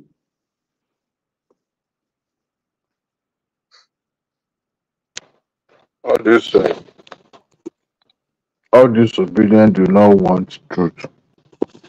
They prefer lies. Yeah, that's what And mine is their leader on one man platform now. no man, I say not mine. You Their know, leader now. sometimes we crave truth, but we can't handle the truth. That is the problem with these disobedient people. They cannot see with their two eyes wide open. Unfortunately, the man called Soyinka said the truth, spoke about the fact that the unruly behavior of these fans of this man will probably going to lead him into a ditch. And he said, look, this man is not in control. How can you not be in firm control of your fan? You're riding on the back of a tiger. Not just a tiger. We're talking about a blinded tiger. So the man spoke right after the fact that that is the only version they listen to. But they failed to listen to the part where he mentioned Nnamdi Kanu being incarcerated all this while without legal pathway. So they failed to listen to that part. But you see, you have these paid bloggers that they put it upon themselves to be the information carrier to disobedient. And to be honest with you, I strongly believe that they've been paid because they believe that every news that involves politics is going to drive traffic to their blog. So they engage into it. But you know, it's unfortunate that the misinformation of this generation through social media is going to have a huge negative impact on their life when they finally grow up. The reason is that they will be deprived of certain information or certain things that they needed to be, to know and understand now. Some of them have no idea how the society they were born into, how it operates. All they're seeing is just what is being demonstrated on the physical level. They cannot see beyond their nose. If it is not for them, forget about it. They feel entitled. They feel they have equipped enough to change the narrative and turn the life of Nigeria around. But unfortunately, they're wrong. Society is not built that way. You needed to go and study history. Even in the days of empires, there are certain orders that you have to follow. Till this day, the likes of modern countries, developed countries, still have certain norms that are needed to be followed, which serve as a guiding um, compass for that society. Nigeria is not an exception. They cannot see beyond. If it is not for me, forget about it. If it is not us, forget about it. The world does not revolve around them. It doesn't. But they fail to realize that life is not fair. That is why God, yes. Do you know that these people they argue about what they don't even know, like what they don't know about, and they talk confidently that this is this. This is like I don't get these people all disobedient. You know. So if they tell you that a day will come, right, where some Nigerian youth will be taking Peter Obi's side against Wole Soyinka, would you ever believe such day will ever happen? My brother, that is where we are now. Look, this is somebody who has no record, absolutely zero record of any form of activism when it comes to whether democracy, whether the fight for democracy, whether being in the student union, whether being in the labor union. Absolutely zero activism. When it comes to activism, it's zero, absolutely zero. Okay, so you would, when they will not tell you that this person want to rescue Nigeria, right? Was then you Jesus go back Christ, again. Jesus This Christ man of was this Southeast. man worked for a military dictator. Okay, why everybody was on the street trying to get that dictator, that military dictator out of power? You was working for them, but somehow you are the one who want to rescue those people who put their life on the line to bring you democracy. Those people who put their family on the line to make sure you are where you are today. So all of a sudden, those are the people who hate Nigeria. Those are the people who are destroying Nigeria. You cannot make it up. We all saw what happened during the June 12 election when all those Abiola Wahala was going on. We were on the street in Benin. Babangida must go. We were throwing tear gas back to those military juntas, the soldiers on the street. As young as I was at the time, a big, massive riot took place in Benin. Okay, nobody can tell me that this was the case in their region. You look at somebody like Shore with big record of activism, whether from university up to today. But no, that is not the person. He's just fighting for himself. This guy went to court when Nnamdi Kanu was taken to court, and his life was nearly taken. And yet they will still come and they will put the guy on the shelf and start chopping him like a diced chicken. You know, at times I struggle to not get involved with this tribal argument. But no matter how we're trying to discuss it or dance around it, it smells tribal. It is a huge part of the discussion. What you are seeing happening, I was once a believer in the fact that for this current dispensation that the Southeast ought to be the one to produce a president for Nigeria. I haven't been, Don't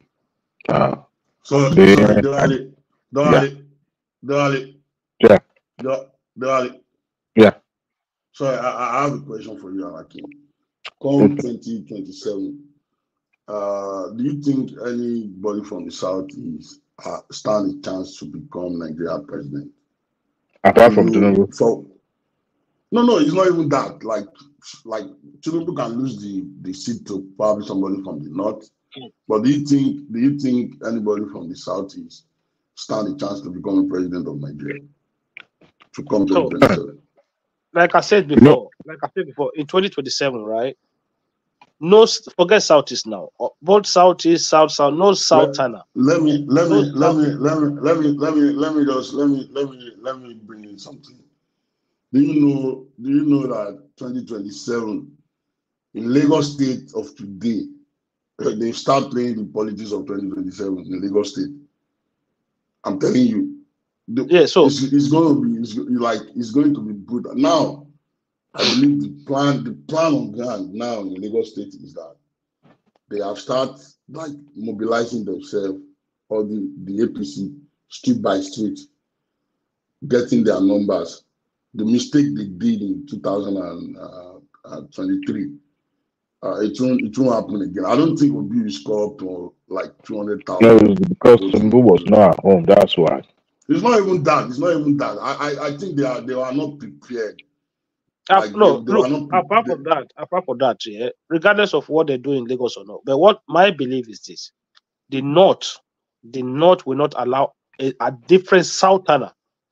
No, forget. No, we are talking about South now. Forget about North. You know that. No, what I'm trying to explain to you is this: it is turn by turn. Okay, the North have looked at it now. They've said down, say, okay, this is the turn of the South. Okay, you do maximum 8 years. You do. You think after Tinubu 4 years, they will not allow another Southerner to come in who will not be able to do 8 years? No, you know the reason why I'm asking the question.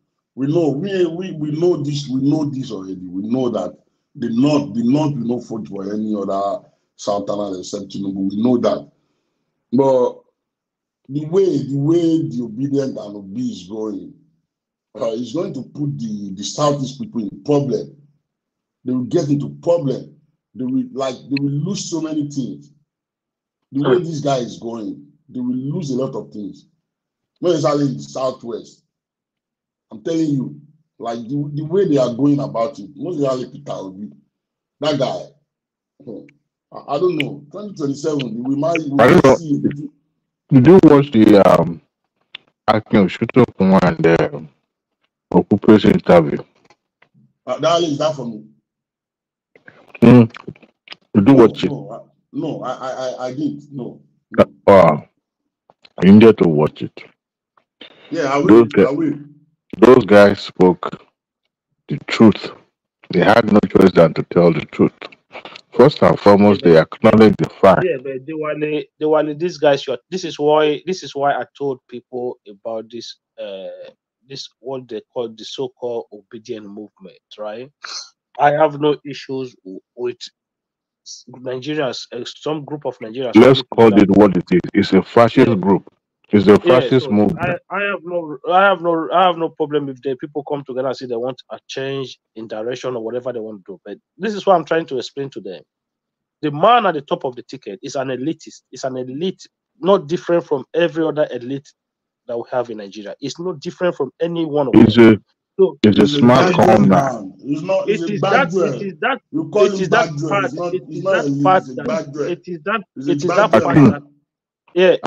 part that I disagree with them, where they are trying to sell it to me as something different. And I'm saying, no, it's not different from the rest of them. It's the same. In some cases, it's even worse than some of them. That is where I disagree with them. Do you even know that the South people, the Southeast people, they are not helping Peter Obi at all. They are not helping him. They are making things difficult for him. Do you know that? Yeah. You know what is funny? You know what is funny? The man himself know that they cannot win an election. You know, all what he was doing is just to be a spoiler. And perhaps maybe he's trying to write his name in the book of history of this country. You know he cannot become the president, but let me fight it this time. He's the most smartest con man ever graced our political landscape. He fooled them and they bought it and they sink with it. You know, most of these folks, they lack emotional intelligence. That's why they are so gullible to the point that even if you ask them to go and eat grass, they will eat it.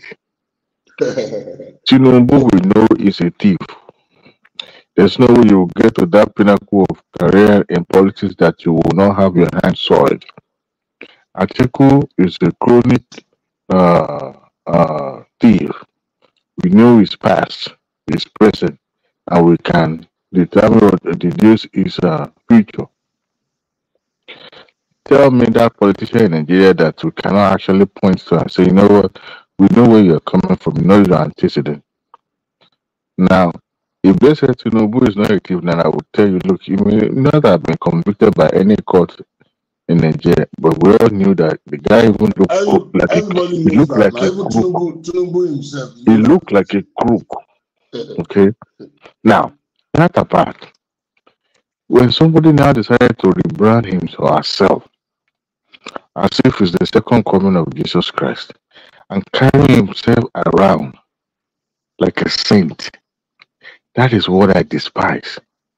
Look, at the beginning, I was conflicted in a way that I felt I was biased, let me say that way, that we should have a presidency of Igbo extraction. But you see, when that opportunity comes knocking at your door, for a serious people, what do they need to do? Bring their best forward. Bring the one that can easily sell. Integrity doesn't sell in Nigeria. No matter how you try to sell that person, they will unearth all your past deeds. So mistake number one. And to the point that they now felt that the guy doesn't even sound presidential. Don't let me deceive you. He doesn't. You can't be making analysis and telling me about something and saying how the everything. What is everything? You are pitting people against each other based on religious and ethnic. Virtually all the Southeasterners are obedient. Hardly you will see them even criticizing. Maybe only few of them that have decided to be a renegade. The rest just follow one way on one way ticket only. I don't blame them because some of these people are blinded by tribal affiliation. And if you ask some Yorubas who they Yorubas also supporting Tinubu because we knew this guy had worked for it. Even if you rig the election, we all knew that the election in Nigeria is just a charade. We know that. But don't come around and start disrespecting people, started talking down on people because you couldn't get what you wanted, as if you yourself would say it's a saint. That is what I despise. And some of these young folks have no idea who this person is. Election is not just about people lining up on a polling booth, casting their votes. No. Election goes beyond that. Go ahead, go ahead. Do you know that this disobedient, they are shameless set of people. You know, this man they are supporting, he doesn't even know the meaning of BFAS, RF, all these. This guy don't know, he doesn't know they are different. He doesn't know the meaning of all these. You know, like I believe they have to start this guy down and explain how it worked for him. This is a man that they want to sell to Nigerians, as intelligent as Nigerians are. This is a man that doesn't even know how the RF work. You see, he said people in my own village, they go to computer, they want to see. I was like, what's this guy talking about? What? We actually dodged that bullet for real.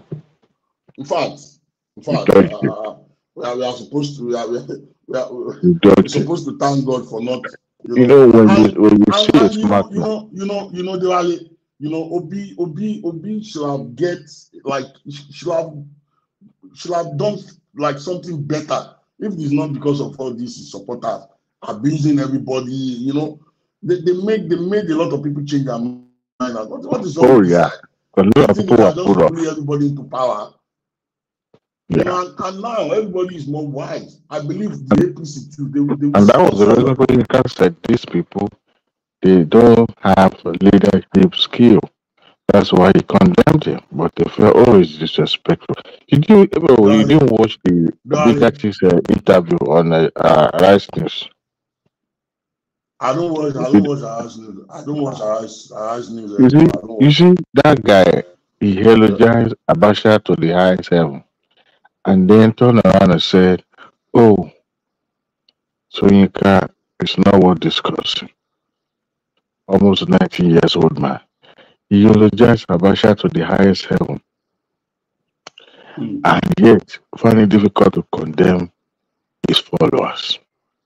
Every single sentence that comes out of his mouth is laid with fascism, bigotry, hatred, name it. And I said, this is the person that is going to be the vice president of this country. Tufiakwa. If Obidati, who was once elected as a senator, was disqualified for rigging an election, it was twice.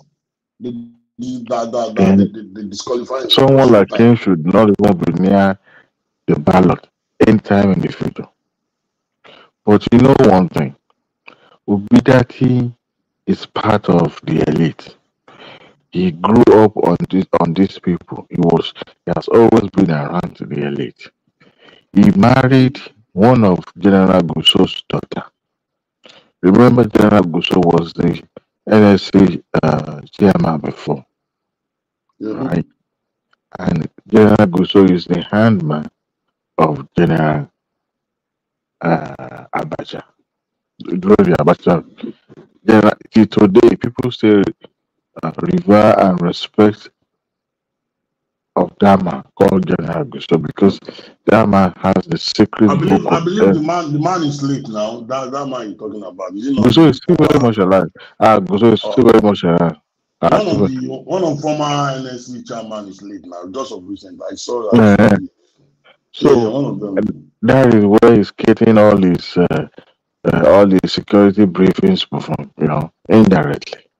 So for someone like that who was praising General Abacha but condemning Soyinka, that's where you know that this man has nothing upstairs. What they fail to understand, the crave for power. They do not want to work for that power. And like Tinubu said, power is not given as like a tail.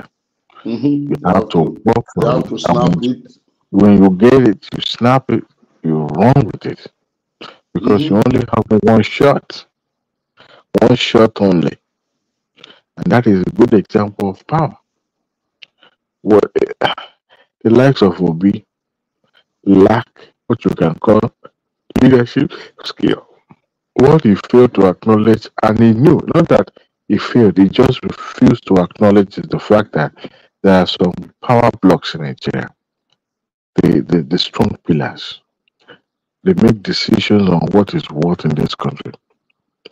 But he failed to acknowledge those power blocks. He failed to consult with them, believing that populism will work. People will buy into his snake oil that he's selling. To some extent, it does. At least he got, how many did he got? 6 million or 3 million? I can't remember. So that shows you that he worked to some extent. And those people that believe in those nonsense are people from the southeast, and some few sympathizer. I mean, if you look at it, there was a time Kashim Shettima granted an interview on Channel Television and said that was way before even the primary. He said, we don't even have any choice because Tinubu is the only ally they could find worthy in the entire South as at that time. And if you consider his antecedent in politics, that man is a genius. It may not be coordinated like the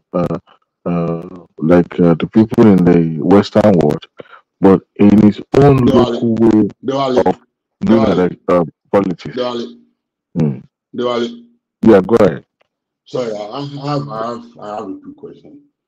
Why is it that people like Ekene, Joel, and most of these guys that come to 1 month, like they always say that I'm staying in Lagos, I'm doing this, Lagos is my thing. But Peter Obi that they are supporting is the governor of Anambra State 2 times. Why are they not doing their businesses or staying in Anambra? If this Peter Obi was that so special and genius that make Anambra a safe haven for each and every one of them to sit back there, do their business. Like I keep wondering that these people are they not ashamed of even coming to platform and talking? I'm not staying in Anambra, I'm not staying anywhere in Southeast, staying in Lagos. That majority people know that this Lagos State was rebranded by the same guy you guys are abusing. I start wondering, even Peter Obi himself, this guy stay in Lagos State. This lady too, what's he? Chimamanda Adichie, or she stay in Lagos State. That if you are going to use that standard to judge, you realize that from time immemorial, people have been migrating from rural to urban. And I know, I know, but Yorùbá sọ pé ilé ni a ti ń kó ẹ̀ṣọ́ ròde. Ọmọ ẹni ò dẹ̀ ṣe ní bẹ̀bẹ̀ ká fi lẹ̀kẹ̀ sí ìdí ọmọ ẹlòmíì. Ekene, as he watched today, tó bá rí, if he sees like 500 million naira or something like that. I believe before he went to Anambra to invest that money, he invested in Lagos State. Even or in Ogun State. You know, okay, for example, like when one man started this show last night, he was talking about corruption, about this Alexoti. And these people, they kept quiet. Like I heard a time was arguing with one man that no, it's not corrupt, it's not this, you know, like I don't get it. You want to abuse other leaders, you don't want people to talk about it. Like it's just like, you know, and people like Rational Mind will not even see anything about that. We not see anything bad in that. You know, this is a state. How much is Abia? How much are they generating internally? Dajayan, Sanusi Lamido, this woman, the former minister of finance, or like all these people, how much is he going to be paying them? Even Lagos State, that is heartbeat of Nigeria, they don't do all those rubbish. To me, it's just nonsense. You know, I believe, like, you know, these people, they are from top to the down, going to all the way to Obasanjo, Baba, this man, this Afenifere man. They are all bad dressed.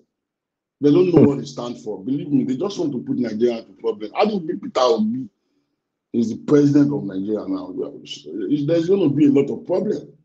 I'm telling you, there will be a lot of. Are we going to be listening to Aisha, Yusufu, Rufai Hosseini? These are the people who are going to be our minister.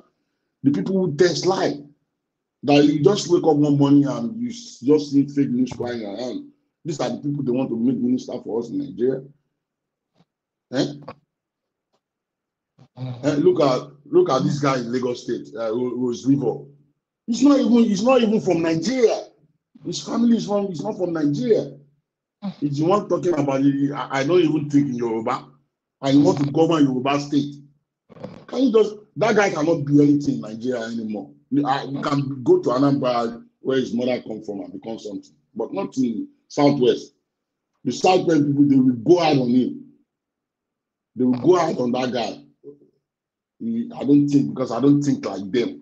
I don't think in Yoruba, you know.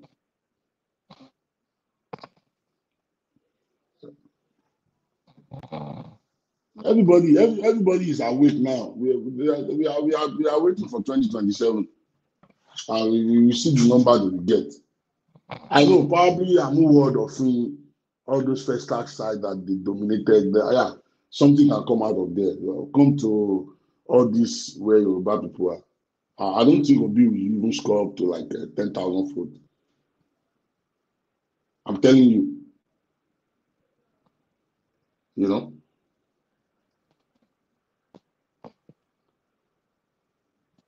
Is anybody there? Thomas.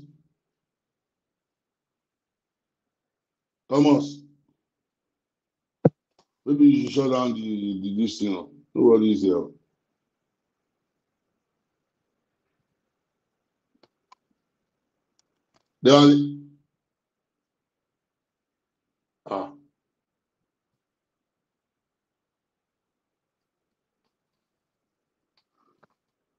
Thomas.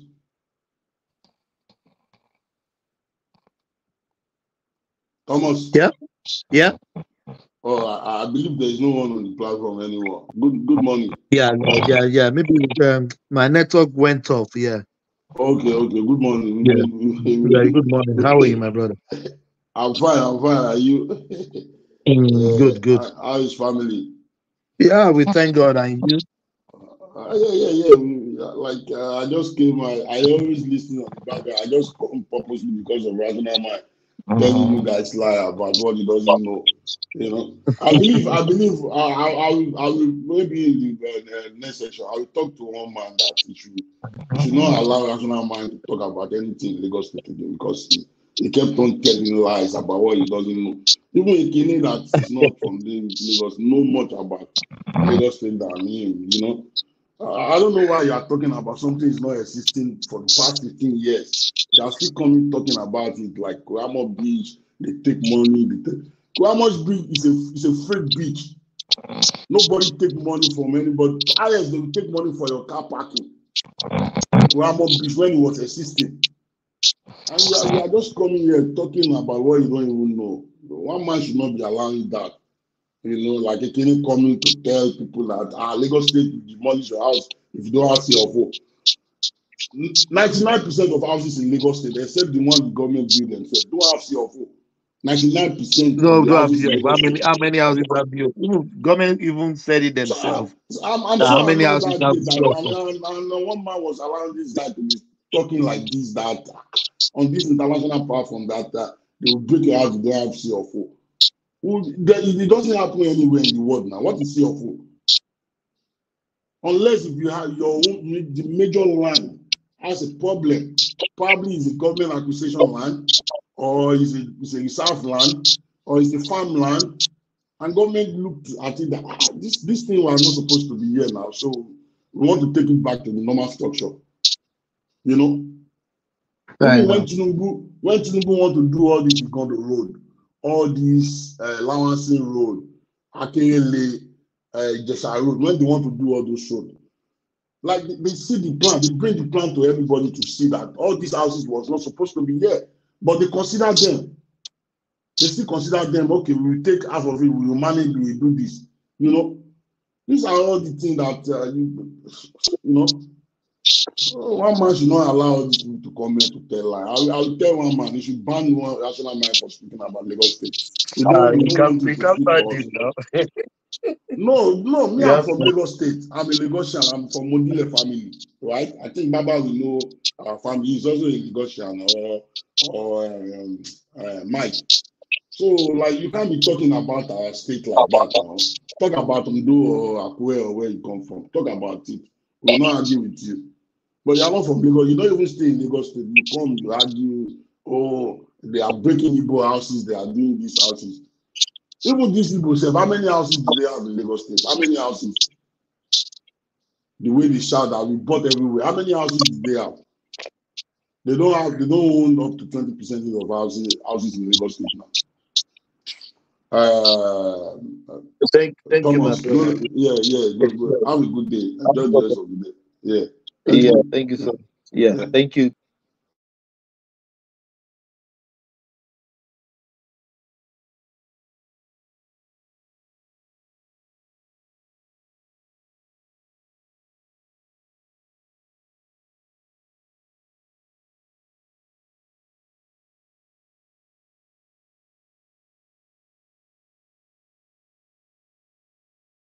Yeah, thank you, everyone. Yeah, it's another day. Thank you. The comment section, all the panelists. Yeah, thank you. And I'll carry the conversation in the comment section. I said, peace. Thank you, guys. Happy weekend. This recent election. It's unfortunate that because the two things happened, first of all. One party took over the labor movement, which is one of my favorite movements also. And then it became a regional party, more than, whereas it was a marvelous breach into the established two camps. Peter Obi achieved something remarkable there, that he broke that mold. Yes. However, he did not win the election. In addition, my own organization has a monitoring unit. You know the one I'm talking about. And so I could say categorically that Peter Obi's party came third, not even second. And that the leadership knew it. What they wanted to do what we call in Yoruba, Bajue. That is, you know, you have force of arms. You also have force of lies. And it was gearing up towards violence. They were going to send, some of the hardliners were going to send crowds, young people, into the streets to demonstrate. I'm always ready to be among such demonstrators, but only on the banner of truth, not of lies, not of deceit. This recent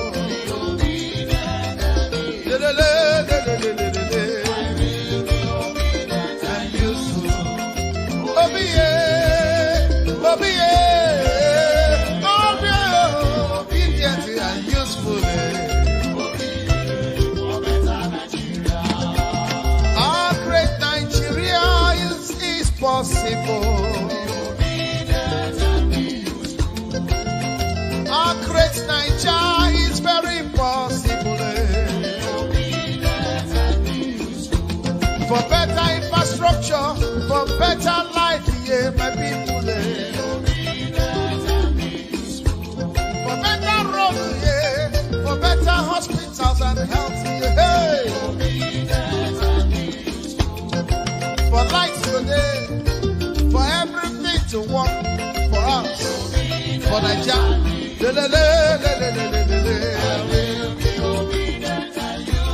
Yeah. No more hunger.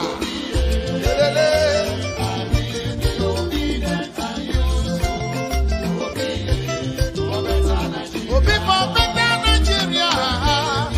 Obedient and useful. Obi, yeah. Obi, yeah. I'll be obedient and useful. Obi, oh yeah, Obi, get it,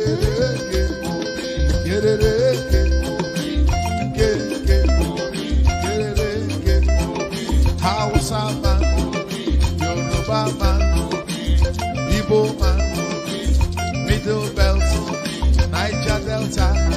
Let us come together for better Nigeria.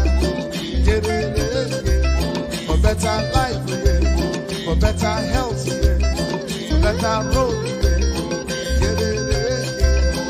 from consumption to production.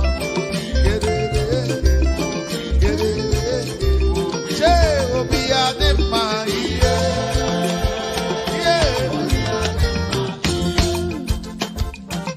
Obi Adema, Obi Adema.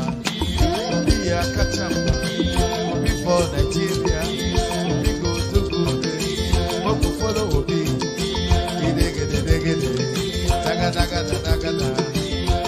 Obi,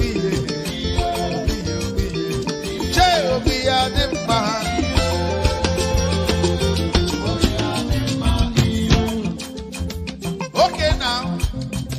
Ewo, I beg you.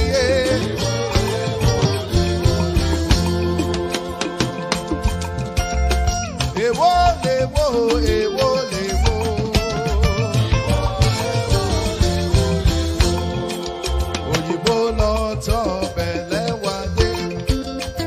wá lọ́tọ̀ ìrọ̀sí lọ́tọ̀ kò wá ní lọ́tọ̀ Mọ̀rítàlá lọ́tọ̀ Ọbásanjọ́ lọ́tọ̀ Shagari lọ́tọ̀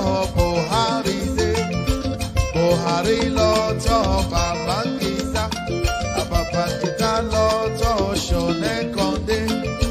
Ṣọ̀nẹ́kan lọ́tọ̀ Abacha lọ́tọ̀ Abdulsalam lọ́tọ̀ Ọbásanjọ́, Ọbásanjọ́ lọ́tọ̀ Yar'Adua lọ́tọ̀ Jonathan dé, Jonathan lọ́tọ̀ Buhari dé, Buhari lọ́tọ̀ Peter Obi. Èwo abẹ́yẹ.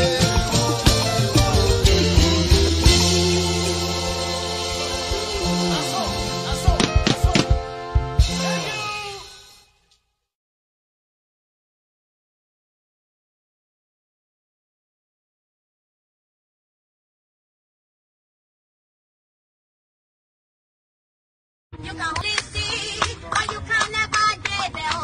You can only see, but you can never get there. You can only see, but you can never get there. You can only see, but you can never get there. You can only see, but you can never get there. You can only see, but you can never get there. You can only see, but you can never get there. You can only see, but you can never get there. Listen, you can only see, but you will never walk there. You can only see, but you will never get there. You can only see, but you can never get there. You can only see, but you can never get there.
My convoy is 5 vehicles, and you cannot buy fuel unless I'm inside the car.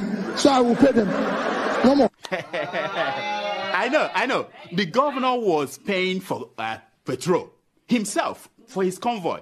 When they get to a gas station, he will come out and bring out money and pay. In fact, at Oka Government House, then when he was governor, forget about drinking champagne, what they are now doing there. Then he gave out old newspapers as substitute for toilet roll. If you are going to the toilet, he will just to save money. Yeah. He was going to run somewhere. He said he's going for interview for job. Peter, can't you give him a job? Peter, can't you do this? The boy doesn't even have. I said, none of my children have car. I was the only person who is governor and bank chairman, not to them. Isn't that mesmerizing? But I know that Peter B. I know that he's a smart man. You know. But the governor, that Obi, did he say anything about that 200 million from security vote that he was caught? His convoy was trying to smuggle out of the country. Did he say anything about that? No, he didn't. No, but he talked about that 72 billion he left behind for his handpicked successor. Because when you hear that Peter Obi left 75 billion, if anybody doubts it, call me. I know where the money is. I kept it. Did he talk about? Yeah, he did. Yeah, he did. I know the man that he's now fighting. You know, remember? Yes, now. I know. Of course. Did he talk about what is it called again? The liabilities he left behind. Did he talk about that? No. Like signed contracts that were not paid for. Did he talk about? No. Like thousands of workers that he hired during the last weeks of his administration without provision for their pay in the budget. Did he talk? No. But definitely he must have talked about the millions and millions he was dashing out to schools, churches, town hall, traditional. Yeah. At the end of the administration, he was just giving out money without appropriation. He talked about that, huh? Of course. Okay, one last thing. Did P2B finally explained how bodies of Biafran activists ended up floating on Anambra River when he was governor. Did he explain that? No, he didn't. Why? Why? It must be an omission. Let's ask this question. You took money belonging to Anambra state government and put it in a company in which your family has interest. That's what you're telling me? No, let me tell you. Look at what you're saying. I bought shares in banks. Let me tell you what I did. It wasn't only in that I invested. I invested $50 million of Anambra state money in power sector. I invested another 10 over several billions in banks, including banks where I have share. I was investing for the future of the state. It doesn't matter whether I have shares there or not.